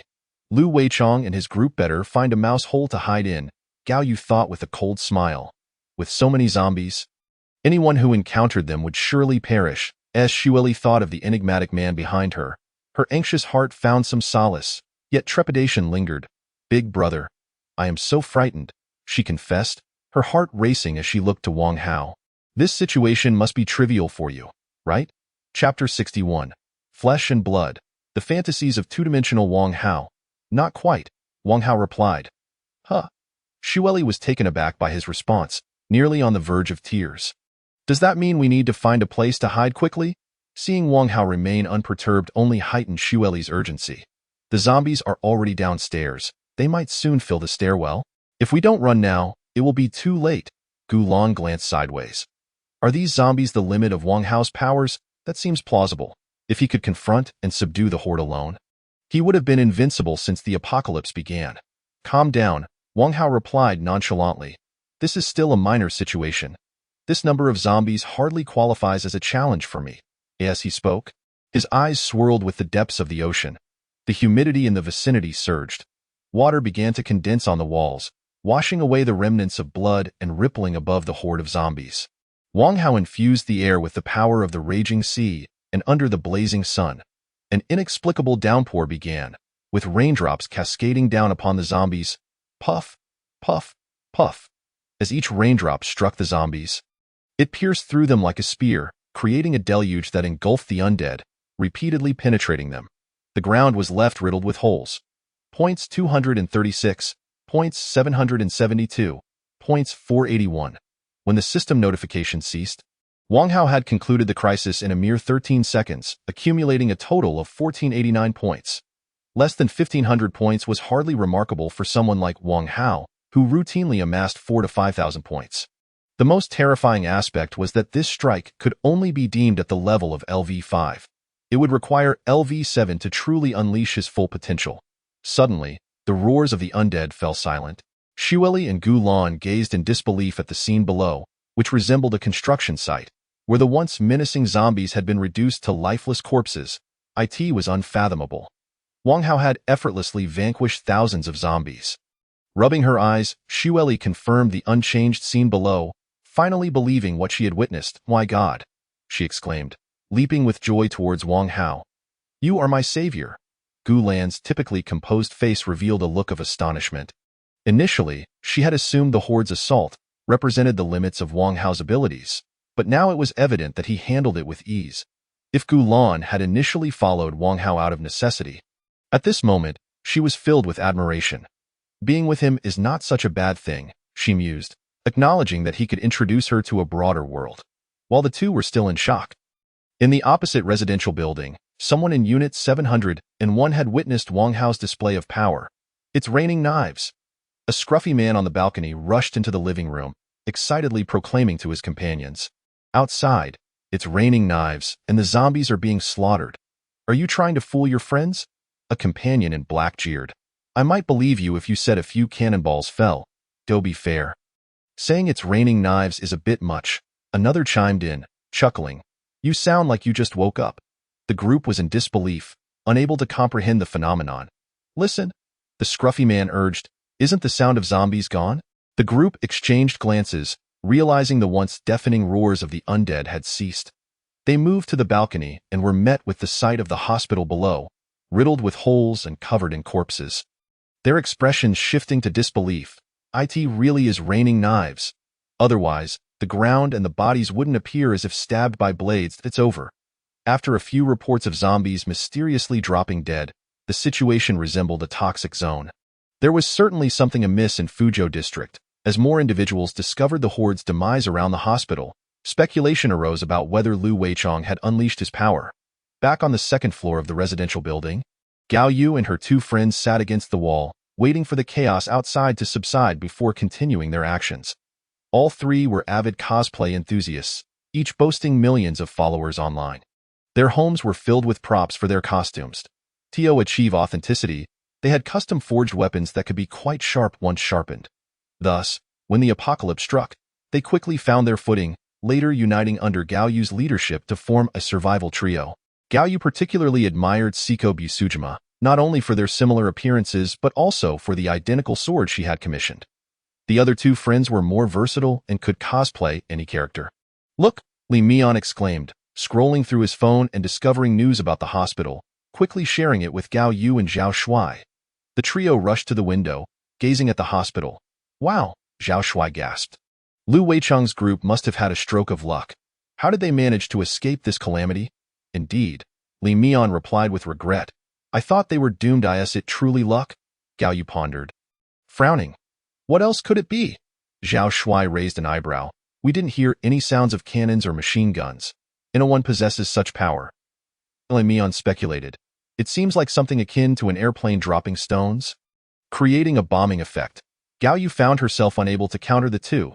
This was no game, where a high-level mage could effortlessly clear the field with a mere spell. This was reality. The scene beneath the hospital appeared desolate, reminiscent of ruins, and it was evident that such devastation was not the result of human intervention. There was an unsettling sense that luck had little to do with it. Gao Yu pondered the situation. Lu Weicheng had fired his weapon early in the morning, followed by a zombie outbreak and their subsequent annihilation, suggesting a sequence of events that formed a coherent narrative, far more plausible than mere chance. Yet, Lu Weicheng's forlorn demeanor belied any capability for orchestrating such chaos.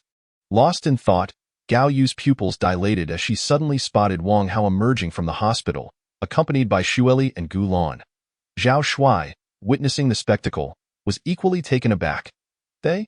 Li Qian pointed at the trio, his heart racing, feeling more shaken than if he had seen a horde of zombies perish en masse.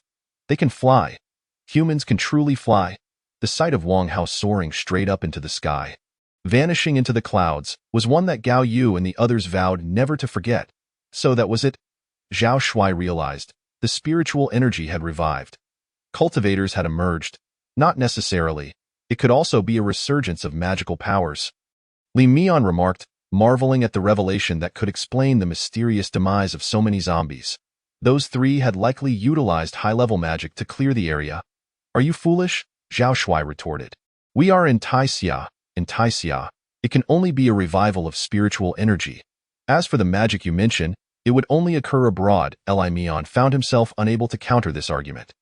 There had long been rumors of ancient martial artists in Taixia, with the apocalypse serving as a catalyst for the revival of spiritual energy, allowing these ancient practitioners to seize the opportunity and become the first to brave the new world. As Li Qian spoke, a sense of anticipation welled up within him. "Let us join the glorious evolution together." Zhao Shuai was similarly invigorated, envisioning a future where they could soar through the skies on swords. The thought alone was exhilarating. Chapter 62. Expulsion, the joy of the higher power. Indeed, the annihilation of the zombies was no mere stroke of luck. Gao Yu coughed, covering her mouth, and declared, "Lu Weicheng and his group should be dead." The others inquired, "How so?"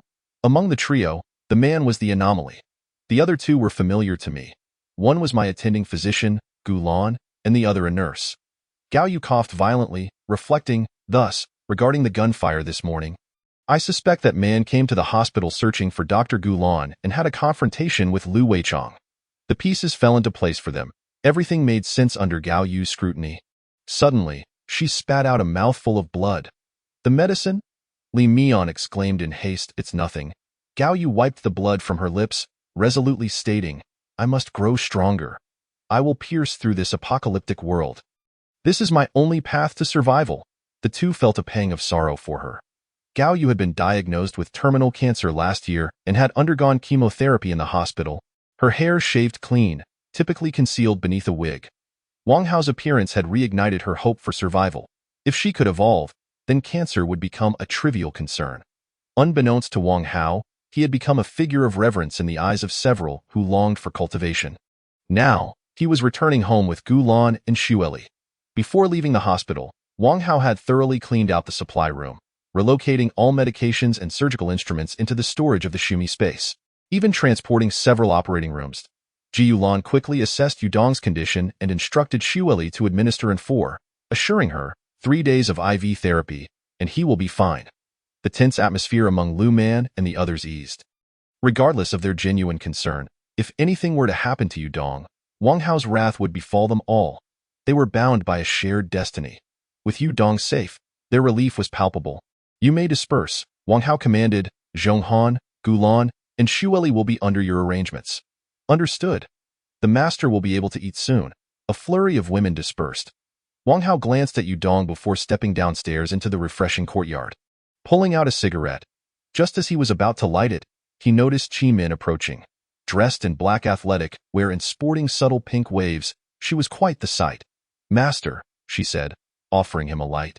My goal today is to slay 300 zombies. Wang Hao exhaled smoke, impressed by her ambition.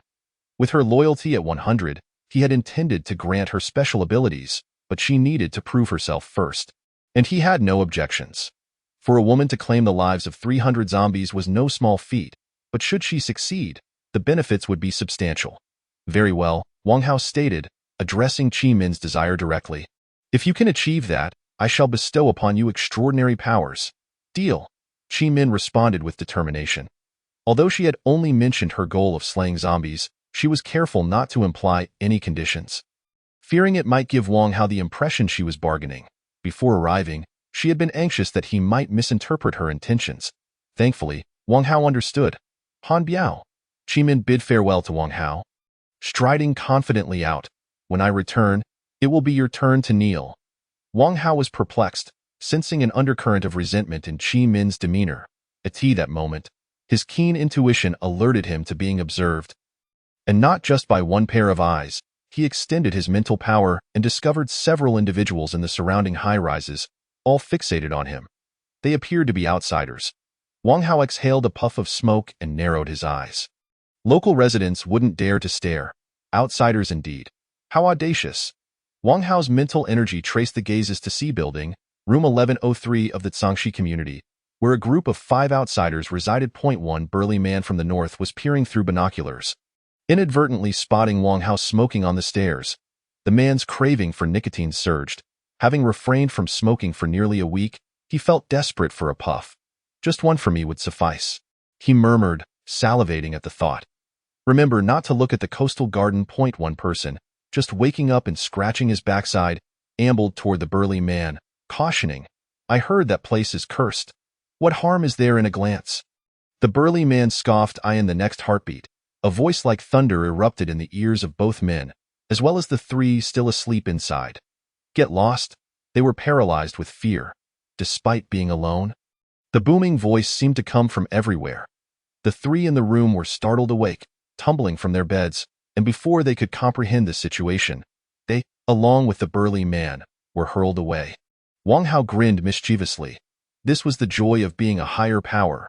With a mere thought, he could send anyone away. What the hell? The 5 were swept away by an unseen force, crashing into one another. Stars dancing before their eyes as they plummeted downwards, wailing and struggling until they found themselves outside Wang Hao's territory. What just happened? Am I dreaming? The 3 who had been sleeping stared blankly at their surroundings. You imbecile! The one who had warned the burly man punched him in the arm. Did you not heed my warning about the coastal garden? Is it truly that cursed? The burly man, chastised, could only feel his spine chill with fear. What do you expect from a place everyone dreads? His companions were exasperated. The others who had been spying on Wang Hao were similarly expelled, their reactions akin to encountering a ghost. Soon, the bizarre incident spread among the survivors. Do not spy on the coastal garden. Those residing there were to be avoided at all costs, regardless of gender. Some had met their demise for fixating on a beautiful woman who had emerged, only to later be found dead and disposed of in a cesspool. Yikes! I've heard enough about that place. The majority had already regarded the coastal garden with trepidation, but now it had morphed into sheer fear, as they dreaded incurring Wang Hao's wrath and meeting an untimely end. Newcomers were influenced by this caution, refraining from spying or even approaching the coastal garden. Even those on slightly higher floors dared not venture near. The coastal garden had become a taboo symbol, a harbinger of death deeply etched in the minds of the surrounding survivors. Wang Hao extinguished his cigarette, knowing that this was all his doing, having employed the new expulsion feature of his lordly aura. A mere thought was sufficient to drive people away. Outsiders were unaware of the rules. As the master, it was imperative for him to establish them. Upon entering the villa, he found Lu Man had prepared a hearty meal of coarse porridge, chive dumplings, egg pancakes, and an assortment of northern buns. Filling him to the brim. I'm heading out, he announced. Lu Man pouted. approaching Wang Hao and leaving a bright red mark on his cheek. Wang Hao instinctively reached to swat her on the backside. But she evaded him. Why apologies? Lu Man flashed a flirtatious smile. It wasn't intentional. Wang Hao chuckled at her antics. Observing this, Tong Ming fumed. That big potato lacks manners. You say the word, and I'll take care of her immediately. Where are you going today? Wang Hao inquired. Tong Ming's anger transformed into delight. I'm off to the subway station. If I manage to kill 2,000 zombies today, will there be a reward? A punch, Wang Hao replied with a light chuckle. I don't need a reward, Tong Ming said, pressing down on Wang Hao's fist and wiping the lipstick mark left by Lu Man from his face. So dirty. With a skip in her step, she headed outside. Farewell, master. Zhang Kersen and Yang Ying also came to bid farewell to Wang Hao, while Tang Qing remained bedridden due to last night's injury. Exhausted, Wang Hao settled into a massage chair, savoring a moment of tranquility. Chapter 63. Maru Spicy. It seems the powers are on the verge of revelation. The desolate basketball court was suddenly graced by two unexpected visitors. Zhang Kersen extended her mental energy, binding the scattered zombies on the court like a rope, listening to their frenzied roars. With a swift motion, she crushed their skulls with her power. Wow! Yang Ying gazed in astonishment as the ferocious zombies fell lifeless to the ground, her beautiful eyes widening in admiration. Kersen, you are truly remarkable. In just a few swift moves, you've dispatched over 10 zombies. She watched as her dear friend transformed from a delicate maiden into a formidable zombie slayer. To claim she felt no envy would be disingenuous. Since her master was willing to bring Kersen along, it indicated that she too might have the opportunity to acquire superpowers. Zhang Kersen smiled gently. With such fierce competition at home, I wonder when it will be my turn. Yang Ying clung to Zhang Kersen's arm affectionately. My dear Kersen, if you have any shortcuts, please share them with me. I do have some experience, Zhang Kersen admitted bashfully, but I can't shake the feeling that I'd be pushing you into a perilous situation. I aspire to be as powerful as you. Yang Ying's eyes sparkled with eagerness. Kersen, please teach me. I haven't been observing too closely, Zhang Kersen speculated, but it seems those who gain superpowers often do so post their master's missions. You might want to study your master's preferences, tailor your approach, and take the initiative. What are my master's preferences? Yang Ying pressed for details. Zhang Kersen shook her head, a look of helplessness crossing her features. Let me think. Yang Ying pondered about what men might desire, reflecting on her own strengths, and soon found herself overwhelmed. I didn't feel this miserable even while writing my thesis back in the day. In the subway tunnel, 3 train cars lay toppled against the wall, creating a sharp angle. Frenzied zombies were scrambling over one another, attempting to reach the 4 individuals trapped within. This rescue team belonged to the 3rd Brigade of the shelter. They had intended to traverse the subway tunnel for their mission, but were met with a collapse and a zombie outbreak. 3 members had succumbed to unconsciousness after being struck by debris, leaving only the spirited Zhang Ying standing. Mission failure. The 7th team of the 3rd Brigade is prepared to sacrifice. After reporting the situation to her superiors, Zhang Ying removed her headset and retrieved a grenade. Surrounded by zombies, she and her comrades faced a dead end, yet before her demise, she intended to take a few zombies down with her. Just as Zhang Ying was about to detonate the grenade, the zombies atop the car began to fall one after another, blood spraying forth as if struck by bullets. Amidst the cacophony of zombie roars, Zhang Ying heard a familiar voice. She quickened her speech.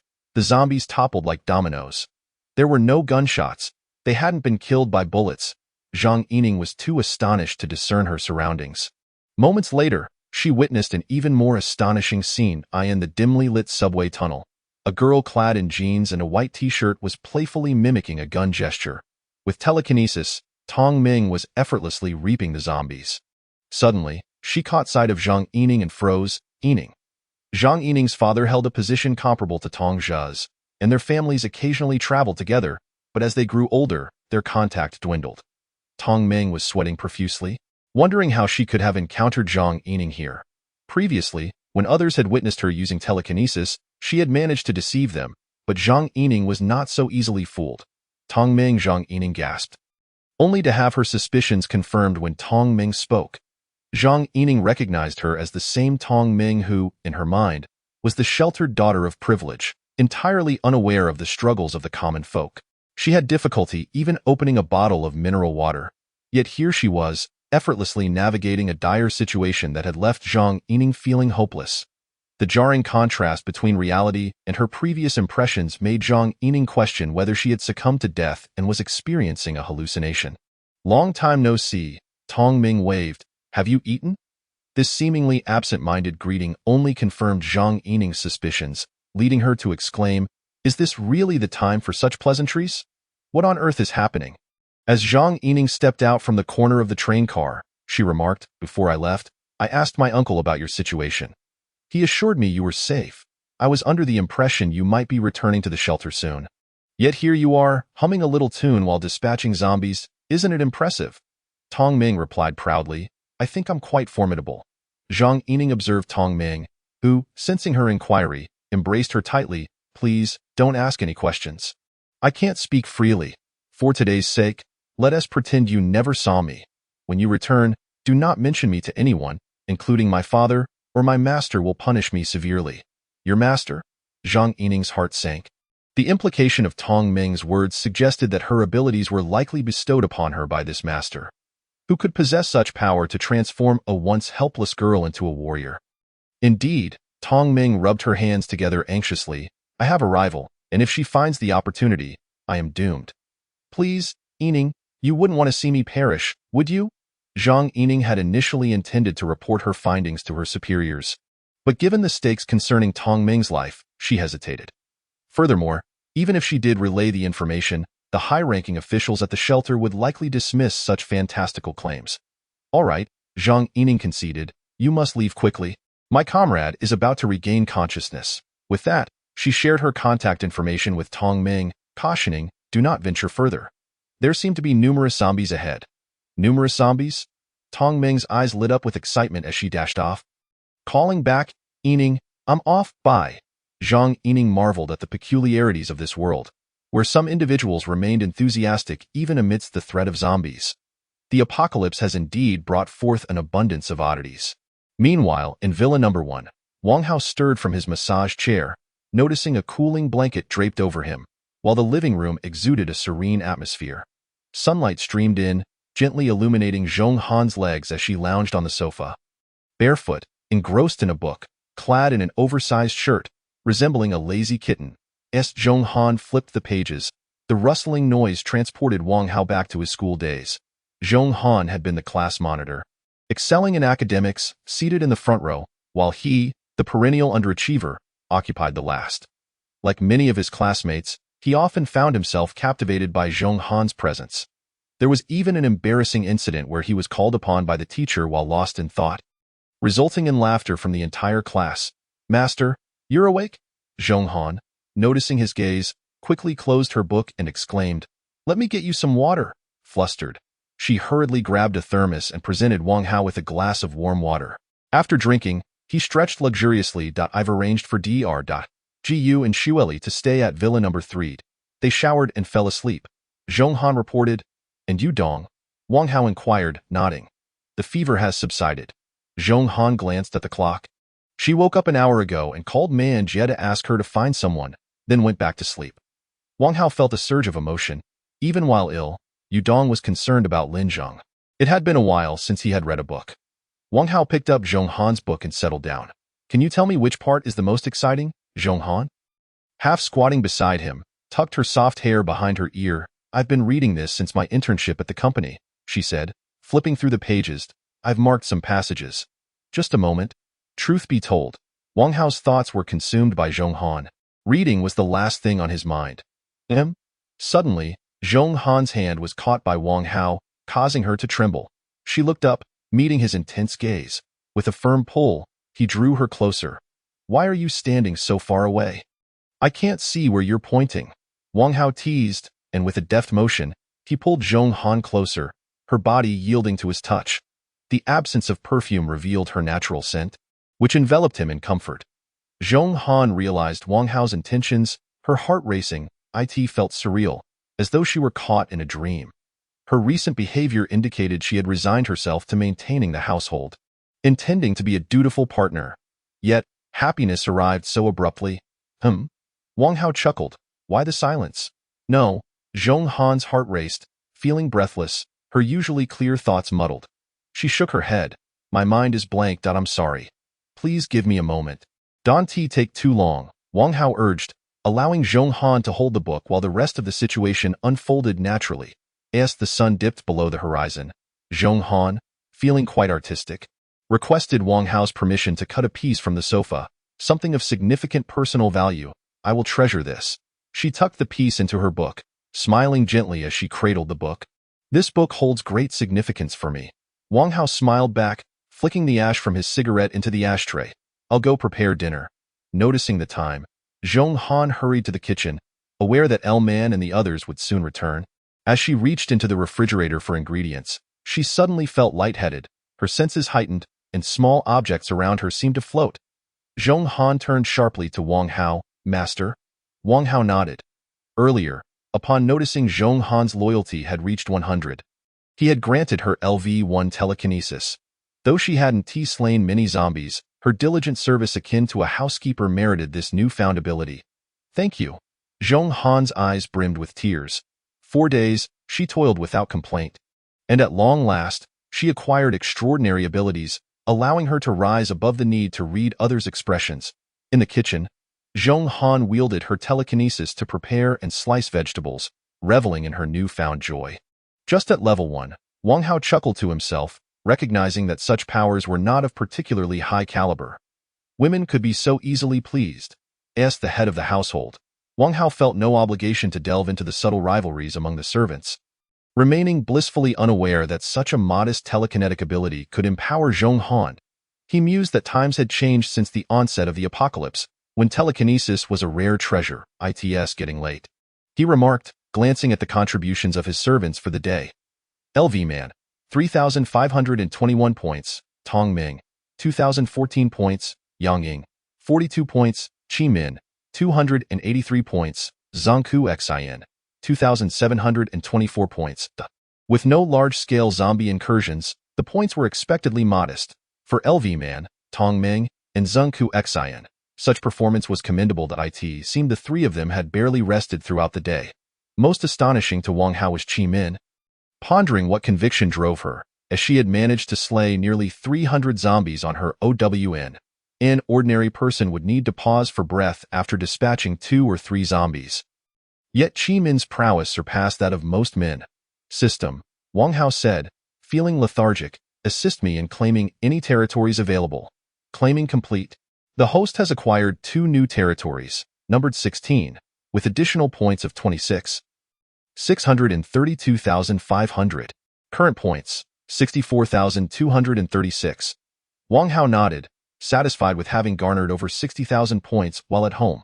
Show me the map of my territories, he whimsically requested. The system remained silent, but a map unfurled before him, displaying the vast expanse of Fuzhou district, nearly half of which was under his dominion. A sight both awe-inspiring and humbling. Theo think, Fuzhou district spans 341.37 square kilometers. Previously, a drive could take an hour, and exploring even half the district would require a day. He wondered what it would be like to claim the entire district. Curious, he pondered aloud, and I still haven't resigned. I remain a security guard, which makes overseeing a district quite reasonable. As he contemplated the future, Wang Hao switched on the television and picked up an orange, ready to peel it when a rumble resonated from outside. It seemed like the sound of an engine. Upon stepping outside, he beheld a classic orange Lamborghini parked in front of his yard, its market value seemingly around 7 million. The car gleamed under the streetlights, radiating a mesmerizing brilliance. Just then, the car doors swung open, and a shapely leg emerged. The wild LV Man stepped out, playfully jingling the keys. What do you think of this car? She asked with a beaming smile. I thought the master would appreciate it, so I brought it back. Quite impressive, Wang Hao replied, approaching the vehicle and running his fingers along its sleek surface, admiring its quality. Let me feed you. LV Man snatched the orange from him, perched herself on the Lamborghini's hood, and cast a flirtatious glance his way. Have you washed your hands? Wang Hao, ever the straightforward man, inquired. Look, she retorted, they're clean. With a flick of her wrist, she added, I kill zombies without using my hands. Then, she plucked a segment of the orange, beckoning him with an alluring gesture. As Wang Hao leaned in, she slowly withdrew her hand, understanding her intentions. The closer he drew, the more he could smell the iron tang of blood emanating from her. A scent that somehow felt harmonious on this northern woman. A wild spirit like LV Man needed to embody fierce elements. Gentleness would feel out of place. Just as they were about to close the distance, LV Man playfully bit into the orange, revealing a set of pearly white teeth. Wang Hao shared a knowing smile, leaning in closer, only to be interrupted by a small hand that abruptly shielded their mouths. They both turned to find Tong Ming, who had appeared unexpectedly, glaring at LV Man. "You sly potato. What were you plotting while I was away?" In Chapter 65, Qi Min's determination and the harrowing scene within the subway tunnel unfolded. LV Man's plans were thwarted by Tong Ming's timely arrival. Infuriated, LV Man shot back, "You really are asking for it." Ignoring the fuming LV Man, Tong Ming turned to Wang Hao. "Master, I discovered a multitude of zombies on line 10. Waving her phone, she exclaimed, "I'm quite clever." Before I fled, I recorded a video. Wang Hao peered at the screen, where a dark backdrop revealed a surging tide of black. Several dismembered subway cars were visible amidst the cacophony of zombie growls. The sound so thunderous it threatened to burst the phone's speaker. "There must be 1 or 2,000 zombies there," he deduced, a smile creeping across his face. "This is an excellent location, right?" Tong Ming beamed. "I knew you would like it. I even made a route map for you." She produced a hand-drawn map and elaborated, "Enter through line 3 and walk straight this way." Wang Hao nodded in understanding. Pleased with her initiative, he was the only one who relished plunging into hordes of zombies. Others typically circumvented them, fearing a confrontation with the undead. Tong Ming beamed sweetly, casting a sidelong glance at LV Man. The latter's face turned an ashen shade of green with frustration. Had she not feared being misunderstood by Wang Hao, she would have already confronted Tong Ming. Wang Hao chuckled softly, finding amusement in their bickering. After a satisfying dinner, Wang Hao contemplated harvesting some zombies to work off his meal. Just as he was about to teleport to the nearest territory, a warning from the defense system interrupted him. "An unidentified crowd has gathered outside Territory 1. Extending his telekinetic senses, he observed a bloodied woman lying outside the southern gate of the coastal garden, surrounded by 5 individuals who eyed her with a mix of greed and trepidation. The sight of such a stunning beauty was a rarity he had only encountered online. With her pink hair and alluring figure, she was indeed a gem. In any other scenario, those who first spotted Qi Min would have snatched her up. But given the coastal garden's reputation for only accepting beautiful women, they hesitated. If Qi Min resided in the coastal garden, any attempt to approach her would surely result in dire consequences. Yet, they could not simply walk away, for they had never before seen such an enticing beauty. The desire to possess her was palpable, particularly as Qi Min lay there, nearly unconscious from her efforts. Wang Hao's recognition of the bloodied woman sparked surprise. Without hesitation, he teleported to her side. Surrounding onlookers blinked in disbelief as Wang Hao appeared next to Qi Min. Panic ensued as they recoiled. "Run!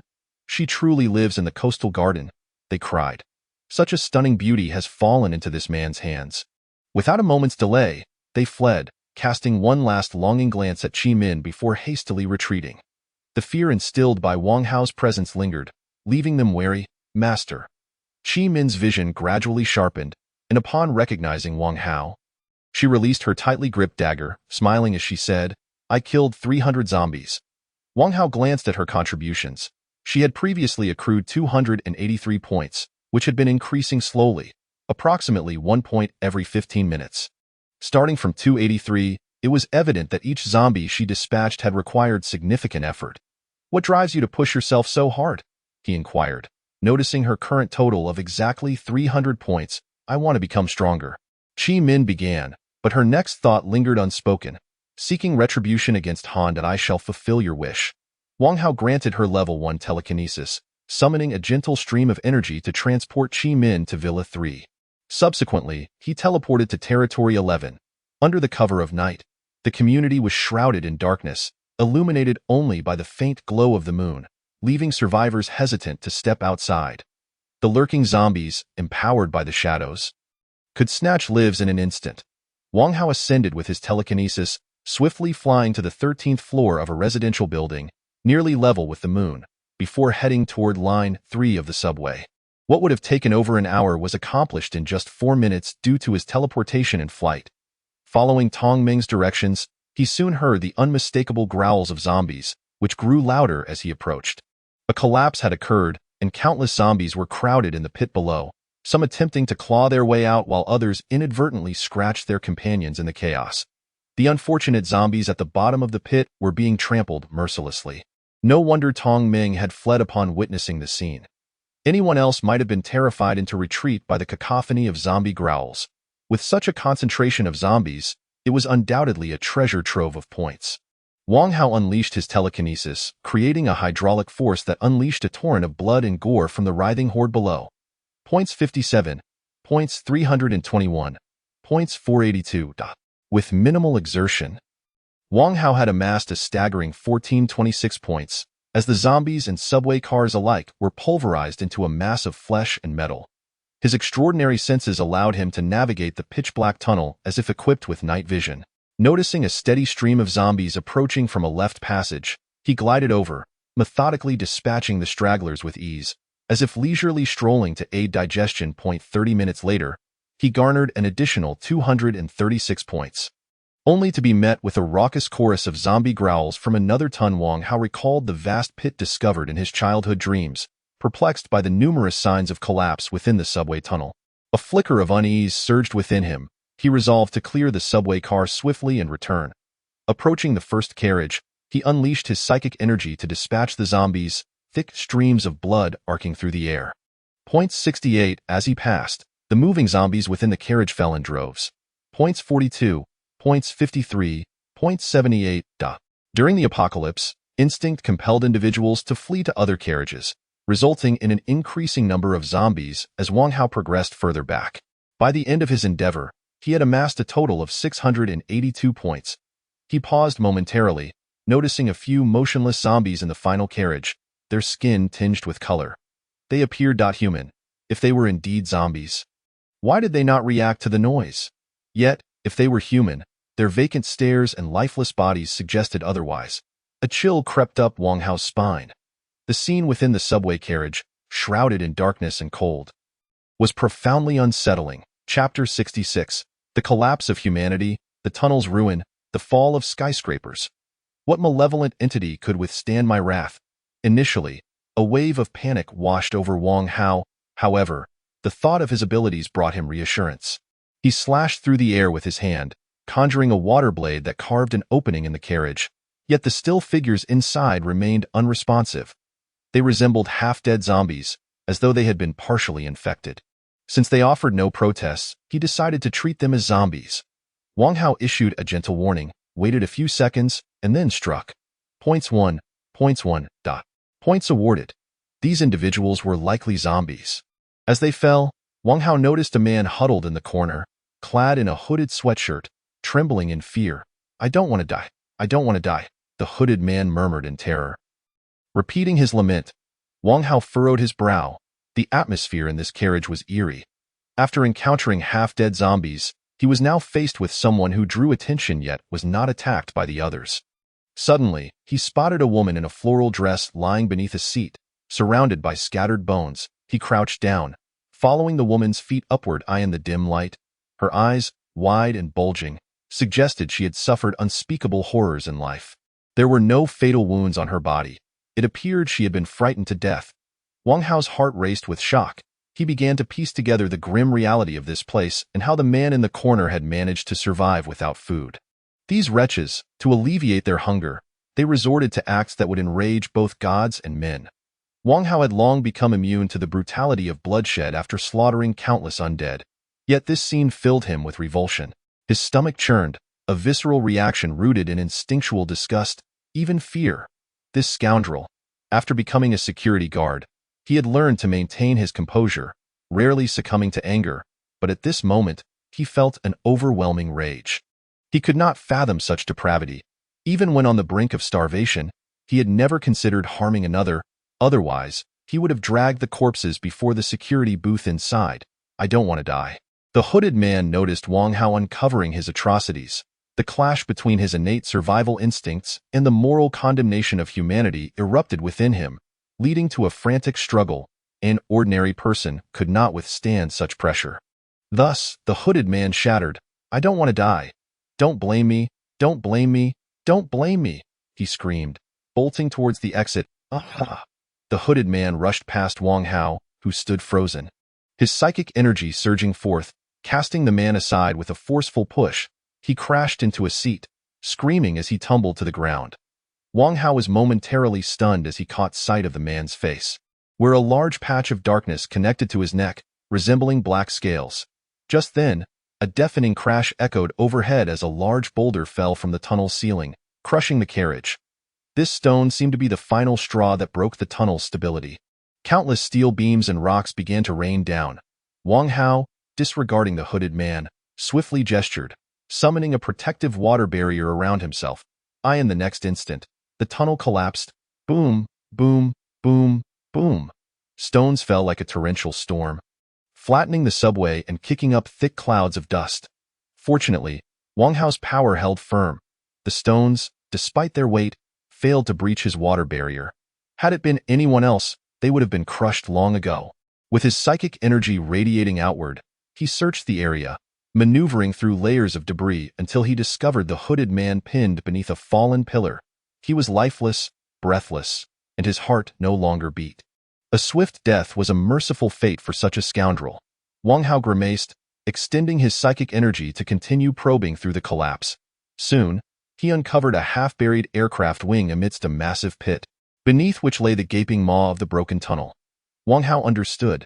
During the disaster, a plane must have crashed and exploded, igniting a gas line, resulting in an explosion that devastated the entire street. Not only had the subway tunnel suffered collapse, but the buildings nearby had also become perilous ruins. It was no surprise that they would soon follow suit. Boom, boom, boom. Wang Hao retracted his psychic energy as he heard a second collapse from the previous site. The initial collapse had created a breach, and the stones between the tunnel and the surface began to cave in. The once open tunnel transformed into a wasteland as a horde of zombies from the surface plummeted into the abyss. Rising from the dust, roar, roar, roar, roar. The horde of corpses gaped their bloodied maws, eager to rend flesh and satisfy their insatiable hunger. Wang Hao's psychic force surged like the tide, clearing the stones around him, his emergence acting as a catalyst for hundreds of zombies. The horde charged, stirring up clouds of dust. Wang Hao's eyes shone brightly in the darkness, the surrounding debris lifted by his psychic energy. Hurtling toward the advancing zombies one by one, they were struck down, blood and flesh scattering. The zombies on the surface, drawn by the commotion, rampaged down the tunnel, some of them charred and blackened from the explosion. Wave after wave descended. Wang Hao reveled in the slaughter, reminiscent of monster spawning points he had encountered in video games. He stood his ground, joyfully harvesting zombies for a full hour, amassing a staggering 3,752 points. It felt as if all the zombies that had survived the explosion had met their end at his hands. Gradually, the area quieted. The air was thick with the stench of blood and dust, and the wind tonight seemed more ferocious than usual, howling louder and louder. Having exterminated the zombies, Wang Hao felt an even greater sense of unease. His heightened senses warned him that something was amiss. He decisively flew out of the tunnel and onto the surface. A terrifying weight suddenly bore down on him. Wang Hao's heart raced as he looked up to see a multi-story residential building collapsing toward his position. His pupils constricted to pinpoints. Yes, the building was falling. The previously agitated wind was the furious roar of the collapsing structure. Damn it! Wang Hao bolted at breakneck speed out of the building's collapse zone, only to discover that multiple structures were coming down in this area. The gas explosion had compromised the integrity of the buildings, leading to their downfall. Wang Hao glanced at the leaning skyscrapers, searching for an escape route, only to find that the buildings were colliding with one another, intertwining. Any attempt to navigate through would result in a collision with steel and concrete. Such a cataclysmic scene was something Wang Hao had only witnessed in disaster films. And for the first time, he felt his own insignificance. Humanity was powerless. Mere flesh and blood could do nothing against the weight of collapsing buildings, awaiting death and despair, unable to alter the inevitable outcome. He understood that the force of a falling skyscraper could reach tens of thousands of tons. If he failed to evade it, Wang Hao, possessing a physique akin to an ordinary person, would be reduced to nothingness beneath its weight. A chill coursed through Wang Hao's veins. How unfortunate it was to encounter such a collective collapse while merely taking a stroll. Yet surrendering was not an option. He extended his hands, unleashing his psychic energy in a desperate attempt to shield himself from the crumbling structure. Chapter 67. The Tyrant's Form, Shattering Darkness with Thunder. The building before Wang Hao stood 7 stories tall. He did not need to block it entirely. He only required a few seconds to create an opening through which he could escape. Wang Hao fervently concentrated, veins bulging in his temples, his level 7 psychic strength reaching unprecedented heights. Little did he anticipate the terrifying momentum of the collapsing 7-story building.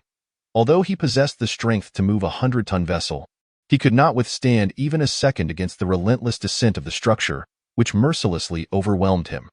Realizing he could not hold it back, Wang Hao swiftly altered his approach. Creak, creak, creak. Wang Hao summoned lightning. Forming a striking spear of electricity in the blink of an eye, boom. The lightning spear struck the 7-story building. Unlike typical circumstances, the building's speed increased due to inertia, amplifying its destructive power. The spear penetrated the first concrete wall. Expending most of its energy, that moment, the building was only 10 meters away from Wang Hao. He felt as if he had instantly lost all his abilities, rendered as powerless as an ordinary person, confronted by the terrifying disaster with no means to resist. For the first time since gaining his powers, Wang Hao experienced despair. The outcome was inevitable. Boom! The first collapsing skyscraper struck the ground, rapidly disintegrating with a thunderous roar. Survivors within a radius of several dozen kilometers jolted awake. What happened? It seemed the building at Xinyuanju had collapsed. I had predicted it would fall after that massive explosion a few days ago. Sure enough, it has collapsed. The people there must be weeping. But there would be no tears. That area, near the city center, harbored the highest concentration of zombies in Fuzhou district, and no one could possibly survive. Awakened survivors approached their windows, gazing in the direction where Wang Hao stood, watching as a colossal cloud of dust rose. Having anticipated this, they merely regarded it as a spectacle. The swirling sand and dust storms rising from Xianyuan residents crackled with flashes of lightning. While beneath it, Wang Hao's eyes were bloodshot, roaring in frustration. He had only just assumed the throne a few days prior, and he could not accept the bitter fate of perishing in this desolate corner devoid of life. Points. A spark of inspiration flickered in Wang Hao's mind. Yes, I still have over 60,000 points. Points minus 50,000. LV7 Lightning upgraded to LV8 Lightning. Wang Hao chose not to upgrade his telekinesis, but decisively enhanced his lightning abilities.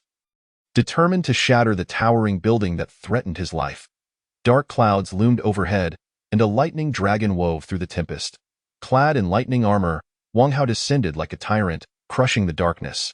With the world illuminated solely by blinding lightning, to the onlookers, the scene was nothing short of cataclysmic, a spectacle of apocalyptic proportions. A building dares to kill me. Wang Hao's head snapped up and raged. Damn it all. In a furious roar, lightning surged toward his palm, silent yet exuding an overwhelming pressure. Wang Hao's right hand sliced through the air.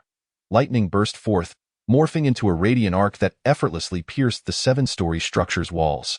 As the building threatened to collapse upon him, it split diagonally, crashing to the ground on either side. Boom!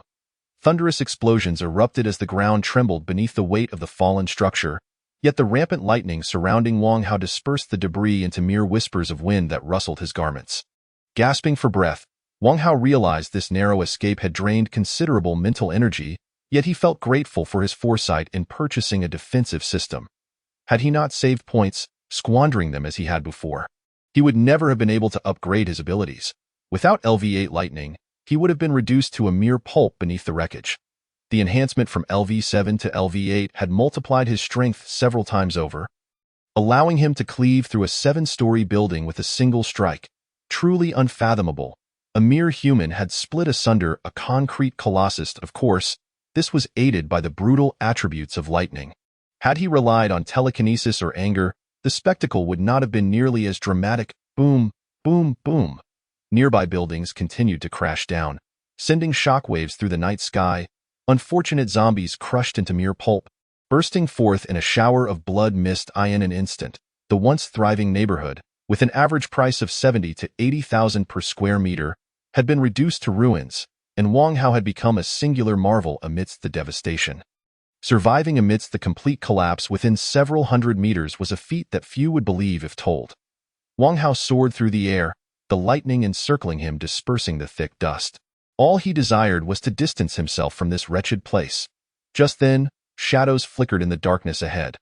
Wang Hao squinted.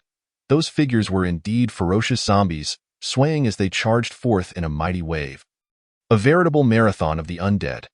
The chilling sounds of their cries pierced the air, instilling fear in those who faced them.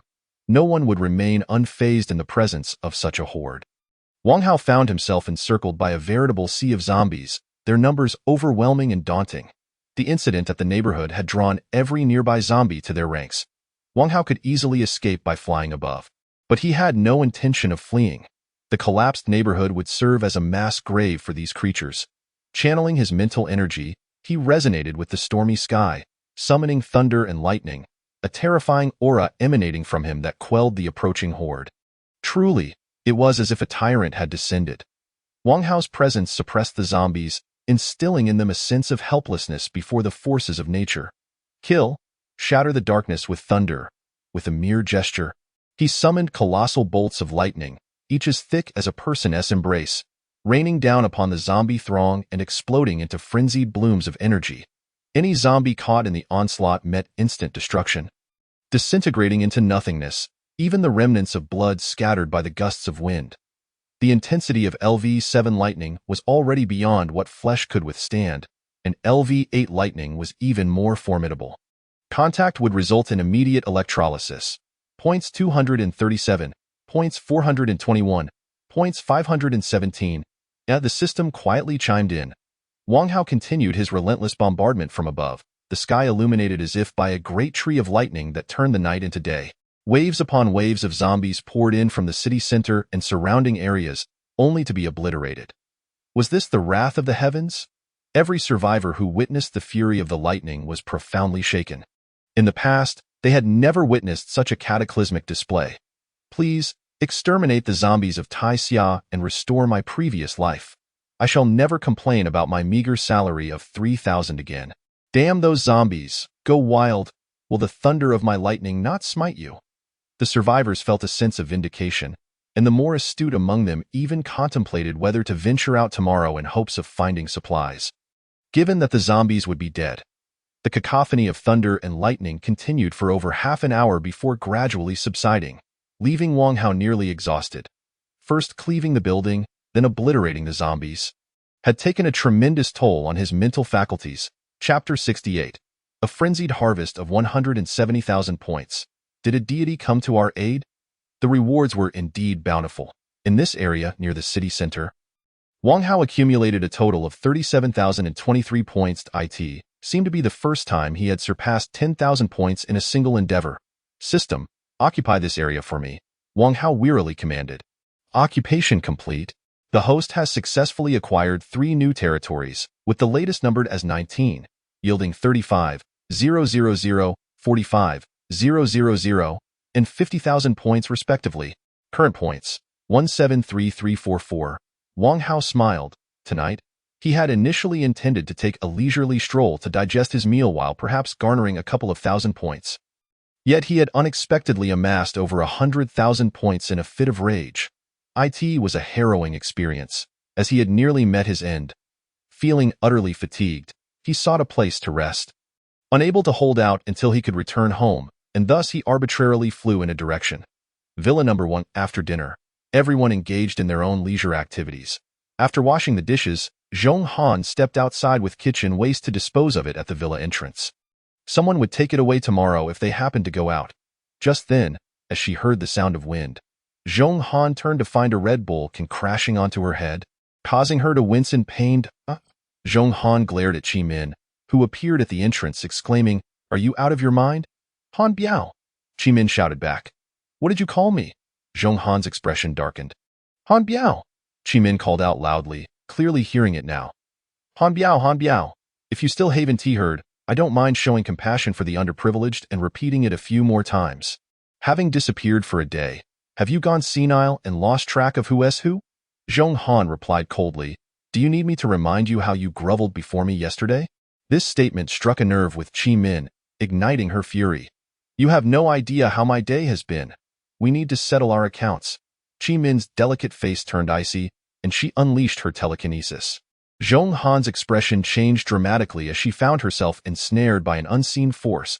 In order to prevent the master from noticing our internal strife, I will hold back a bit. Qi Min swiftly approached Zhong Han. Trying to minimize her injuries, Qi Min uncapped a bottle of iodine and poured it into her hand before throwing the bottle away, exclaiming, "Iodine plus slap, disinfecting while hitting you. Han Biao, just remember my kindness. Today, I escaped death several times." Qi Min was determined to vent her frustrations in this moment. As she raised her hand to strike Zhong Han, her arm suddenly froze in midair, her expression freezing as well. "Zhong Han, she too has gained superpowers. It seems you won't be able to hit me today." Zhong Han maintained a calm facade, secretly grateful that Wang Hao had granted her telekinesis. Otherwise, Qi Min's current state could have left her half dead, and she would never be able to hold her head high in front of Qi Min again. Qi Min, in a fit of anger, questioned what the master was thinking. Why would someone of Han Biao's caliber receive superpowers? "You really think you can take me on?" Qi Min said coldly. "Han Biao, you won't be able to command me anymore. Are you angry?" "I'm not angry. I'm happy for you," Zhong Han replied calmly. "You must have worked exceptionally hard to gain the master's favor so quickly. I should be pleased that I pushed you to improve, adding a formidable ally to the master's ranks. A master's words are indeed powerful." Qi Min scoffed, sneering, "Is that how you speak? I'll take it as a compliment." Zhong Han smiled. "There's no point in us remaining tense. How about we count to 3 and let go together? Why should I listen to you?" Knowing she could not defeat Zhong Han, Qi Min decided to simply release her grip. Such a child. Zhong Han chuckled and also let go. Qi Min walked away with a cold expression, retreating to a secluded spot to unleash her telekinesis in a frenzy, venting her pent-up frustration. "Han Biao!" Qi Min clenched her fists. "I can kill zombies, and you only do menial work. What can you compare with me?" She resolved that as long as she killed enough zombies, Wang Hao would one day grant her the power to overpower Zhong Han. After Qi Min left, the once dominant Zhong Han felt a flicker of disappointment. Having arrived just a day prior, Qi Min had already gained superpowers, while Zhong Han, who had been there for much longer, had only just caught Wang Hao's attention today. The master surely had his reasons. Taking a deep breath, Zhong Han reassured herself that she should focus on doing her part. The others in the villa's living room heard the commotion outside but paid it no mind. Lounging on the sofas, "Has the master not checked his phone?" Lu Man wondered, having sent Wang Hao a message on WeChat and growing anxious for his response. Suddenly, Tong Ming sat up straight, exclaiming, "Look at trending topic number 12. The others quickly opened their short video apps, and the title of trending topic number 12 was glaringly written, "Shattering Darkness with Thunder." Upon clicking in, the first video had garnered millions of likes. The backdrop was filled with the ominous sounds of thunder and lightning, creating an oppressive atmosphere that could be felt even through the screen, reminiscent of a massive tree branch being struck by lightning. The video spread among survivors, primarily due to the dazzling flashes of lightning illuminating the countless zombies that were frantically running. Each strike of lightning would visibly vaporize a significant number of the undead. Those tormented by zombies found solace in the video, akin to watching a stress relief clip, filling the comment section with exuberant reactions. First comment, "May the zombies meet a swift end." Second comment, "I never expected to witness such a spectacular sight in reality, a single bolt of lightning. And zombies fall by the dozens. Absolutely breathtaking." Third comment, "Wait, is that Fuzhou district again? This place is so peculiar. It reminds me of the experience from the game's testing version. Do you think one day the situation in Fuzhou district could manifest elsewhere? That would be splendid." Man, Tong Ming, and Zhang Kersin exchanged glances, wordlessly acknowledging a shared thought. "I know," Tong Ming declared proudly, though she chose not to elaborate. Man crossed her arms, adopting a similar stance of silence. The weather was splendid, far from suggesting a thunderstorm. Yang glanced around hesitantly, pondering, "Since the master is away, I wonder if the grand spectacle in the video could be attributed to his superpowers?" "Absolutely," Tong Ming exclaimed excitedly, leaping onto the sofa. "These online folks must think it's just nature as fury, or that deities have arrived. It brings me such joy to be in the know." Man and the others exchanged knowing smiles.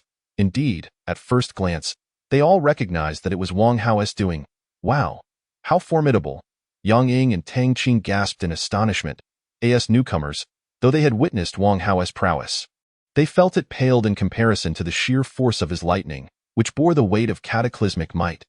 Tang Qing, especially, marveled at Wang Hao's terrifying capabilities in every regard. But didn't he say he was just going for a walk? Yang inquired. The location in the video is near the city center. He can fly. Walking to the city center is perfectly reasonable, Tong Ming stated with utmost seriousness. It's also quite normal for him to have taken down tens of thousands of zombies along the way. The group shared a knowing smile. For Wang Hao, walking to the trending topics of the day might seem absurd to others, but for him, it was merely a matter of routine. Chapter 69. The dragon resides in shallow waters. Not to be trifled with, but a catastrophe. In a 3-story building, dozens of survivors resided, having constructed makeshift fortifications at the entrance, reminiscent of a camp. They noticed that the nearby zombies seemed to have been lured away by the thunderous sounds. Zhang Peng, the leader, sent people out to scout. If there were few zombies outside, they would take the opportunity to search for supplies. 3 strong individuals cautiously opened the door, peering left and right, and just as they were about to step outside, a shadow swiftly darted past them, entering the room. One person immediately shut the door, squinting in the dim light, and asked in bewilderment, "Did you see that? Something just flew in, did it?" Another replied, affirming there had been no unusual occurrences, suggesting it was merely the wind. "Wind? My foot?" Da Qiang insisted, trusting his instincts as he pushed through the crowd and scanned the room. A faint moonlight barely illuminated the space, allowing him to see Wang Hao slumped in a corner. Pointing at him, he turned to the others, who finally realized another person was present.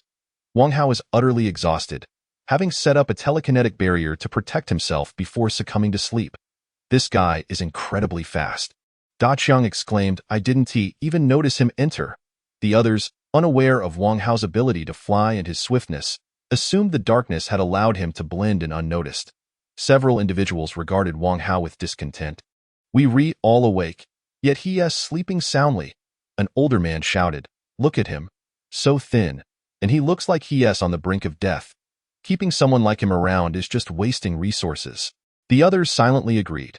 The camp was already struggling with supplies, with each person rationed to 2 meals a day.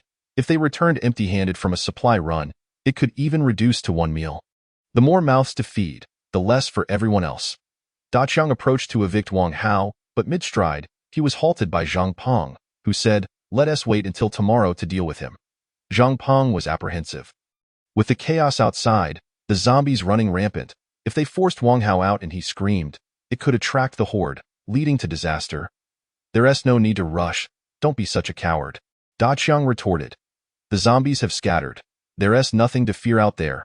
"What if?" Zhang Peng countered, looking at the others. "I'm the leader. I must take responsibility for everyone." Fine, Da Qiang huffed, stepping aside. Zhang Peng was overly cautious. With mediocre abilities, had it not been for the fact that he had formed this team, Da Qiang would have long since usurped him. The others, harboring their dissatisfaction, quietly distanced themselves. Da Qiang was a ticking time bomb. Zhang Peng's expression darkened as he watched Wang Hao, contemplating, "He is scheming against me. I'll find an opportunity to eliminate him." Wang Hao, oblivious to the surrounding discussions, slipped into a deep slumber, fleeting memories flashing through his mind. The next morning, he was abruptly awakened by the commotion outside. It turned out Da Qiang and 2 others had returned with a bounty of supplies, far exceeding their usual finds. Prompting cheers from the crowd, on the floor lay a portable stove with a pot simmering a meager portion of noodles, the broth thin, relying solely on 3 eggs for flavor, barely enough for 20 people. With everyone eagerly waiting, this pot of noodles was considered a rare delicacy, especially after days of consuming hard, stale bread. In a world where supplies were scarce, having something to eat was a blessing. "Ugh, my head hurts," Wang Hao groaned, rising with a lethargic demeanor, having exhausted his mental faculties the previous day.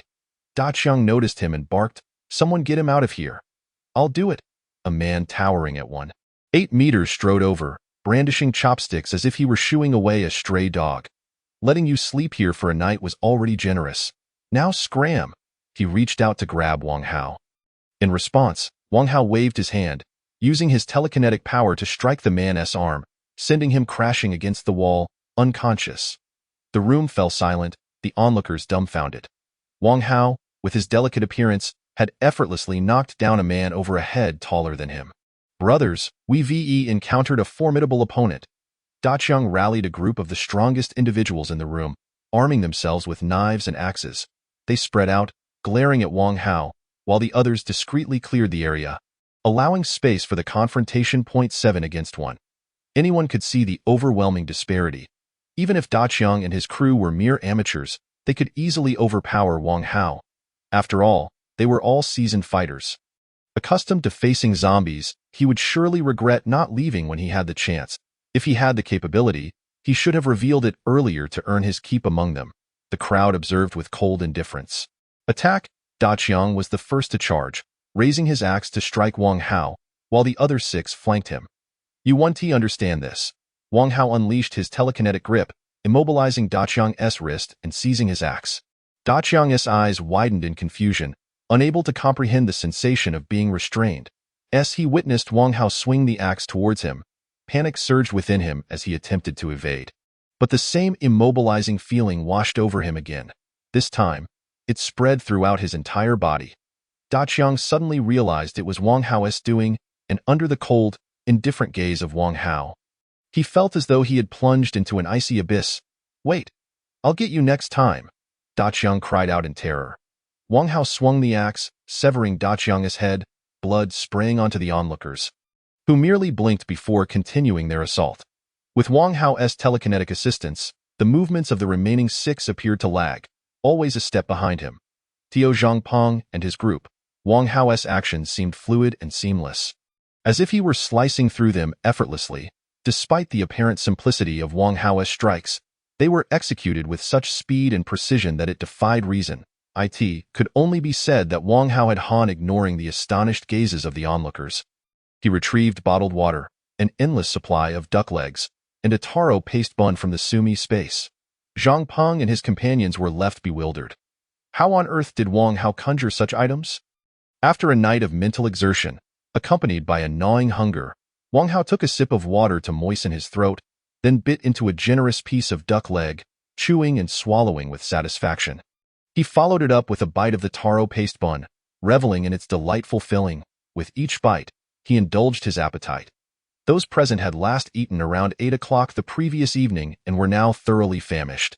Watching Wang Hao feast with such gusto, some felt their stomachs grumbling audibly, while others licked their cracked lips, and a few even gaped in silent yearning for a taste. What a lavish lifestyle Wang Hao led.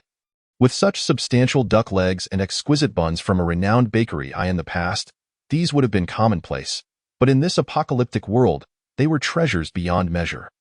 They remembered that the last time they had tasted meat was the day after the apocalypse began, and since then, they had been deprived. How delightful! If only he would share even a morsel with me. The crowd was consumed by envy. Then, to their astonishment, Wang Hao produced vacuum-sealed braised dishes containing various delicacies like pickled vegetables, lotus root, and pig ears, alongside a rice ball to AC. What should one do when lacking resources? One might consider laboring for others. For instance, serving as bait to attract zombies or performing menial tasks. Those possessing a modicum of attractiveness could even resort to trading their charms. Wang Hao encountered a gaunt woman, her mouth revealing a set of large, yellowed teeth, beckoning him over while dressed in a garter. He felt nauseated. It was his first experience of finding black stockings so repulsive. Hey, handsome! A curly-haired individual stationed by the roadside, spotting Wang Hao, who appeared relatively clean compared to others, rushed over. Allow me to polish your shoes for free. Kneeling, he removed a towel from his shoulder and produced a bottle of foam cleaner from his pocket, looking up with a smile. You'll be delighted. If you could spare me a bit of food, I would be immensely grateful, but if not, that's perfectly fine. Wang Hao, accustomed to such encounters, had met many like him on the road. Humble individuals often met with disdain, driven away with a mere kick. It was understandable. Everyone feared being ensnared by the treacherous. I'm done, he remarked. Seeing that Wang Hao did not refuse, the curly-haired man squirted foam onto his canvas shoes, proclaiming, this is for dry cleaning. After a few moments, he added, any blood or grime will vanish with just a wipe. Wang Hao, besides his shoes, was equally dirty from the previous night's escapades. Even I, a man, find you handsome. Your spirit is commendable in this apocalypse. The curly-haired man flattered, diligently wiping away the stubborn stains from Wang Hao's shoes. In a matter of moments, the canvas shoes appeared as good as new. All done. The curly-haired man beamed with anticipation. He had a customer in nearly 2 days. Most encounters led either to being taken advantage of or being shooed away. If only Wang Hao could offer him something to eat. He longed to search for food himself, but his asthma rendered him incapable of evading zombies. I have no snacks, Wang Hao replied nonchalantly. The curly-haired man's spirits plummeted instantly. Alas, another wasted effort, he sighed. No matter. Handsome, should you find prosperity in the future, do remember to look out for your little brother. Since you've cleaned my shoes so well, here, take this. Wang Hao, too lazy to rummage through his storage space for the man, simply tossed whatever came to hand. A box of mochi landed on the curly-haired man's lap. He was momentarily stunned, questioning if he was dreaming. A box containing 24 pieces of mochi, if rationed, could last him 10 days. Wang Hao had casually gifted him this. This is incredibly generous. The curly-haired man had never anticipated such a bounty. Thank you. Thank you for saving my life. Having witnessed Wang Hao's generosity, the curly-haired man finally grasped the implication of Wang Hao's earlier statement about lacking snacks. It turned out he possessed no meager bags of bread, only substantial provisions. After Wang Hao left, the curly-haired man hurriedly wrapped the mochi in his clothing and fled. Along the way, he glimpsed 2 individuals nearby, their expressions blank, unmistakably seasoned fighters capable of dispatching zombies with ease. Was he carrying a large box of food? Surely you must be mistaken. How could a mere shoeshiner possess such a bounty? In these times, even finding enough to eat is a struggle, let alone giving it away. Let us investigate. The 2 pursued the path taken by the curly-haired man. Yet despite their close timing, they found no trace of him. He had fled with remarkable speed, clutching something undoubtedly edible. Is there truly someone so extravagant? Let us search further, they grumbled as they departed. Unbeknownst to them, the curly-haired man had hidden beneath a manhole cover, just beside where they had been standing. It was fortunate that he had received Wang Hao's bounty. Aware that he might need to flee, he had wisely sought this makeshift refuge. Chapter 72. A feast of points, sweeping across the city center. As Wang Hao approached the city center, the number of encounters dwindled, and by the time he neared the skyscrapers, there were scarcely any people left. Roar.2 well-dressed zombies were ambling about. As Wang Hao approached, the zombies locked their gaze upon him, poised to attack, when suddenly a group of people surged forth. This was a rescue team escorting civilians to safety. One member lunged forward, thrusting a knife into one zombie's eye, withdrawing it swiftly to pierce the other's. The movements were clean and efficient. Those tasked with such missions were clearly extraordinary. Another rescuer, leading a group, dashed past without pausing, and the zombie slayer called out a few words before leaving. Oh, now proceed. The next 200 meters are swarming with zombies. The rescue team had no obligation to assist civilians. Merely warning them was already a kindness. If Wang Hao chose to walk into danger, that was not their concern. All zombies? Wang Hao smiled, realizing he had come to the right place. He continued onward. And soon enough, he stumbled upon a horde, grotesque zombies crowding the thoroughfare, blocking all passage. The sight was intimidating. No wonder no one dared venture near this area. Wang Hao unleashed his lightning chain, striking the first zombie with minimal effort, instantly turning it to charred remains. Flesh and blood splattered, and the electricity leapt from this zombie to the next, creating a chain reaction among the gathered undead. The scene was nothing short of spectacular. The system notification flashed. Points won. Within mere minutes, Wang Hao had accumulated 892 points. The once crowded horde was reduced to piles of carbonized corpses, leaving Wang Hao standing alone on the thoroughfare. With such a fearsome display, there had been barely 900 zombies present.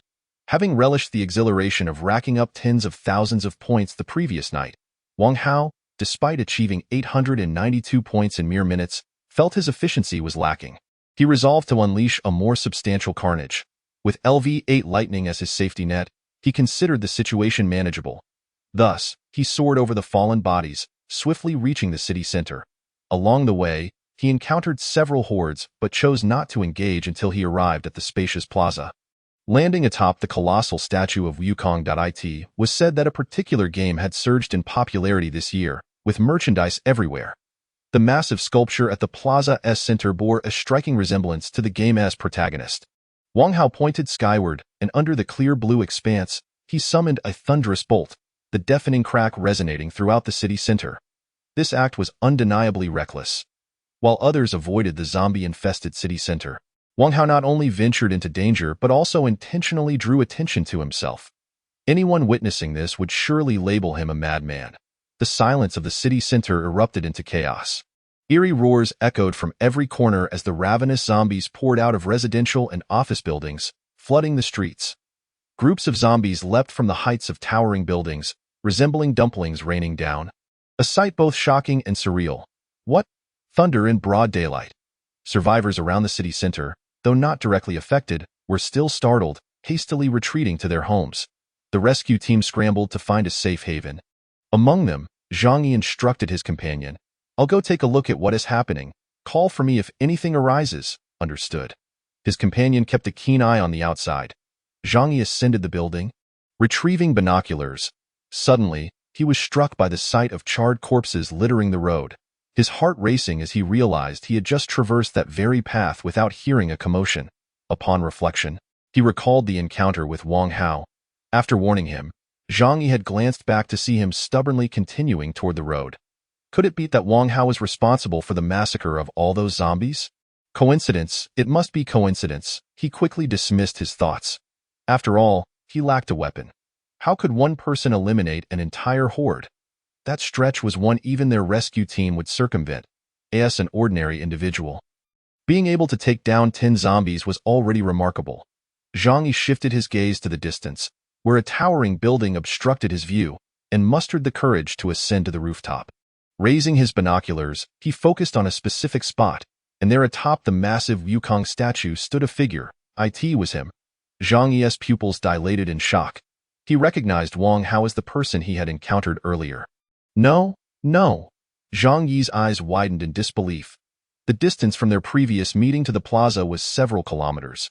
How had Wang Hao traversed such a vast expanse in mere minutes? And how had he managed to climb such a lofty statue? Had he scaled it or... The unusual circumstances sent a chill down Zhang Yi's spine, and beads of cold sweat formed on his forehead. Wang Hao was like a specter, eerily enigmatic. Steeling himself, Zhang Yi resolved to wait until Wang Hao turned.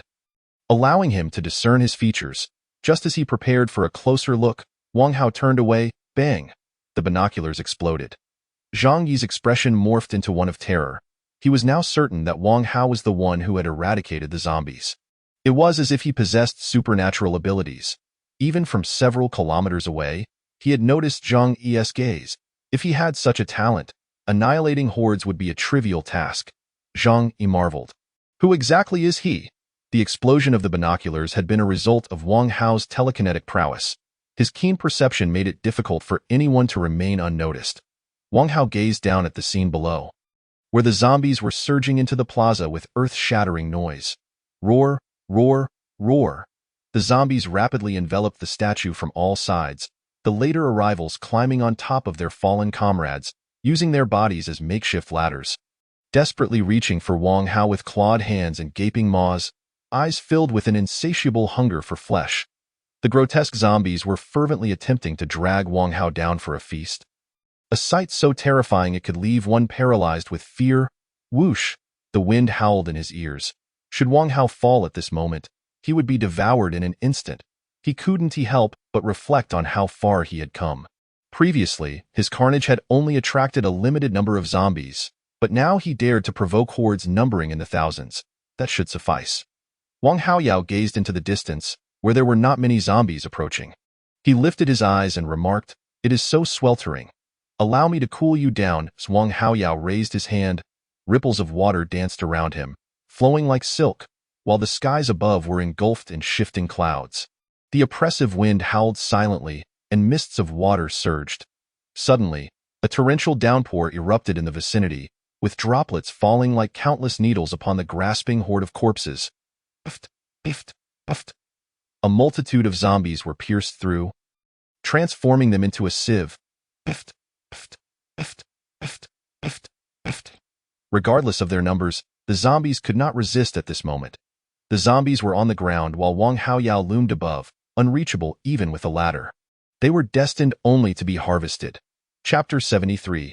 Time abilities, points that cannot be exhausted. Exciting. Wang Haoyao chuckled lightly. The frequency of system prompts was nearly overwhelming as he observed the zombies collapsing like dark spots from a high vantage point. A significant source of relief.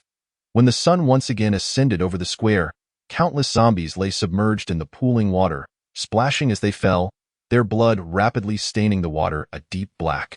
Most astonishingly, the earth-shattering roars of the undead had abruptly ceased, as if it had all been a mere dream. System. Wang Haoyao inquired curiously, how many points did I earn this time? 56,821 indeed. The city center, teeming with zombies, had yielded over 50,000 points in a single massacre. Upon hearing the system's notification, Wang Haoyao felt a profound sense of reality in his solitary sweep of the city center. Over 50,000. Wang Haoyao was impressed with himself. He was truly formidable. Tio put it into perspective. Over 50,000 points equated to more than 50,000 zombies, akin to the scale of 2 full marathons. Wang Haoyao had soaked in so much blood. It was quite violent. System. Assist me in claiming territory. Wang Haoyao commanded. Territory acquisition complete. Host has gained a total of 5 new territories. The latest numbers are 24. With respective points of 6, 6.2, 6.5, 7.1, 7.5 thousand. Current points, 563165. Wang Haoyao stood in stunned silence. What the heck?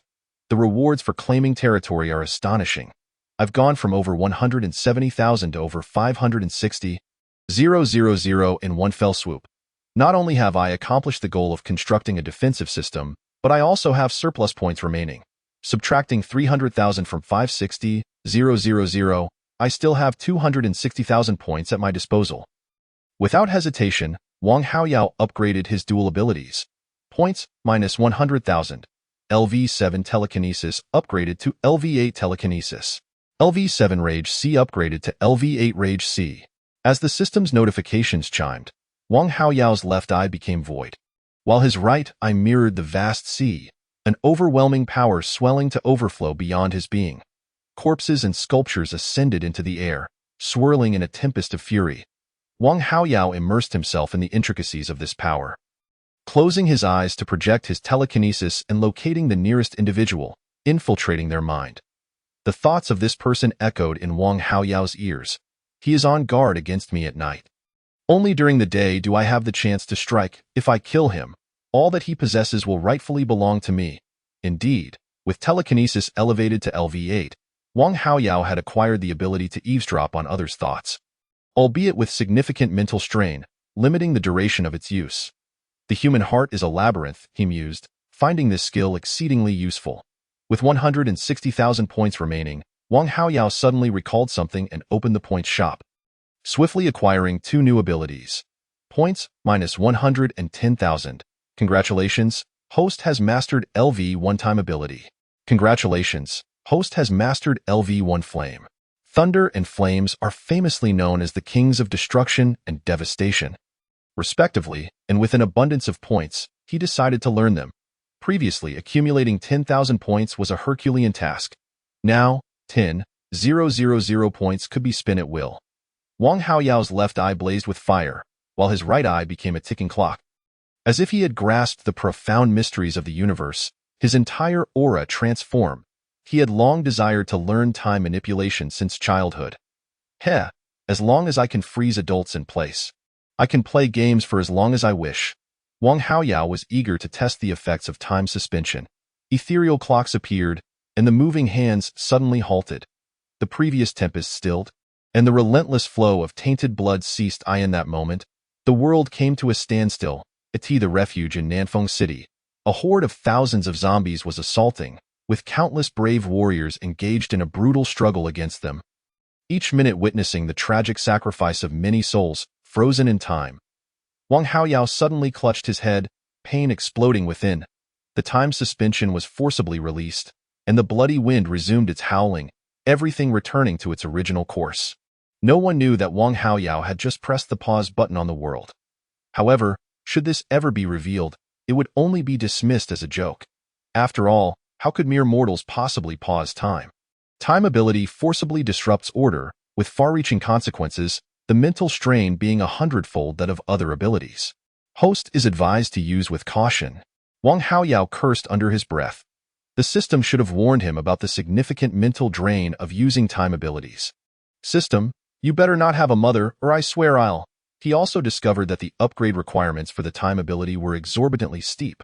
Upgrading from LV1 to LV2 required 100,000 points, whereas enhancing telekinesis and lightning abilities only demanded 30 points. After a prolonged moment of recovery, Wang Haoyao splashed water on his face and inquired, System, how long did I just pause time? 0.75 seconds. Wang Haoyao nodded. That will suffice. Though 0.75 seconds may seem brief, it could prove crucial in many situations, potentially altering outcomes. In life and death battles, 0.75 seconds would be ample time for Wang Haoyao to strike twice. The time ability was a trump card. In dire circumstances, he need not panic. After acquiring so many abilities, do I still have points left? Wang Haoyao checked his points, realizing they were inexhaustible. He smiled and upgraded his new ability. Points minus 27,630. LV1 Flame upgraded to LV7 Flame. Wang Haoyao's eyes blazed crimson, with flames dancing around him like enchanting sprites, radiating terrifying heat. The pooling water evaporated beneath him, and the air distorted. Wang Haoyao familiarized himself with his newfound abilities. Zhang Yi returned to his comrades, met with the same questioning expressions from others. He solemnly stated, I just saw someone. The earlier commotion was caused by him. For what purpose? A companion hesitated, pondering a possibility. Don't tell me it was to kill zombies? The others regarded Zhang Yi with incredulity. Surely not. That conjecture is utterly insane. Most likely, Zhang Yi nodded. When I observed him through binoculars, I was several kilometers away. Yet he noticed me and shattered my binoculars with a mere glance. After a pause, Zhang Yi analyzed seriously. Although it seems implausible to attract zombies to fight, his capabilities are extraordinary. Such madness becomes rather normal in his presence. A group of individuals exchanged odd glances. They had heard Zhang Yi's words clearly, yet they failed to absorb them, even suspecting he had been ensnared by some form of delusion. The rescue team was indeed endowed with the authority of mutual supervision. A companion sternly stated, I believe your perception is confused, and you are unfit to continue the mission. Please remove your equipment. Zhang Yi was at a loss. He merely conveyed his observations, and his analysis was sound. Why did his companions not believe him? Chapter 74. Mutant Zombies, the Unprincipled Wang Haoyao. The rescue team indeed possessed the supervisory rights mentioned by Zhang Yi's companion. This was a precautionary measure instituted by the refuge to prevent armed personnel from succumbing to pressure or exhibiting mental instability.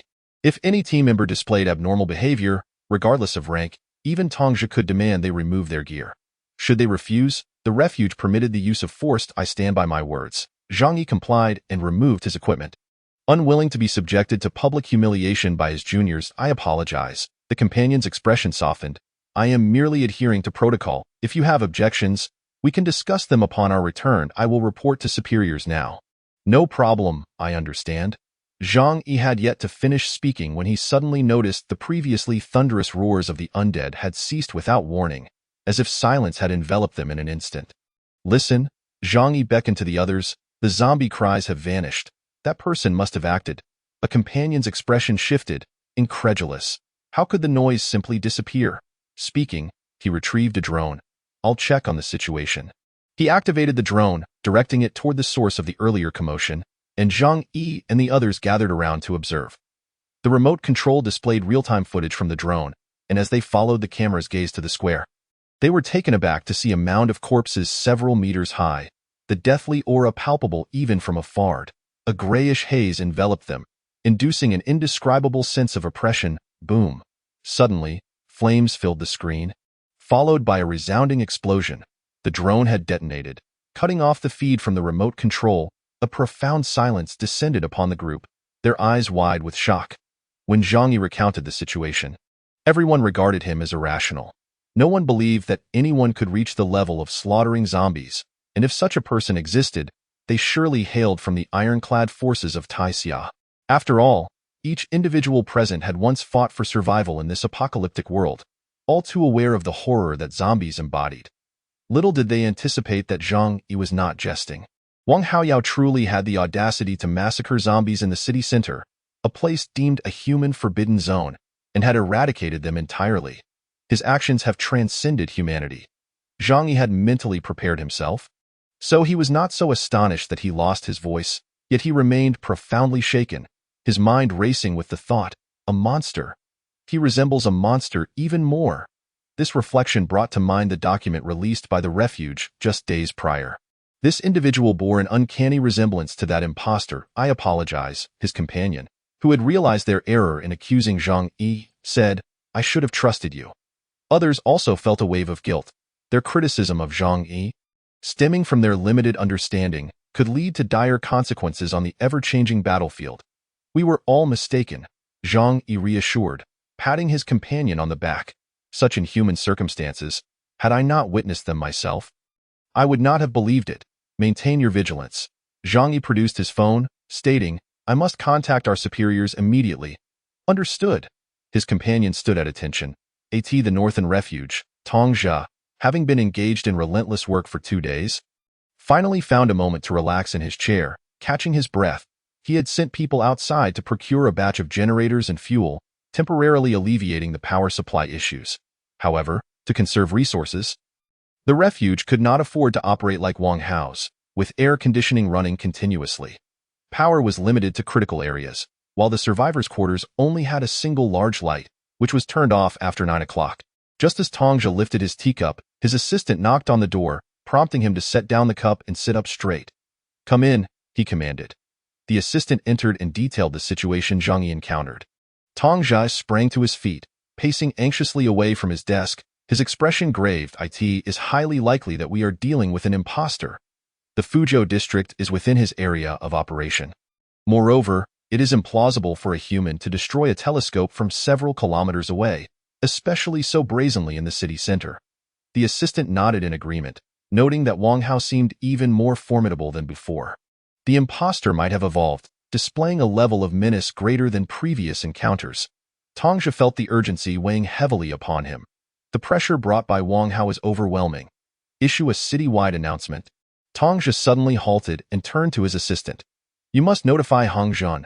Seal off the Fuzhou district, deploy sniper teams and landmines around the perimeter.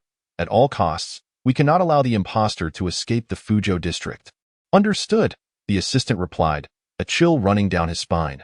Meanwhile, Wang Hao was flying towards his nearest territory. The city center was vast, comprising multiple districts and tens of thousands of zombies. Before his arrival, he had planned to sweep through several locations in one go. But after being interrupted, he could only return home to rest, intending to continue his purging next time. If he felt too lazy to return, he would send Yudong instead. When I get home, prepare me several hearty dishes, Wang Hao instructed, sending a voice message to Zhong Han. Upon hearing it, Zhong Han could not help but wonder what the master had been up to the previous night to require such nourishment.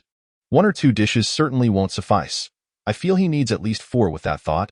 Zhong Han chuckled softly, wanting to advise Wang Hao to take care of his health. Upon receiving her response, Wang Hao set down his phone, only to be startled by the sound of something resembling liquid being siphoned. Suddenly, he halted, erecting a mental barrier just in time to block a cold arrow shot from the shadows. It was not an arrow but rather a mass of green slime that exploded upon hitting his mental barrier, emitting a high-pitched corrosive sound. The speed of the attack was second only to a bullet. Fortunately, Wang Hao had sensed the danger in advance.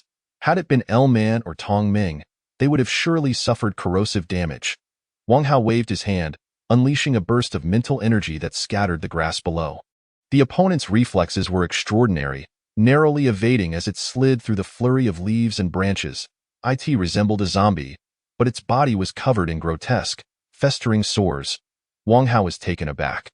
Did this zombie suffer from some disease in life? Has the virus mutated as well, resulting in such repulsiveness? The zombie, with its rodent-like eyes and form, revealed its hiding spot, exposing a collection of cold bones that appeared gnawed upon by a horde of rats. It was evident that this creature had consumed at least 10 others to gain its strength. Roaring with ferocity, this zombie had left no humans alive in its wake for the past 2 days. And now it sought to devour Wang Hao. The zombie's body emitted the sound of liquid being siphoned, as its sores ruptured one by one, forming a volcanic crater. Forgive me, but I am under no obligation to wait for you to unleash your full power. Wang Hao's excitement surged as he retaliated by hurling a fireball. The LV-7 speed was unparalleled, preventing the zombie from evading in time. The fireball struck, engulfing it in an explosion of flames. Chapter 75. Forced Overtime. Surreal scene. The zombie collapsed, its melted eyes seemingly filled with resentment, silently accusing Wang Hao of lacking martial ethics by attacking before it could unleash its full power. Although the zombie was formidable, having claimed the lives of over 10 people, it posed no threat to Wang Hao, who dispatched it effortlessly. To be truthful, had the zombie's peculiar appearance not piqued Wang Hao's curiosity, it would have been incinerated upon their first encounter. Was its emergence a signal? A herald of all zombies beginning to evolve? As these thoughts swirled in his mind, a nearby manhole cover was suddenly propelled upwards one after another. White rats, resembling oversized lab mice, emerged from the opening at a terrifying rate, with dozens appearing in the blink of an eye. Wang Hao noticed that some of the rats bore numbered tags on their ears, reminiscent of those used in experiments. With little time to ponder, the swarm of rats quickly dispersed, encircling Wang Hao with their crimson eyes and sharp teeth, capable of puncturing even the thickest flesh with a single bite. Should Wang Hao find himself overwhelmed by the rat horde, he would meet the same fate as the bones scattered on the ground, dying without even feeling the pain. Wang Hao quickly ascended, and the attacking rats instinctively formed a ladder beneath him. The sight was horrifying, the oppressive atmosphere almost suffocating. With a swift motion, Wang Hao launched a fireball into the manhole, igniting the amassed methane gas, which erupted in a fiery explosion. Flames shot forth from the nearby manhole, and the ground trembled violently. The rat swarm was decimated amidst the thunderous blasts, scattered in disarray. Points 1. The system rapidly provided updates. This wave earned him a total of 621 points. The explosions also triggered nearby areas, prompting a horde of disfigured zombies to surge towards Wang Hao. He sighed in resignation. He had intended to return home to rest, but now he was forced to work overtime. Wang Hao downed a bottle of Red Bull for endurance, tossing the empty container aside as he unleashed his full firepower. A torrent of heat sweeping towards the advancing zombies. In the next moment, a colossal fire fist descended from the sky. Boom! The fire fist struck the zombie horde, instantly obliterating those caught in its path and incinerating everything nearby. Visually, it was a feast for the eyes. In an instant, the area was transformed into scorched earth.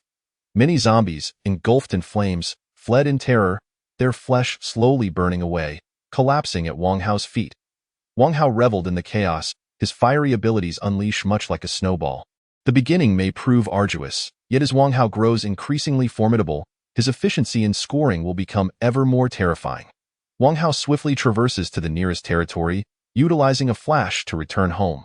While perusing a recipe, Zhong Han is startled to suddenly see Wang Hao, causing her to rush over with enthusiasm. "Master," she exclaims, smiling like a dutiful wife, "you've worked hard." In the eyes of several servants, Wang Hao has become a godlike figure. Thus, his use of flash is entirely expected. Hence, Zhong Han's surprise stems solely from his sudden appearance, rather than any doubt about how he returned at the. Wang Hao wearily requests, "Please run me a bath." "Certainly." Zhong Han hastily pours a glass of water for him, then dashes upstairs to fill the bathtub, only to suddenly slap her forehead in realization. "How could I forget? I haven't swapped your slippers." In a flurry, she rushes downstairs to fetch the slippers from the shoe rack, crouching before Wang Hao and gesturing for him to change. "And how is Yudong?" Wang Hao asks, now clad in slippers. "She has gone out, saying she is looking for someone," Zhong Han replies, placing Wang Hao's canvas shoes aside, slightly out of breath. "Manjie and Mengjie left as soon as they knew you were safe. It's just me at home now, along with Gulan and Shueli." "Understood." Wang Hao chuckles helplessly. Why Yudong must be searching for Linzheng. It's perplexing how Yudong became so fixated on finding Linzheng merely because Wang Hao expressed a liking for her. "You should rest. Dinner will be ready shortly," Zhong Han notes, her heart aching as she observes the fatigue in Wang Hao's eyes. "Look at what this has done to our master. How can I not hurry?" "Not to worry," Wang Hao reassures her as he heads upstairs. "I'll soak in the bath for a bit." Watching Wang Hao's figure vanish into the second floor, Zhong Han hastens to the kitchen. Fueled by determination, she must have dinner prepared before the master finishes his bath. Chapter 76. Unknown creatures, the city announcement is ridiculed. Meanwhile, Yudong has spent the morning searching for Lin Zhang in Tangqiao village, yet still has no leads on her whereabouts. Are you looking for someone? A voice calls out, prompting Yudong to turn and see a small-eyed girl standing at the alley's entrance. When Shan's eyes widen upon noticing Yudong's immaculate hair and clothing, as if she were a wealthy tourist in this apocalyptic world, in stark contrast, when Shan appears haggard and malnourished, her hair tangled. This striking disparity breeds a sense of inferiority within her. She cannot bear to meet Yudong's gaze. Envy flickering in her eyes, she must be someone's pampered pet, when Shan muses darkly, otherwise, how could she maintain such delicate features? With great difficulty, she spots Yudong, her mind racing as she glances at the folding knife tucked in her pocket. An opportunity will soon arise to approach Yudong and strike. When Shan quickly devises a plan, believing Yudong must possess food given her pristine appearance, Yudong, perceiving when Shan is harmless, considers her merely a pitiful survivor. Yes, Yudong presents a photo of Lin Zhang. If you have any leads, this bag of Oreos is yours.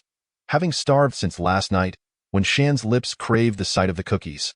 And as she studies the photo, realization dawns upon her. She knows Lin Zhang. The leader of her group is Lin Zhang's classmate, who just rescued her yesterday.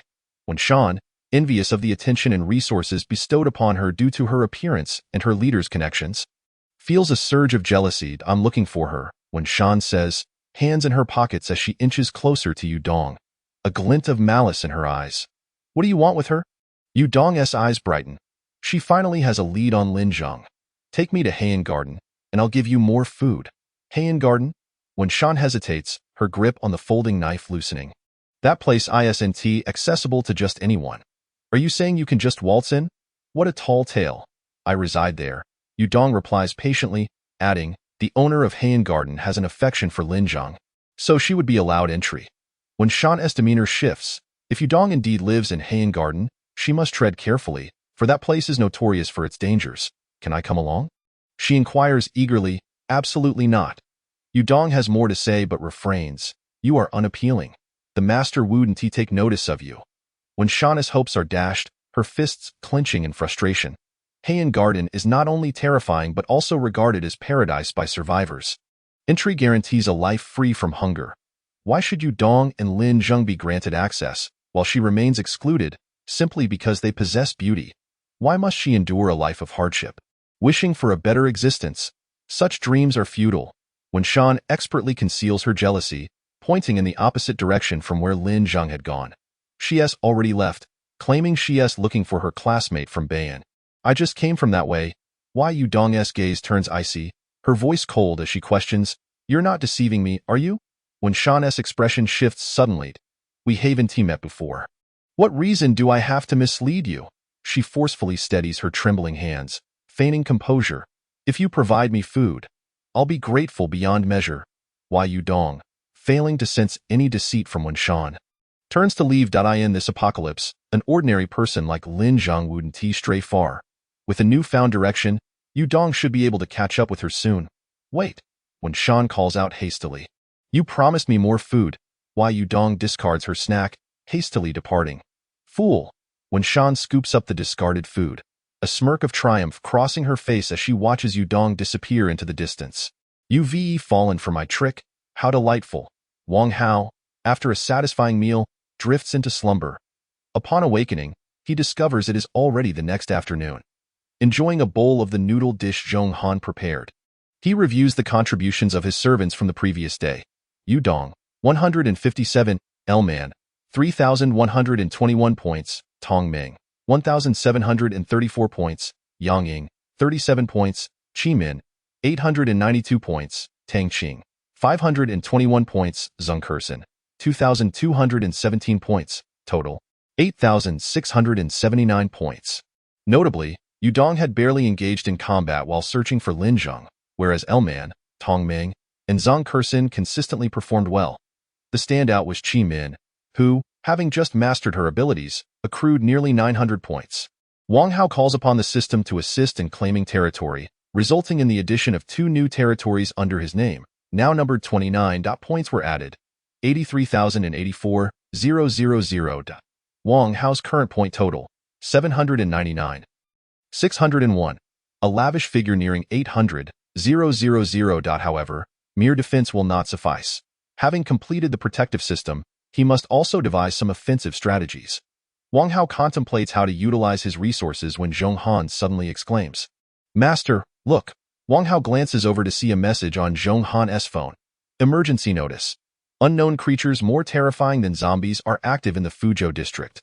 Local survivors are advised to swiftly relocate to the nearest highway, where our personnel will provide assistance. Others are advised to avoid the Fuzhou district. Wang Hao checks his own phone and, as expected, receives the same message from the Bayan refuge. This marks the second announcement. The first was a survival manual from Taixia, offering guidance on self-preservation and zombie extermination. What are these unknown creatures? Zhong Han inquires curiously. They're likely similar to the mutated zombie I encountered yesterday. Along with that swarm of mutated rats, Wang Hao speculates. Oh, Zhong Han responds, understanding that I thought it might be you. Not a chance. They've never seen me. Wang Hao recalls the long-range shot he took with a telescope the previous day. Thankfully, his exceptional perception had prevented him from being targeted by several rescue teams he encountered along the way. "Do you have enough to eat, Master?" Zhong Han asks with concern. "Indeed," Wang Hao replies, setting down his phone. "I overindulged yesterday. Today, I'm simply cleansing my system." As Zhong Han scrolls through her phone, she notices a trending video on the announcement from the refuge. Piffed. She chuckles upon reading the comments, turning her phone toward Wang Hao.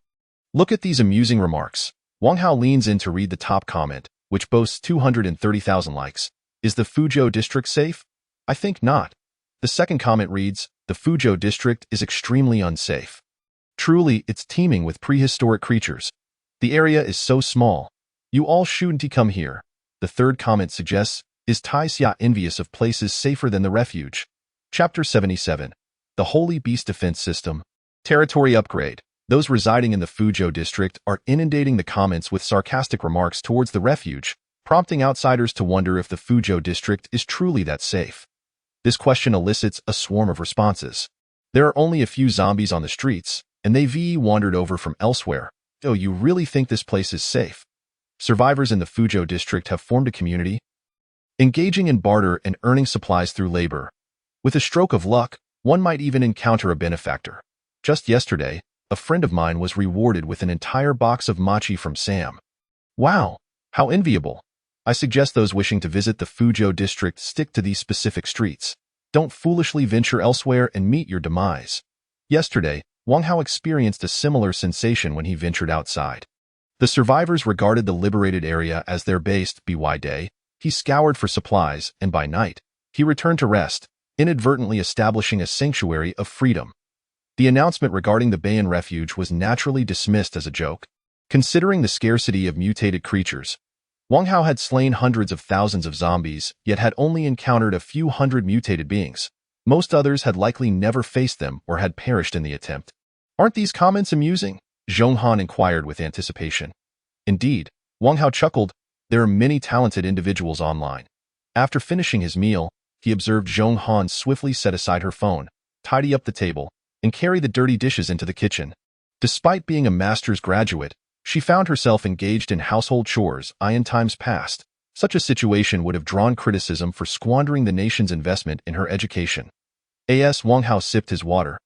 He couldn't help but imagine what Zhong Han would look like in nothing but an apron. Her demure appearance paired with the apron. How delightful! Zhong Han sensed someone approaching and turned around, only to be swept into Wang Hao's embrace and lifted onto the kitchen counter. After some time, Wang Hao stepped outside, cigarette in mouth. With a satisfying exhale, he released a plume of smoke and opened the points shop to purchase his desired goal. Points minus 300,000. Please select a territory for implanting the defense system. Option 1. The Sacred Beast Defense System has been implanted in Territory 1. The host can access the relevant interface for management. As the system prompted him, 4 metallic pillars rose in the eastern, western, southern, and northern expanses of the coastal garden, each standing 23.33 meters tall, in hues of azure, white, crimson, and ebony. The daily consumption of points was significantly higher than the previous defense system, with energy-saving mode requiring 580 points per day compared to the former 100 points. Testing the system, Wang Hao activated the defense. The 4 pillars simultaneously shot beams of light into the sky, coalescing into a four-colored dome that connected seamlessly. In simpler terms, it was like enclosing the territory within two bowls for protection. Once the Sacred Beast defense was activated, the dome became invisible, and one should not assume that the four pillars represented a vulnerability in the defense system. The pillars were more resilient than the dome itself, and targeting them would only increase the difficulty for any adversary. Wang Hao exerted a fraction of his strength, summoning a bolt of lightning as thick as his arm, and casually struck the invisible dome. The sound of metal clashing echoed as the lightning dispersed. The 300,000-point Sacred Beast defense proved its worth, remaining unscathed, unlike the previous defense system that would have been breached by now. With all his might, Wang Hao unleashed a tempest of thunderous lightning upon the dome. It paused momentarily before piercing through and continuing on. However, within seconds, the Sacred Beast defense began to self-dash repair. It was remarkable that the LV-8 lightning could not penetrate the Sacred Beast defense, especially since it boasted an automatic repair feature. This was indeed impressive, truly a one-time investment for lasting security. The Sacred Beast defense would suffice in energy-saving mode under normal circumstances, and in the event of a nuclear strike. There was a super mode available, provided Wang Hao had enough points. Theoretically, defense capabilities could be stacked indefinitely. After spending 300,000 points, he still had nearly 500,000 remaining. Wang Hao accessed the point shop and decided to upgrade Territory 1 by 3 levels. Points minus 150,000, Territory 1, level, LV4, Function 1. Comprehensive enhancement of subordinates by 500, effects lost after 24 hours outside territory. Function 2. 20-fold fertile soil. Function 3. 20-fold purification upon upgrading the territory. The enhancement strength increased from 200 to 500, and the duration of effects was extended. Essentially, when Yudong and the others ventured out, they would possess a built-in buff. For instance, a level 1 telekinesis would manifest at approximately the level 3 or 4 capability. The fertile soil indicated land optimal for plant growth, a feature absent in urban areas. 20 times, the fertility meant that this land was uniquely bountiful, surpassing even the so-called most fertile black soil in the world. As for purification, it included, but was not limited to, the cleansing of air and water. In the future, any airborne viruses entering the territory would be neutralized, posing no threat to Wang Hao. Moreover, rumors circulated about survivors potentially mutating from drinking tap water. But within the territory, it would become safe to consume. Wang Hao inhaled deeply. The territory's purification was instantaneous, eliminating the acrid stench of blood, decay, and other foul odors that had previously permeated the air. The atmosphere was refreshing, reminiscent of the wilderness of old. With 20-fold fertile soil, it would be a shame not to plant something. Wang Hao pondered, though the dilemma was that he did not lack for food and was too lazy to harvest crops. He rummaged through his storage space, deciding to plant some flowers instead. Recalling the multitude of seeds he had collected during his last supermarket raid, he flew to a corner of the coastal garden, a barren patch adjacent to a frequently traversed road, where the air carried a hint of desolation. There, he spotted Shueli, who appeared as though she had never seen the world before, snapping photos of the greenery and the villa with her phone. The weather was hot, and Shueli was dressed in a refreshing white tank top paired with denim shorts, her skin radiantly fair. The once sultry outfit took on an air of innocence against her youthful visage. "Hello!" Shueli exclaimed joyfully as she ran towards Wang Hao, her exuberance causing his heart to race. "What are you doing here?" Wang Hao inquired, puzzled. "Taking selfies," Shueli replied, brandishing her phone with excitement. "It's wonderful here, safe, clean, and there's a grand villa. I checked online. The property prices here used to be 6 figures per square meter." With an incredulous expression, Shueli continued, "I could never afford to live here. Even after suffering through blood tests at the hospital, I'm so grateful to you." She grasped Wang Hao's hands, her excitement palpable as she bounced on her toes. "All right," Wang Hao said, feeling a bit overwhelmed. "Master," Shueli asked curiously, "what about you? Are you here to take selfies too?" When Shueli had left with Wang Hao, there had been a sense of desperation for survival. Since arriving at the coastal garden, she felt nothing but gratitude for having persuaded Wang Hao to bring her along. Compared to the dangerous and filthy outside world, this place felt like paradise. "I'm here to plant flowers," Wang Hao replied naturally, retrieving a bag of sunflower seeds from his storage space. "Wow!" Shueli exclaimed in awe. "How did you conjure that?" "Like this, just like this," Wang Hao said, amused that someone was surprised by such basic skills. "No way," Shueli replied earnestly, examining her hands as if to discern the secret. Wang Hao chuckled, finding her innocent bewilderment endearing. "Your skills aren't sufficient," he remarked, using his telekinesis to lift the concrete surface and reveal the rich black soil beneath. "Oh," Shueli exclaimed in realization. "No wonder I can't do it." "Master, master," she said, looking at the seeds in Wang Hao's hand with excitement. "Can I help you plant the flowers? Do you know how to plant flowers?" "You can teach me, master. I don't know how either."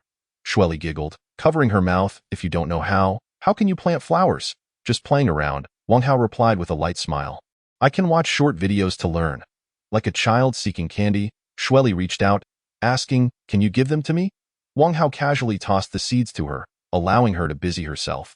"Master," Shueli suddenly said with concern, "I've heard you don't keep idle people around. I really love living here. Can you please not send me away?" Wang Hao turned away, saying, "It depends on your performance." Shueli, unyielding, wrapped her arms around Wang Hao's and shook him playfully, pouting, "Please promise me first." A man could hardly withstand such a genuine display of affection. Had Wang Hao not recently been through a similar experience, he might have succumbed to Shueli's charm. He chuckled, "Fine." "Yay!" Shueli jumped with joy, nearly causing Wang Hao to feel dizzy. Rubbing his eyes, he walked away as Shueli fetched a small shovel and began digging a hole in the soil according to the short video instructions. Then took a selfie with the pit. Day 1 of flower planting, Shueli casually posted on her social media. Meanwhile, Wang Hao contemplated his lordly aura, summoning the system. Upgrade the aura. Points, minus 100,000.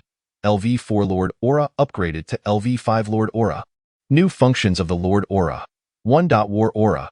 Humans within the territory are deemed the Lord soldiers, healing their injuries and becoming fierce and fearless under the influence of the War Aura. Subordinates and servants receive significant enhancements. Point 2. Summoning Frenzy. The Lord sounds the horn, summoning a frenzy to charge at designated targets, with the specific power depending on the Lord's own strength. To upgrade to LV6 Lord Aura requires 500,000 points. The two new functions of the Lord Aura could be summarized as overall enhancement and area attack, proving to be quite practical. It could be stated that, when the time for battle arrived, the survivors within Wang Hao's territory would, whether they wished it or not, transform into his soldiers as soon as he activated the War Aura. Charging into the fray. The survivors could not simply enjoy the fruits of Wang Hao's labor, residing in the areas he had liberated, free from the threat of zombies. While the War Aura might seem unreasonable, a lord must possess such dominance. Wang Hao's gaze deepened as he surveyed his remaining points. Nearly 250,000 points remained. He planned to use them to purchase weapons, which he categorized into ranged, anti-air, and anti-ground. With a specific idea already forming for the ranged category, a storm platform capable of pinpointed long-range deployment, valued at 100,000 points. Wang Hao utilized his telekinetic abilities to dismantle the villas numbered 80 to 98 in the coastal garden, causing a structure reminiscent of an altar to suddenly materialize in the vacant lot. This was the storm platform. Wherever Wang Hao pointed, the storm platform would conjure forth a tempest. Continuing his endeavor in the point shop, he procured 5 anti-air electromagnetic cannons and 5 ground-targeting laser turrets, each costing 10,000 points. Establishing a territory was a costly affair. Furthermore, there was no need to worry about the possibility of his territory being exposed or becoming a target for concentrated assaults. For the Sacred Beast Protection System inherently possessed anti-scrying capabilities.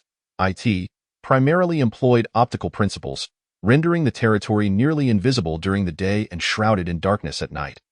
Observing that he still had points to spare, Wang Hao expended 38,888 points to construct a super base station, ensuring that even if other base stations were destroyed, those within territory number 1 or its vicinity would enjoy full signal strength.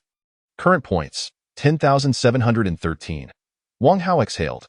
His territory had consumed nearly 800,000 points and had taken on a semblance of a proper domain, boasting a safety factor surpassing that of any shelter.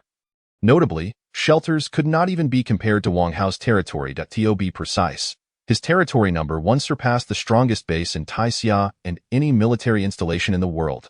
To invoke the Sacred Beast Protection System in discussion would be a gross underestimation. The anti-air electromagnetic cannons and laser turrets, being futuristic weaponry, were beyond the reach of those bases. This ostrich meat is incredibly tender. Wang Hao abruptly overheard a passerby's conversation, initially intending to disregard it. But another's exclamation captivated his attention. Indeed, The ostrich meat had an inexplicable aroma, more alluring than the local pork he had previously tasted, and it was remarkably affordable. A bottle of water or a bag of snacks could be exchanged for 4 tails of meat. Had it not been for that individual's allergy to meat, they would have relished this opportunity. Wang Hao's curiosity was piqued. What kind of meat could possibly surpass the allure of local pork? Having never tasted ostrich meat, he pondered how the bird's vigorous lifestyle could relate to the tenderness of its flesh. This gourmand in Wang Hao yearned to experience it for himself, subsequently extending his telekinetic senses to locate the vendors selling the meat. He discovered the vendor was situated in Block B of Zhangxi Community. At that moment, the seemingly affable Qian Ming was slicing cooked meat with a kitchen knife, surrounded by a group of individuals maintaining their distance. As Wang Hao prepared to teleport closer, he inadvertently caught sight of a piece of meat beneath Qian Ming's feet, adorned with a golden ring. What was he doing stepping on it? It appeared as though he had stumbled upon a golden ring while butchering and was hastily trying to conceal it. But could an ostrich wear a golden ring? This was clearly human. Wang Hao's pupils contracted. It dawned on him. That scoundrel had claimed an allergy to meat, and he had presumed it to be a rare allergen akin to a sensitivity to sunlight. It turned out he was simply too cowardly to consume it himself, opting instead to feed it to others. By the gods, had I not seen that ring, I would have fallen victim to his scheme. Wang Hao observed the throngs of people eyeing the meat beneath Qian Ming's knife, their expressions filled with envy akin to that of patrons watching a chef prepare a delectable meat sandwich. And he felt a wave of revulsion wash over him. He also sensed he had been played for a fool, inciting a deep-seated irritation within him. Wang Hao teleported to an unoccupied spot behind Qian Ming. Yanking him over with a telekinetic grip, Qian Ming, who had been before the crowd, was abruptly suspended in midair, crying out in terror, "What is happening? Someone help me!" The onlookers were bewildered. "He is flying. The man has just vanished. Is he being expelled?" One individual speculated, recalling a prior incident where someone had peered into the coastal garden and had inexplicably flown out of the community. The crowd quickly grew indifferent. It was well known that the inhabitants of the coastal garden were anything but ordinary. Chapter 79. Not only a pest, but a depraved beast. Were these meats truly unwanted? The survivors, after recovering from their shock, turned their greedy gazes towards the remaining meat Qian Ming had, their eyes glinting with avarice. "Mine! That piece is mine!" A melee ensued over the meat. At that moment, a startled Qian Ming, regaining his senses, caught sight of Wang Hao and, brandishing the kitchen knife, retreated in fear, exclaiming, "Who are you?" Wang Hao unleashed his telekinesis, and Qian Ming collided violently with the nearby wall. Pfft. Qian Ming spat out a breath, his knife clattering to the ground. "No, don't kill me," he pleaded, collapsing to the ground in terror. "I'll give you all the meat. I don't want it. Do you think I'm unaware of what that meat is?" Wang Hao narrowed his eyes. Qian Ming's complexion paled significantly. His solitary dealings and discreet meat processing were meticulously concealed. Employing technology and methods that induced addiction, it was nearly impossible for a normal person to discern any issues with the happiness arrived with an unexpected abruptness. When Shan had never anticipated that Wang Hao would exhibit such extravagant generosity, far exceeding her earlier expectations. Enough, enough, enough. The conflict between Wen Shan's reason and her insatiable greed was palpable. Almost immediately after her exclamation, she retracted her words, declaring that it was still insufficient, just a tad lacking. "I hold a deep admiration for Lin Zheng. If you grant me her position, the sustenance is of no concern." Wang Hao continued to toss food her way. Such trifles hardly amounted to a fraction in his vast spatial realm. Yet they served as delightful bait. Chapter 80. The Deceptive Heart, the Ruthless Wang Hao. "Fine, fine, fine. It seems Lin Zheng is fortunate to have caught your eye." When Shan eagerly knelt, clutching the food at it resembled the reaction of a gold digger encountering a fortune of 1 million. She felt utterly immobilized. A mere photograph had bewitched her to this extent. Indeed, men could be so base, their servile tendencies ingrained in their very bones. With an armful of food, when Shan's eyes sparkled like light bulbs, her heart reveling in the thrill of ensnaring a fool, she still desired Lin Zheng. "I will not rest until I have drained you dry." Wang Hao, privy to Wen Shan's thoughts, was momentarily taken aback. "What an absurd little clown you are! I truly cannot bear to witness your suffering," he said. "You shall bow deeply before me, and I will escort you home. From now on, you shall guard my abode." When Shan froze, guarding the house diasynty that tantamount to being treated like a dog, quite a reluctant proposition, Wang Hao replied nonchalantly, "Then forget it. What is dignity worth? I have arrived at the coastal garden. Even if I were a dog, I would still be seen as a superior being in the eyes of those outside." When Shan's small eyes gleamed with ambition as she thought, and with a fool like this, once I reach the coastal garden, it will be only a matter of time before I can claim everything he possesses as my own. With that thought, when Shan swiftly relinquished her dignity, kneeling before Wang Hao and offering a sincere bow, her face lighting up with genuine smiles. When Shan had grown weary of living like a street rat, she aspired to rise above. "That is where you are mistaken." Wang Hao sneered. "I bring you back, and you dare call me a fool? You are the one ensnared in my web. If you are not a fool, then what are you?" When Shan's instinctive retort faltered mid-sentence, her feigned sincerity swiftly consumed by terror. "No, that cannot be." She wore a faade of innocence, declaring, "You provide for me, willing to take me with you. You are my reborn parents. Even if you slapped me, I would not dare call you a fool." As she spoke, uncertainty churned within her, concealing her thoughts. How could Wang Hao know her true nature? It must be a test. Aha! I did not expect this fool to be rather cunning. Fortunately, my reflexes are quick. You have caught me. Wang Hao chuckled lightly. I was indeed testing you. When Shan's eyes quivered in disbelief, "It cannot be. He must be deceiving me. Speak up." Wang Hao's laughter grew heartier. "What is the point of merely thinking it in your mind?" When Shan's scalp prickled as a chill surged up her spine, her lips trembling and shocked. The tumult within her heart roared. "He can hear my thoughts? You have finally realized," Wang Hao noted. When Shan collapsed onto the ground, gazing up at the illuminated Wang Hao as if he were a demon, her heart sinking into despair. What a preposterous jest! A person could actually hear another's thoughts. When Shan's disguise was nearly flawless, enhanced by her youthful appearance, which nearly deceived even Wang Hao. Unfortunately, her luck ran out.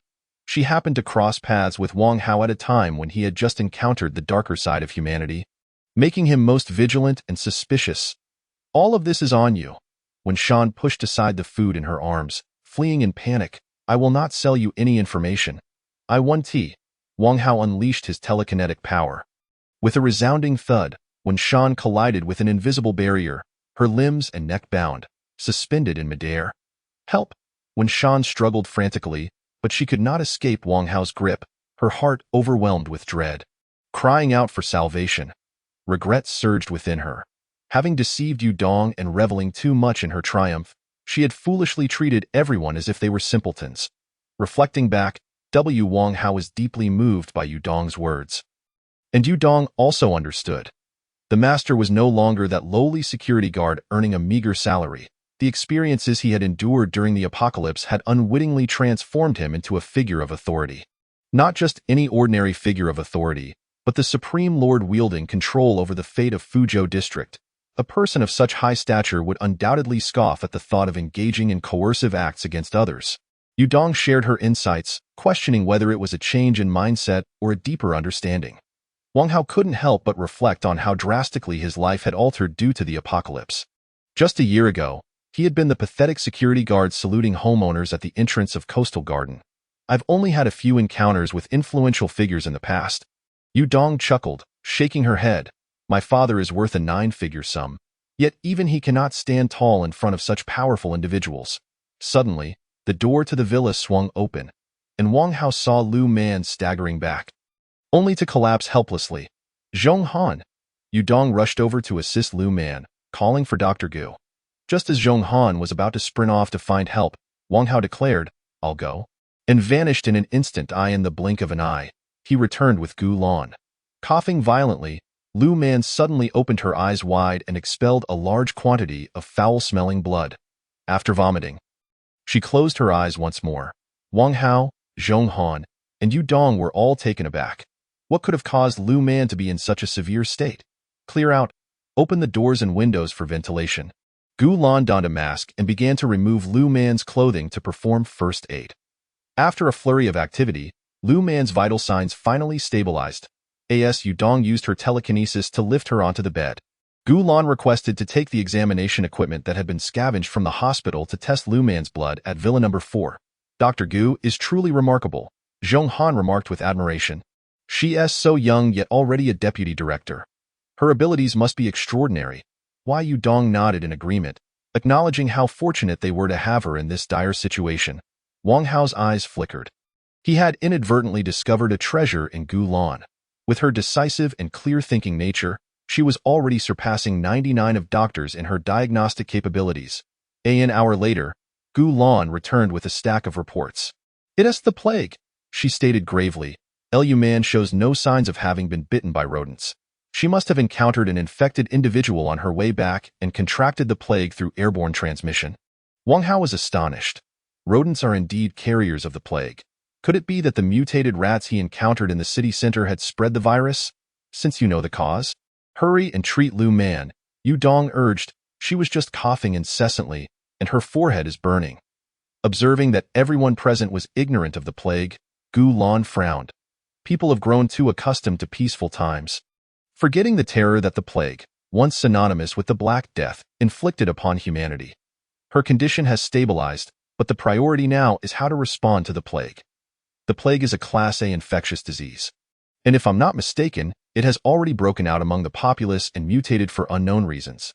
Tio put it simply, the mutated plague is 10 times more harmful than the common strain. As she spoke, the gravity of the situation dawned upon everyone present. Are you saying? Zhong Han pointed at Yudong and herself, then glanced at Gu Lan and Wang Hao, hesitantly asking, "We've already been infected?" Yes, Gu Lan replied, her expression serious. Hiss! Both Yudong and Zhong Han inhaled sharply, with Zhong Han uneasily pulling out her phone to search for relevant information, her heart sinking further with each detail she uncovered.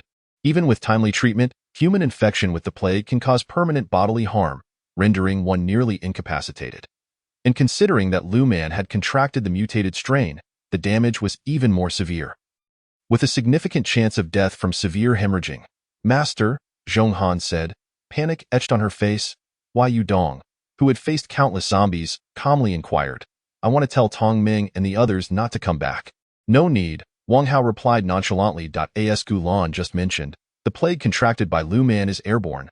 Coastal Garden has a purification system in place. The virus cannot spread. Jiu Lan looked bewildered. "Are you hearing yourself? It sounds as if you're speaking from a delusional state. Coastal Garden is a sealed environment. Even if you had the world's most powerful purification system, it wouldn't prevent the outbreak of the plague. I suggest you reconsider," Gu Lan advised. The mortality rate of the mutated plague is exceedingly high. In previous outbreaks of highly infectious diseases, such as during the Taixia incident, even with swift mobilization of large forces, the success rate of containment was below 30. It is impossible to quarantine an environment like Coastal Garden. Chapter 82. The Treatment Agent, an Overhaul of Medical Science. Yudong and Zhong Han felt that their master's decision was questionable, seemingly overly confident, but they still placed their trust in him. After all, Wang Hao was a god. The thoughts of a deity were beyond the comprehension of ordinary mortals. The plague cannot be purified elsewhere. It can only be in Coastal Garden. Wang Hao did not wish to waste words with Gu Lan.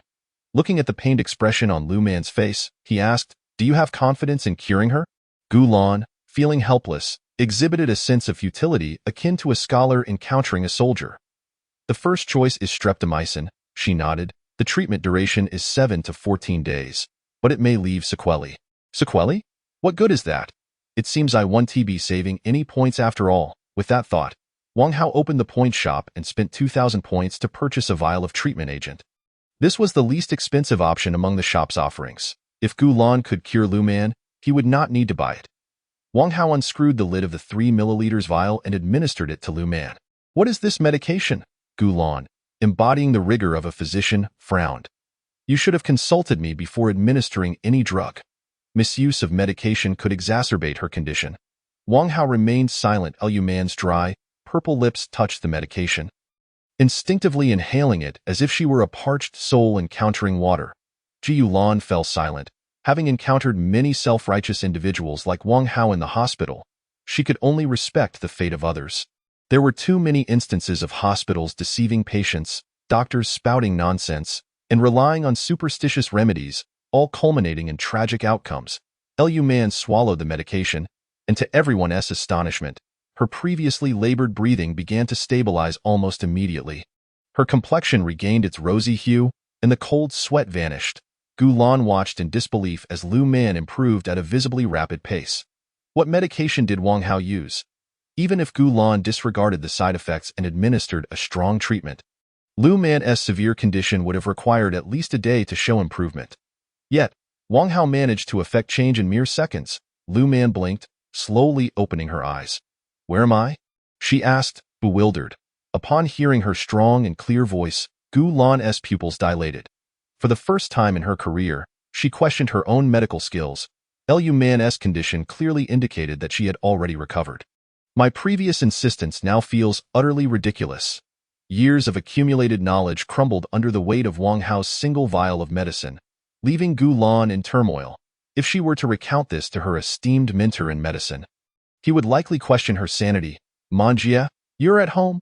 Zhong Han exclaimed, grasping Lu Man's hand joyfully. "It was the master who saved you." "Homed."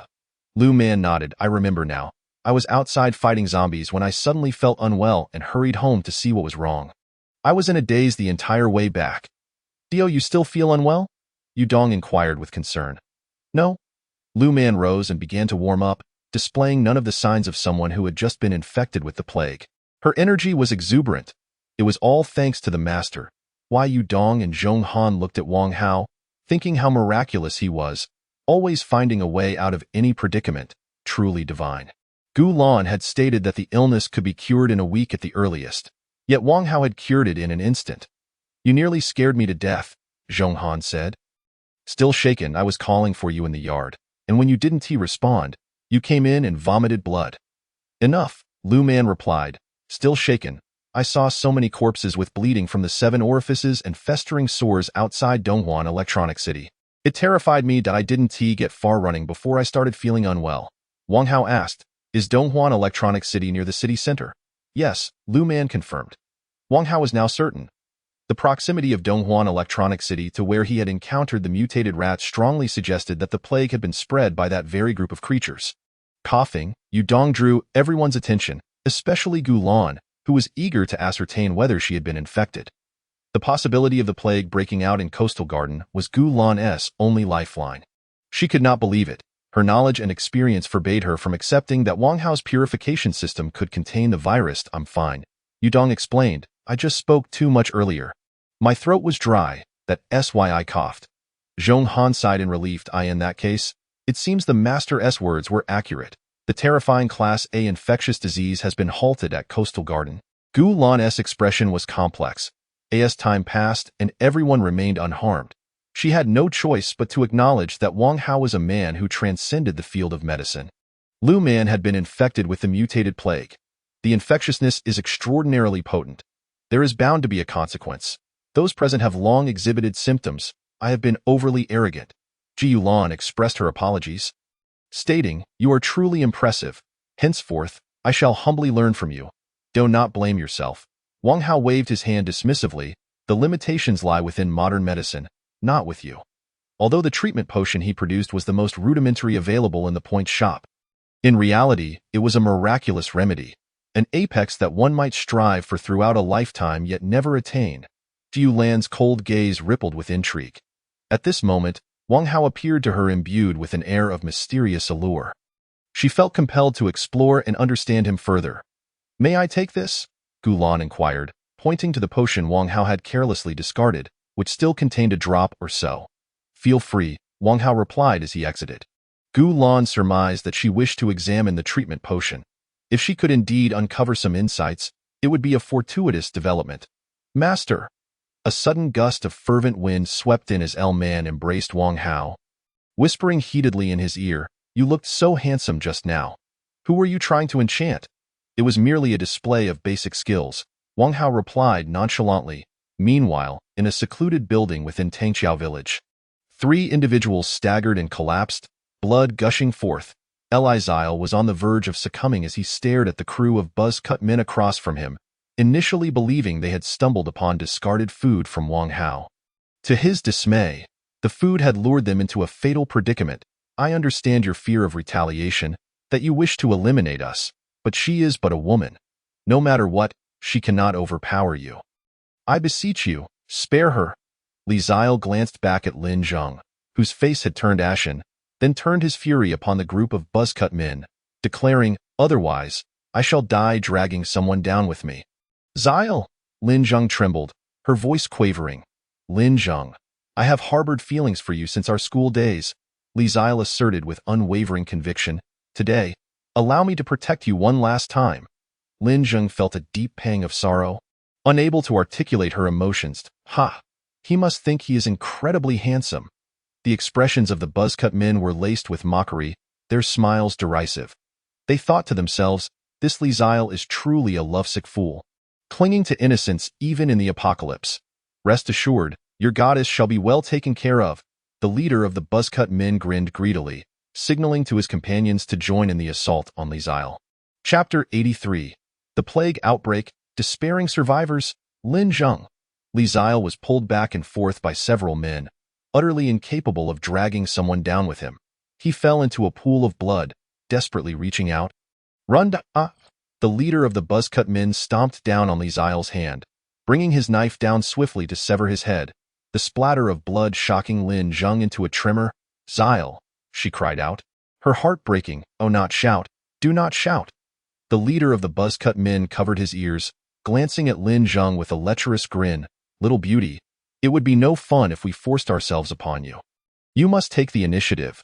The leader exchanged knowing glances with his comrades. As long as you serve us well, good days shall follow. Lin Zheng slumped, her bright eyes reflecting despair. Little beauty, allow me to teach you a thing or two.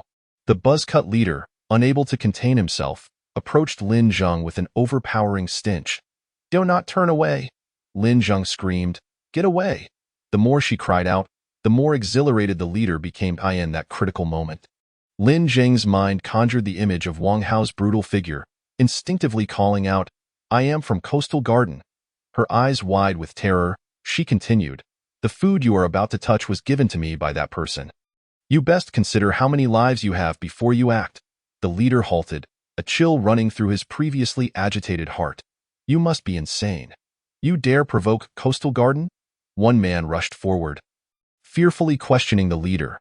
The others were thrown into a panic, contemplating whether to plead for mercy from Li Qian and his companions. What is there to panic about? The leader feigned composure. Coastal Garden, aside from one man, consists entirely of women. This indicates they do not take in men. His reasoning was clear. As long as we do not harm this woman, we shall be fine. Having observed from a distance, he had only seen Wang Hao meeting with a few individuals and had not overheard their conversation. He dared not gamble on the notion that they were unconnected. The others, upon reflection, grasped the situation and fled with the food.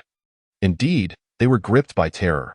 Upon hearing the name Coastal Garden, they became alarmed, failing to consider that they had already offended Lin Zheng. Should she truly be Wang Hao's woman, their retreat would be futile. Wu! Lin Zheng curled her legs, pressing her forehead against her hands as she wept, overwhelmed with fear and disgust at herself. She had always abhorred Wang Hao's brutality, yet now, she was compelled to wield him as a weapon against the wolves. In Sangxi community, survivors, mid-meal, suddenly found themselves gasping for breath, rushing outside in agony, collapsing and frothing at the mouth. The streets were far from peaceful. Sorrowful cries filled the air. Many suffered from chest pain, coughing, chills, high fevers, and skin peeling, some even collapsing into unconsciousness. Give me medicine, medicine. I need medicine.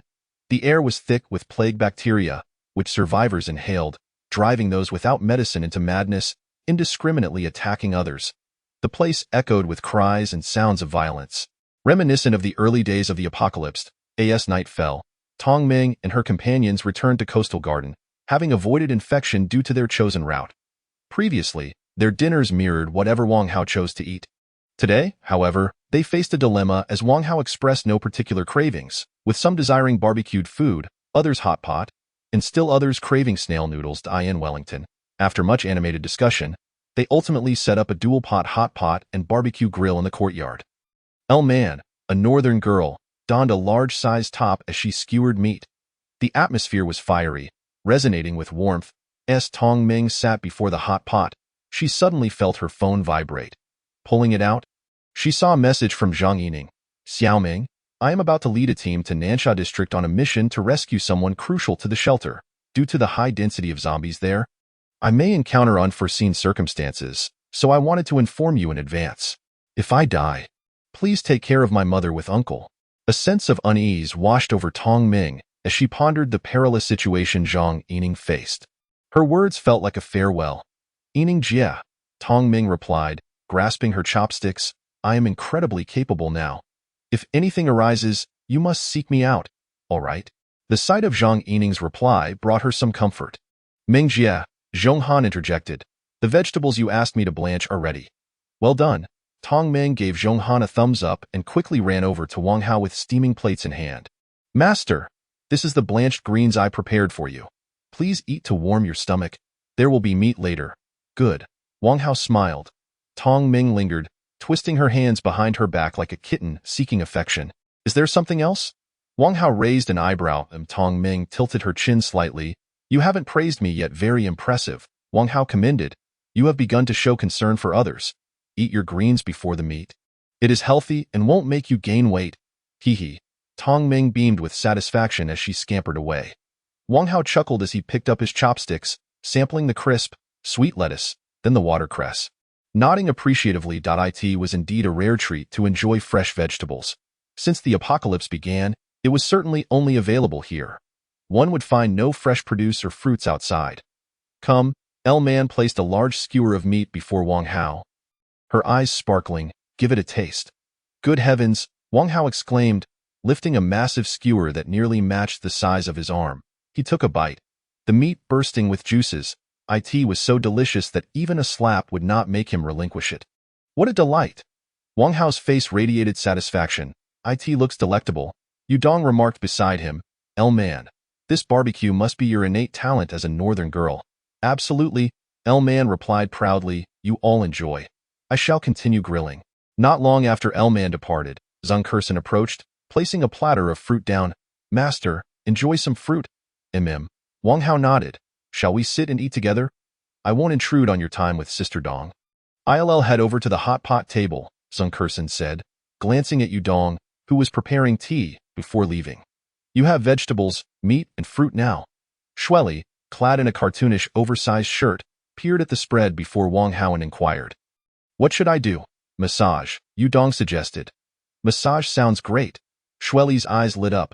Recognizing her skills as a nurse made her adept at relieving fatigue. Thank you, Sister Dong. Shueli bowed to Yudong before hurrying to kneel behind Wang Hao.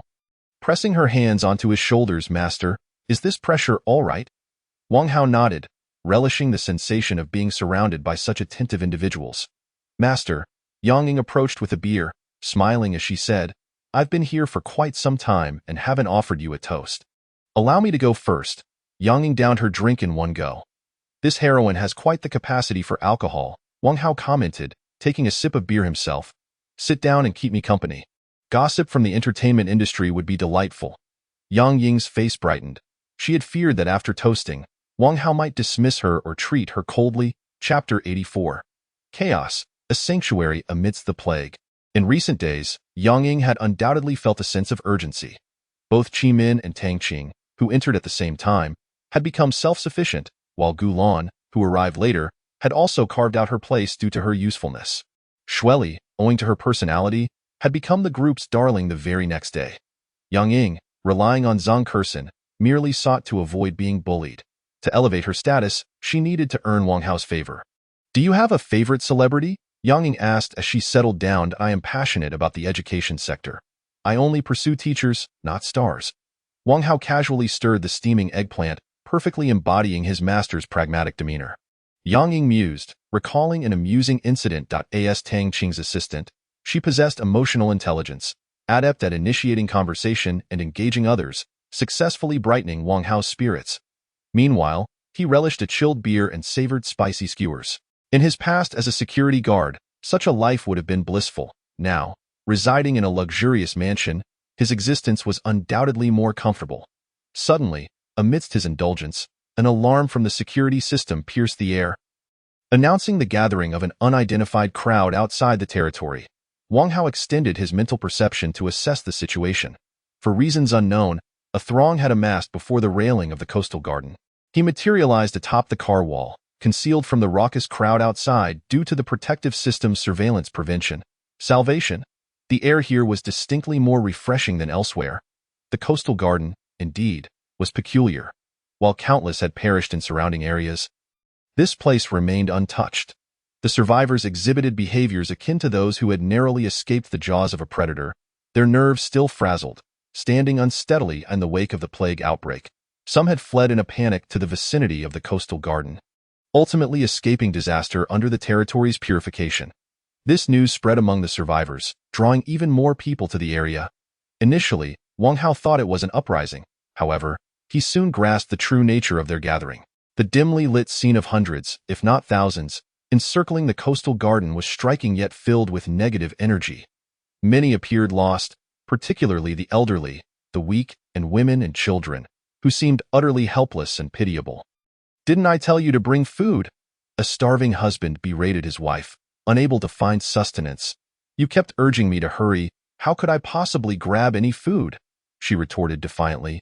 "Useless," he spat back. After her scathing reply, the wife's eyes glistened with unshed tears. She was hungry and crammed in a space barely 10 meters wide with hundreds of others, feeling a sense of chaos and helplessness while being chastised by the husband she had thought would support her.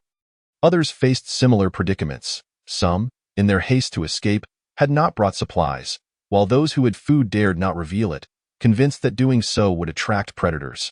"What the hell is wrong with you?" Wang Hao turned to see a burly man berating a young woman for using the restroom. "This space, which was once so pleasant, is now so limited, and you choose to defile it?" The young woman, having long abandoned her dignity for survival, defiantly shot back. "If you have a solution for my predicament, do enlighten me." The man, furious, raised his fist, threatening, "You're asking for it. Fight." The young woman glared back, asserting, "This is the coastal garden. If you have business here, act tough and play the boss." The man turned away, realizing he couldn't afford to draw attention from the coastal garden's occupants because of her. Elsewhere, tensions were rising as conflicts erupted among the crowd. Everyone was in a state of anxiety, suffering from hunger and heat, and even struggling to breathe due to the sheer number of bodies pressed together. Wang Hao observed for a while, feeling the survivors' suffering. In this apocalyptic world, merely surviving required immense effort. "I need a solution for the plague," Wang Hao declared, lighting a cigarette as he descended from the car wall.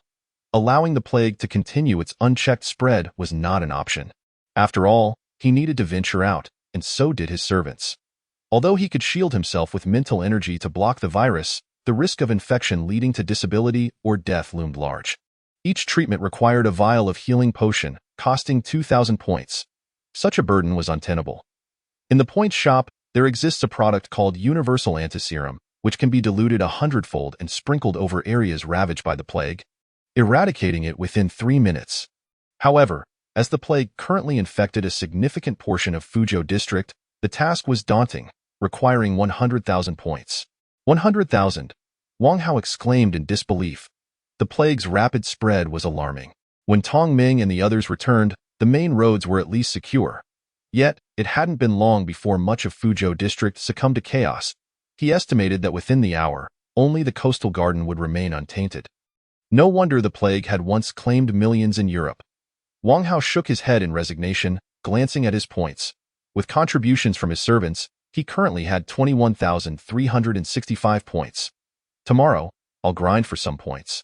I can't let this drag on any longer, lest the plague evolves further." He exhaled a cloud of smoke and, upon raising his eyes, spotted Yang Ying. Her slightly inebriated gaze shimmered like a pool of water. Quickening his heartbeat, "Master," she called, as a breeze intensified her drunkenness, crossing her arms. "Sister Man asked me to inquire if you still want skewers. I'm full." Wang Hao replied. "All right." Yang Ying approached, her slightly parted lips igniting the imagination. She reminded him of Kazama during her prime, her every smile and frown exuding an alluring charm that was hard to ignore. Yang Ying is truly enchanting. Wang Hao sought an excuse to slip away. He had already been schooled by Zhong Han and Elman earlier. He was now searching for Yang Ying, fearing he might not survive another day. Unbeknownst to him, Yang Ying misinterpreted his actions, believing he looked down on her. Alas, she sighed in worry. The competition at home is too fierce. In terms of looks, I cannot compare to them. In terms of figure, I also fall short of Xueli. Yang Ying felt lost, pondering her predicament. Having navigated the entertainment industry, she knew all too well the fate of those deemed worthless. Abandonment. The coastal garden, with Wang Hao as its stalwart protector, offered a comfortable environment and exquisite cuisine. She had no desire to leave.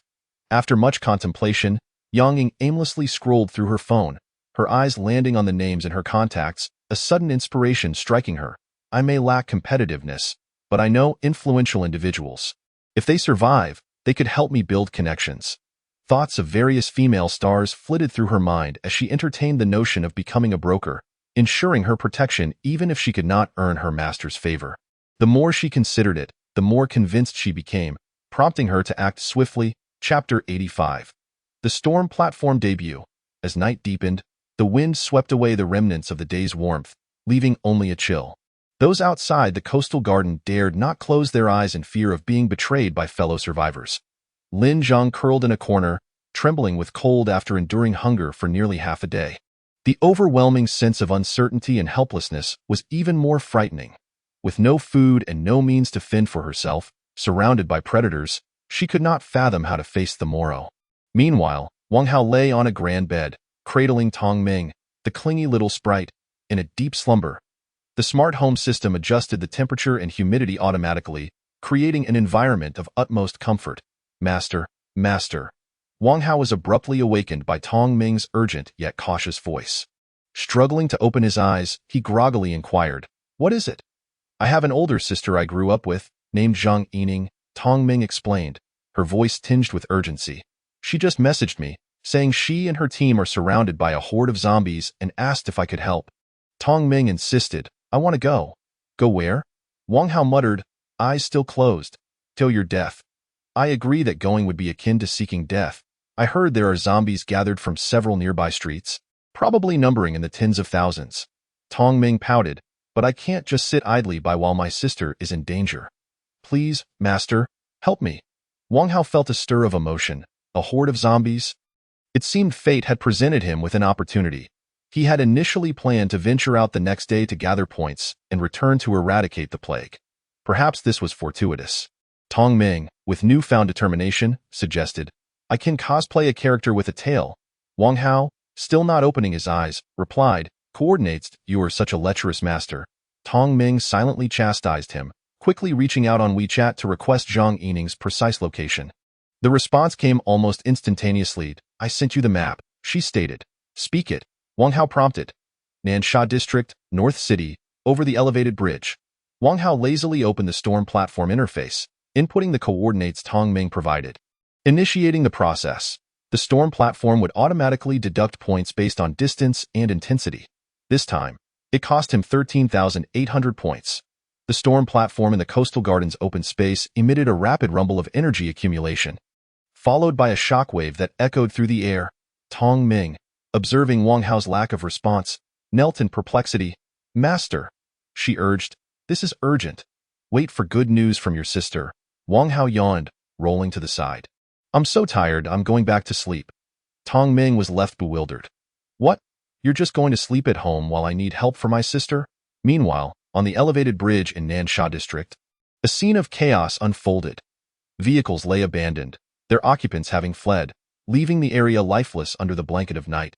Zhang Yining clutched her phone tightly, alongside her companions and the few individuals they had managed to rescue. As they watched the ravenous horde of zombies surge onto the bridge, engulfing the cars in a frenzied tide, their expressions grave, their hearts heavier than ever. They felt like fragile boats amidst a tempest, swaying precariously in the storm.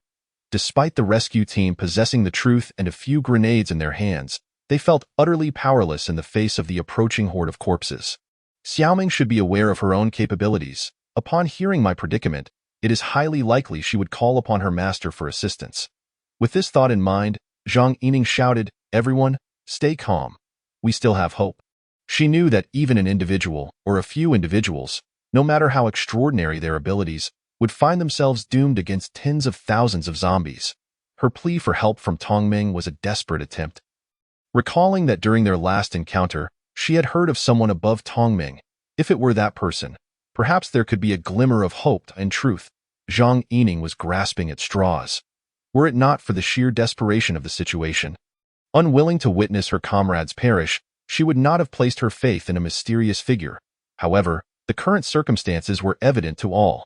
Zhang Yining's reassurances could not soothe the anxiety of the group. What hope remains? The horde is almost upon us. Even if the shelter were willing to provide remote support, it would be too late. A multitude of individuals stared at the seemingly endless swarm of zombies, overwhelmed by despair. Yet, this did not signify their willingness to surrender. In their final moments, they were determined to take a myriad of zombies down with them. Captain, in a fleeting moment, the horde breached a distance of 20 meters. And one person anxiously exclaimed, "Should we open fire?" With no sign of Tongming's master, she thought it unlikely they would arrive in time. Zhang Yining's last vestiges of hope were extinguished, and with resignation, she put away her phone, but as she raised her submachine gun, her spirits surged. "Brothers," Zhang Yining bellowed, "let us fight." The individuals on either side pulled their triggers, the submachine guns belching flames as they felled the fastest zombies with a spray of blood. In the blink of an eye, however, the rear ranks of zombies seamlessly filled the gaps. Their firepower was utterly insufficient to suppress the tide. They couldn't even delay it for half a second. Consequently, at Zhang Yining's command, they hurled grenades. Boom, boom, boom.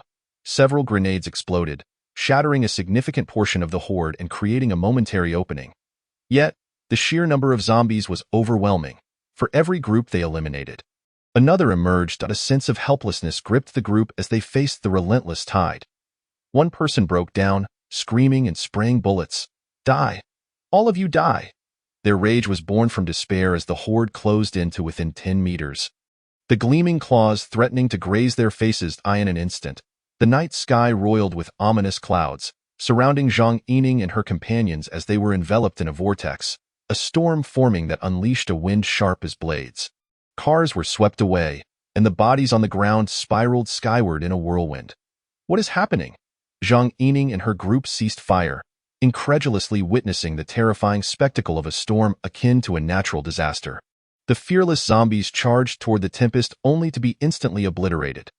The onlookers were left in utter shock, witnessing the storm operate like a meat grinder, rapidly shredding tens of thousands of zombies. This was the might of nature. What missiles or torrents of steel could compare? The storm arrived swiftly and departed just as quickly, leaving behind a cascade of metallic debris and remnants of zombies. "Heaven has opened its eyes," they exclaimed, laughter and cheers erupting. Moments ago, they had been steeped in despair, believing they would perish that night. Yet in the face of death, they had stumbled upon a path to survival. They attributed their fortune to the heavens, their ancestors, and the martyrs. But Zhang Yining couldn't help but think of Tongming's master. Could it truly be that the heavens had saved them? Zhang Yining was left in bewilderment. The storm had come so suddenly, without any of the usual meteorological signs, and the timing was too coincidental. Just after she had called for help, the storm had arrived. Chapter 86. After a brief slumber, 200,000 points at hand. "Why do you have this question?" One elderly man among Zhang Yining's companions, his hair white as snow, inquired with confusion upon hearing her words. "Do you know something, Doctor?" Zhang Yining quickly refuted. "I merely feel that the storm arrived at a rather opportune moment. It feels surreal, that is all, with no other implications. It is indeed quite coincidental." The doctor did not dwell on it further. Zhang Yining was not one to speak frivolously. Having promised Tongming not to reveal her existence, she would not mention her. Coincidence is coincidence, yet it seemed the storm had coincided perfectly with her plea for help. Zhang Yining pondered deeply. Even if Tongming's master possessed extraordinary powers, it was implausible for them to conjure a storm without being present. Zhang Yining remained resolute. This was not mere imagination but rather flights of fancy. When Tongming and Zhang Yining had crossed paths, Tongming's telekinesis had left Zhang Yining astonished. She could only fathom abilities akin to those of a fireball or a water cannon. Furthermore, the storm's power emanated from nature. capable of annihilating tens of thousands of zombies in a short span. The thought of humanity wielding such control over storms was terrifying. "Let us go," Zhang Yining commanded as they retreated. "Everyone, be cautious. Do not let your guard down." Meanwhile, Tongming, having waited for over an hour with no word from Zhang Yining, was increasingly anxious, fretting over Wang Hao. She wanted to call out to him but feared his wrath.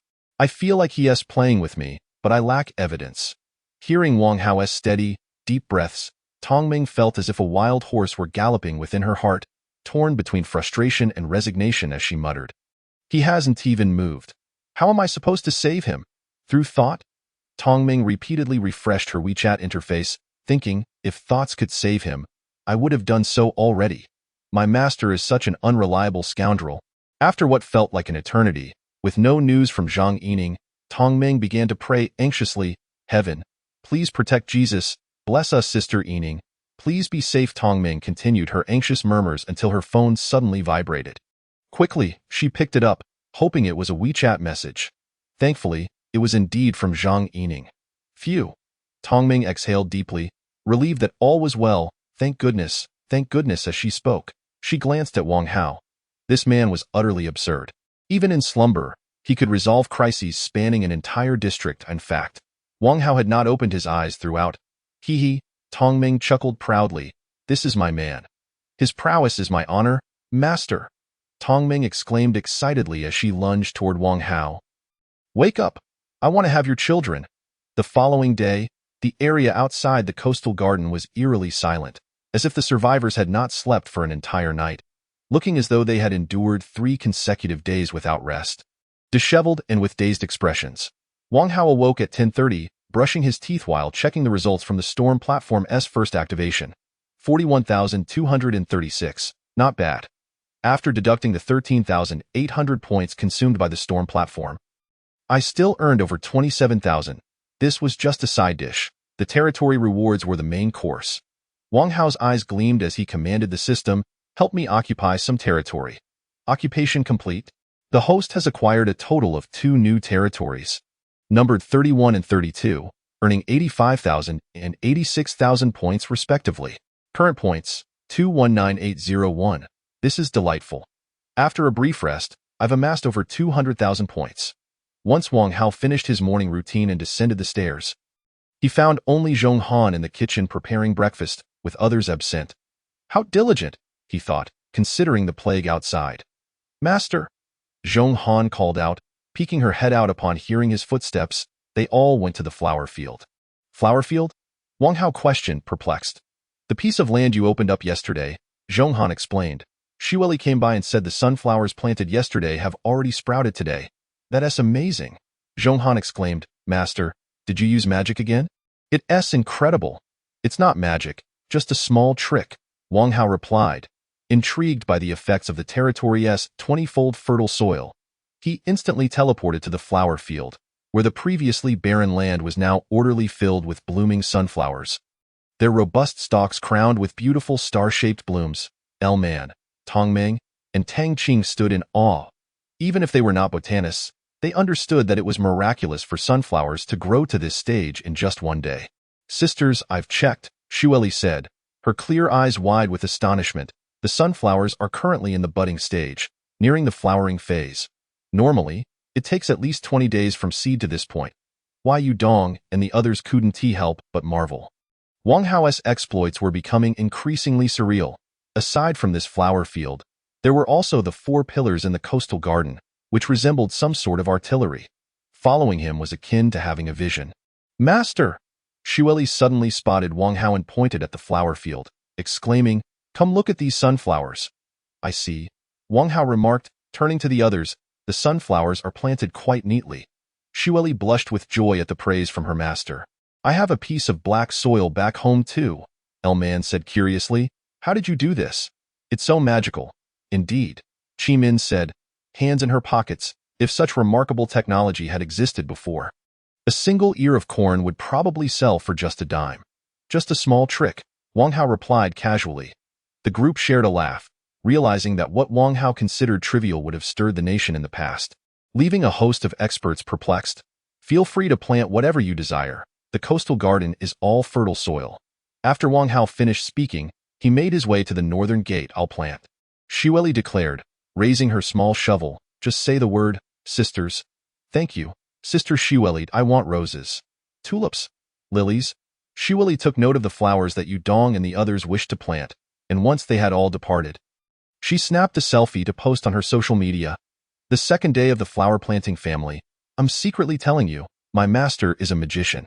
Anticipation fills the air. It seems that the sunflowers will bloom tomorrow. Wang Hao stood atop the car wall, gazing down at the survivors beneath him, who resembled those living in a cesspool, surrounded by an abundance of repugnant filth. Fortunately, the territory had the capacity to purify the air. Otherwise, the stench would be unbearable. Having cleared their intestinal stocks, their hunger was undoubtedly exacerbated, their eyes vacant and lifeless, appearing more dead than alive. Scattered about the outer edges and along the coastal garden wall lay several corpses, those who, unable to endure the night, had rushed out to test for dangers and were swiftly claimed by the plague. Others, pressed by desperation, attempted to challenge the coastal garden, only to trigger the defense system and meet their demise from the rebounding force. This grim reality rendered the remaining survivors subdued, too fearful to venture outside, let alone defy the authority of the coastal garden. With their inaction, the stench of excrement threatened to engulf his home. Wang Hao chuckled softly to himself, lowered his head to light a cigarette, and commanded the system to execute the plan provided yesterday. Chapter 87. Purification of the Plague.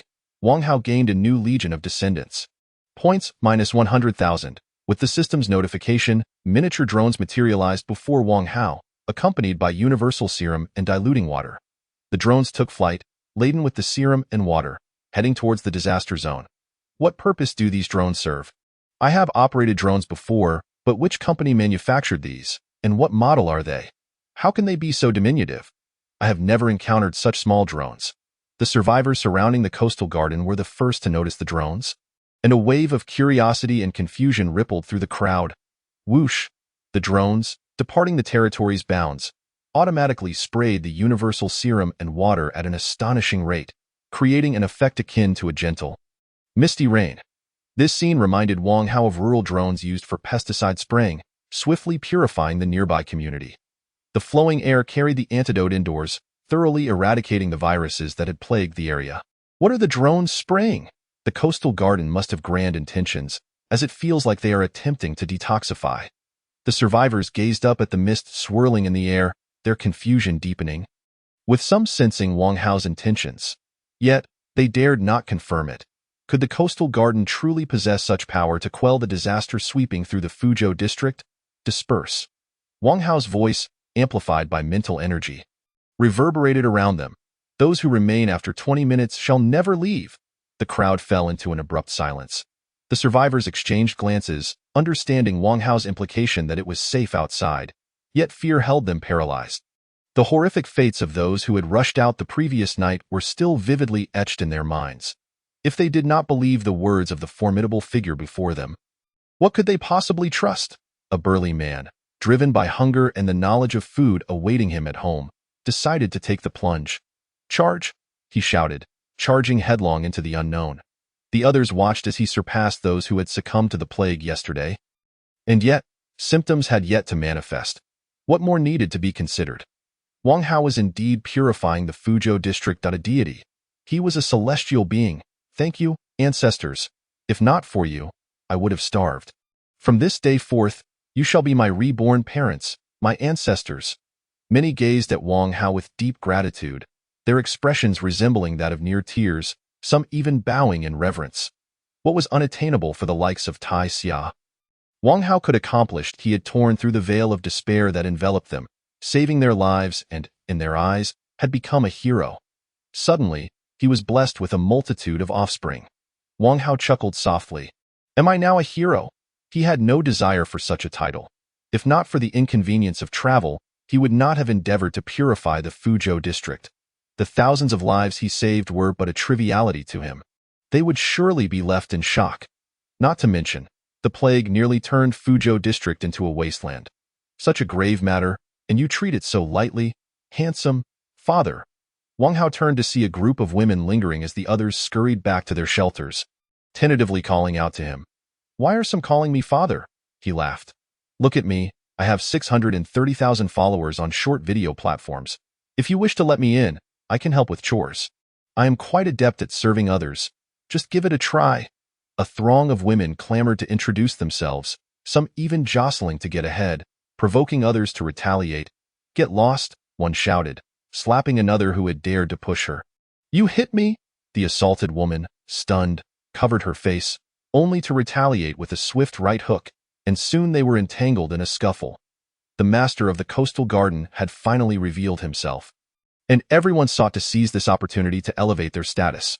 Wang Hao wished to grant them this chance, but alas, they were all unremarkable.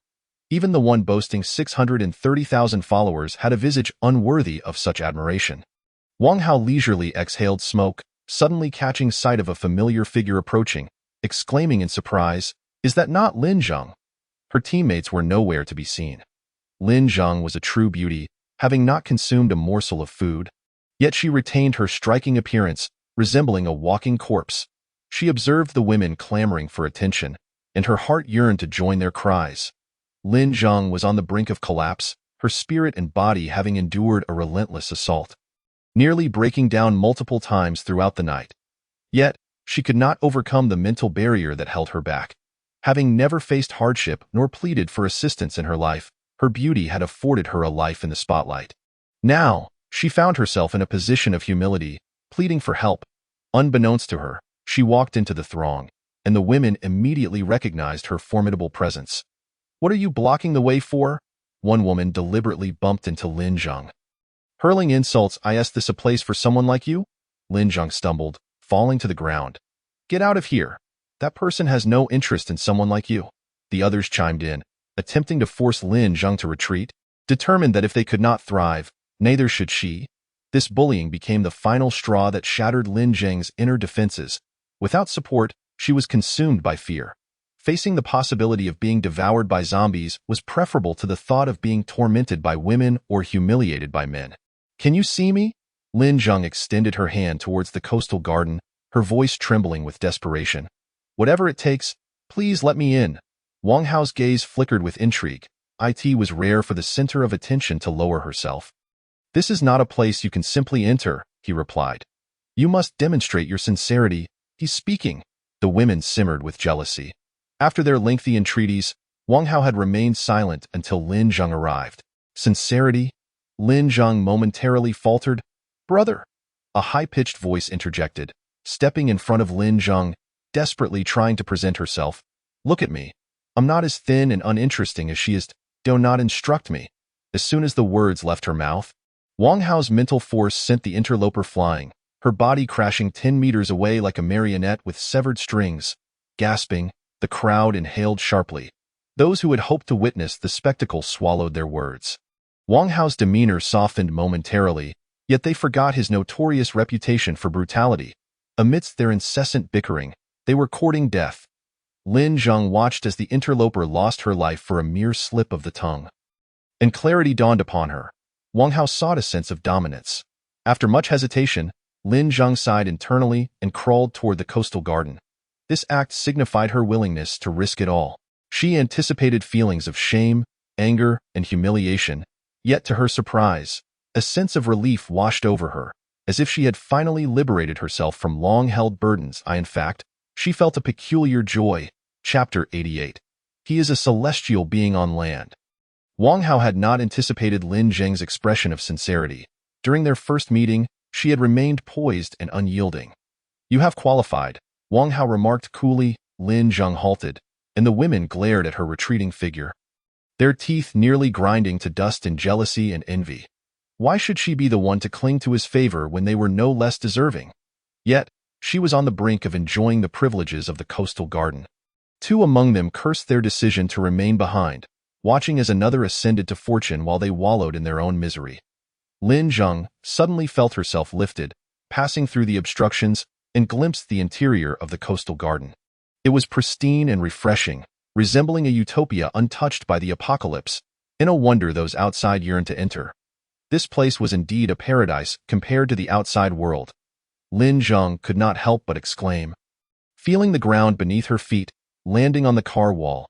Upon seeing Wang Hao, her cheeks flushed crimson with embarrassment.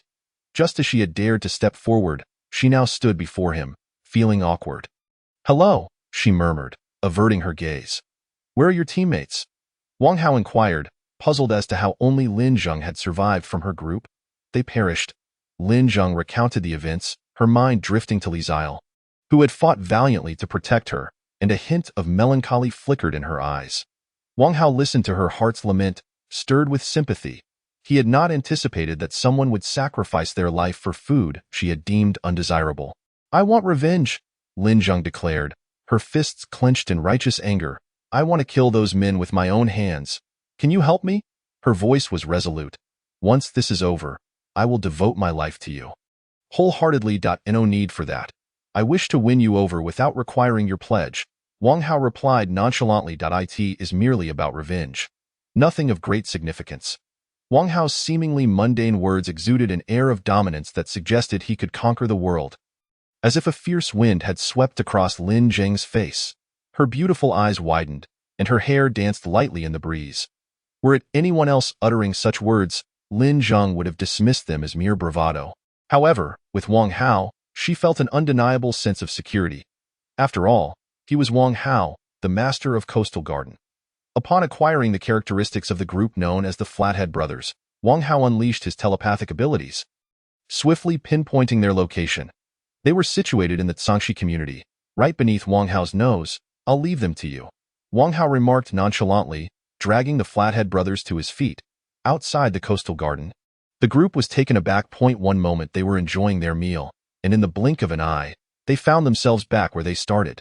Could it be that everything that had just occurred was merely a dream? Lin Zheng's pupils dilated in shock. In mere seconds, Wang Hao had located them and brought them here, sending chills down the spine of even an outsider like Lin Zheng. It was truly terrifying. This domineering man. "Why can't I move? I am too." Lin Zheng observed the futile struggles of the Flathead Brothers and climbed down from the car wall, her expression steely as she approached them. Upon seeing Lin Zheng, the brothers immediately understood the situation. This woman was indeed from Coastal Garden, and it was evident that she had whispered sweet nothings to Wang Hao to exact revenge for the events of that day. "Sister, my ancestor!" the Flathead brother exclaimed in terror. "We let you go earlier. You must let us go now." Lin Zheng produced a fruit knife, the haunting images of her companions' tragic deaths flashing through her mind, and she thrust the blade decisively toward the Flathead brother's heart. Thud! His eyes bulged in shock. Immediately, Lin Zheng repeated the action on the others. "This wretched woman, we should have killed her back then." The Flathead brothers succumbed to their endless regret as they breathed their last. If only they had not been intimidated by the formidable reputation of Coastal Garden during their ambush on Lin Zheng's team. They would have made her their slave. If only they had shielded their faces back then. If only they had not been the Flathead brothers, they would not have met such a fate. "Ha ha ha!" Lin Zheng's knife dripped with blood as she laughed maniacally, instilling fear in those around her. "Has she turned dark?" Wang Hao mused, his gaze flickering. Her previous demeanor was not like this. She had appeared gentle and refined. In harmony with her clear exterior, Lin Zheng's transformation only made Wang Hao more enamored. She was graceful in public, yet feral in private, a thrilling contrast. After venting her emotions, Lin Zheng returned to Wang Hao's side in an instant. Expressing her gratitude, "I thank you on behalf of Zilu and the others." Wang Hao smiled lightly. If Li Zilu were to discover that his goddess had become Wang Hao's servant, he might not extend his gratitude. Why not? The pure-hearted warrior's perspective often diverges from that of others. He might genuinely wish for Lin Zheng's well-being. New Servant 11. Lin Zheng, Loyalty, 95, Combat Assessment, capable of single-handedly defeating zombies. Hearing the system's notification, Wang Hao transported Lin Zheng to Villa 1, Tioher. It felt as though they had arrived at a luxurious and spacious house in the blink of an eye. With a delightful fragrance wafting through the air, it was the first time since the apocalypse that she had encountered such a scent. He was a terrestrial deity. Lin Zheng gazed at Wang Hao, still in shock from the sudden teleportation. Previously, she had only known Coastal Garden as a forbidden place, inhabited by terrifying individuals, but now she understood that the word terrifying scarcely captured Wang Hao's prowess. At that moment, Yudong and the others were gathered in the living room, lounging, or playing, and upon hearing of Wang Hao's return, they immediately came forward to greet him. When they saw Lin Zhang, their eyes lit up in astonishment. It was clear that their master's standards were rising ever higher, and so too were the fortunes surrounding him. Heavens! Even when she is filthy, she still looks stunning. Just imagine how beautiful she will be after a shower. Hello, Lin Zhang said nervously. Greetings, I am Zhong Han, your senior from the previous year. Zhong Han smiled as she welcomed Lin Zhang, gesturing toward Yudong and the others. Let me introduce you. This is your elder sister, Yudong.at this. Tong Ming interjected. I am your second sister, Tong Ming. Little potato, LV man said with a sidelong glance. How many zombies have you killed? How old are you? That you get to call us sisters? Tong Ming retorted haughtily. Mind your own business. Speaking as LV man, your third sister, Zhong Han assisted in the introductions. Lin Zhang felt a sense of familiarity, grateful that Zhong Han was her senior. Thank you, Sister Han, Lin Jing nodded. I look forward to your guidance. Guidance is hardly necessary, Zhong Han chuckled lightly. Now that you are part of this big family, we will all be like one. Watching her, Chi Min looked on disdainfully.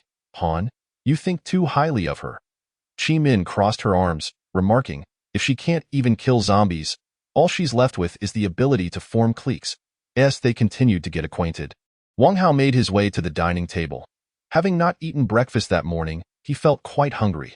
Today, there was congee, noodles, pastries, as well as soy milk and fried dough sticks, none of which had been touched. Still steaming hot, as the servants dared not eat before their master.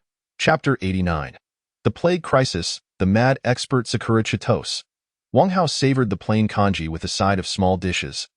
Feeling at ease, Master, Yudong said as she took a seat. There's a plague in Fuzhou district. Should we consider moving to another area? Oh, I forgot to mention. Wang Hao replied casually, you can inform everyone. I have already dealt with the plague. Why Yudong was taken aback. After a moment of contemplation, it felt entirely plausible. The plague posed an existential threat to them and ordinary citizens alike, but for someone as godlike as Wang Hao, it surely held no significance. Very well, Yudong said, gazing at Wang Hao. What are you staring at? He asked. I am admiring my man's divine countenance, she replied, picking up her chopsticks, enjoying this tender moment with Wang Hao. Meanwhile, Gu Lan was in Villa 4, which he had converted into a laboratory, clad in a lab coat as she researched treatment agents. The day before, she had enlisted Yudong to extract tissues from individuals who had succumbed to the plague. Observing the reactions of the serum and pathogens, unbeknownst to her, she had worked through the night. Though she was an oncologist, she had not ceased her studies over the years, delving into related fields. And her innate talent was undeniable. Currently, she was learning and researching treatment agents simultaneously. Buzz! Gulan glanced at her phone as a group message popped up and calmly remarked, eliminating the plague is a task he can accomplish. She had intended to continue her work, but her movements halted abruptly as she realized her unexpected calmness.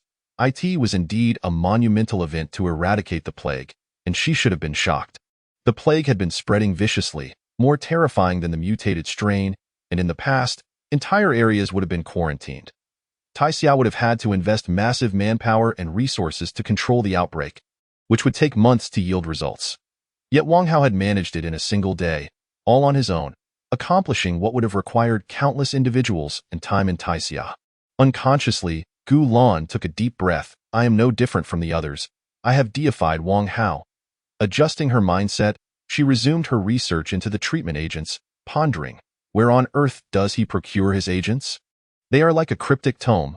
Jiulan felt a headache coming on, having experimented with 72 different methods but still failing to decipher the order of the agents.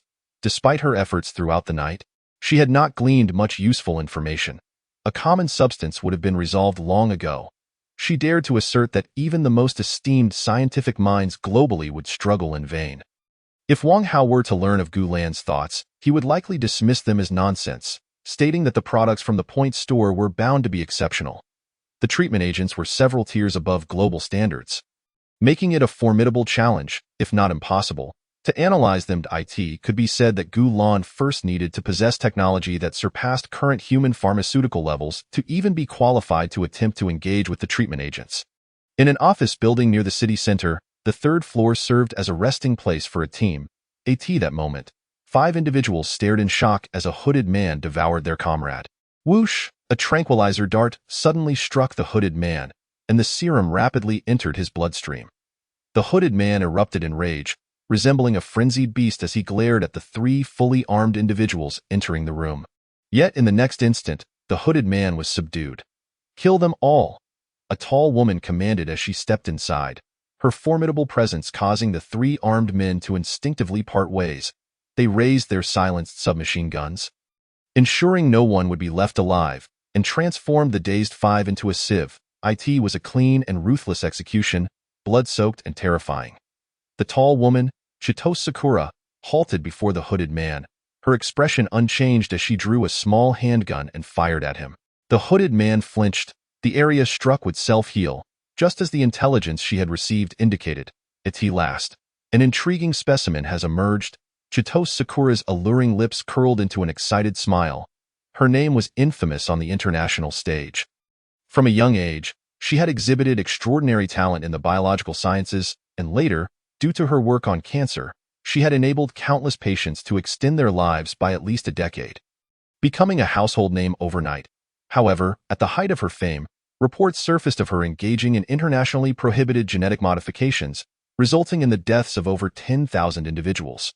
Recently, she had been sentenced to death. After the apocalypse, she was rescued from prison by a pharmaceutical company named Tianqi, which ardently supported her research endeavors in Taixia. "Take him away," Chito Sakura instructed as she exited. One individual approached to carry the hooded man, while another, tablet in hand, caught up to her, saying, "Information sourced online indicates that over 100 people in Fuzhou district have reported outbreaks of the plague. A large number of survivors have perished." Chito Sakura was unfazed, as this had been within her expectations. Not long ago, she had conducted research in Fuzhou district, leaving behind quite a mess. The mutated mice encountered by Wang Hao were indeed her creations. And the aberrant zombie, a product of her manipulation of the genetic material from mice, zombies, and humans, also resulted in failure. Her ambition was to develop controlled genetic warriors, not mere monstrosities.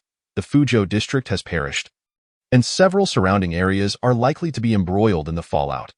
Qian Daoing remarked impassively, instructing her subordinates to seize this opportunity to gather experimental data. Time is running short. The plague will ultimately extinguish itself when its human hosts are obliterated. Once the Fuzhou district succumbs, the death toll is projected to exceed 10,000. Yet, for Qian Daoing, it was merely a string of cold statistics. Her indifference sent shivers down the spines of those who followed her. Breaking news! A tablet in the hands of one individual abruptly pinged with a report from the intelligence department, prompting him to hastily catch up with Qian Daoing, stating that the plague had been resolved. A substantial number of survivors were found active in the Fuzhou district. Qian Daoing halted, a flicker of astonishment crossing her otherwise impassive gaze. Had the shelter intervened? She swiftly dismissed this notion.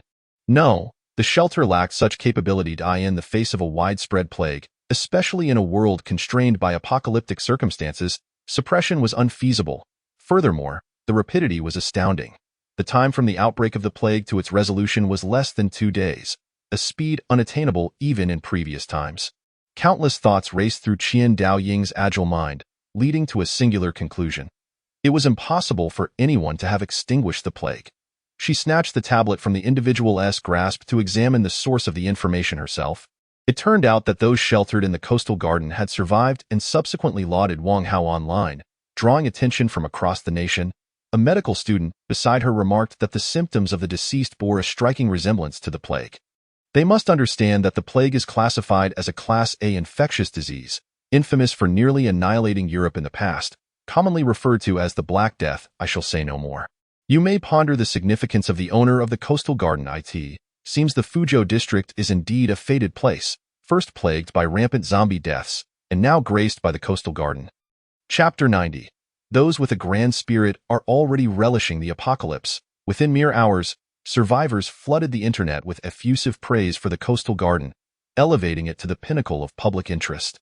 Qian Daoing perused countless texts and images, ultimately conceding belief. Despite her extensive experience and understanding forged through the sacrifice of tens of thousands of lives, she had staunchly believed that the plague would either extinguish itself due to environmental factors or dwindle through human-to-human transmission. Yet, she now found herself compelled to accept Wang Hao's astonishing methods. He had vanquished the plague, revitalizing the Fuzhou district single-handedly. How had he accomplished this? Qian Dowing muttered in shock, and those behind her exchanged bewildered glances. After following her for so long, it was the first time they witnessed her lose composure over any matter. Following her moment of astonishment, a surge of displeasure welled within her. The Fuzhou district, which she had deemed dead, had been revived by another.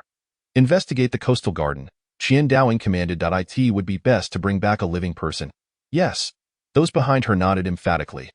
The intelligence division of the Bayan shelter had also captured the online discourse and promptly compiled it for Tongji. After perusing the information, he remained silent for an extended period. Even an outsider like him understood that in the apocalypse, the plague acted as a weapon of mass destruction.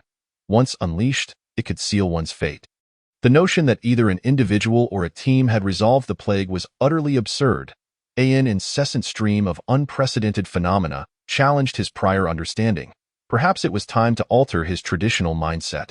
Tongji pondered for nearly an hour before raising his head to inquire, "Do you think it's possible that someone has awakened superpowers? Are you suggesting that this plague was eradicated by a superpowered individual?" The assistant exclaimed in surprise. Tongji nodded. This surreal hypothesis was the only plausible explanation, as science failed to elucidate how the plague had been vanquished. According to the law of conservation of energy, if terrifying entities such as pseudo-humans had emerged, it would not be outlandish for superpowered beings to appear in order to counterbalance them. The assistant hesitated, remarking, "However, there is currently no evidence of superpowered individuals. This theory remains unsubstantiated." "Let us make some assumptions," Tongji instructed. "Send our most elite team to investigate." Speaking of the coastal garden, he suddenly recalled his daughter and pondered, "Is Xiaoming near the coastal garden?" "Last time," the assistant replied, "it's unclear at the moment." "How peculiar," Tongji mused, his brow furrowed, harboring suspicions that Tong Ming had a close connection to the coastal garden. He was aware of the incident last winter when she had demonstrated extraordinary abilities. Repelling the rescue team to Buzz, as Tong Ming munched on an apple, she received a message from Tongji, and without even putting on her shoes, she hurriedly rushed to Wang Hao, exclaiming, "Master, save me." Wang Hao glanced down, sensing that Tongji had obtained a clue, and directly questioned Tong Ming about her residence in the coastal garden. "Why don't you just head back?" Wang Hao jested. "Never."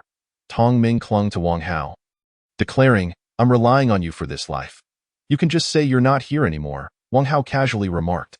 "Your father is busy, and I doubt he has time to chat aimlessly with you."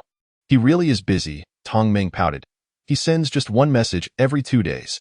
If I want to know how he's doing, I have to inquire with others. I heard he recently finished addressing the power supply issues at the shelter and is now preoccupied with food." Wang Hao chuckled. "Is that something I should be concerned about? What is stopping you?" Tong Ming thought of how Wang Hao had single-handedly slain tens of thousands of zombies in his sleep and dismissively replied, "If you were to sneeze, I reckon half the shelter would vanish, and you wouldn't want to hear about the shelter at all." Wang Hao laughed heartily. He was not as formidable as Tong Ming suggested. Dismantling a shelter would still require some effort, though only a nominal amount. Nonetheless, he truly had no desire to hear about their trivial matters. Suddenly, he noticed Qi Min preparing to leave and felt a spark of inspiration. "Qi Min, you know how to play games, right?" "I do," Qi Min responded, puzzled. "What's up?" She guessed correctly. Individuals like her, who relied on making a living, had limited entertainment options, unlike Yudong, Lu Man, and others who had their own activities, dining, shopping, movies, yoga, basketball, and manicures, varying their routines daily. Wang Hao had servants to handle his tasks, and he had no intention of venturing outside unless he grew weary of his current pursuits. "Today, you needn't go out," Wang Hao said with a faint smile. "Stay and play games with me." Qi Min was taken aback. The term playing games felt utterly foreign in the apocalypse.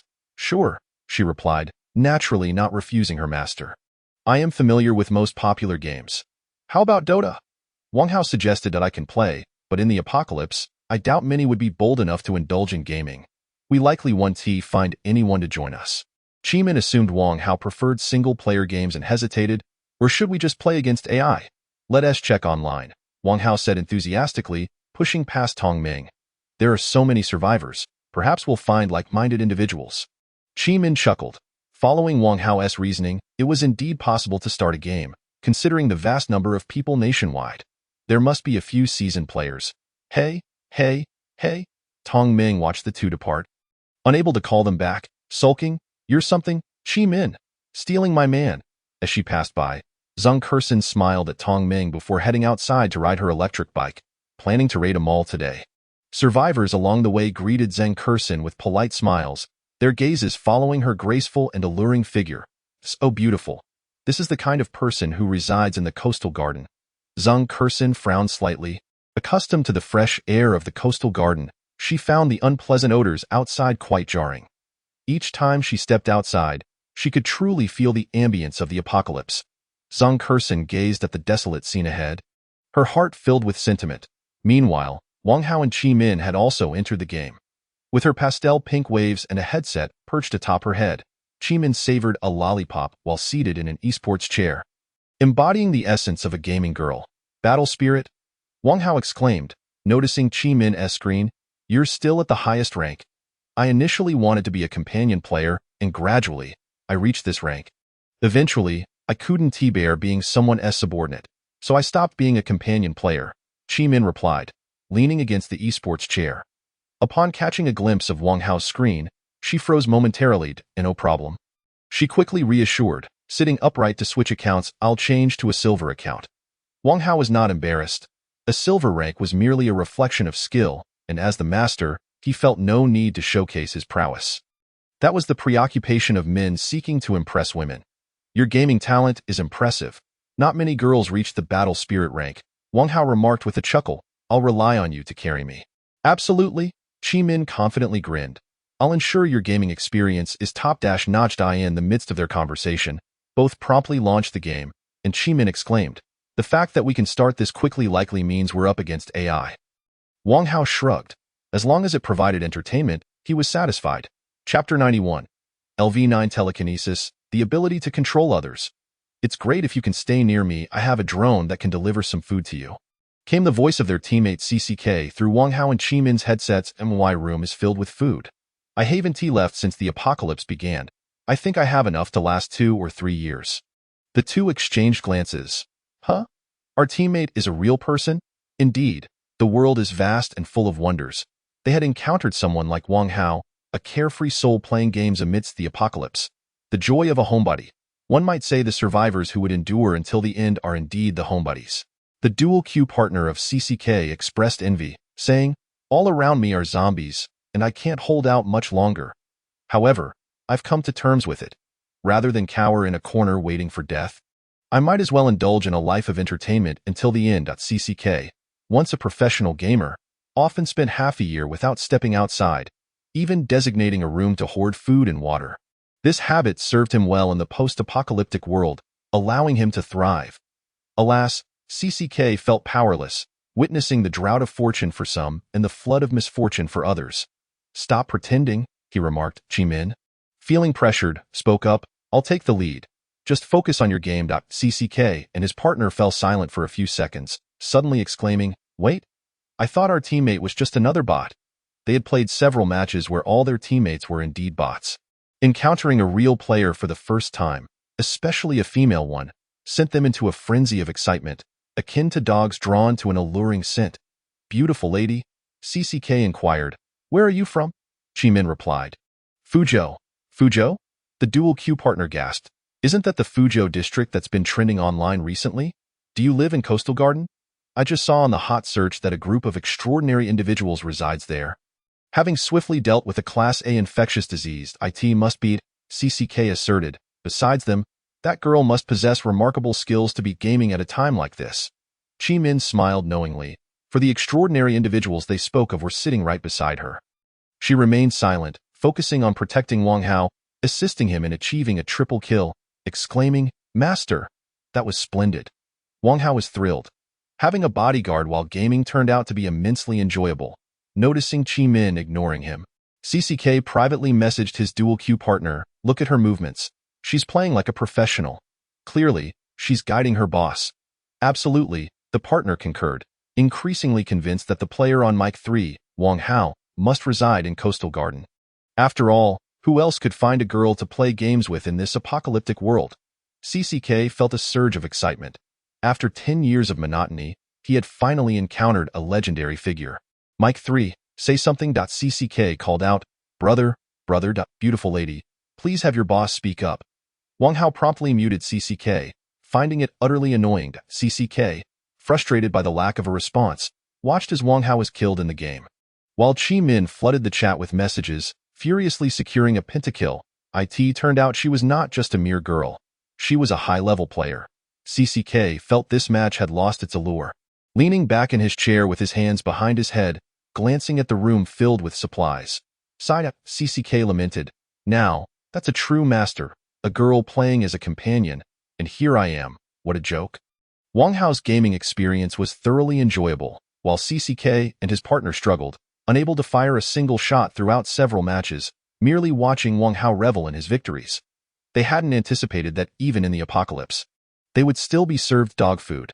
After tiring of shooting in the game, Wang Hao switched to playing a different game, and Qi Min, feeling lively, became a nuisance, continually distracting him. Finally, he snapped, throwing down his headphones and scolding Qi Min. Before they knew it, night fell, and Yudong and the others began returning home, exhausted as if they had labored for 12 straight hours. Wang Hao checked the battle report.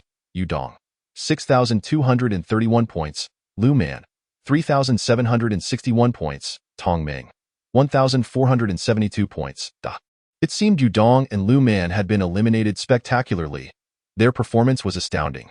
Wang Hao's servant had contributed a total of 17,235 points, additionally helping him secure 2 territories. The latest numbered territory was 33.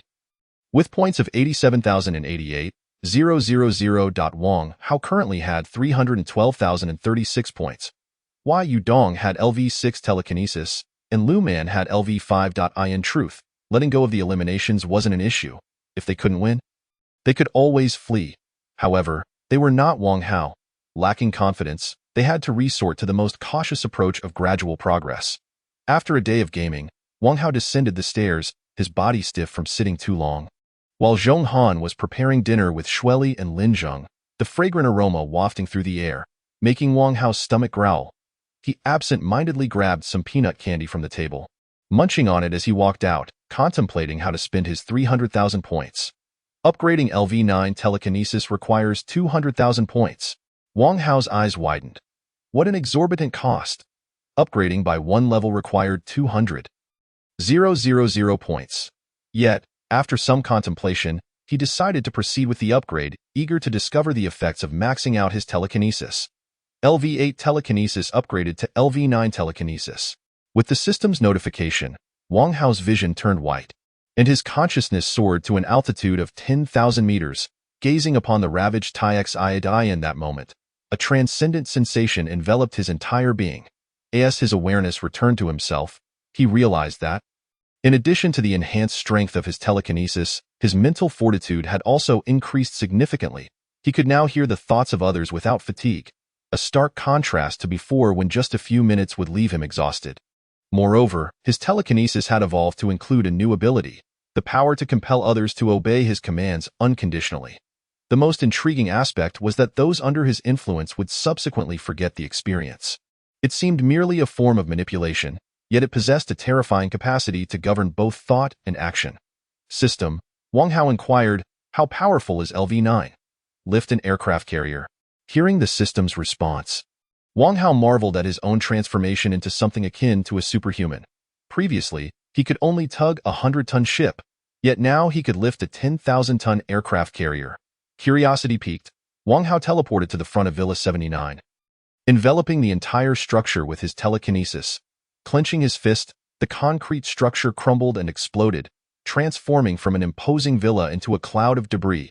It was truly lamentable. A villa once worth tens of millions had been reduced to nothing by Wang Hao's hand. If he encountered a collapsing building next, he could likely crush it with a single hand. Excitement surged within him.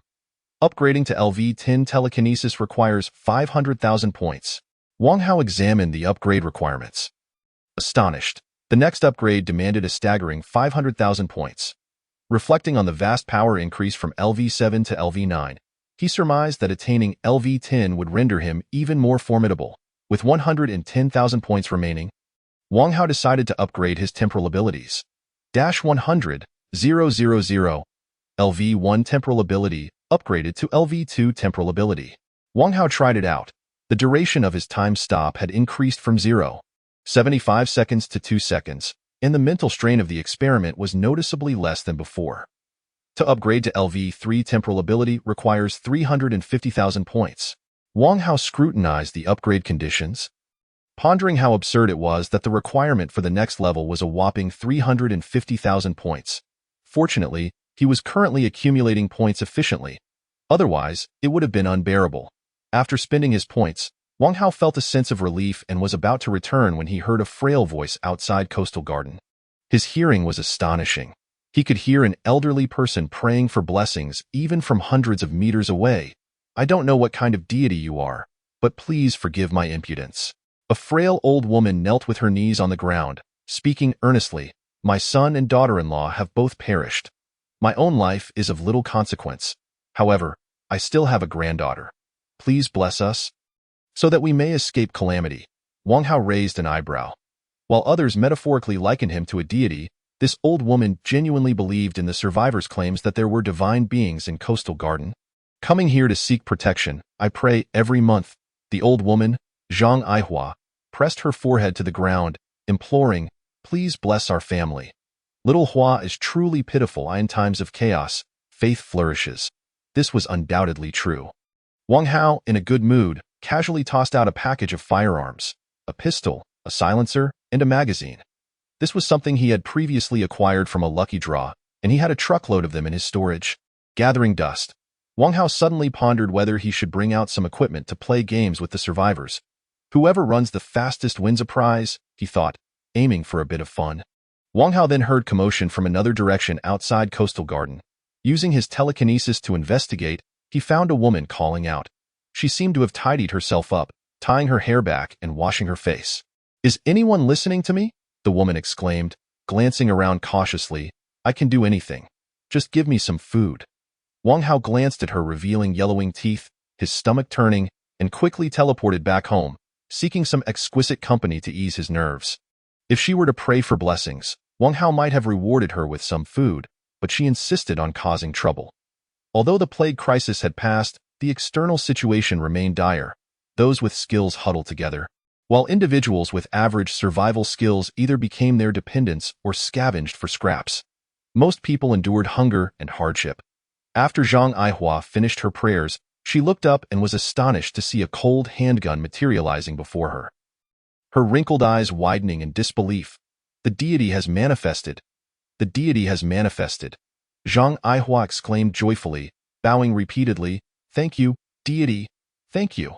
The mere presence of the handgun held an inherent intimidation factor.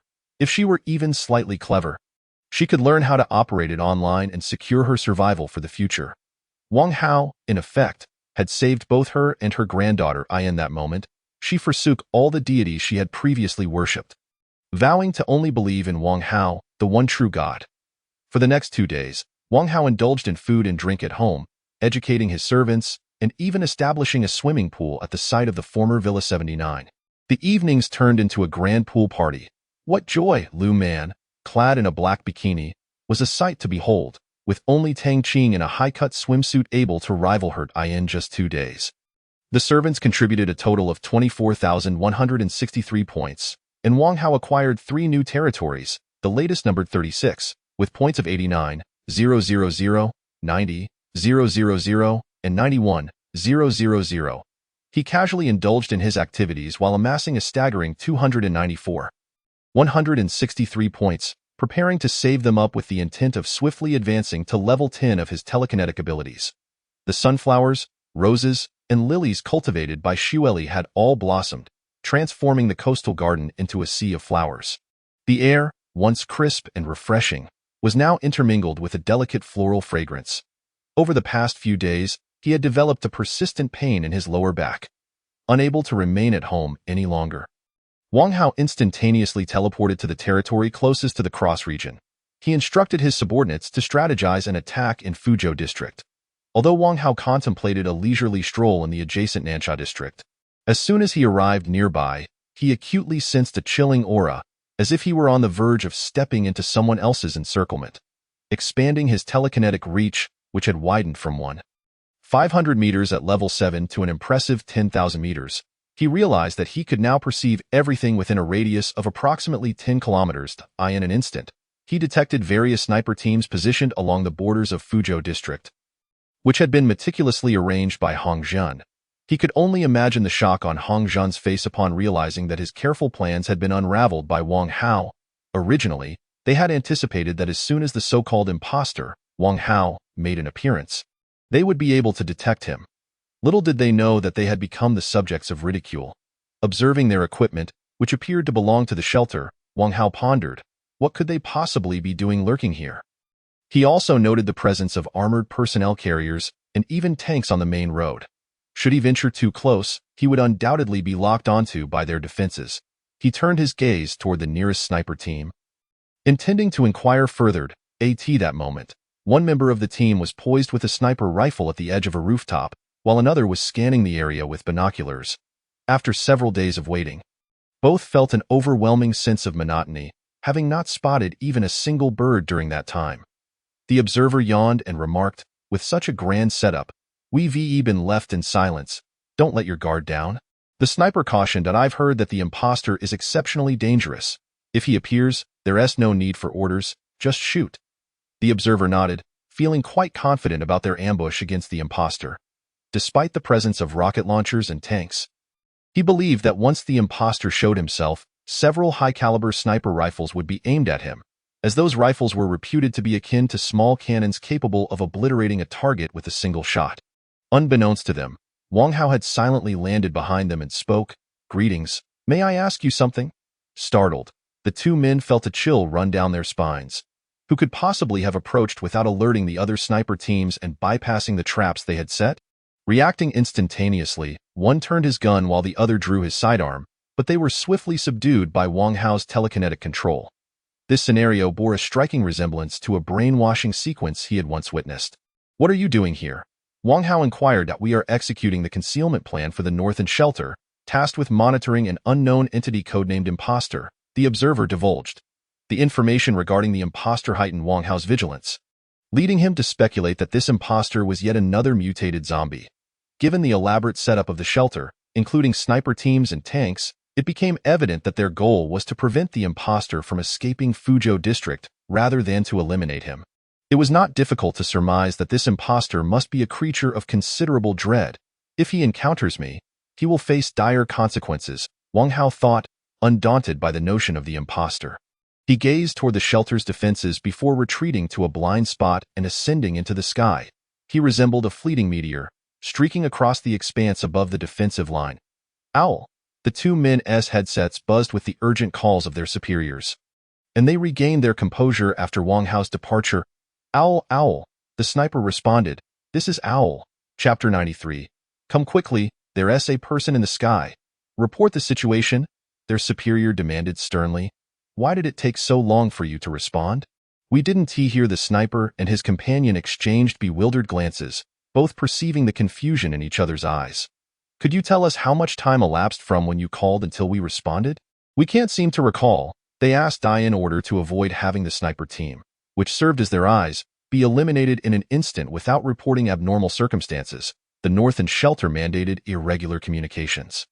If the sniper team failed to respond, it indicated that something was amiss.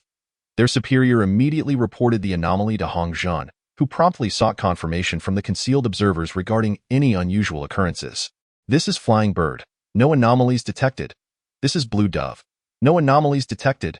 The sniper teams, with overlapping fields of view and no blind spots, reported no abnormalities, just as it had been in the days prior, calm and serene. Yet, Hong Zhun did not let his guard down. He was certain that something had transpired during the time Owl had gone silent. Survivors would not dare provoke them.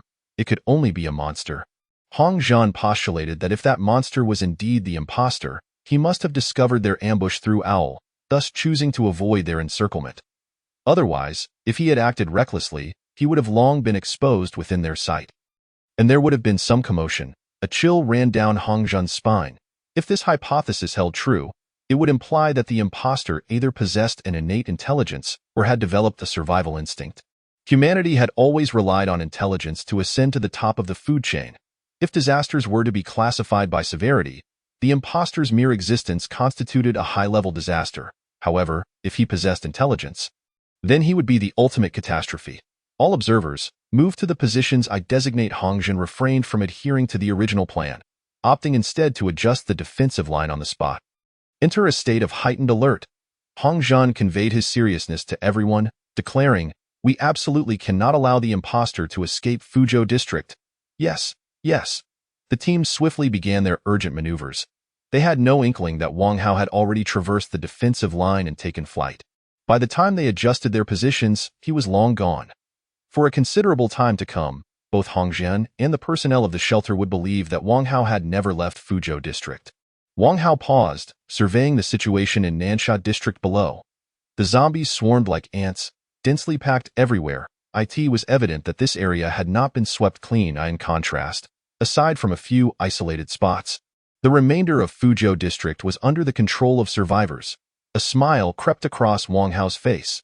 It felt akin to stumbling upon a prime location for farming monsters. With his telekinetic power surging forth, he extended his hands and unleashed countless invisible threads, effortlessly piercing through the skulls of the zombies below in the blink of an eye. Thud, thud, thud. As his telekinetic energy dissipated, the rigid zombies sprawled across the streets began to convulse violently, spewing forth foul blood before collapsing. In just a few seconds, Wang Hao had eliminated over 1,000 zombies. Utilizing his level 9 telekinesis against the zombies felt akin to using a cannon to swat flies. With the speed of his slaughter surpassing all expectations, unlike before, when it would take him 1 or 2 hours to dispatch 1,000 zombies, now it was accomplished in mere moments. Survivors who cautiously ventured outside were left aghast as they witnessed the sudden demise of the zombies, their hearts racing in terror. What in the world? One man with large ears pressed himself against the wall, trembling as he spoke. What just happened? Why did they all die? The others were equally bewildered. Paralyzed by fear, unable to make a move. I've seen this scenario online. It occurred in neighboring Fuzhou District as well, zombies inexplicably dropping dead in massive numbers. A young man exclaimed, "It must be happening here too." The blessings have finally reached Nansha District. As the others recalled this incident, they felt a sense of relief wash over them. This is a blessing. Ha ha ha. Let us hurry and find some food. The blessings have finally arrived in Nansha District. Thank you. Thank you. Heavens. With the precedent set by Fuzhou District, the survivors quickly grasped the situation, bursting into joyous laughter. Prior to Wang Hao's arrival, the survivors had been on high alert, taking cautious steps. Now, with the zombies falling before his telekinetic might, they felt emboldened to run freely, even on the main roads. Wang Hao continued his onslaught. The exhilaration of effortlessly mowing down zombies surged within him, and in just 2 or 3 minutes, he had cleared the immediate area before turning his attention to the more distant zombies. His telekinetic range extended an impressive 10,000 meters. Without needing to move, he could kill simply by standing still. Soaring high above, he reveled in the howling wind, his telekinetic power exploding like fireworks in every direction. Holy crap! A reclusive man in apartment 1002 gaped at the sight of the zombies collapsing in waves below, rendered speechless by the spectacle. What the hell? I actually feel sympathy for the zombies. The speed at which the zombies were being harvested appeared so rapid that it felt less like lives extinguishing and more like a field of chives being cut down. For the first time since the apocalypse began, he felt the zombies were weak and helpless. One moment they were fine, and the next, they were dead. Those zombies didn't even comprehend how they had met their end. As he glanced at a freshly bloodied zombie, he caught a glimpse of a figure standing majestically in the sky. Rubbing his eyes, he realized that the dark silhouette had not vanished. "Damon, come here, quick, there's someone up in the sky." The man urgently beckoned, his voice a mix of shock and excitement. "What the hell? Are you messing with me?" His roommate Damon retorted, "Are you out of your mind?" "Ugh, I'm not kidding. Why would I lie to you? Hurry up and come see before he flies away." "Not a chance," Damon scoffed, refusing to budge. "What do you mean? A person can't fly. If I were lying, you could take all my food." The man was sweating with urgency. Pressing, "Come on. You really think you can fool me? Fine. I'll come look, but only because of that orange chicken leg burger you promised." Damon reluctantly approached, following the direction of the man's pointing finger, and was instantly blinded by the sunlight. There, he beheld a person standing triumphantly in the sky, with the sun above their head. What? It's real. Damon was left in a state of shock. Some individuals possessed the ability to soar through the skies, much like the fantastical characters depicted in the novels he has read, an occurrence that is simply beyond belief. I must still be in a state of slumber, murmured Damon. I shall return to sleep and indulge in a deeper slumber. Go back to your mother, the otaku retorted, pointing at Wang Hao, addressing Damon. A deity. This is what the internet speaks of as a deity.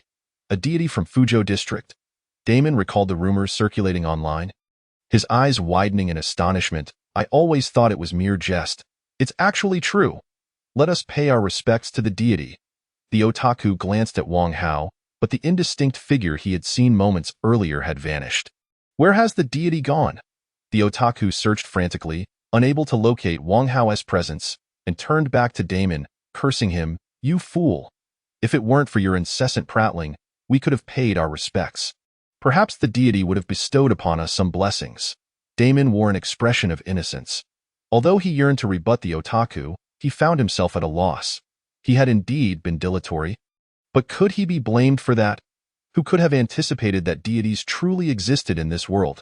Chapter 94. The host is invincible.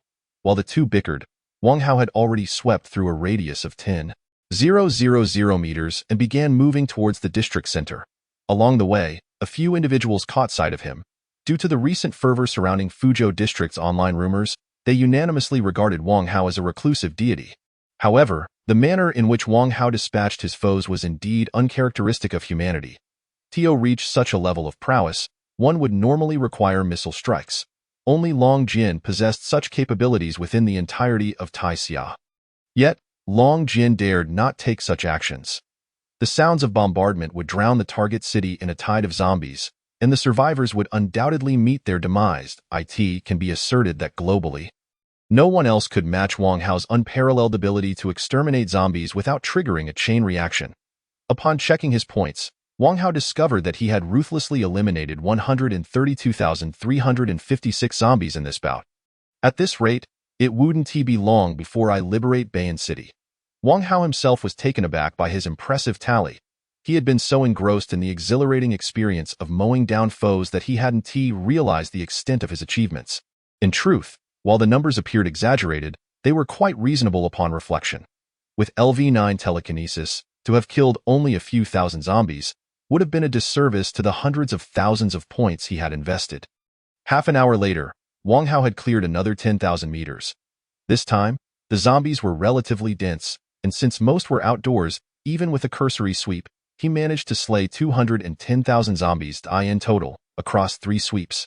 He had claimed 13 territories, the latest numbered 49, with points accrued as follows: 9.2, 9.3, 10, 10.1, 10.4 thousand. Wang Hao's current points stood at 1.908 million. His. Wang Hao inhaled sharply. I have indeed underestimated my point accumulating efficiency. I have surpassed 1 million. Wealth flowed abundantly, and expenditures no longer required meticulous calculations. Points minus 500,000. LV9 telekinesis upgraded to LV10 telekinesis. As the system notification chimed, a cascade of cosmic imagery flashed before Wang Hao's eyes. Vast and awe-inspiring.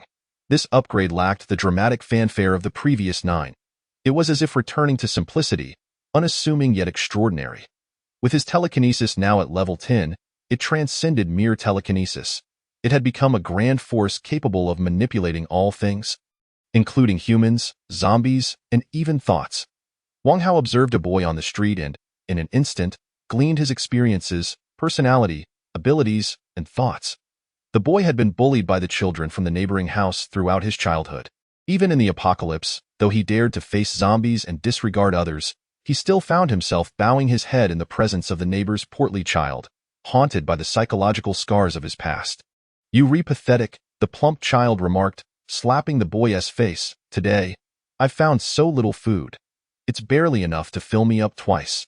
The boy remained silent, staring at the ground. In recent days, he had contemplated countless methods of retaliation, yet in the face of the plump child, he felt an insurmountable strength. Not only could he not strike, but even voicing a rebuttal felt like a formidable obstacle. You are invincible. You fear no one, not even this plump child before you. Wang Hao's telekinesis transformed into a thought and implanted itself in the boy's mind. Gradually, he raised his head, the murderous aura emanating from him causing the plump child to step back in fear. "What kind of gaze is that?" the plump child exclaimed, realizing the boy's newfound defiance. "Do you believe I won't slap you to death?" The boy furrowed his brow and, wielding a knife, struck the plump child 36 times. The plump child died with disbelief, unable to comprehend how someone he had bullied for years suddenly dared to retaliate. Divinity is a sensation. Wang Hao smiled faintly. "I can even alter the thoughts of others. I have truly become a deity." He still had 1.4 million points remaining and intended to elevate LV8 Lightning and LV7 Fire, the two most violent abilities, to LV10. However, the system indicated insufficient points. He was short by several thousand.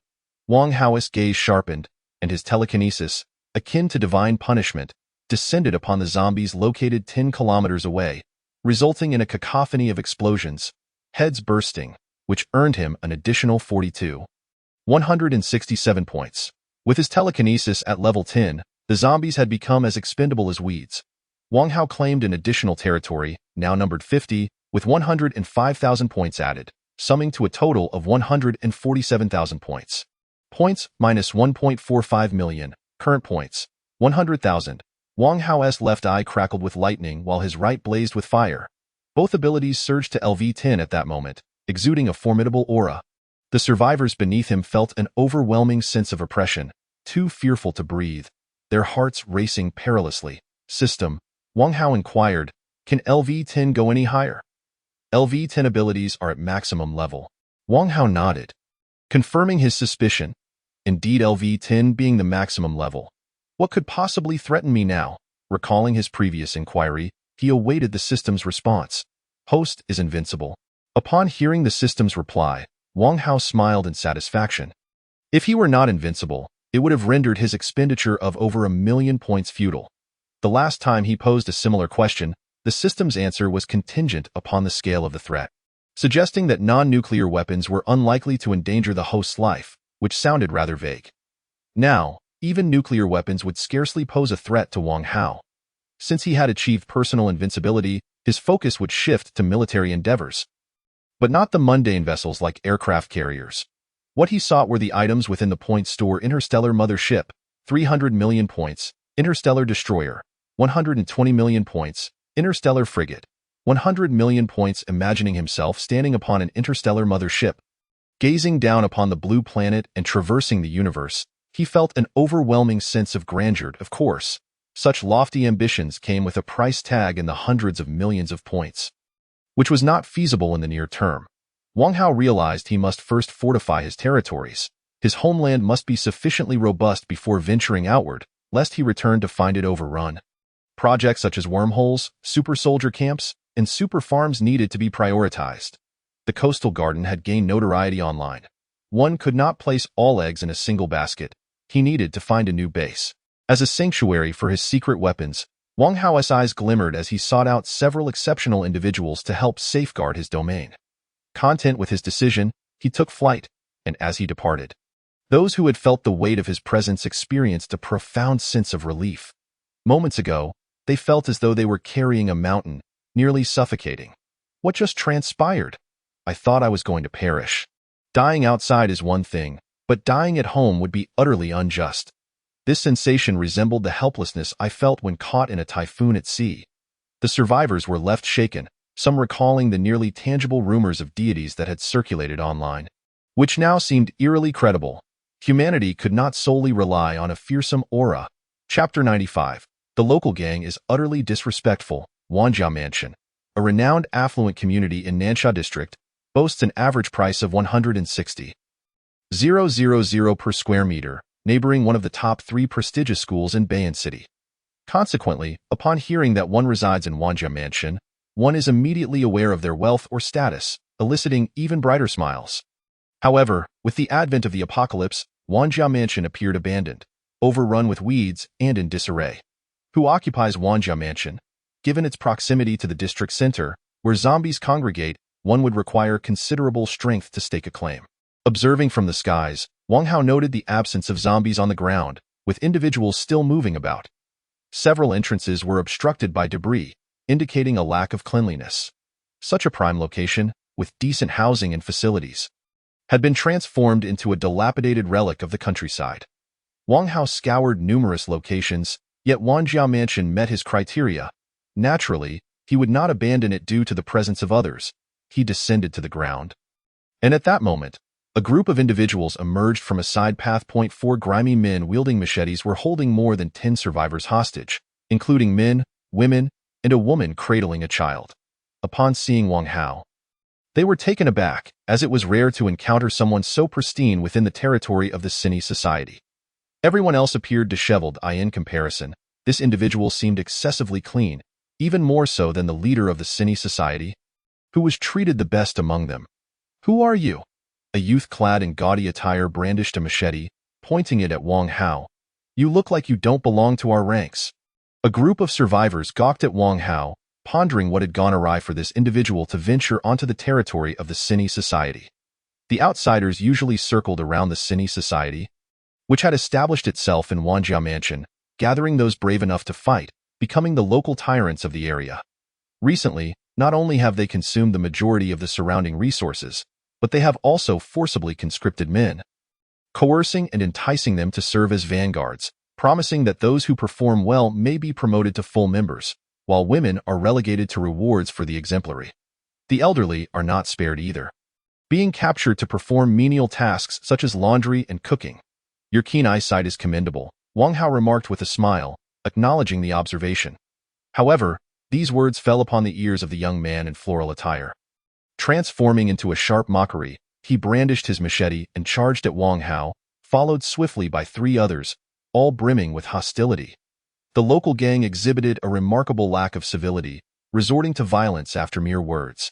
Wang Hao shook his head and casually waved his hand. In an instant, a surge of psychic energy swept over the 4. They abruptly halted in their tracks, their faces contorted with malice, before collapsing in unison. In truth, the brains of all 4 had been shattered by the force of his psychic ability, resulting in a swift demise. A group of survivors stood in stunned silence. What just transpired? For individuals simply fell asleep. Soon enough, they realized that the chests of the fallen did not rise and fall, an unmistakable sign of ceased respiration. Their faces a mixture of confusion and shock. They're dead. How did Wang Hao kill them without even moving? The GA1 could say that even a fraction of his capabilities would warrant boundless gratitude, for at least it would spare one from the current state of turmoil and disarray. Li Qian could not help but approach Wang Hao, her eyes shimmering with enthusiasm as she declared, "I believe I have become utterly captivated by you." Wang Hao cast a glance at her. Li Qian, with her disheveled hair and bloodied visage, bore the marks of struggle upon her. Her physique epitomized the feminine golden ratio of 0.5. 0.8, and even in flat shoes, she stood taller than Wang Hao. Mixed heritage? Wang Hao noticed the pale green of her irises, resembling a pair of enchanting gemstones, glinting with a mesmerizing sheen. Engaging in her gaze, one might unwittingly find themselves entranced. "I used to be a model," Li Qian affirmed with a nod. "My name is Li Qian." Wang Hao was struck by realization. No wonder her aura exuded such grace. "Before I laid eyes on your true self, I was uncertain whether to rejoice at your affections towards me." Wang Hao remarked with a light chuckle. "I shall not disappoint you," Li Qian replied confidently, smiling as she turned to search for something. She then picked up a fallen bottle of water from the Cine society members, bent down to cleanse her face, revealing her strikingly sculpted yet delicate features. She was undoubtedly fortunate, a flawless amalgamation of her parents' Western and Eastern beauty. Her intentional dishevelment served to elude the gaze of others. Wang Hao mused that he nearly overlooked a rare gem. Li Qian, with her unkempt appearance, did not draw much attention in the crowd. The men, repulsed by her dirty state, felt no inclination. Little did they know that she was a hybrid of exceptional beauty. A group of survivors gaped at Li Qian, consumed by regret for failing to notice such a stunning woman during their journey. Particularly those who had shared a roof with her the previous day wished to slap themselves in disbelief, lamenting their foolishness. Had they known of her beauty, they would have showered her with attention, yearning for the chance to win her heart, even if it meant risking their lives. "Could you please tell me your name now?" Li Qian inquired with a captivating smile. "Call me Master," Wang Hao replied nonchalantly. "Master?" Li Qian echoed, astonished. Indeed, Wang Hao confirmed. You are quite mischievous. Li Qian realized she had been outwitted, subtly approaching Wang Hao with a playful demeanor. I am curious, she said, resting her hand on Wang Hao's shoulder, leaning in closer. What charm do you possess that compels me to address you as master? Chapter 97. You stole my lines. She must have grown up overseas. Wang Hao observed Li Qian, contemplating her challenging personality. Thankfully, having encountered several extraordinary individuals, he had cultivated a resilient mindset. Otherwise, he would have felt like a novice in the face of Li Qian's allure, guaranteed to embarrass himself. Did I permit you to touch me? Wang Hao pushed Li Qian away. She gasped, retreating several steps before regaining her composure. Yet she bore no anger, responding coyly, My apologies, it was my fault. Approaching Wang Hao once more, she said, Master. Wang Hao's expression softened. Such an understanding woman is indeed endearing. The group of survivors exchanged complex glances, feeling a mix of envy and dismay, pondering the fortune of Wang Hao, handsome, seemingly well-equipped, and now he was to embrace a beauty. Suddenly, the cacophony of noise reached Wang Hao's ears as a band of men, led by a long-haired individual, approached wielding machetes, moving with a swift and menacing air. They had likely visited a local armed faction. Their equipment was impressive. The long-haired man, Su Zhan, had 2 pistols tucked at his waist, flanked by 4 others brandishing automatic rifles, grenades hanging from their belts, and a muscular giant carrying a machine gun, with yet another individual wielding a rocket launcher. Wang Hao also noticed someone ascended to the rooftop of a villa 100 meters away. Cradling a sniper rifle, the leader of the Cine Society had arrived. Where did they amass such a formidable force, complete with a rocket launcher? It was no wonder he had never heard of anyone daring to resist. With this firepower, they could turn a person into a sieve in a heartbeat. The survivors shrank back in fear upon seeing Su Zhan, soon succumbing to their mental strain, retreating behind Wang Hao. The intimidation of firearms was no jest. The lavish configuration of the Cine Society, in times past, could have quelled a minor insurgency abroad. As Su Zhan approached, he likely assessed the situation, his gaze landing upon Wang Hao. Acknowledging him as a formidable opponent, one who had single-handedly dispatched a mutated zombie, Su Zhan halted 10 meters away, resting his hand on his pistol, signaling to his comrades to be prepared to fire. Friend, Su Zhan exclaimed, raising his voice, would you be interested in joining our Cine Society? He gestured toward the bodies of those slain by Wang Hao, adding, if you agree, we can consider the matter settled. You have stolen my lines. What can I say? Wang Hao chuckled lightly. Similarly, I have set my sights on this location. You all must vacate immediately, and I shall overlook the incident with those individuals. Su Zhan scoffed, taken aback by Wang Hao's audacity. It was the first time he encountered someone so brazen, invading another's territory, killing their men, and still demanding they vacate. The eyes of the Cine Society members burned with fury, wishing to strip Wang Hao of his skin. Truly, he was asking for trouble. Since you refuse to converse civilly, I shall resort to other methods, Su Zhan declared, abruptly drawing his pistol. Simultaneously, his comrades discreetly signaled the sniper, who locked onto Wang Hao's chest, poised to pull the trigger. The Cine Society dared to act. They were courting disaster. Li Qian and the others exchanged peculiar glances.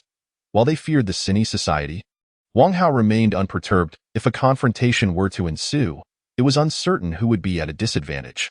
What are they plotting? Su Zhan noted the reactions from Li Qian and her companions, which unnerved him. Logically, those fearing being implicated by Wang Hao should be trembling in fright. You need not divert my attention, Wang Hao stated indifferently. Simply allow that sniper to fire. Su Zhan's eyes widened in disbelief. How did Wang Hao know they had a sniper in position? Brother Zhen, why are you wasting time talking to him? The muscular giant could no longer contain his rage, brandishing his machine gun menacingly. With our firepower, even if he had 3 heads and 6 arms, we could still obliterate him. The giant's words snapped Su Zhan back to reality. Damn it, he nearly let Wang Hao intimidate him. They had guns and a rocket launcher. There was no reason to fear a single person. You think I'm easily frightened? Su Zhan glared, declaring, if you do not join the Cine Society, then you shall perish. No sooner had he spoken than the sniper pulled the trigger, the sharp crack of the bullet exiting the barrel heralding the impending doom for Wang Hao. A seasoned sniper typically aims for the chest. Given its size and the likelihood of a clean hit, With the caliber of the sniper rifle, unless one happened to be next to an operating room, it was more than sufficient to claim a life. Boom! Suddenly, Su Zhan was crawling and rolling among the corpses, picking up a fallen rocket launcher, while Wang Hao observed his actions without interference. The flicker of hope for a counterattack was swiftly extinguished. How intriguing! You shall perish. Su Zhan hoisted the rocket launcher and, in a fit of hysteria, pressed the trigger towards Wang Hao, a rocket streaking forth with a plume of white smoke. He projected his mental force. Instantly, the rocket veered towards the sky. Boom! The rocket exploded, blossoming into a cold, hardcore firework. Su Zhan was engulfed in despair. The gun posed no threat to Wang Hao, concentrated fire was futile against him, and now even the rocket could not approach him. How could victory be achieved? He was an unbeatable monster. Is this your conclusion? Wang Hao chuckled lightly as he seized Su Zhan's neck, lifting him into the air with a mere thought. Ugh! Su Zhan struggled violently. Pleading, don't kill me. I suddenly recall something. Wang Hao raised his gaze, stating, I initially intended to reason with you, to offer you some advantages, urging you to cede control of the Wanjia mansion. Here, I will give you whatever you desire. Su Zhan's face turned the color of a liver. I do not want your benefits. Just grant me a way to live. Su Zhan begged pathetically. Master, I implore you. A group of survivors watched him, feeling a deep sense of irony at how he, once a formidable presence in the vicinity, had fallen to such a state. Everyone couldn't help but gaze at Wang Hao, astonished and in admiration. If given another chance, none would believe that a single person could annihilate the once mighty Sini society. Next time, Wang Hao smiled slightly, and Su Zhan, suspended in midair, was crushed by mental force, splattering fragments and blood. Upon reaching the underworld, Su Zhan would surely be filled with resentment. Next time? Where would there be a next time? Li Qian had been observing Wang Hao all along, her eyes glued to the explosion of the rocket, her heart stirred by tumultuous waves. His dominance captivated her utterly. Detection complete. The hostile forces in Wanjia Mansion account for less than 30, meeting the criteria for territorial designation. Wanjia Mansion has become the host's 51st territory. Points 106,000. Wang Hao claimed Wanjia Mansion, glancing at the group nearby, who, upon noticing his gaze, nodded and smiled ingratiatingly. Their obsequiousness was palpable, as if they were on the verge of shouting, Boss, please take us along. Wang Hao employed his lordly authority to expel these individuals, along with others within Wanjia Mansion. What followed was a spectacle. Survivors and inhabitants scattered in all directions, screaming, panicking, and uncontrollably flying away. It was quite a sight. Akin to a bundle of balloons soaring into the sky, Li Qian sensed Wang Hao's ruthlessness. Those deemed useless were cast aside without hesitation, and she felt relief at having remained behind, not being among the expelled. Master! Li Qian embraced Wang Hao enthusiastically, her rosy lips parting, exuding an alluring aura. Just then, a distant roar of zombies echoed from outside Wanjia Mansion, already sending shivers down their spines. The Sini society, with its guns and rockets, had created such a ruckus that it likely attracted hordes of zombies. By sound alone, there must be thousands of them. What is that noise? Li Qian gasped in astonishment. In a moment, it ceased as they spoke. Wang Hao unleashed his mental force, instantly surveying the situation within a several-kilometer radius. He had no intention of waiting for the zombie horde to arrive at his doorstep. His mental power, like a famished beast, ruthlessly shredded the zombies, and those encircling Wanjia Mansion burst forth in bloody explosions, while a remarkably swift mutated zombie was also annihilated in an instant. A nearby manhole cover was suddenly catapulted away, and enormous mutated rats surged forth at breakneck speed. Were there also lab mice here? Wang Hao pondered, directing his mental force like a towering wave against the swarm of rodents, obliterating them in droves. The hardened concrete beneath them shattered under the onslaught.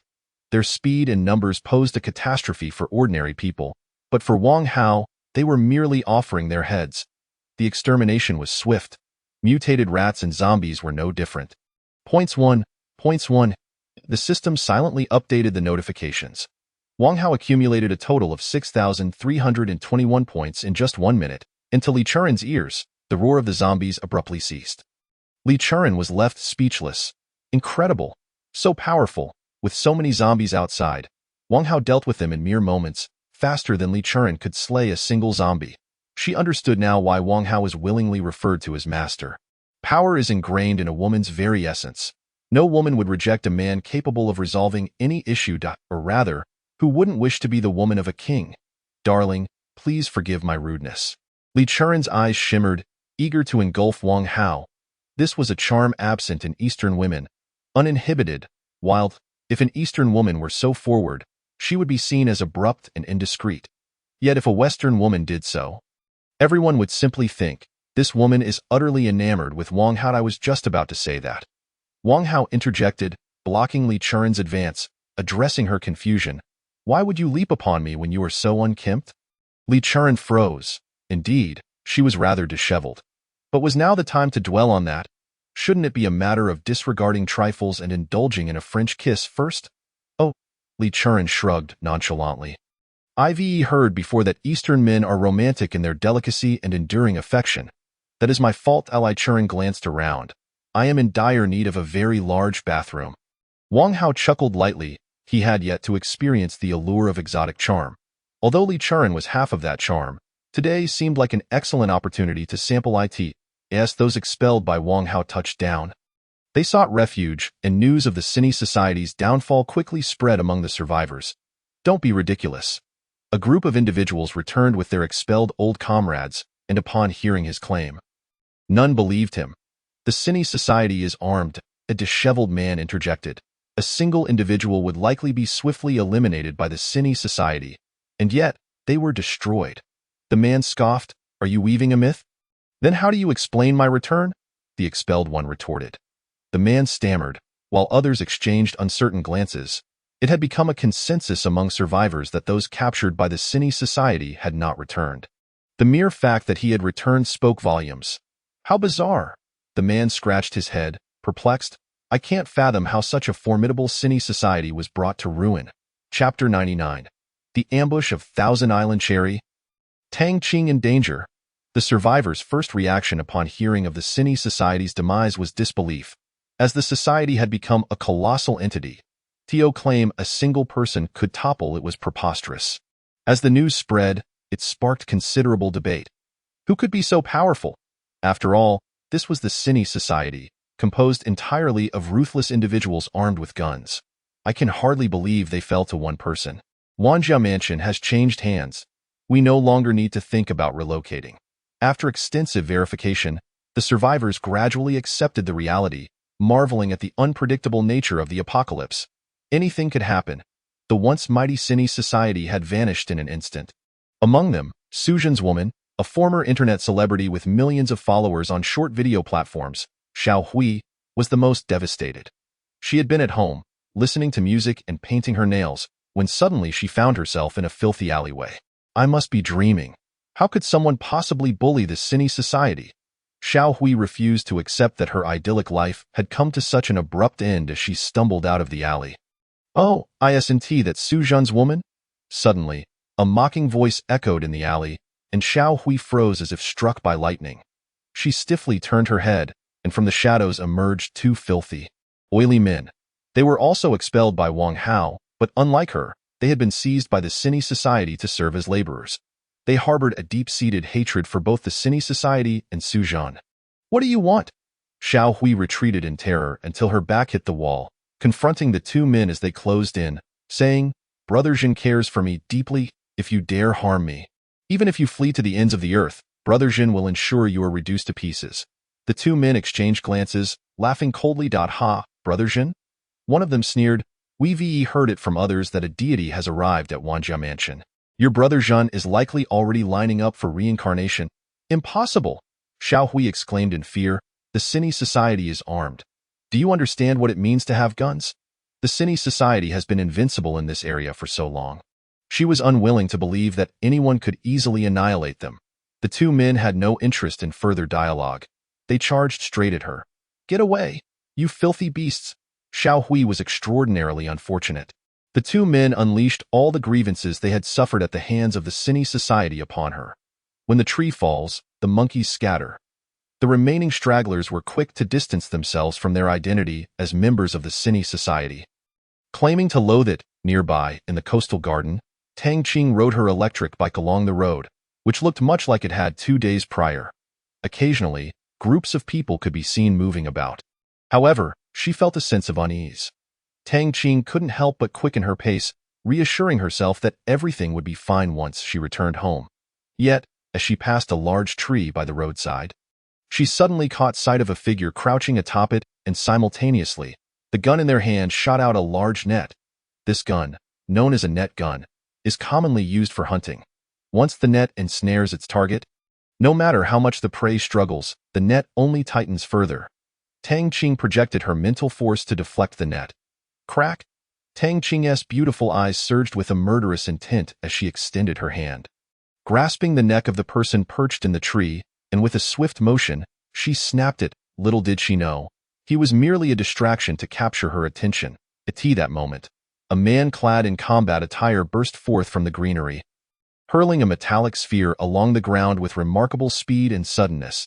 By the time Tang Qing registered the threat, the metallic orb had reached the periphery, and with a flourish, it spun and unleashed a high-voltage current. With a gasp, Tang Qing was rendered momentarily paralyzed. Target acquired. 3 men wielding submachine guns emerged from the surroundings, one of whom reported into his earpiece. They were indeed the operatives dispatched by Qian Daoying. Having lain in wait near the coastal garden for an entire day, gathering intelligence, an hour prior, they had received fresh orders indicating that anyone who intruded into their line of sight dressed appropriately would be apprehended. Clearly, Tang Qing had become that fortunate individual. Bring her back? Affirmative. Listening to the directives from their superior through the earpiece, 3 of the 4 remained vigilant while one retrieved a rope and approached Tang Qing.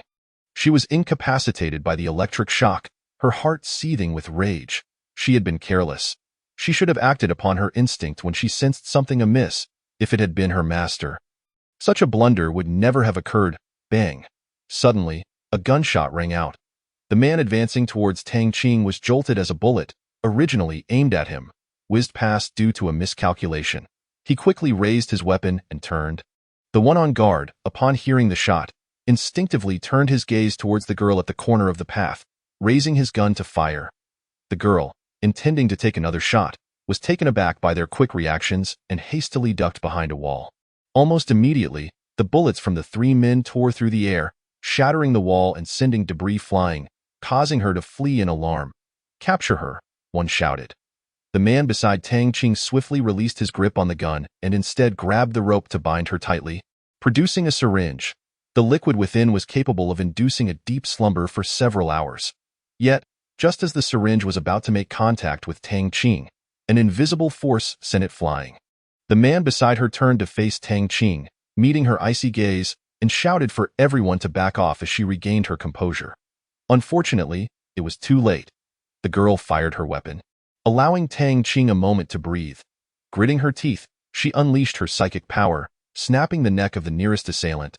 The 3 on guard reacted swiftly. Upon witnessing Tang Qing lose control, they raised their weapons to fire. But in the blink of an eye, each was knocked aside in an instant. Tang Qing had dispatched all 3 with lethal precision.